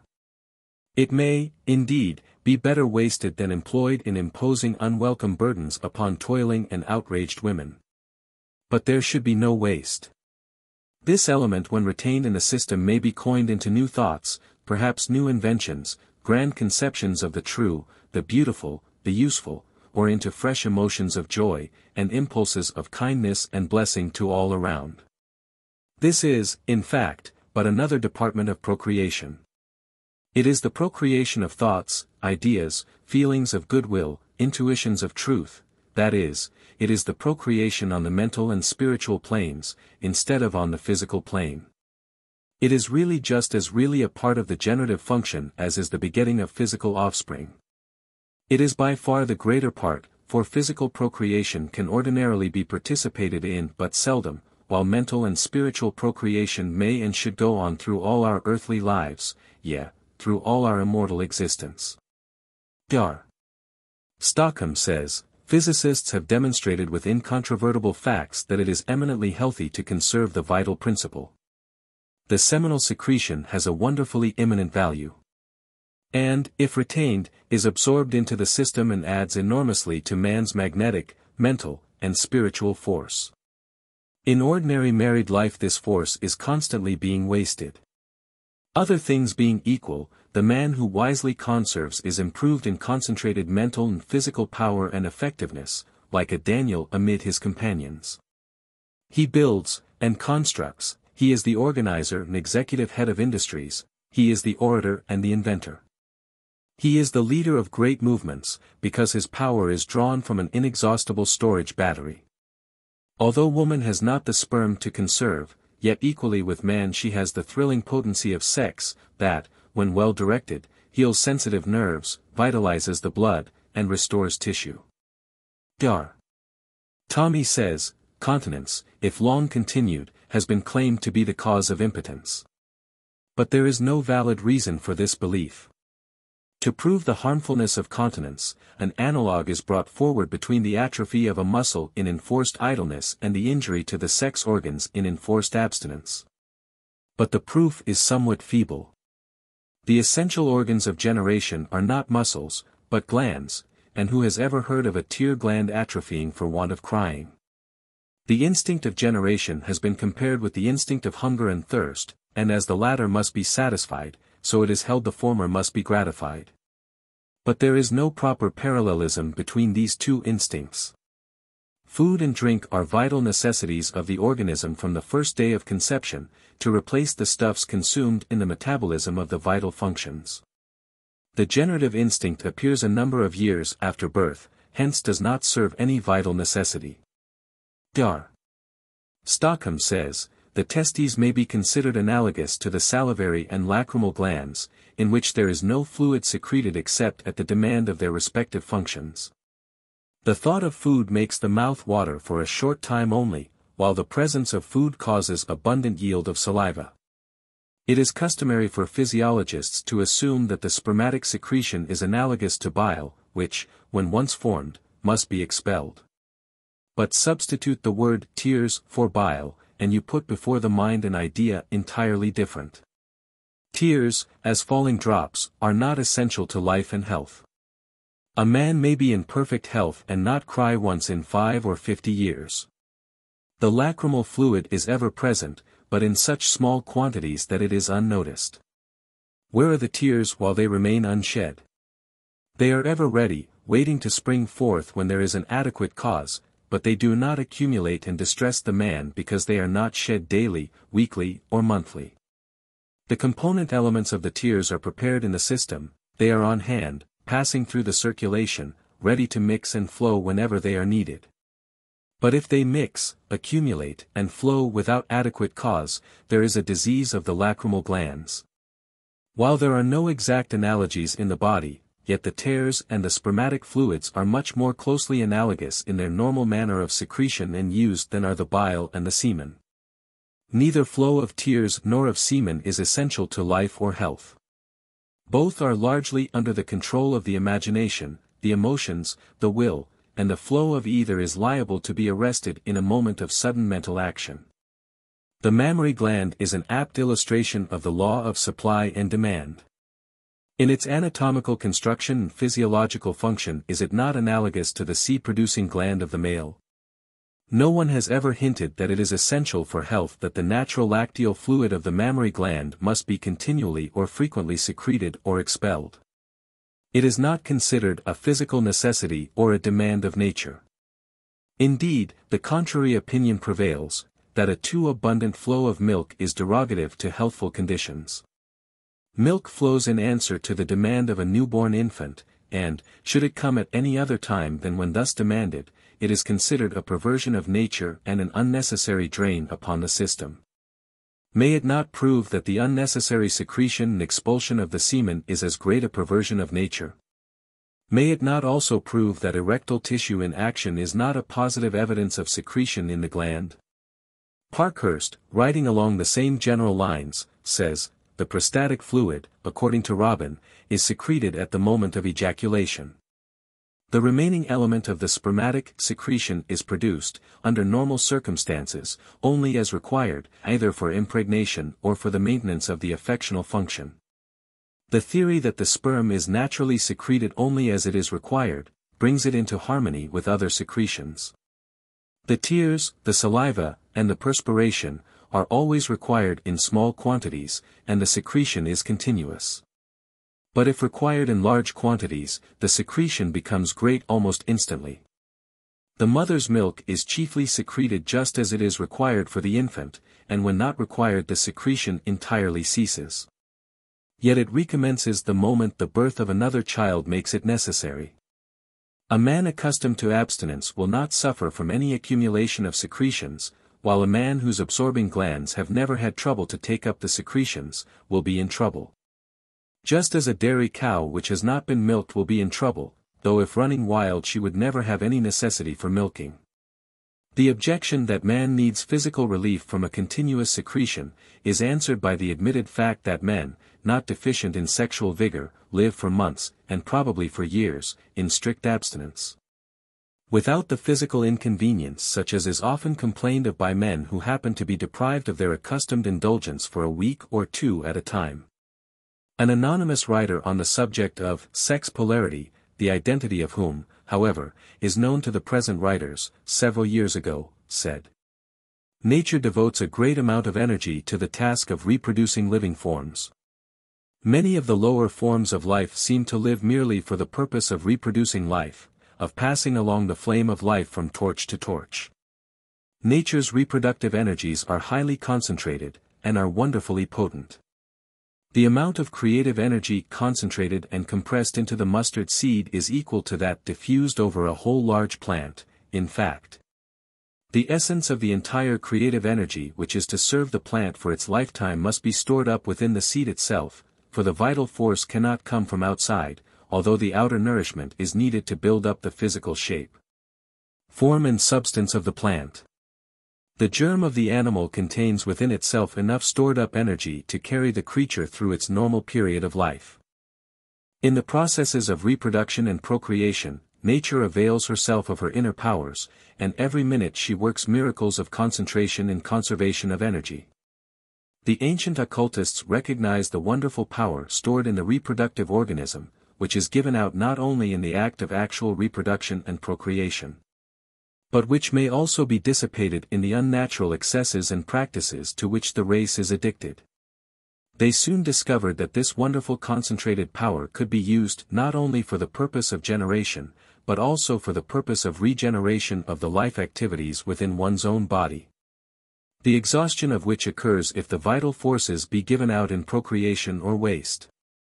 In other words, that the wonderfully concentrated forces of the sexual functions, if not otherwise used or dissipated, might be used by the individual himself or herself in re-energizing, recharging, or regenerating the vital powers within his or her own organism. This was one of the reasons that continence was enjoined as a duty upon the members of the ancient esoteric and occult brotherhoods and sisterhoods.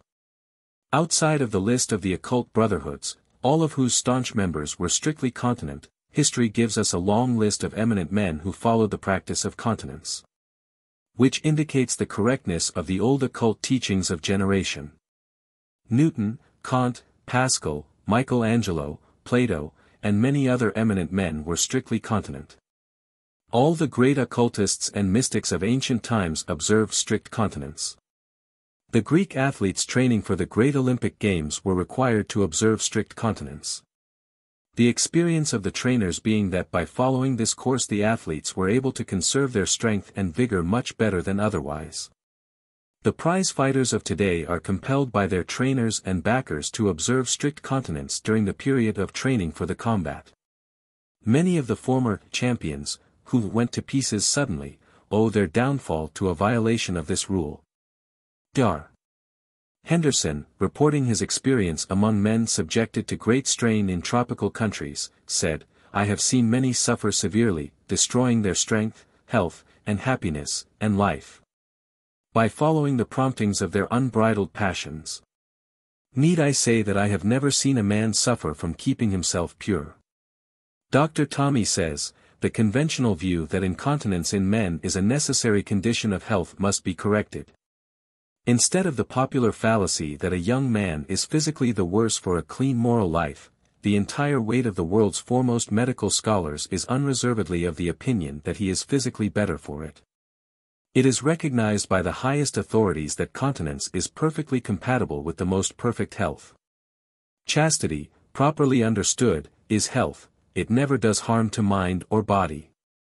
It is the consensus of the opinions of the great medical thinkers that it is not prejudicial to the health of man to keep his body clean. Dr. Armitage says, a writer has said, chastity, yes, even continence, is the prime necessity of the successful athlete. It is further urged in support of this view, that the male animals, even those so active sexually as the bull, are known to maintain perfect health and vigor when forced to live apart from the females.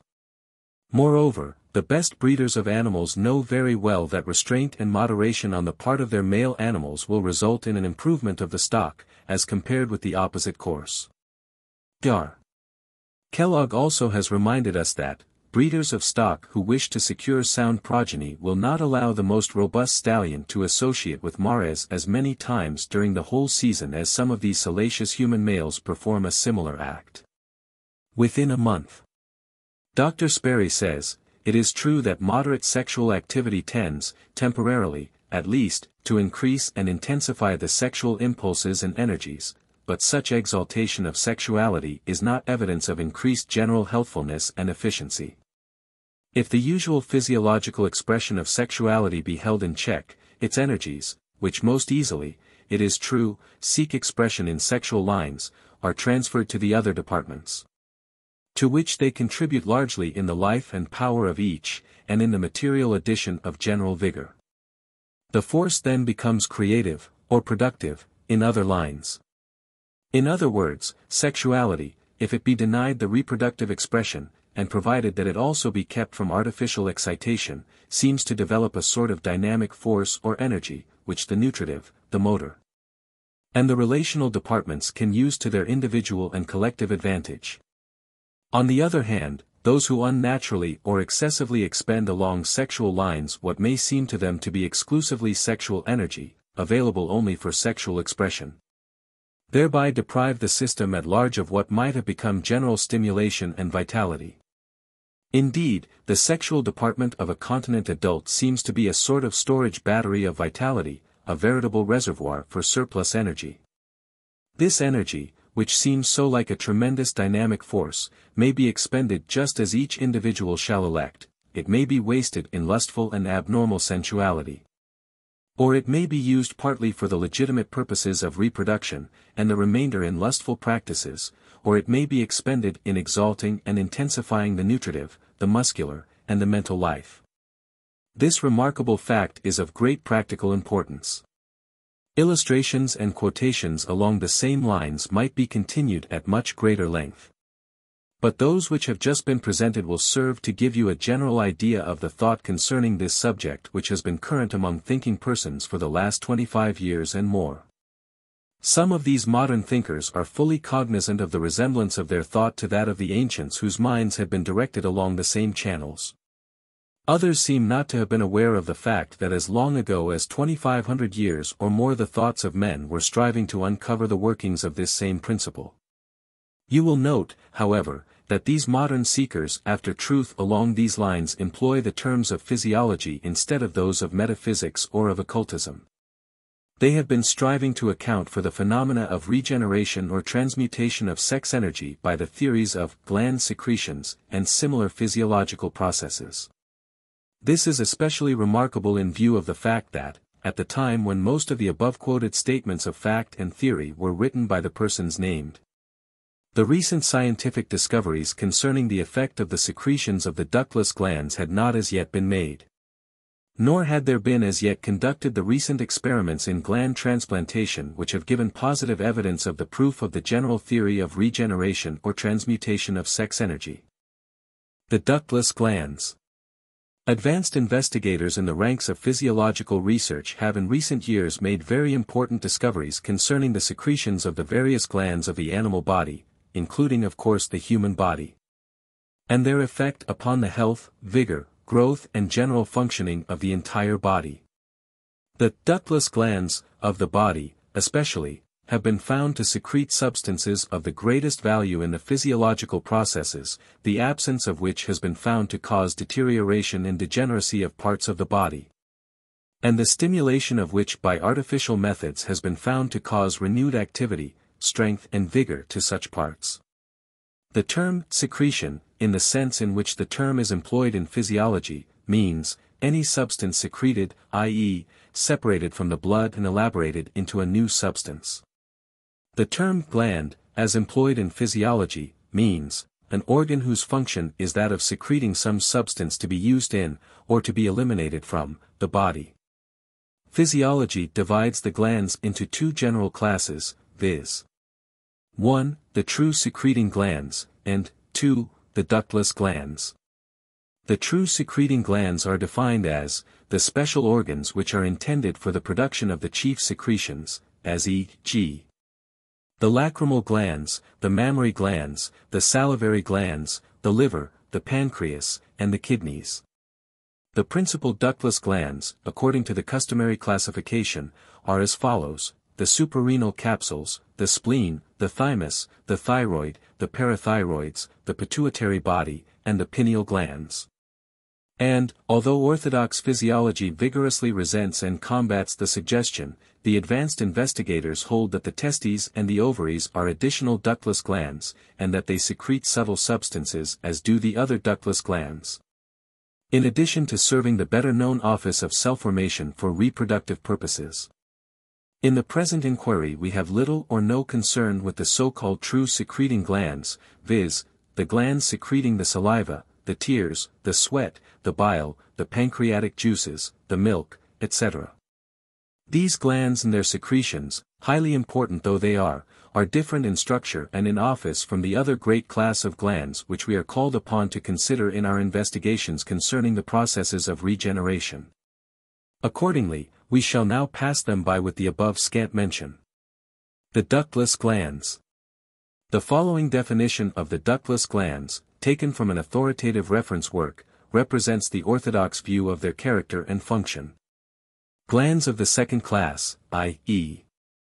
the ductless glands, resemble those of the first class, i.e. the true secreting glands, in external conformation and in the possession of a solid parenchymatous tissue, but differ from them in the absence of a duct or opening for the removal of the products of secretion. And, indeed, except in the case of the thymus, no material resembling a secreted product is yielded by any of them. In all of them the tissue mainly consists of cells and nuclei, with a great abundance of blood vessels. They furnish necessary material to the body in some as yet uncertain way. If they are removed by operation, or are absent from birth, or atrophied during life, the result is a condition of disease. The ductless glands seem to produce some substance of great importance to the well-being of the body, but what it is, and how it affects the organism, are still involved in difficulties. However, as they are all closely associated with the blood system, they may as well be called vascular glands. The reluctance of orthodox physiologists to admit the ductless glands, and especially the testes and the ovaries, to the category of true secreting glands, which is evident in the above quotation, is still more evident in the following additional quotation from the same authoritative orthodox reference work. Neither a definition nor a classification of glands has yet been agreed upon by comparative anatomists. Since the word itself offers no clue to its real meaning, we must attempt to define it from universally accepted examples. Among these may be mentioned salivary glands, lacrimal glands, sweat glands, and poison glands. All of these are organs which produce some particular substance from the blood with which they are supplied. Furthermore, this substance is not cellular nor living, but is a mere chemical product. These facts give us a clue to our definition, and we may say that a gland is any cell or group of cells whose function is the production of a chemical substance, usually fluid, peculiar to itself. Such a definition will not include all those organs to which the name gland is given, but it will include all to which it ought to be applied. As an example of the incorrect use of the term, we may refer to reproductive or genital glands, as applied to the testis or ovary. These organs are not in any true sense glands, for they do not produce any chemical substance peculiar to themselves, but are simply the portions of the body where those cells are formed from which the next generation arises. So also the use of gland, in connection with the suprarenal capsule, the pituitary body, and the pineal body is incorrect and confusing. The above statement that the term gland is properly to be limited so as not to include all those organs to which the name gland is given, but all to which it ought to be applied, is rather naive and ingenuous coming from such a source. In spite of this ultra-conservative position, however, advanced physiologists continue to apply the term gland to a constantly widening class of physical organs. The inclusion of the genitals being particularly insisted upon for good and valid reasons. Indeed, in other parts of the same reference book from which the above is quoted, we find the following statement: the larger glands, such as the liver, kidney, pancreas, spleen, thyroid, thymus, testicle, and even the pituitary gland, have all their special diseases. So we feel justified in continuing to use the term gland as it actually is employed by advanced physiologists, instead of as it ought to be, according to this ultra-orthodox authority. Let us now consider in a little further detail the various ductless glands which, as we have seen, furnish necessary material to the body in some as yet unascertained way, and which if they are removed by operation, or are absent from birth, or atrophied during life, result in a condition of disease, and which seem to produce some substance of great importance to the well-being of the body, though what it is and how it affects the organism, are still involved in difficulties. The thyroid gland is a very vascular, i.e., vessel-containing, gland, lying on the front and sides of the larynx, i.e., upper end of the windpipe. It secretes and stores large amounts of iodine combinations and other chemical substances. The thyroid secretions have trophic, i.e., nutritive, functions connected with the feeding or nourishing of the nervous system. Absence of the thyroid gland in children is characteristic of cretinism, i.e., idiocity accompanied by physical degeneracy and deformity, usually with goiter. Atrophy of the thyroid gland in adults causes myxedema. Hypertrophy of the thyroid gland causes Bastow's disease. Removal of the thyroid gland is followed by diminished albumin and fat metabolism and lessened assimilation of sugar. The function of the thyroid gland is stated to be that of the production of an internal secretion which influences bodily nutrition in many ways. The prepared extract of the thyroid glands of sheep are employed in the treatment of diseases brought about by the atrophy or loss of functioning of the thyroid gland. This treatment consists of feeding the patient with the extract of the thyroid gland of sheep, or of the dried gland itself, together with phosphoric acid and iron tonics. Grafting of the thyroid gland, by transplanting the thyroid of an animal upon the human patient, has also been employed. The prepared extract of the thyroid gland of the sheep, however, is the customary and generally preferred treatment. The secretions of the thyroid gland stimulate and are stimulated by the secretions of the reproductive glands. A reference work says, the thyroid gland has a very profound influence on nutrition, and disorders of it set up very definite physiological disturbances. Many nervous manifestations are due to a lack of its secretion, and accordingly these diseases are effectively treated by doses of thyroid extract.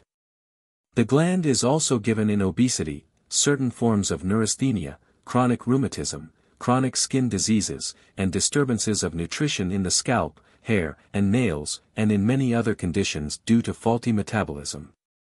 Thyroid must be given with care and in small doses at first, since it contains great possibilities for harm. The parathyroid glands are small glands, closely connected with the thyroid gland though having quite different functions and offices.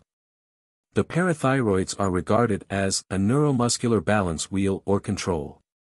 Moreover, their secretions have antitoxic properties, and when these glands are removed tetanus, or lockjaw, frequently results. Unlike the thyroid gland, the secretions of the parathyroids contain no iodine. They influence calcium metabolism, and the tetanus which results from their removal is believed to be caused by the withdrawal of calcium from the cells, as these conditions are promptly relieved by calcium feeding. The extract of the parathyroids is employed in medical practice in paralysis agitans, tetanus, epilepsy and chorea. The pituitary body, or hypophysis, is a small glandular body situated at the base of the brain. It is described as consisting of two portions, seeming to have different functions not as yet determined. In some manner its secretions seem to preside over the nutrition of the skeleton, and one of its portions is believed to stimulate the smooth muscle of the uterus. Its secretions are now employed in medical practice in connection with the unstriped muscle fiber of the uterus. Pituitary extract is administered to hasten labor, to stimulate the peristaltic action of the intestine in paretic conditions, in shock, in uterine hemorrhage, in amenorrhea, in polyuria, and also to stimulate the secretion of milk. The pineal gland, or epiphysis, is a small gland closely related to the pituitary body or hypophysis, and situated just behind it. Its functions and offices are still somewhat in doubt, but leading authorities have held that during early life it influences the development of the reproductive organism, that it influences the deposit of subcutaneous fat, and that it has an effect upon general physical and mental growth and development.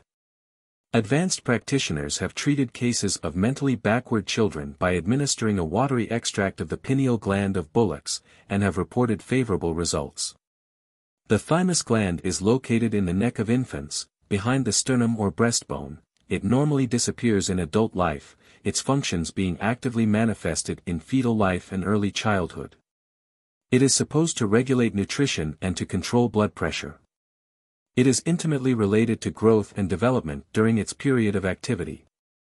It seems to be concerned with the retention of the calcium salts by the body and in the ossification of bone. In advanced medical practice an extract of the thymus gland is administered in the treatment of malnutrition, delayed development, rickets, certain forms of goiter, chlorosis, and rheumatoid arthritis. The adrenal glands, or suprarenal capsules are two small bodies situated immediately in front of the upper end of each kidney. Their internal secretion is highly essential to life. Their function is to control the pigmentation of the skin, to arrest the action of poisons in the body, and to govern the vasomotor system regulating blood pressure. Extracts of these secretions are employed in medical practice in eye, nose, and throat surgery, to control bleeding. And they are also administered internally in diseases marked by excessive bleeding or hemorrhages, also in some cases of tuberculosis and of asthma. The dried and prepared adrenal or suprarenal substances of animals constitute a powerful and valuable astringent and hemostatic. Suprarenal extract and adrenaline are recognized medicinal agents of great value. They relieve surgical shock, and in certain diseases prolong life for long periods. The consideration of the above-stated subject of the ductless glands and their internal secretions results in the discovery of two important facts, viz. 1. That the ductless glands and their internal secretions play a most important part in the vital processes of the body. And 2. That these internal secretions of the ductless glands are so definitely designed for certain vital offices that extracts made from them have been, and are, effectively employed in the treatment of disease by advanced practitioners of medicine. Let us consider each of these two leading facts in a little further detail. The internal secretions. The New International Encyclopedia, in its article upon internal secretions, says, internal secretions are substances secreted by animal organs or tissues which preside over the development, growth, reproduction, and the chemical regulation of the body. They are also called hormones, and are defined by Kirk's as substances, produced by one tissue or organ to which some other portion of the body has been biologically adapted to such an extent that its normal function can proceed only under the influence of the substance. The more important organs which, according to modern views, produce internal secretions are the thyroid, parathyroid, pituitary, thymus, suprarenals, and chromophene tissues, the pancreas, the duodenal and pyloric mucosa, the liver, kidney, testis, ovary, corpus luteum, placenta and fetus. These substances are definite, but complex, chemical bodies and differ from the enzymes in being thermostable. By these enzymes we mean the external secretions, such as diastase, pepsin, trypsin, etc., elaborated by the digestive organs. The function of the internal secretions seems to be to provoke the manufacture of enzymes and to promote their action, and generally to act as excitants to physiologic activity. The hormones which definitely have been proved to exist are, the pancreatic secretion, formed in the epithelium of the duodenal mucous membrane, which stimulates the flow of pancreatic juice. A hormone formed in the pancreas which influences the absorptive activity of the intestinal epithelium, the gastric secretin formed in the pyloric mucosa, which stimulates the secretion of gastric juice. Vasodilator hormones formed in functionally active tissue which have a specific effect upon the vessels of the functioning organ, a vasoconstricting and diuretic hormone secreted in the posterior lobe of the pituitary body. Another vasoconstricting hormone in the kidneys, a hormone produced in the anterior lobe of the pituitary body, determining the growth of bone and connective tissue, a hormone controlling the oxidation of sugar and manufactured in the pancreas. A thymus hormone which influences the development of the reproductive organs, a hormone produced by the salivary glands which controls the flow of water from the blood capillaries in these glands. A fetal hormone which stimulates the growth of the mammary glands, ovarian and testicular hormones which have to do with the processes of reproduction. The subject of the internal secretions is one of no little intricacy. A deficiency or an excess of one or several of these secretions, it will be seen, may upset the whole chemical balance of metabolism. Indeed, without certain of these secretions the body cannot live. The action of the internal secretions is complex and as yet imperfectly understood. Many facts, however, have been collated from experimental observations which throw considerable light upon this obscure subject. Some of these observations illustrate the manner in which hormone balance is preserved. The therapeutic value of the internal secretions. In modern medicine there is found frequent reference to what is called organotherapy, or apotherapy, which terms are employed to indicate the use of animal organs, their extracts or active principles, as medicines. As we have stated in the preceding pages, the extract of the several ductless glands are now being employed extensively in the treatment of certain diseases. Particularly those diseases which are held to result from a deficiency of the particular internal secretion in question. Modern organotherapy usually is held to have begun with Brown Sequard, although, in 1850, Berthold began a serious investigation of the internal secretions of the ductless glands, followed shortly after by those of Claude Burpard.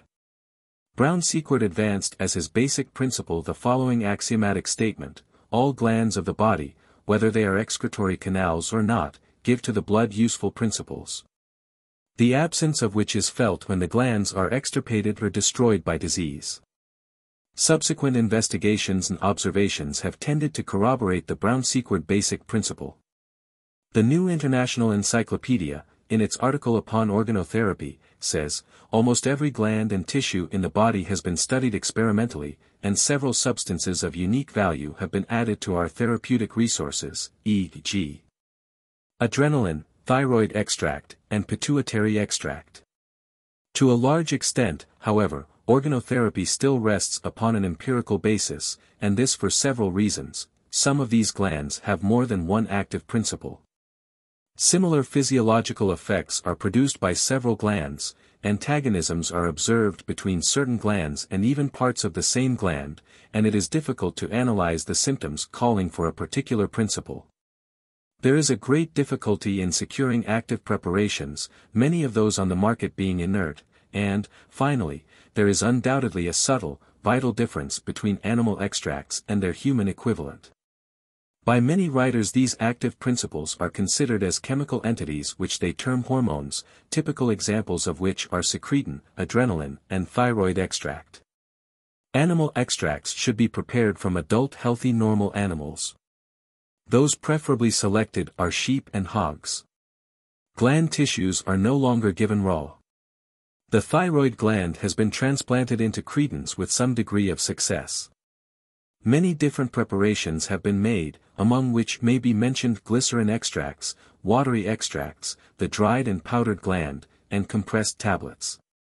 Some glandular principles are inactive when given by the mouth, and must be injected hypodermically to secure their physiological effects.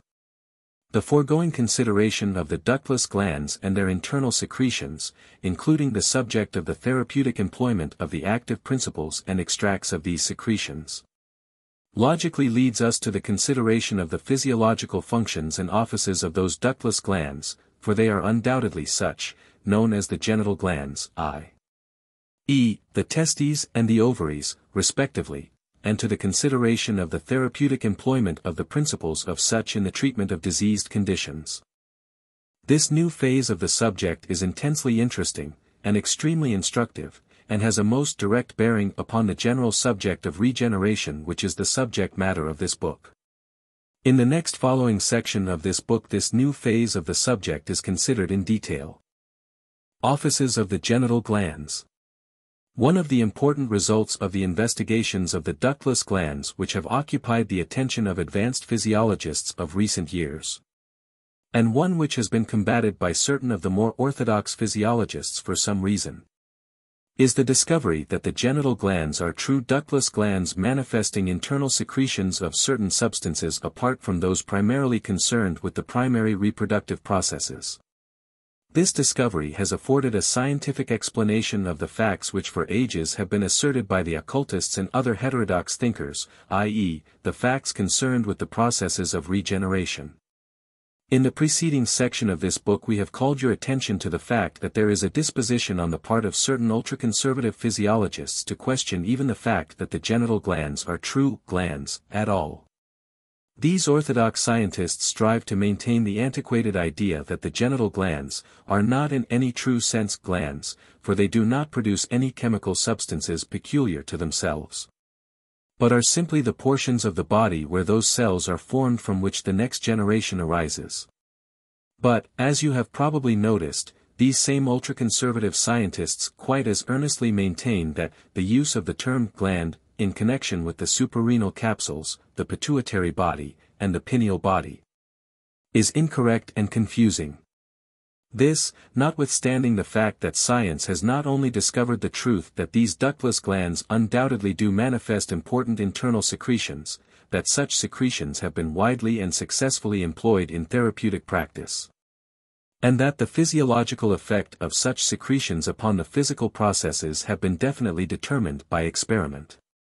Advanced modern physiology has at least tentatively advanced the theory that the genital glands, particularly the testes and the ovaries, not only produce the primary reproductive cells, but that they also secrete other substances of a high potency which are believed to exert a strong influence not only upon the growth and development of the embryo after the ovum has been fertilized by the sperm, but also upon the growth and development of the body of the individual in whose genital glands they have been secreted. The testes and the ovaries are found to manifest true internal secretions of this kind, which secretions meet the requirements of internal secretions which are stated as follows. Internal secretions are substances elaborated in ductless glands and discharged directly into the blood. They are substances secreted by animal organs or tissues which preside over the development, growth, reproduction, and the chemical regulation of the body.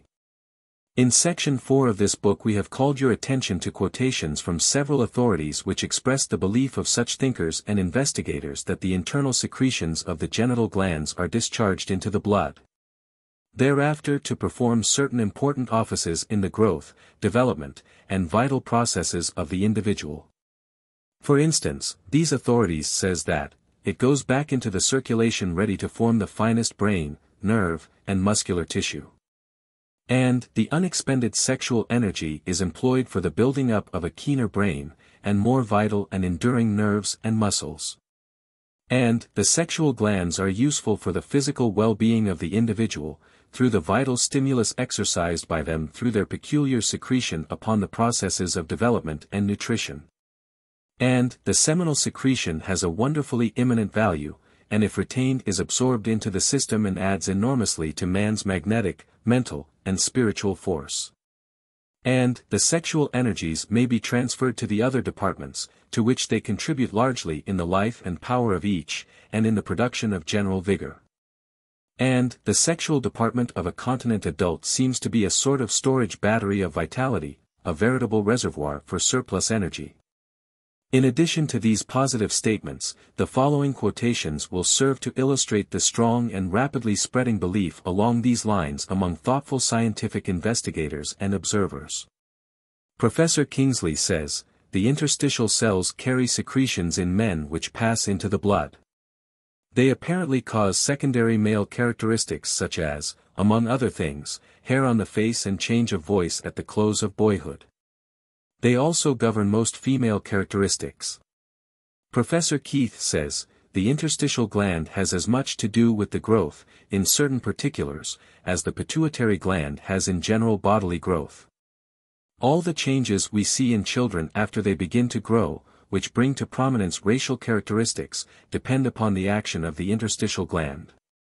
If the gland is removed or remains in abeyance, the maturing of the body is prolonged or altered.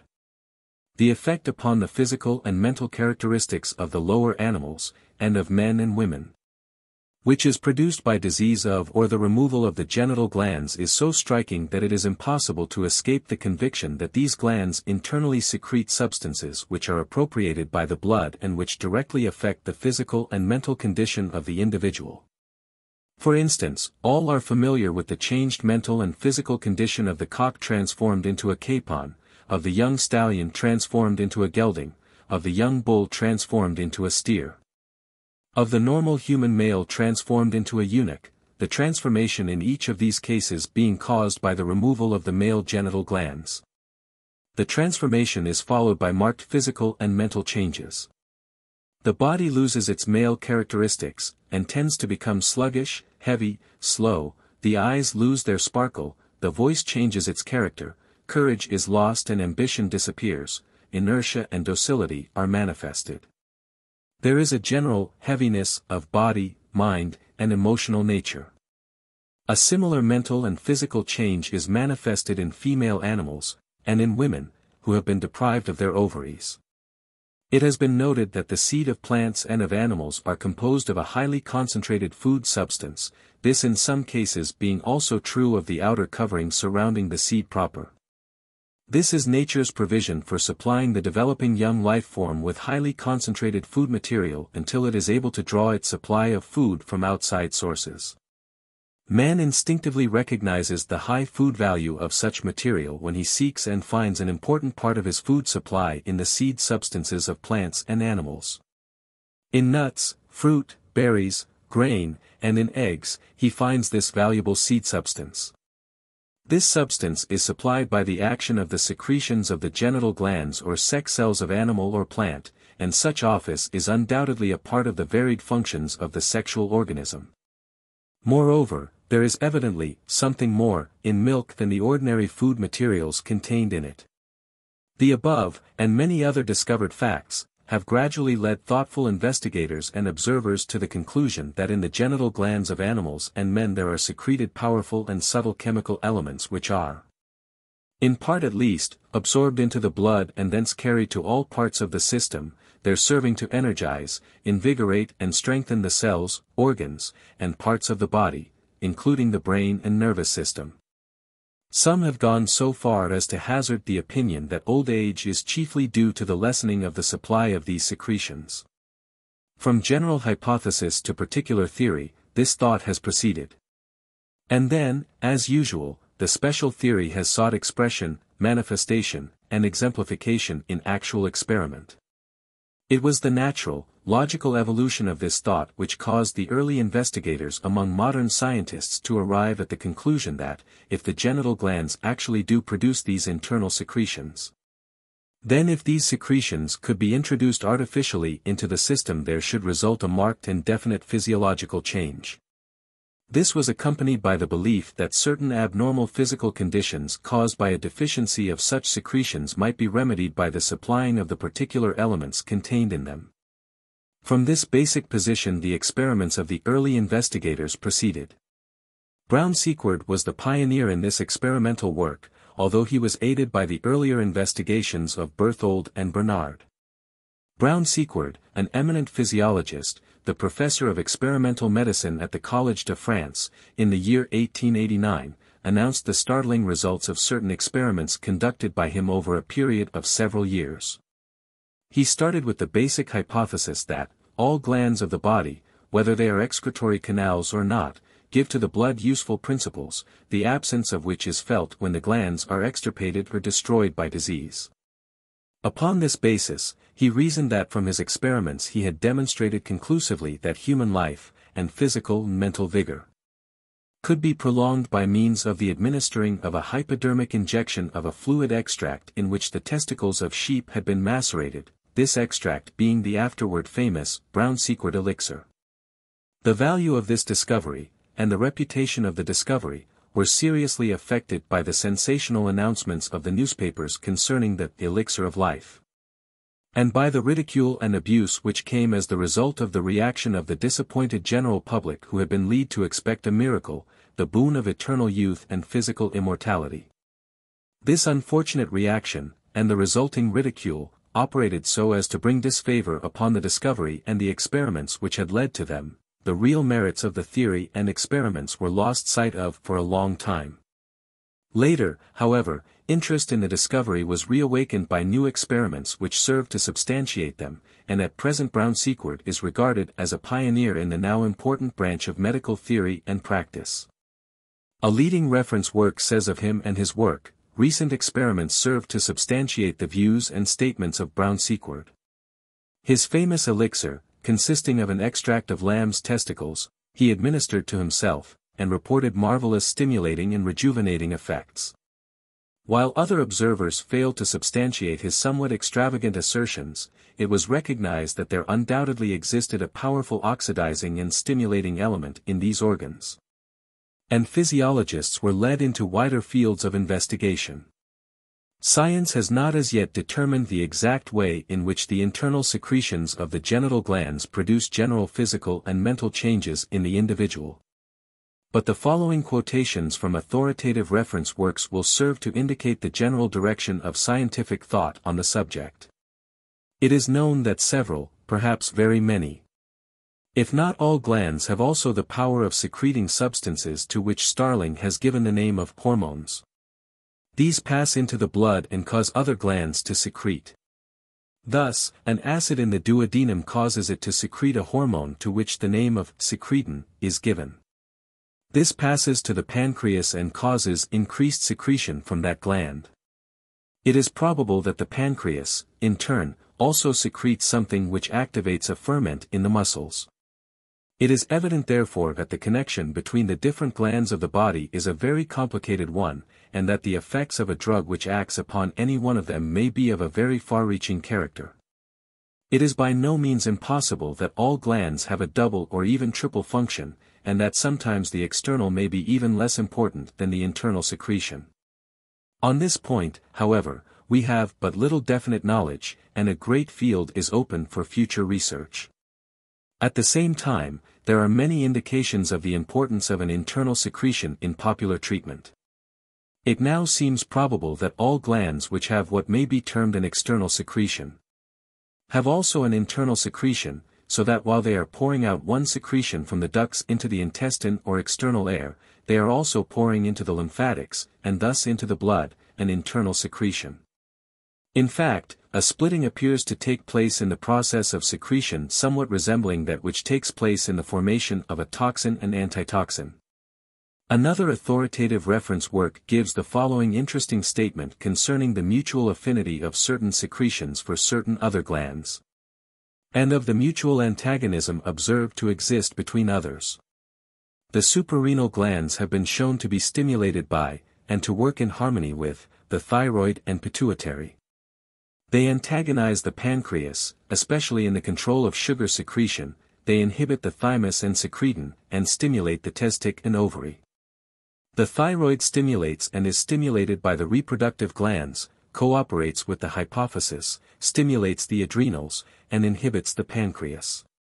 Thyroid secretion in excess stimulates the intestines. The posterior lobe of the hypophysis stimulates the smooth muscle of the uterus and intestines, cooperates with the thyroid, stimulates the mammary, and is antagonized by the ovary and pineal body. There is said to be an antagonistic action between it and the pancreas. The pancreas controls and is controlled by the adrenals, and is assisted by the parathyroids. It is stimulated by the secretion formed in the duodenal mucosa, and is apparently inhibited by the thyroid and the hypophysis. The spleen is believed to have a stimulating influence upon the stomach and digestion generally, and to furnish a stimulant to the muscles of the intestines. When to these actions and cross-actions are added those of the reproductive glands, the pineal body, the thymus, parathyroids, mammary, and liver, it will be appreciated that the subject of the internal secretions is one of no little delicacy. One of the most significant hints along these lines so far offered by science is that in which is pointed out the close affinity existing between the genital glands and the thyroid glands. Again, in this connection, may be pointed out the close affinity between the brain and the genital organism, on the one hand, and the close affinity existing between the brain and the thyroid, on the other hand. Here we seem to have a triangle of sympathetic action, or affinity of process, the three respective sides being represented by, 1, the brain, 2, the thyroid, and, 3, the genitals, respectively. We need not dwell here upon the close affinity between brain and genital glands, or upon their action and reaction, this is too well known to require extended discussion. You know that excessive mental work will weaken the genital powers. And that excessive sexual activity will weaken the brain action. These are matters of common knowledge and general experience, needing no elaboration or argument. As for the other phases of the triangular affinity, we may refer, in the first place, to the well-established relation between the thyroid and the genital organism. And, in the second place, to the result of deficiency in the thyroid secretions in the direction of producing impaired brain action and even idiocy. Treatment of mental weakness by means of thyroid extract has proved quite successful. There is here seen to be a close relation of brain, thyroid, and genital glands. An authoritative reference work says, under the influence of thyroid gland these symptoms, those of myxedema, disappear, and the patient is frequently restored to a normal condition. When the thyroid gland is absent in children, not only is the expression of the face dull and heavy as in the adult, but the growth both of body and mind is arrested, and the child remains a stunted idiot. The effect of the administering of thyroid gland in such cases is marvelous, the child growing in body and becoming healthy and intelligent. In the case of the thyroid, the function of the gland appears to be to prepare a secretion which is poured out into the blood and alters tissue changes. Whatever may be the true and final explanation, however, it is a fact proved by many experiments that extracts prepared from the secretions of the genital organs frequently produce marvelous physiological and psychological changes in the organism into which they are injected or otherwise administered. Since the time of Brown-Sequard there have been many earnest investigators and experimenters along these lines, publicity being avoided, however, for obvious reasons since the unfortunate Brown-Sequard experience. There have been many cases reported in medical journals of the reinvigorating effect of administered extracts of testes or of ova. A reference work conservatively states, of the reproductive glands, orchidic, testicular, extract, while not enjoying much favor, has been shown to promote oxidation in the body, and has been given with varying results in hysteria, neurasthenia, locomotor ataxia, epilepsy, and insanity. Ovarian extract is similar in its action, though less powerful. An intensified effect is obtained from extract of the corpus luteum. These substances have been used in chlorosis, in the nervous disturbances following oophorectomy, and during the menopause. Great caution is advised in their use. However, the most striking proofs of the effects produced upon the general physical and mental being of the individual by the action of the internal secretions of the genital glands are those which have been furnished during the past few years by the surgical experimenters along the lines of gland transplantation in animals and in human beings.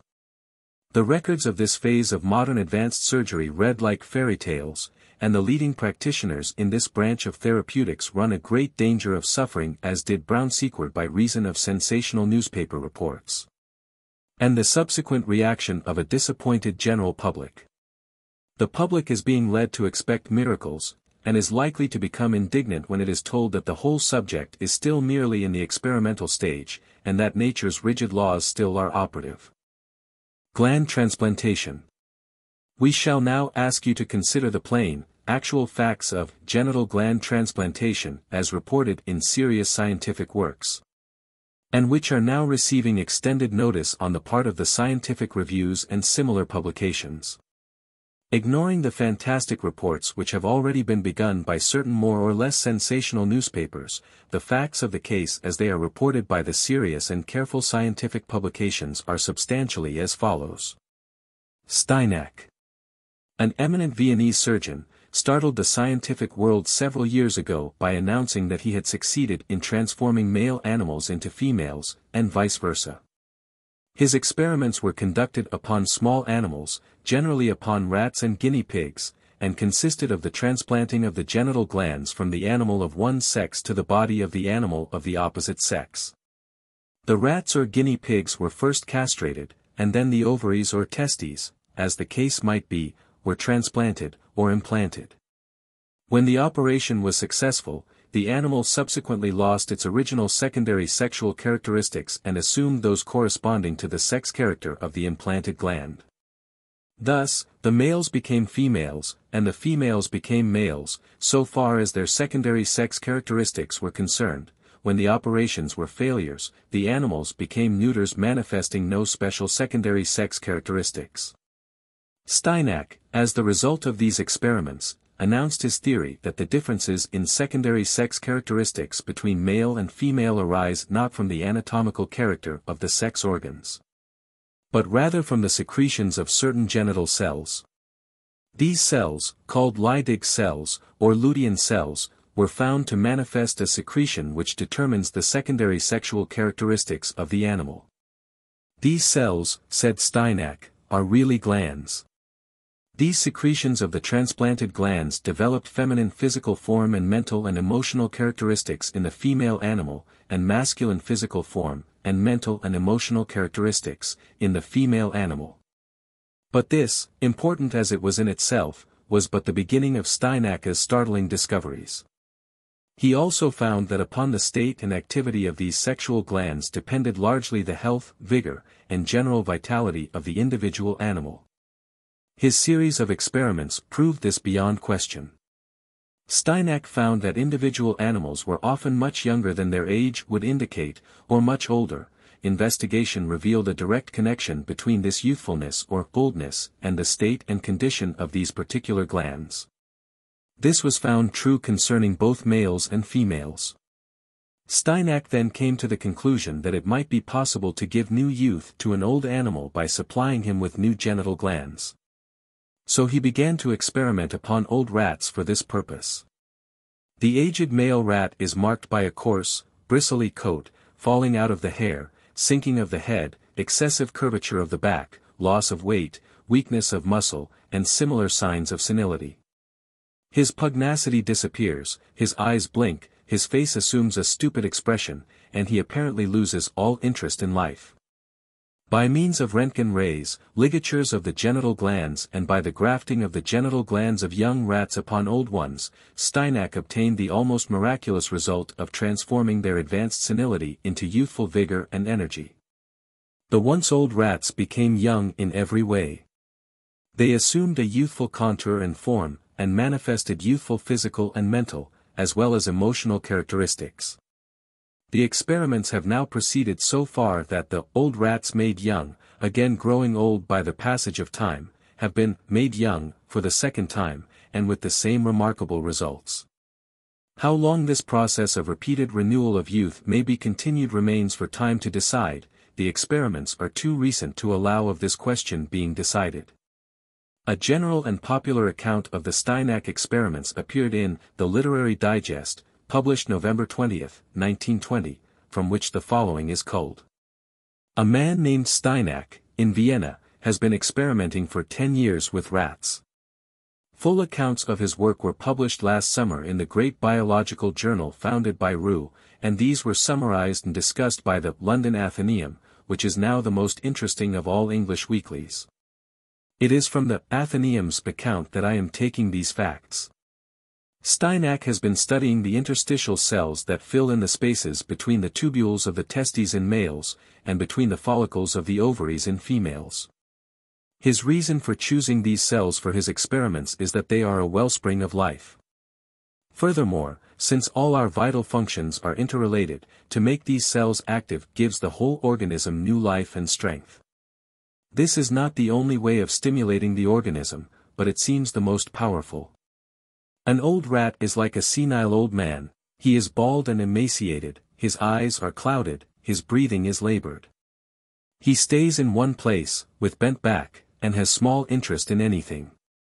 If you cut, or ligate, one of his genital ducts, however, which is a comparatively slight operation, it has the effect of making the interstitial cells multiply actively. Waves of life flood his being. Within a few weeks he is transformed. These currents restore and rebuild him, skin, muscle, and mind. Both in looks and behavior he is indistinguishable from other strong rats. He has cast off old age. Senility begins after 20 or 30 months in a rat. He is then about through. But when an operation is performed on a senile rat he gets from 6 to 8 months new life. In other words, the addition to his normal span is 20 to 30%. The rat lives it vigorously, eagerly, back to his prime. When senility again comes upon him it is in a modified form. His organism as a whole is in better shape. It is his mind now that tires. As Steinach has already cut, or ligated, one or both of his genital ducts, that method of stimulating his cells cannot, of course, be repeated. But another operation is ready. Some unfortunate young male is deprived of his testes by Steinach, and these are implanted forthwith in this hoary old rat. A second spell of active life follows, not so long as the first. It ends in acute psychic senility. The rat goes all to pieces. It is as if the brain, twice re-stimulated to emotion, curiosity, keenness, had approached the very limit of its running, and was completely exhausted. Steinach has not as yet tried whether a third rejuvenation is possible. That remains to be seen. He lives in Vienna, and everything there has come to a stop. He has no assistants, no funds, with which to conduct further experiments. May happier lands or cities carry the work on, he writes at the end. Steinach has naturally found it more difficult to give new youth to females. But here, too, he has in a measure succeeded. X-ray treatment and ovarian transplantation are the methods employed. As to human experiments, there is a colleague of Steinach's named Lichtenstern, who has operated on numerous men and women with apparent success. There has not been time yet to measure how long their new lease of life is to be, but they have regained the joy of life they had lost, strength and powers of work. Still, all this needs confirming. In Current Opinion, for January, 1921, there appeared a general mention of the work of Steinach, based upon an article in the Illustratzeitung written by Dr. Erich Epstein, who apparently confirms the reports of the success of the Steinach experiments. The article in question contains the following interesting statements. These cells are really glands. Whether an individual be in a state of vigor or debility depends upon the state of these glands. Sometimes we see a person advanced in years who has more strength and more vitality than one of half his age. The difference is due to the state of the glands to which Steinach thus directs attention. Steinach asked himself if it were possible, through a special treatment of these glands, to renew the vigor of youth in the aged or in the debilitated. The thing called youth may be the effect of the freshness of these glands. A little over 2 years ago Steinach encouraged 2 of his pupils to undertake the surgery of rejuvenation upon human objects. The results were in many instances no less remarkable than those obtained with rats. There was a renewal of physical vigor, a diminution of the trembling of the hands, a finer bearing, more alertness mentally. It was observed that the rates thus operated on had their lives prolonged considerably beyond the normal longevity for their species. How long these effects may endure in the case of human beings is yet to be determined, because this form of surgery is of too recent origin to draw sweeping inferences. Certain it is that the gland surgery practiced upon the rat attains results no less striking when applied to aged men and aged women. Repeated experiments seem to confirm the theory of Steinach that sex characteristics do not reside where they have hitherto been assumed to reside, but in the glands which give forth a secretion known by the name of bile. After the brilliant physiologist whose theories first gave Steinach his clue. While Steinach and his students have been conducting experiments along the lines above indicated, there have been others in Europe and America who have been making similar experiments, and who have evolved from the original experiments upon the lower animals to such an extent that they are now performing similar operations upon human individuals, with, at least in many cases, quite remarkable results. So far as the reports indicate. We shall now ask you to consider in brief outline the nature and results of such experiments and lines of treatment. For, apart from their own general interest and importance, these have a direct bearing upon the subject of regeneration by methods entirely different from their own, psychological methods, not surgical operations. The physiological principle, however, is the same in both forms of treatment or procedure. It is somewhat difficult to obtain definite details concerning the experiments now being conducted by a number of surgeons in Europe and the United States in the direction of the transplanting of the genital glands of animals into the bodies of men and women. This difficulty arises from several causes, among which the principal are, 1. The observance of professional ethics in the matter of sensational reports partaking of the nature of advertising. 2. The fear of sensational newspaper reports, highly seasoned, and almost invariably followed by the reaction of the popular mind accompanied by ridicule and abuse. And, 3. The reluctance of the patient concerning public notoriety which is usually accompanied by ridicule, adverse comment, and mistaken estimates of the causes leading the patient to undergo such an operation. The last named cause is particularly effective in preventing publicity. The popular mind, hearing of operations of this kind, seems to jump to the conclusion that the patient has undergone the operation for the purpose of regaining lost sexual power, or for strengthening weak sexual power being construed as meaning the power to indulge in the sexual act with a marked degree of frequency and repetition. This last conception, coupled with the fact that goat's glands are usually employed in the transplantation, the goat being commonly known as an abnormally lustful animal, causes a derisive and scornful comment and criticism which the average man or woman dreads and shuns.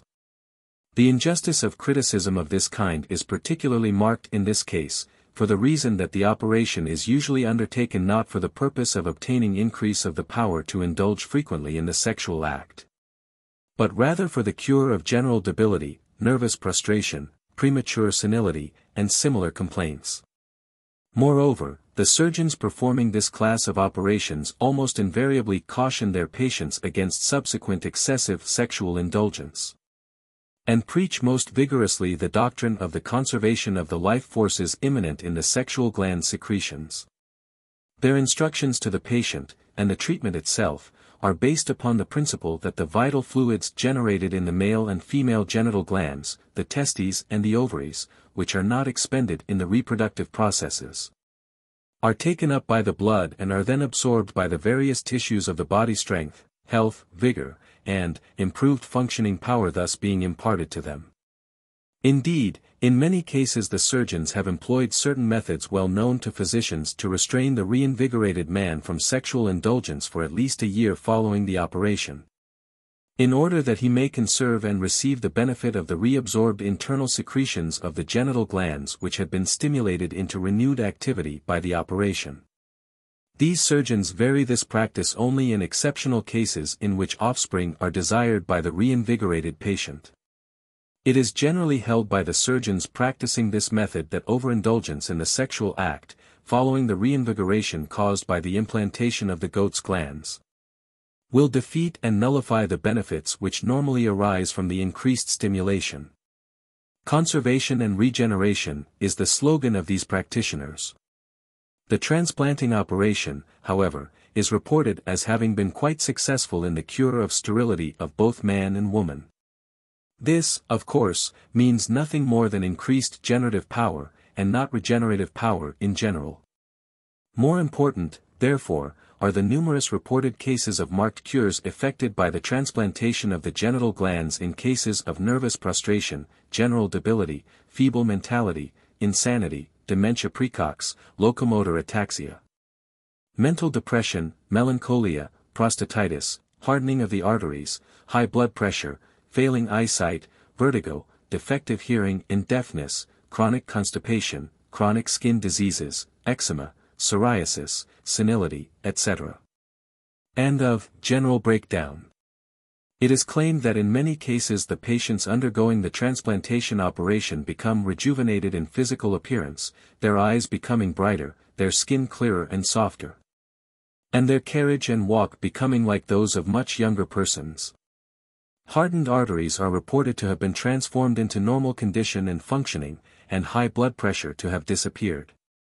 In some cases, women who had passed the menopause stage of life have had a return of the menstrual flow. In short, these men and women seem to have responded to the treatment just as did Steinacke's rats and guinea pigs, they have taken on a new lease of life. Of course, it is too early to determine just how long this renewed youth and vigor will continue, or whether it may again be renewed when age again makes its appearance. But cases treated 3 or 4 years ago are said to show no sign of a relapse, or of a loss of their renewed vitality.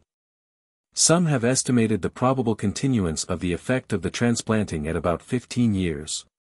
And they hold that the experiments upon animals justify the hope of the successful renewal of the effect by a second operation at the end of that time. These advanced experimenters dream of the increase of man's normal life from the proverbial 70 to at least twice that number of years, but this realization belongs to the future, and is but tentative conjecture at the present time. The gland transplantation is usually effected by implanting the genital gland of a young male goat into the body of the man, and the genital glands of a young female goat into the woman. The transplanting being performed within a few minutes after the removal of the glands from the living goats. Sometimes the whole gland is implanted, again only a portion. Women are reported as responding to the treatment even more rapidly and more decidedly than men, so far as is concerned the return of youthful physical appearance, youthful spirits, and youthful mental vigor. The following selected quotations from an article appearing in The New York American, of March 14, 1920, will furnish some further interesting information concerning the details of this form of surgical treatment. The article in question contains an interview with Dr. J. R. Brinkley, an American surgeon, who has performed a number of these operations during the past several years. Dr. Brinkley is reported as saying, "Where substitution of glands of any character is essential, they should be taken from the goat operated upon immediately before the human implanting, and be inserted at once. Glands should not be taken from the ape or other animals for human use. The goat is immune to tuberculosis. He is a clean animal, full of health and vitality. Apes are very subject to tuberculosis. One can never tell whether or not an ape is entirely free from disease. It is generally unlawful to substitute our human glands, and, even though they could be readily obtained, they are apt to be infected with some disease. The goat alone among mammals reacts to poisons almost identically as human beings react, and the poison gases of the war had precisely the same effect upon him as upon the soldiers. So 1,500 goats did their bit in the war in an experimental way. These points in his favor, and other similarities to man, are the reasons which led me to select the goat as the best possible material in this work. Goat glands alone seem to be harmonious and sympathetic when transplanted into the human body. In other words, the hormones of goat and man agree. We still know less about the causes of hormones than the effects.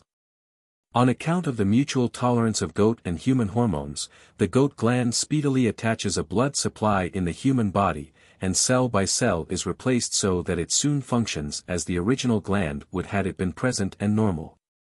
I have named the process recreative gland operation, in accordance with the belief now general among genetists and anatomists that if the clock of time is ever to be turned back for humanity, it can be only through glandular transplantations. Glands have proved much superior to any animal extract or serum in this class of cases. Often in serums the poison elements are retained, but not the nutritive. We use the whole goat gland, as a rule, because we do not know in what part of it the hormones hide. The attempted transplantation of kidneys have thus far failed, because the kidney product is waste matter, not live cells as in the case of the interstitial glands. We have directed your attention to the foregoing reports of the Steinach experiments, and those of the operation of gland transplantation upon human beings, merely for the purpose of illustrating and proving the modern interest in the subject on the part of scientific investigators, and the existence of a scientific basis for the general principle of regeneration. These experiments undoubtedly are of great importance in the field of scientific research along the lines of the determination of the offices of the ductless glands, the internal secretions, the hormones, etc., as well as along those of the nature of the derivative offices and functions of the sexual organism. Moreover, these experiments seemingly indicate the opening of a new and important branch of surgical practice, and practical therapy. But with such matters, important though they may be in their own field, we have no immediate concern in this inquiry into the principles of regeneration. Having employed these reports as illustrations of a general principle, we may now be permitted to pass beyond them in our general inquiry. We believe that the average human being is able to increase, develop, and manifest his regenerative power by purely psychological methods. However, these methods bring actively into play the purely physiological processes of the body. While in exceptional cases the individual may be justified in seeking medical or surgical methods of developing regenerative power, of employing glandular extracts, or gland transplantation, we believe that in the great majority of cases the individual may accomplish the desired result, and obtain the hoped-for effect, by the employment of the purely psychological methods to which we have referred, and which we shall now proceed to consider in detail in this inquiry and instruction. The Secret of Regeneration. A careful analysis of the methods employed by the ancient sages and their followers in the processes of regeneration, and an equally careful analysis of the methods employed by the modern scientific experimenters along the same general lines, reveals the presence of a common underlying principle of applying and directing the regenerative forces of the sex energy of the individual.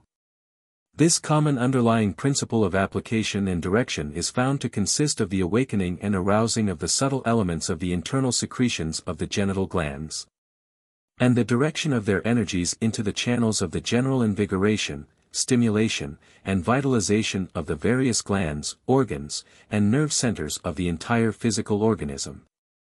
The invigoration, stimulation and vitalization of the brain result in an increase of mental efficiency. The invigoration, stimulation and vitalization of the other physical centers result in an increase of physical efficiency, health, and vigor.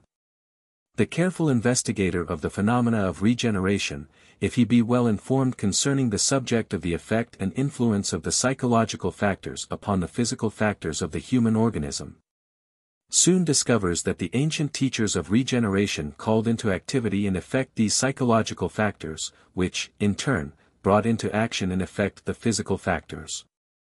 Likewise, the modern scientific experimenters, while calling into action and effect the purely physical factors, also have brought into action and effect the purely psychological factors. This joint and coordinated action and effect is produced by each of these different classes of experimenters and investigators. Notwithstanding the fact that each class seemingly overlooks the particular factor which is not emphasized in its own theory and practice, and notwithstanding the fact that each class attributes the obtained result to the presence and activity of the particular factor which is especially emphasized in its own theory and teaching, you will see how this has worked out as we now proceed to consider the respective theories of these different classes of investigators and experimenters. The ancient sages, and the teachers of the esoteric schools, believed that the sex energy is an immaterial energy abiding in the physical organism, just as electricity or magnetism abides in physical substances. They knew nothing of internal secretions, or hormones, or of the chemical organic substances in which the regenerative force of nature abides. They were right so far as their knowledge extended, but their knowledge of physical processes did not go far enough. They discovered that these subtle energies of the body may be called into activity, and directed into action, by means of the exercise of thought and will. Here again they were right concerning the main facts, though ignorant of the intermediate stage of the processes employed. Not knowing anything of the physical regenerative factors, they never dreamt of producing regeneration in the lower animals. And for that matter, the minds of the animals not being capable of being appealed to, or set into operation, their methods would have been without effect in such cases. Their entire attention was fixed upon the psychological processes involved in the manifestation of regeneration. And these processes seemed to them to have no logical or natural relation to those processes which they recognized as being purely physical. The modern, scientific investigators and experimenters, on the contrary, recognize only the purely physical factors involved in their experiments and the results of these, the psychological factors involved being practically ignored by them. They are strengthened in this mental attitude by the fact that the same class of results are obtained in the experiments upon the lower animals, in which the psychological element is clearly absent. To them, the entire process is of a chemico-physiological character. They recognize the existence of certain subtle, potent chemical substances secreted by the organism, and they perceive the effect upon the general physical system of the stimulation and increase of these secretions. The chemico-physiological explanation is sufficient to account for the results, and they see no need of looking for a further explanation in psychology. But, in spite of this, the psychological factor is present and operative, at least to some extent, in all cases in which the subject of the experiment is a human being having a knowledge of, or at least a suspicion of, the object sought to be obtained by the experiment. The element of suggestion enters into the equation, even though it be not invited. And where suggestion is present and active, there the powers of the subconscious, or unconscious, mentality are active in the direction of producing results and effects. Just as, in a similar way, suggestion causes an increased secretion in many other glands of the human body, so does it increase the secretion of the genital glands. And just as the direction of the vital forces and processes is influenced by suggestion, so is the direction of the regenerative processes so influenced. In other volumes of this series of books we have explained the part played by the subconscious mentality in the human physical economy. One phase of this plane of mentality presides over the vital and physiological processes, and exercises the power of law and order over them. The physical processes are not purely chemico-mechanical activities, but are directly under the influence and direction of the subconscious mentality, or unconscious mind, as some have preferred to call it. Moreover, this subconscious mentality, or unconscious mind, which presides over the physical processes, is always more or less amenable to suggestion and more or less under the possible direction of will. The thought and the will of the individual are capable of producing either disease or health in his body, according to laws and principles now well understood and recognized by science. Accordingly, the physiological processes involved in regeneration may be, and often are, strongly influenced by the thought and will of the individual. The foregoing facts logically lead the careful thinker to the conclusion that the methods of the modern scientific investigators and experimenters may be improved and rendered far more efficient by means of a definite and deliberate application of the principles of psychotherapy to the work of regeneration. In addition to employment of the purely physical methods of the administration of the gland extracts of organotherapy or the implantation of the genital glands by means of a surgical operation. Such a thinker will be apt to decide that if, in addition to these physical methods, the patient is led through suggestion or autosuggestion, or similar methods of psychotherapy, to confidently expect the efficient operation of the physical mechanism thus called into action, in the definite direction and manner which he has been led to visualize clearly and strongly, and to employ his will power persistently in the same special direction, then the work of the physician or surgeon will be rendered far more effective and certain. But, be this as it may, It is not our purpose here to attempt to point out to the physician or surgeon the methods by means of which his particular system of setting into operation the processes of regeneration may be improved and rendered more effective. Not only would he most naturally resent being thus advised in such a matter by a non-medical layman, and would probably be justified in reminding the latter of the virtue of the old proverbs which recite the advisability of minding your own business, and which solemnly commands, shoemaker, stick to your last, but also, frankly, we are not here in the least concerned with the possible improvement of his methods, or the extension of his hypothesis. Nor are we undertaking a propaganda in favor of the administration of gland extracts, or of the gland implantation operation. Rather do we conceive the real purpose of our present consideration of the subject to be that of indicating the psychological methods whereby regeneration may be effected and produced, and to point out how these methods may be improved and more efficiently applied than they were by the ancient teachers and their followers. We believe that these ancient teachers and practitioners were essentially right in their general principles of application and method, although lacking in a complete theory concerning the fundamental principles involved in the process. And we believe that the fuller understanding concerning the chemico-physiological factors of the process, which has come to modern thinkers by reason of the researches, investigations and experiments of the scientific physiologists, will enable the modern psychotherapist to apply these old methods far more effectively, and in a more definite and positive form. The particulars of this improved method, and of the general theory underlying it, will form the subject of our instruction in the remaining pages of the present section of this book. In the first place, modern psychology, particularly that phase of it which is concerned with the consideration of the influence of mental states upon physiological processes, furnishes the student with a wealth of illustrative material exemplifying the effect of emotional states upon the secretions of the body, upon the ordinary secretions and upon the internal secretions as well.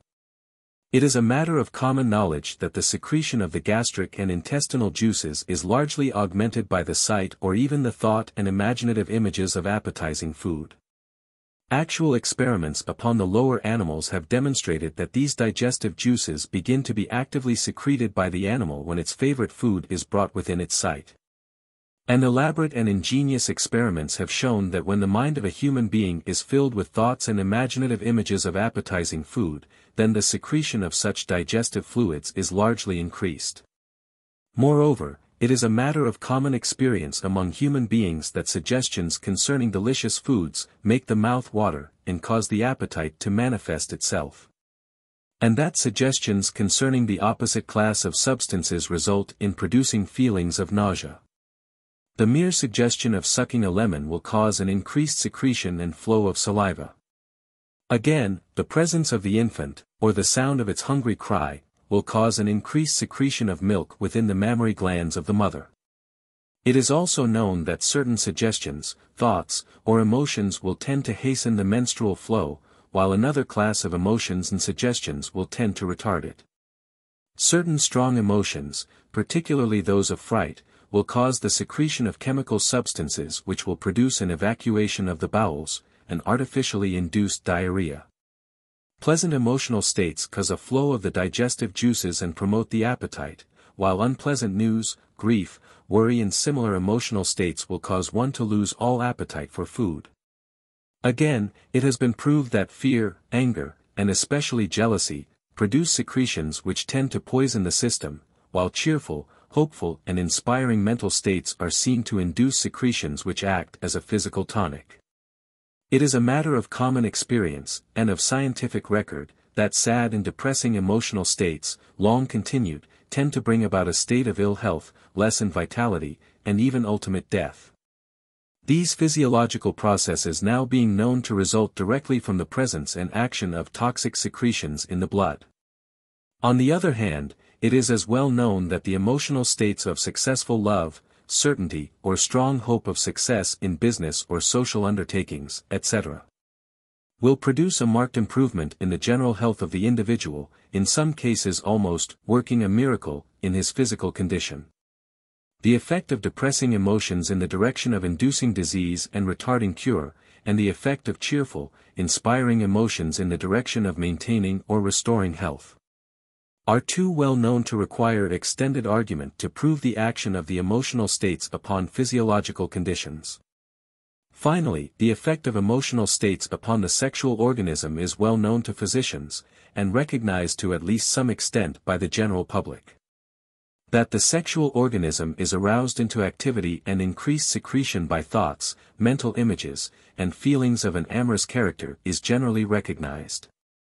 Indeed, in the case of young persons, physicians and moralists make a point of the importance of the avoidance of books, pictures, plays, and other suggestions which tend to arouse such feelings. There is on all sides the conviction that it is well to keep the mind off such things. The artificial stimulation of the sexual nature by erotic literature, suggestive pictures, amatory plays, etc., is an established fact. That such things stimulate the sexual secretions is undoubted. In the second place, modern psychology, especially those of its phases which are concerned with the effect and influence of mind or thought upon general health or disease, or upon their special phases or forms, teaches positively that the character of one's thoughts, fixed ideas, beliefs, and, above all, of his confident expectation, has a positive and decided effect upon the functioning of his physical organism. In fact, the whole structure of mental healing, faith cure, suggestive therapeutics, etc., rests upon the two principles of therapeutic psychology, or psychological therapeutics, which may be stated as follows: 1. The strong mental idea, thought, or mental picture of certain physical conditions, and 2. The confident expectation, lively hope, firm belief, or strong expectant attention directed toward the materialization or objectification of that idea, thought, or mental picture.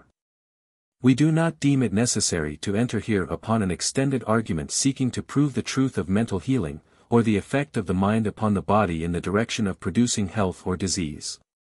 We feel warranted in assuming that you are sufficiently familiar with the accepted facts of the case, which are now known to most intelligent persons, to render needless any such extended argument or array of demonstrated facts. Psychotherapy is now an established and well-recognized branch of medical science, and the reaction of body to mind is now an accepted fact of both modern physiology and modern psychology. But, in spite of the general public knowledge concerning the effect of mind upon body, there is found a general disposition to overlook the fact that, although the mental states constitute the prime motive element of the physiological effect, yet there are present intermediate physiological processes and factors which are required to produce the result. Though the mental state of the patient sets into operation the recuperative and reparative processes of nature in the body of the individual, these processes manifest along the established and normal lines of physiological functioning. In many, if indeed not in all, of the mental cures, the mind acts so as to set into activity the secretive functions of the various glands and organs, which acting upon the other glands, organs, and centers of the body bring about the restoration of normal health. The mind is the prime, active agent, but it employs the mechanism and instruments of the physiological organism, among which the secretive processes hold a high rank. This fact is often overlooked by those who employ, and those who are benefited by, the powers of mental healing. All this brings us down to the fact that in the processes of regeneration, by means of which the general system is strengthened, reinvigorated, re-energized, by the forces and energies inherent in the internal secretions of the genital glands, there must be recognized the presence and action of two factors, one purely physiological, the other purely psychological. The physiological factor, which is the only one recognized by the medical practitioners and surgeons treating and operating for the purpose of inducing and producing regeneration, is that which is concerned with the production of the internal secretions of the genital glands, and their distribution to and their appropriation by the blood. The psychological factor, which was the only one recognized by the ancient sages, and by many of their modern followers, is that which is concerned with the action of the mental states upon the physiological functions and activities, the employment of the mind to set into operation the forces, or energies, of the sex nature and to direct these to the general physical system, including the brain.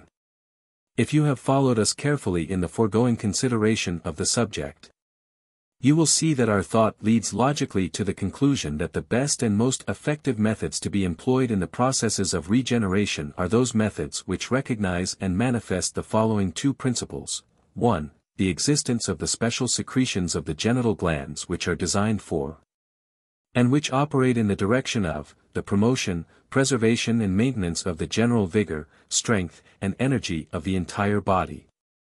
And 2. The existence of certain powers of the mind which are capable of calling into efficient and effective activity the energies inherent in these special secretions of the genital glands, and of directing them to such parts of the body which may require increased strength and vitality, or to the entire physical system as a whole. You will also note that in this suggested method, or methods, there are combined the essential theory and facts both of the ancient sages and teachers of regeneration, and of the modern scientific practitioners who are striving to produce the manifestation of regenerative power by means of the administration of gland extracts, or by gland implantation, or both. The physiological facts are admitted and are taken actively into consideration. The psychological activities and powers are employed under the guidance and direction of the mind, thought, and will of the individual. That the ancient sages and their followers obtained wonderful results in regeneration by means of the practice of their general principles of application, i.e., the employment of the powers of the mind in the direction of arousing and distributing the regenerative power, cannot be denied. Many thousands have testified to the virtues and efficacy of their methods for many centuries, and their underlying principles constitute the essence of many schools of belief and practice at the present time. But, as all students of practical psychology must admit, the old sages lacked the clear visualization of the operation of the physiological processes which is now possible, and thereby were unable to employ the mental powers with the greatest efficiency, for a clear-cut, definite mental picture of the physical processes aids materially in its materialization. This deficiency is overcome by the combination method now suggested. Likewise, the modern scientific investigators and experimenters have produced wonderful results by means of the practice of their general principles of application, i.e., the introduction of the genital secretions into the system by the administration of gland extracts or by the operation of gland implantation. But, as all students of psychotherapy must admit, they have overlooked, or else discarded, the additional element of the power of the mind in the phases of ideation, visualization, and volition, which would have enormously increased the efficacy of their methods. Their introduced secretions, if stimulated by the mind and directed by the will of the patient, would be far more effective than under the present system in which the psychological factors and elements of regeneration are overlooked or ignored. In this case, as in many others in all fields of human thought and work, the secret is found in the reconciliation and harmonizing of the two principles which are apparently antithetically opposite to each other and having no common ground of identity or agreement, but which, at the last, are seen by the vision or intuition to be really but the two polar extremes of the same general truth or principle, the two sides of the same shield. The practice of regeneration. In the practice of regeneration according to the methods of the ancient sages, modified by the discoveries of the later investigators of the subject, and employed in the light of the modern scientific knowledge concerning the nature of the internal secretions of the genital glands, the following three general principles are to be employed. General principles of practice. 1. The employment of the psychological powers in the direction of the normal production of the internal secretions of the genital glands for the purposes of physical and mental reinvigoration, recuperation and revitalization. 2. The employment of the psychological powers in the direction of a sane and rational temperance in the matter of the expenditure of the sexual energies in the primary activities of the sex nature. And, 3. The employment of the psychological powers in the direction of an efficient distribution of the internal secretions and sexual energies to the general physical and mental organism. These three several principles of the practice of regeneration we shall now ask you to consider in detail. I. The production of regenerative power. In the lower animal kingdom, nature employs the subconscious or unconscious mentality of the creatures in the production of both the generative cells and the regenerative secretions and energies. At the appropriate times and in the normal quantities, without any interference or assistance from the conscious mentality. But man, here as elsewhere, pays the price of the evolution of his conscious mentality while also reaping the benefits. In many different ways man has consciously interfered with the normal and regular operations of his subconscious mind, and as a result he has brought on more or less abnormal physical conditions which are unknown among the lower animals. For ages he has suffered more or less by reason of this. The higher he has mounted the ladder of conscious mentality, the more has he interfered with the natural, instinctive operations of the subconscious mentality presiding over his physical functions. Of course, nature has managed to overcome this difficulty to a considerable extent by the exercise of her seemingly boundless ingenuity. But in spite of this man has managed to throw many obstacles in the path of nature. He has poured sand into nature's oil cups, and has thrown scrap iron into delicate parts of her intricate machinery. The study of psychotherapy, suggestion, and the general subject of the influence of mental states upon physical conditions will furnish countless illustrations of the above-stated general principle. But, here as elsewhere, a still higher knowledge is now tending to lead man out of this unfortunate condition, and in the end he will be all the better for his employment of his conscious mind in reference to his physical processes. This, because he is now learning that just as the conscious mind may interfere with the normal processes of the subconscious mentality presiding over the physical functions, so it may be employed to aid and encourage this subconscious mentality in its beneficent vital activities. The wonderful results of the various forms of mental healing afford an illustration of this fact. And everyday men are learning that the right kind of mental states will not only bring about a restoration of health but will also preserve, maintain and promote the normal condition of health. Man in his original and primitive state was like any of the higher animals in his employment of his sexual powers. He used these powers solely for the purpose of reproduction, in response to the instinctive urge, and was governed by the instinctive promptings of the female of the species, as are all the higher animals. The sexual act normally being performed only at certain periods determined by the instincts of the female, and being refrained from during the period of gestation and nursing. As man evolved in conscious mentality he began to cultivate deliberately his sex indulgences, and to exercise his sex powers in a manner and to an extent unknown to the higher animals.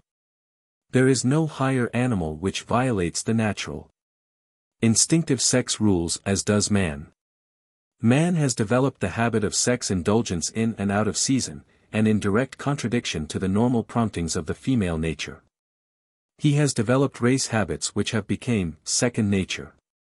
He has broken down the instinct which causes the female animal to repulse the advances of the male at all times except those of the mating period, and which causes the male animal to evince no interest in the sexual activities while the female is pregnant or while she is nursing her young. In short, man has gradually transformed the sexual activities from their natural manifestation of reproduction into their abnormal manifestation of a regular, oft-repeated, physical performance which affords satisfying sensations. He has deliberately taken the sexual appetite, just as he has taken the other physical appetites, away from the simple, natural, normal plane of manifestation. This habit has been strengthened during the long history of the race, until at the present time the natural and normal purpose of the sexual organism has been lost sight of.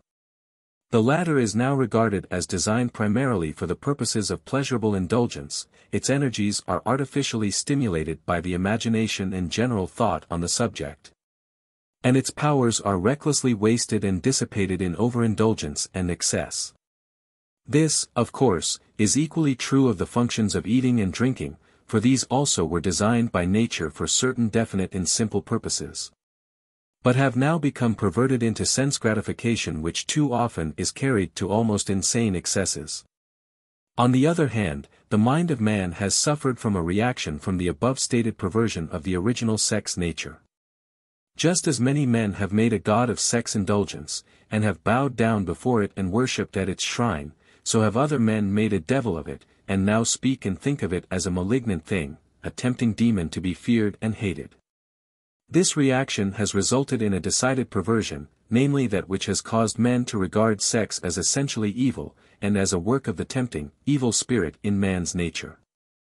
Even those indulging in sexual excesses frequently speak of sex in the coarsest, most abusive terms, and manifest an evident contempt for it even while making a god, or a devil, of it.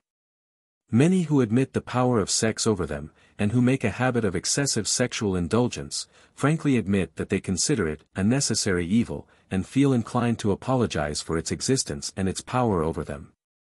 Many, at least tacitly, seem to regard sex as akin to a drug habit which, privately indulged in, excessively and often harmfully, is to be detested, abused and apologized for in public. These two mental attitudes toward sex, resulting from the action of and reaction from the perverted habits of the race which are so far removed from the evident intentions and purposes of nature, have resulted in two strong, but opposite, general classes of mental states concerning thoughts, ideas, and mental pictures toward sex. On the one hand is the conscious mental attitude which is reflected in the subconscious mentality and which results in the active stimulation of the sexual nature for the purposes of sexual indulgence. This attitude, in its extreme form, results in the employment of every means of mental and emotional excitation of the sexual energies to the end of enabling the individual to manifest sexual activity frequently and repeatedly, this ability being mistaken for sexual power, and as something to be sought for and encouraged. This is clearly contrary to nature. On the other hand, there is the mental attitude which regards sex as an evil, impure thing, all thoughts of which are to be resisted, inhibited and repressed so far as is possible. In this view sex is regarded as a devilish device designed to trap the unwary and to lead them to perdition. As all modern psychologists and physiologists know, this perverted mental attitude really defeats its own object, and in the end brings on either more or less of sexual perversion or else occasional reactions in which the individual falls a victim to him, devilish devices from which he is seeking to escape, the reaction carrying him to the other extreme. Careful thinkers have seen that the escape from these two extremes of wrong views is to be found only in that universal panacea, the golden mean between the two extremes. In this case the golden mean is the mental attitude of viewing sex as just what it is in nature's eyes and mind, i.e., a natural, normal, clean, pure, physical process of reproduction of the species, proper and good in its right time and place, but neither a god to be worshipped nor yet a devil to be feared and dreaded. If men were to think and speak of sex just as of any other natural function, then all the mystery would fall from it, and also all the exaggerated worship of it on one hand and the exaggerated fear and dread of it on the other hand. There is a great need of a mighty teacher who will cast out from the temple of sex these false leering gods and grinning devils. The understanding of the scientific principles of regeneration will do much toward bringing about in the individual a sane mental balance concerning sex. This sane balance and knowledge will set into operation and activity the natural powers of the sexual organism whereby the regenerative secretions are produced.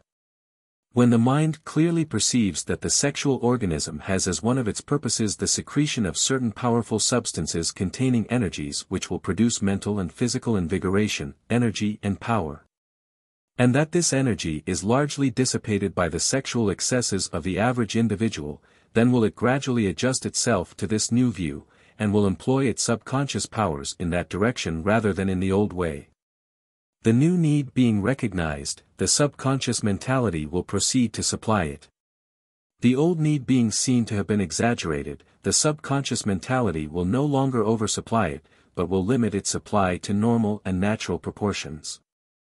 A new, proper, normal and natural balance will be established, and the old, abnormal, lopsided adjustment will be replaced by the normal, well-balanced equipoise. Likewise, this new and sane mental attitude toward sex will do away with the perverted conception of sex as an unclean, impure element of human nature. When it is perceived that sex is essentially pure and worthy, and that all of evil connected with it arises from artificial, unnatural excesses and habits, then will cease that forced repression of all thoughts concerning the sexual nature, which repression is so often accompanied by or followed by the reaction to the other extreme. Just as the knowledge of the truth is followed by the casting out of the false gods and hideous idols of sex worship, so is that knowledge followed by the casting out of the images of the devils and demons of sex revilement. As the ancient proverb said, when the true gods arrive, the false gods and devils disappear. All this brings us up to the question of the production of regenerative power, or the means of the normal production of the internal secretions of the genital glands for the purpose of physical and mental reinvigoration, recuperation and revitalization. We might devote many pages of detailed description of methods designed for this important purpose, but at the end the essence of the idea would be found to be contained in one paragraph, as follows. Fix in your mind the clear, strong, definite idea or mental picture of the secretion of the regenerative substances by the genital glands, and add to the idea or picture the details of the purpose and certain effect of such secretions upon the entire mental and physical system. So far as possible, visualize the production of these regenerative elements, and the concentrated power latent within them. Desire earnestly and ardently that your organism shall secrete these substances in sufficient amount, and with sufficient power, to effect the results wished by you. Confidently expect that nature will perform this work for you, through the processes of the subconscious mentality and the mechanism of the sexual organism. And, finally, set your will into operation with determination, persistently will that your subconscious mentality and your physical organism shall operate along the lines which you have clearly and strongly pictured, idealized and visualized. Which you confidently expect to be actualized, and which you are now willing into operation. If you do this, nature will do the rest. Finally, do not permit yourself to be deluded by the teachings of certain mistaken teachers of regeneration, and their followers, who hold that in order to produce a full secretion of regenerative power it is necessary, or at least advisable, to direct the thought and imagination toward amatory subjects or exciting images for the purpose of stimulating the sexual glands to additional secretion. Not only is this unnecessary, but it is positively contrary to the spirit of the true teachings of regeneration, and the practice of such methods tend to produce results diametrically opposed to those of regeneration. We warn you positively against any such teachings and the methods based upon the same. Instead of holding the thought of sexually exciting things, you should hold the mind firmly and steadily upon the regenerative offices of the sexual organism, its regenerative functions, not its generative ones. The ideal should be that of conservation and regeneration, not of indulgence, dissipation and the thoughts and objects leading up to them. We expressly caution you to use wise discrimination in this matter, and to beware of this wolf teaching disguised in the garments of the truth.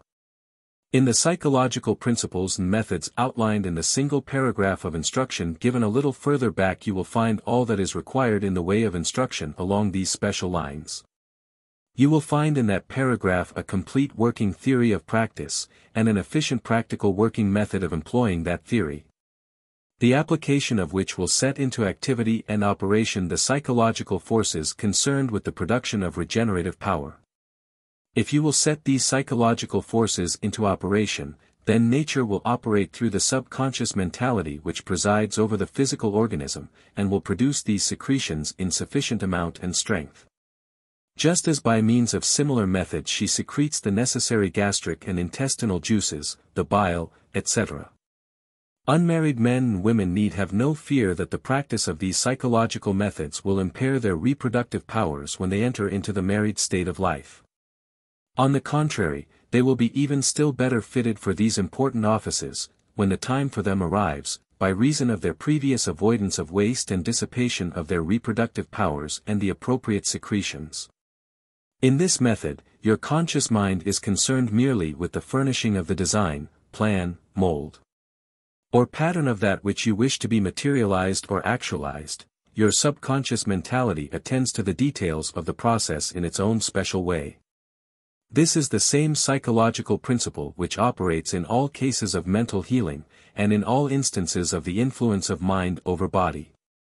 In it are called into action the three great psychological principles of idealization, visualization and actualization.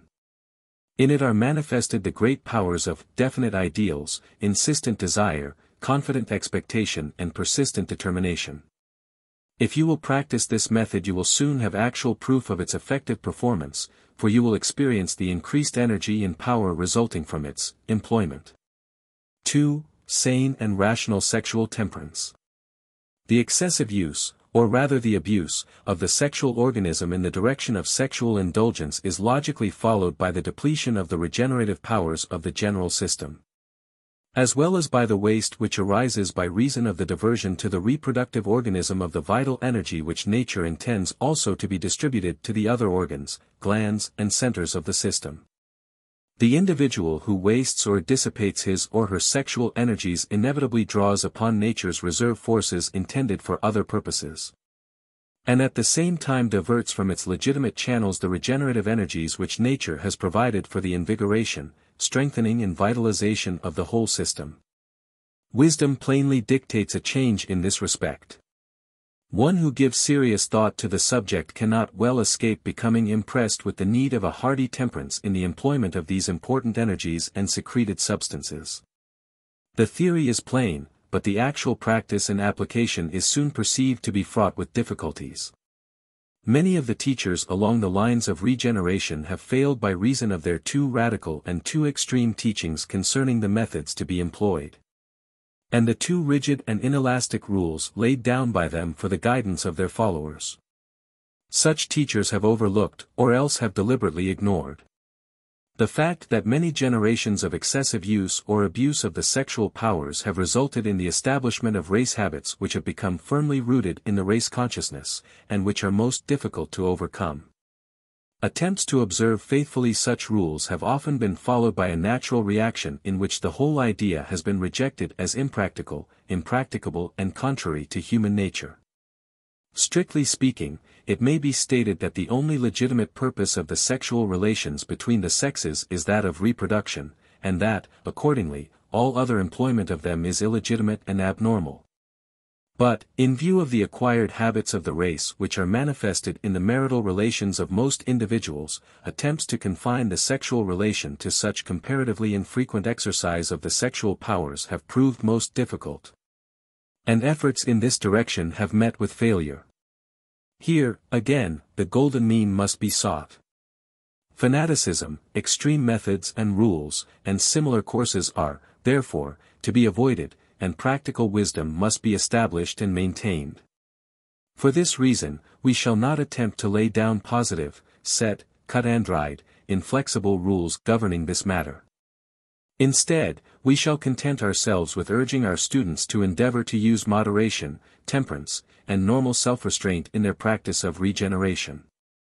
We feel well satisfied in adopting this idea of the golden mean by reason of our knowledge that the individual who acquires a clear and full knowledge of the principles of regeneration as set forth in this book will instinctively, subconsciously and almost automatically begin gradually to exercise such moderation, temperance and rational restraint in the case, without the severe struggle which usually follows the attempt to employ the extreme methods and rules laid down by the radical, extreme and sometimes fanatical teaching along these lines.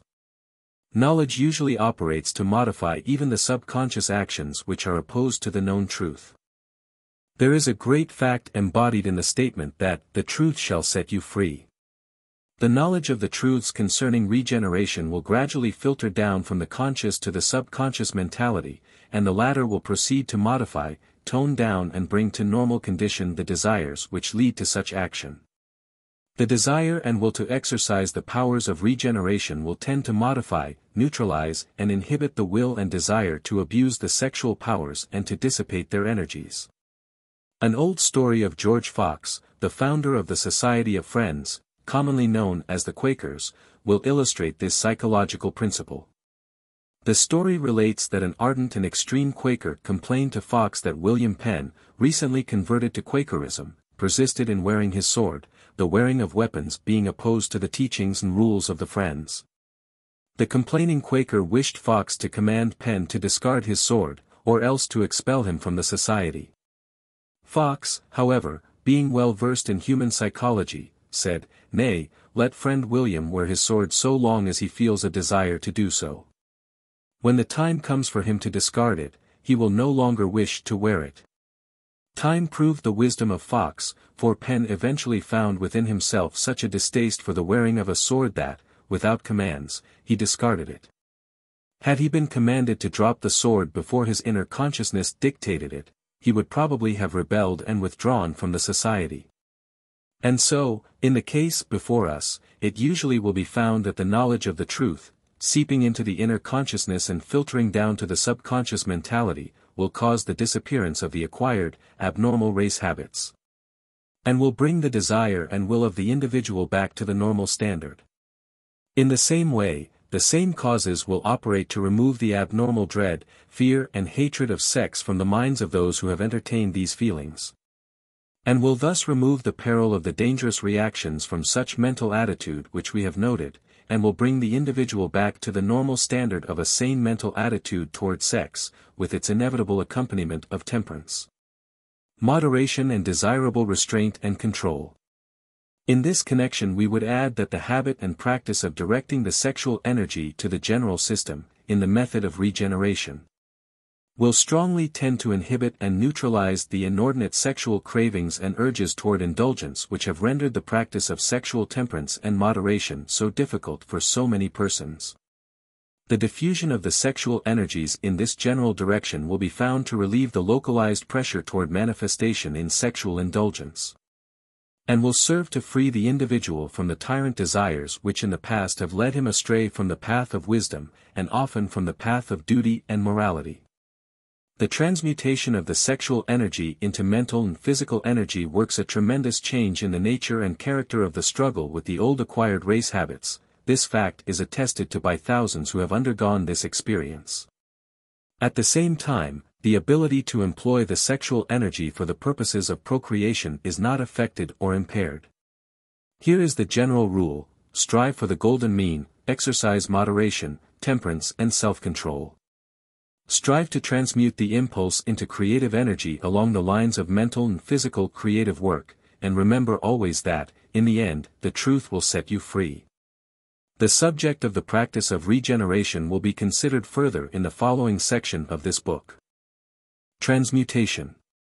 In the preceding section of this book you have considered the two phases of the practice of regeneration known, respectively, as the production of regenerative power, and the exercise of sane and rational temperance in the use of the sexual energies in their primary offices. In the present section we shall ask you to consider the third phase of the practice of regeneration, namely, that phase known as the direction of the transmuted sexual energy. 3. The direction of the transmuted sexual energy. We have now reached that point in our inquiry and instruction concerned with the important subject of the employment of the psychological powers in the direction of an efficient distribution of the internal secretions and sexual energies to the general physical and mental organism. To this final end all the teaching methods of regeneration tend. Here, as in the case of the normal production of these secretions and energies, we find that the essence of the methods to be employed may be condensed into a few sentences. The details of the practice must be left to the exercise of the judgment and common sense of the individual, but there is but little if any danger of his going astray in the matter once he has fixed in his mind the fundamental, basic essential principles. These fundamental and basic essential principles in the present case may be stated as follows. Form in your mind the clear, definite, positive idea or mental picture of the presence within the genital glands of an abundant supply of the concentrated, potent regenerative power. Employ your ideative and imagining faculties to create a positive, clear and strong idea or mental image of the presence within you of such potent energies inherent in the internal secretions of the genital glands. At the same time cultivate the firm conviction and belief that these potent energies are capable of regenerating, reinvigorating and strengthening the entire physical and mental organism, or any part of it to which they may be specially directed by you. And, above all, endeavor to enter into a full recognition and realization of your power to so direct these energies to the parts of your organism selected by you, just as you would direct a stream of electricity or magnetism under your control and direction. At the same time, you should awaken within yourself the strong, insistent desire and wish that these potent energies will flow under your direction, and according to your concentrated will, proceeding to the regions of your organism which you have selected for the purpose of regeneration. This insistent desire is an important basis for the exercise of the persistent will. Finally, you should firmly, determinately and persistently employ your will toward the end that these energies may flow freely when and where you may direct them. This direction being supplied by your mental picture or strong idea which serves as the chart, map, pattern, or mold for the actualization or materialization of the process. In directing the flow of the regenerative power to any part of your physical or mental organism, you should first form the mental pattern, chart, or mold, which you desire to be followed in the actualization process. You must also actually see, mentally, the flow of the power to the parts, glands, or centers indicated in your mental chart or pattern. The more clearly you can visualize the process, the more effective will be the result. After you have practiced the method of regeneration for a short time, this visualization and conscious use of the directing will become practically instinctive and automatic, the subconscious mentality having taken over the process as a habit. Just as it does any action which you practice or perform frequently.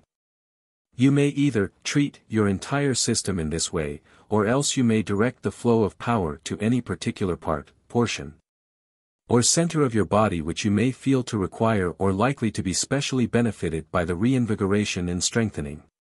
However, even when you treat special parts of the body in this way, it is well to conclude the treatment by a general treatment in which you flush or saturate the whole body with a supply of the reinvigorating power. For increased mental power and activity, the current is to be directed to the brain, for increased breathing power, to the lungs, for increased muscular power, to the muscles in question. For increased digestive power, to the stomach and intestines, and so on, each organ or part receiving its special treatment. Many have found it helpful to employ the rhythmic breathing method in connection with this process of directing the flow of the regenerative power. This method is simple, it consists merely of slow, deep, regular breathing, in slow measured rhythm or regular time. With each inhalation you should visualize the rise of the regenerative power to the solar plexus, in the region of the pit of the stomach, and with each exhalation you should visualize the outward flow, upward or downward, or both, as the case may be, of the regenerative power to the selected parts of the body, or to the body as a whole. This produces what may be called a psychological, pumping, process which is reproduced in actualization by the rise and distribution of the regenerative power. A certain knack is required here, but a little practice soon produces this. The process is quite easy of performance.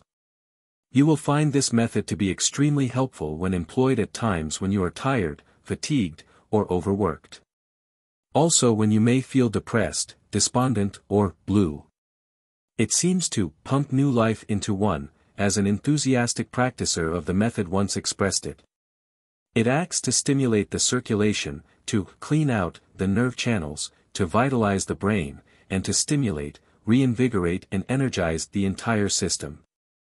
In many cases it produces the feeling, and the subsequent outward manifestation, of youthfulness of spirit.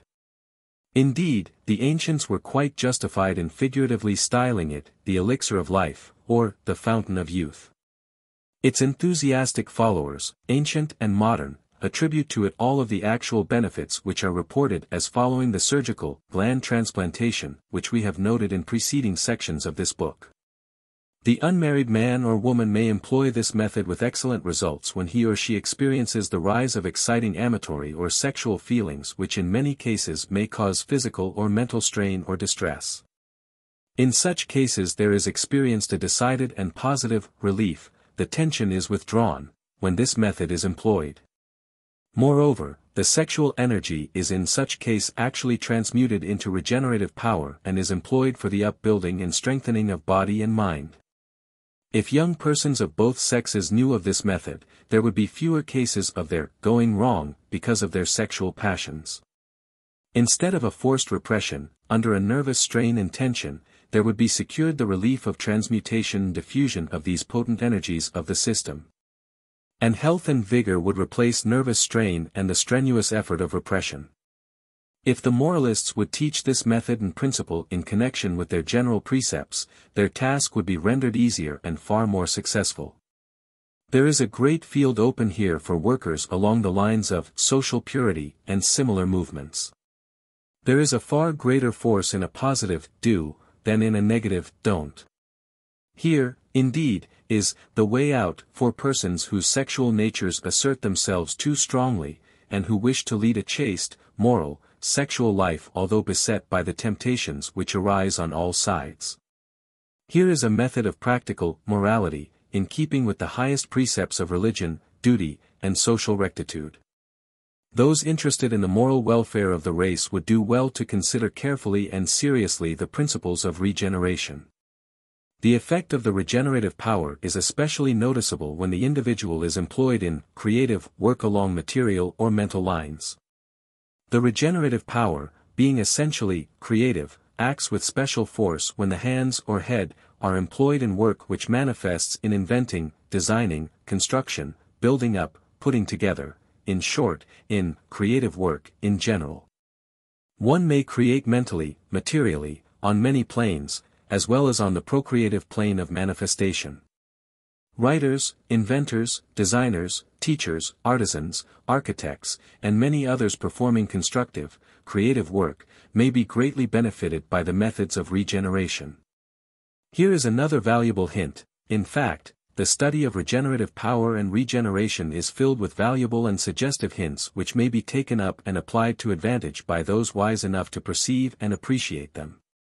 In addition to the physical and mental improvement manifested by those practicing the methods of regeneration, there is another phase of development which has attracted the attention of careful students of this subject, and which should be mentioned here. We allude to that subtle, powerful something which is known as personal magnetism. This is well known in actual experience, although it is subtle and so elusive that it is most difficult to describe. It may be said to consist of that peculiar personal charm which some persons have, and which others seem to lack. Persons who are strongly sexed frequently display this power in higher or lower forms and phases. This has caused some writers to suppose that it is intimately related to the sexual nature, and to suggest the development of the latter as a means of cultivating the power. But this view is but a half-truth, and a dangerous half-truth at that.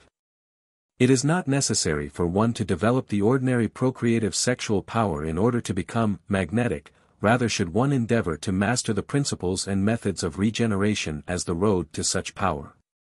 The person who succeeds in transmuting the sexual energy, and in diffusing it to all the physical and emotional centers of his system, becomes highly magnetic, highly charged with personal magnetism, in many cases. Here, then, is a safe, moral and efficacious method, which may be approved of by the most conservative moralist, and which is free from the glaring faults and dangerous elements of the strongly sexed teachings. Moreover, the magnetism generated by this method is clean, wholesome, and exalting, and far removed from the impure, harmful, lowering influence too often present in the magnetism of persons of the highly sexed type who live lives too often far from desirable, beneficial, moral, or righteous. In this connection we wish to call your attention to a fact which has been noted and commented upon by many careful students of the subject of regeneration, and which has greatly puzzled many good people. We allude to the fact that persons practicing the methods of regeneration, and who live according to its principles, seem to possess a potent quality of attraction for persons of the other sex. In many cases such attraction and its results proving embarrassing and in the nature of a temptation. The explanation of this fact is found in the law of polarity which is found manifest in all natural activities. We shall not go into details concerning this law, but merely wish to indicate the nature of the explanation. The person understanding the principles and methods of personal power will have no difficulty in meeting successfully these results of his attracting power. Concerning this attractive influence, the following comments of Dr. Hiram E. Butler may prove interesting and instructive. Dr. Butler, a lifelong and earnest investigator and teacher of the principles of regeneration, though perhaps somewhat of an extremist in his views and methods, says, "Those following these methods will have all the bloom of health. And in addition will possess that personal magnetism which is so attractive, and which is really one of the strongest factors of success even in a business way. It is, in fact, the main requisite for the success of speakers, teachers, lawyers, doctors and salesmen. We have often heard that those who are living this life have added power of attracting the opposite sex. Now, here lies one of the greatest dangers, that of attracting to oneself those who will use every means to ensnare one.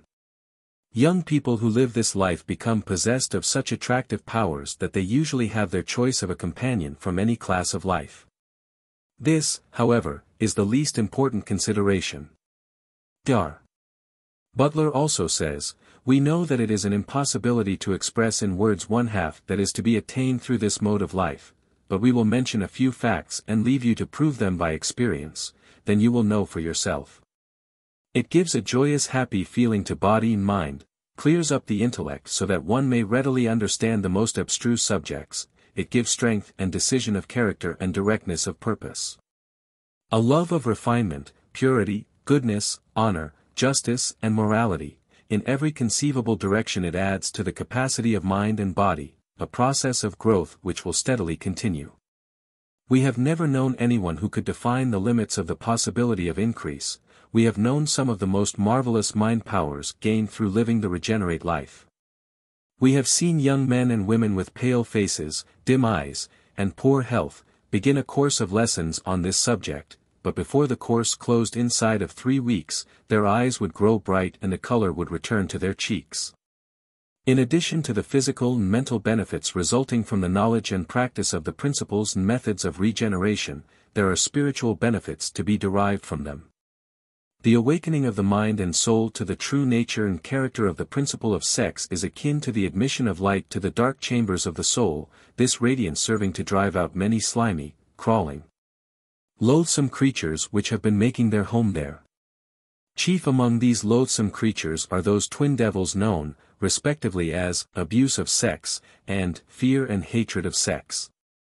When the sex principle of nature is seen to be that which it really is, namely clean, pure, normal, righteous, then the mind and soul cease to abuse and lower it by excesses, wrong uses, abuses and dissipation of its energies. And, at the same time, all fear of its evil power, or the perverted and abnormal hatred of its principle, perish. The recognition, realization and manifestation of the principles of regeneration open a new world of spiritual life and living, just as they have unfolded a new world of mental and physical life and living. With the realization that sex is no devil, no tempting demon, no monster of evil, but is instead a clean, pure, righteous natural principle, then does the world seem to brighten and the clouds of distrust melt away. Then perishes the harmful conception of a world which is half right and half wrong.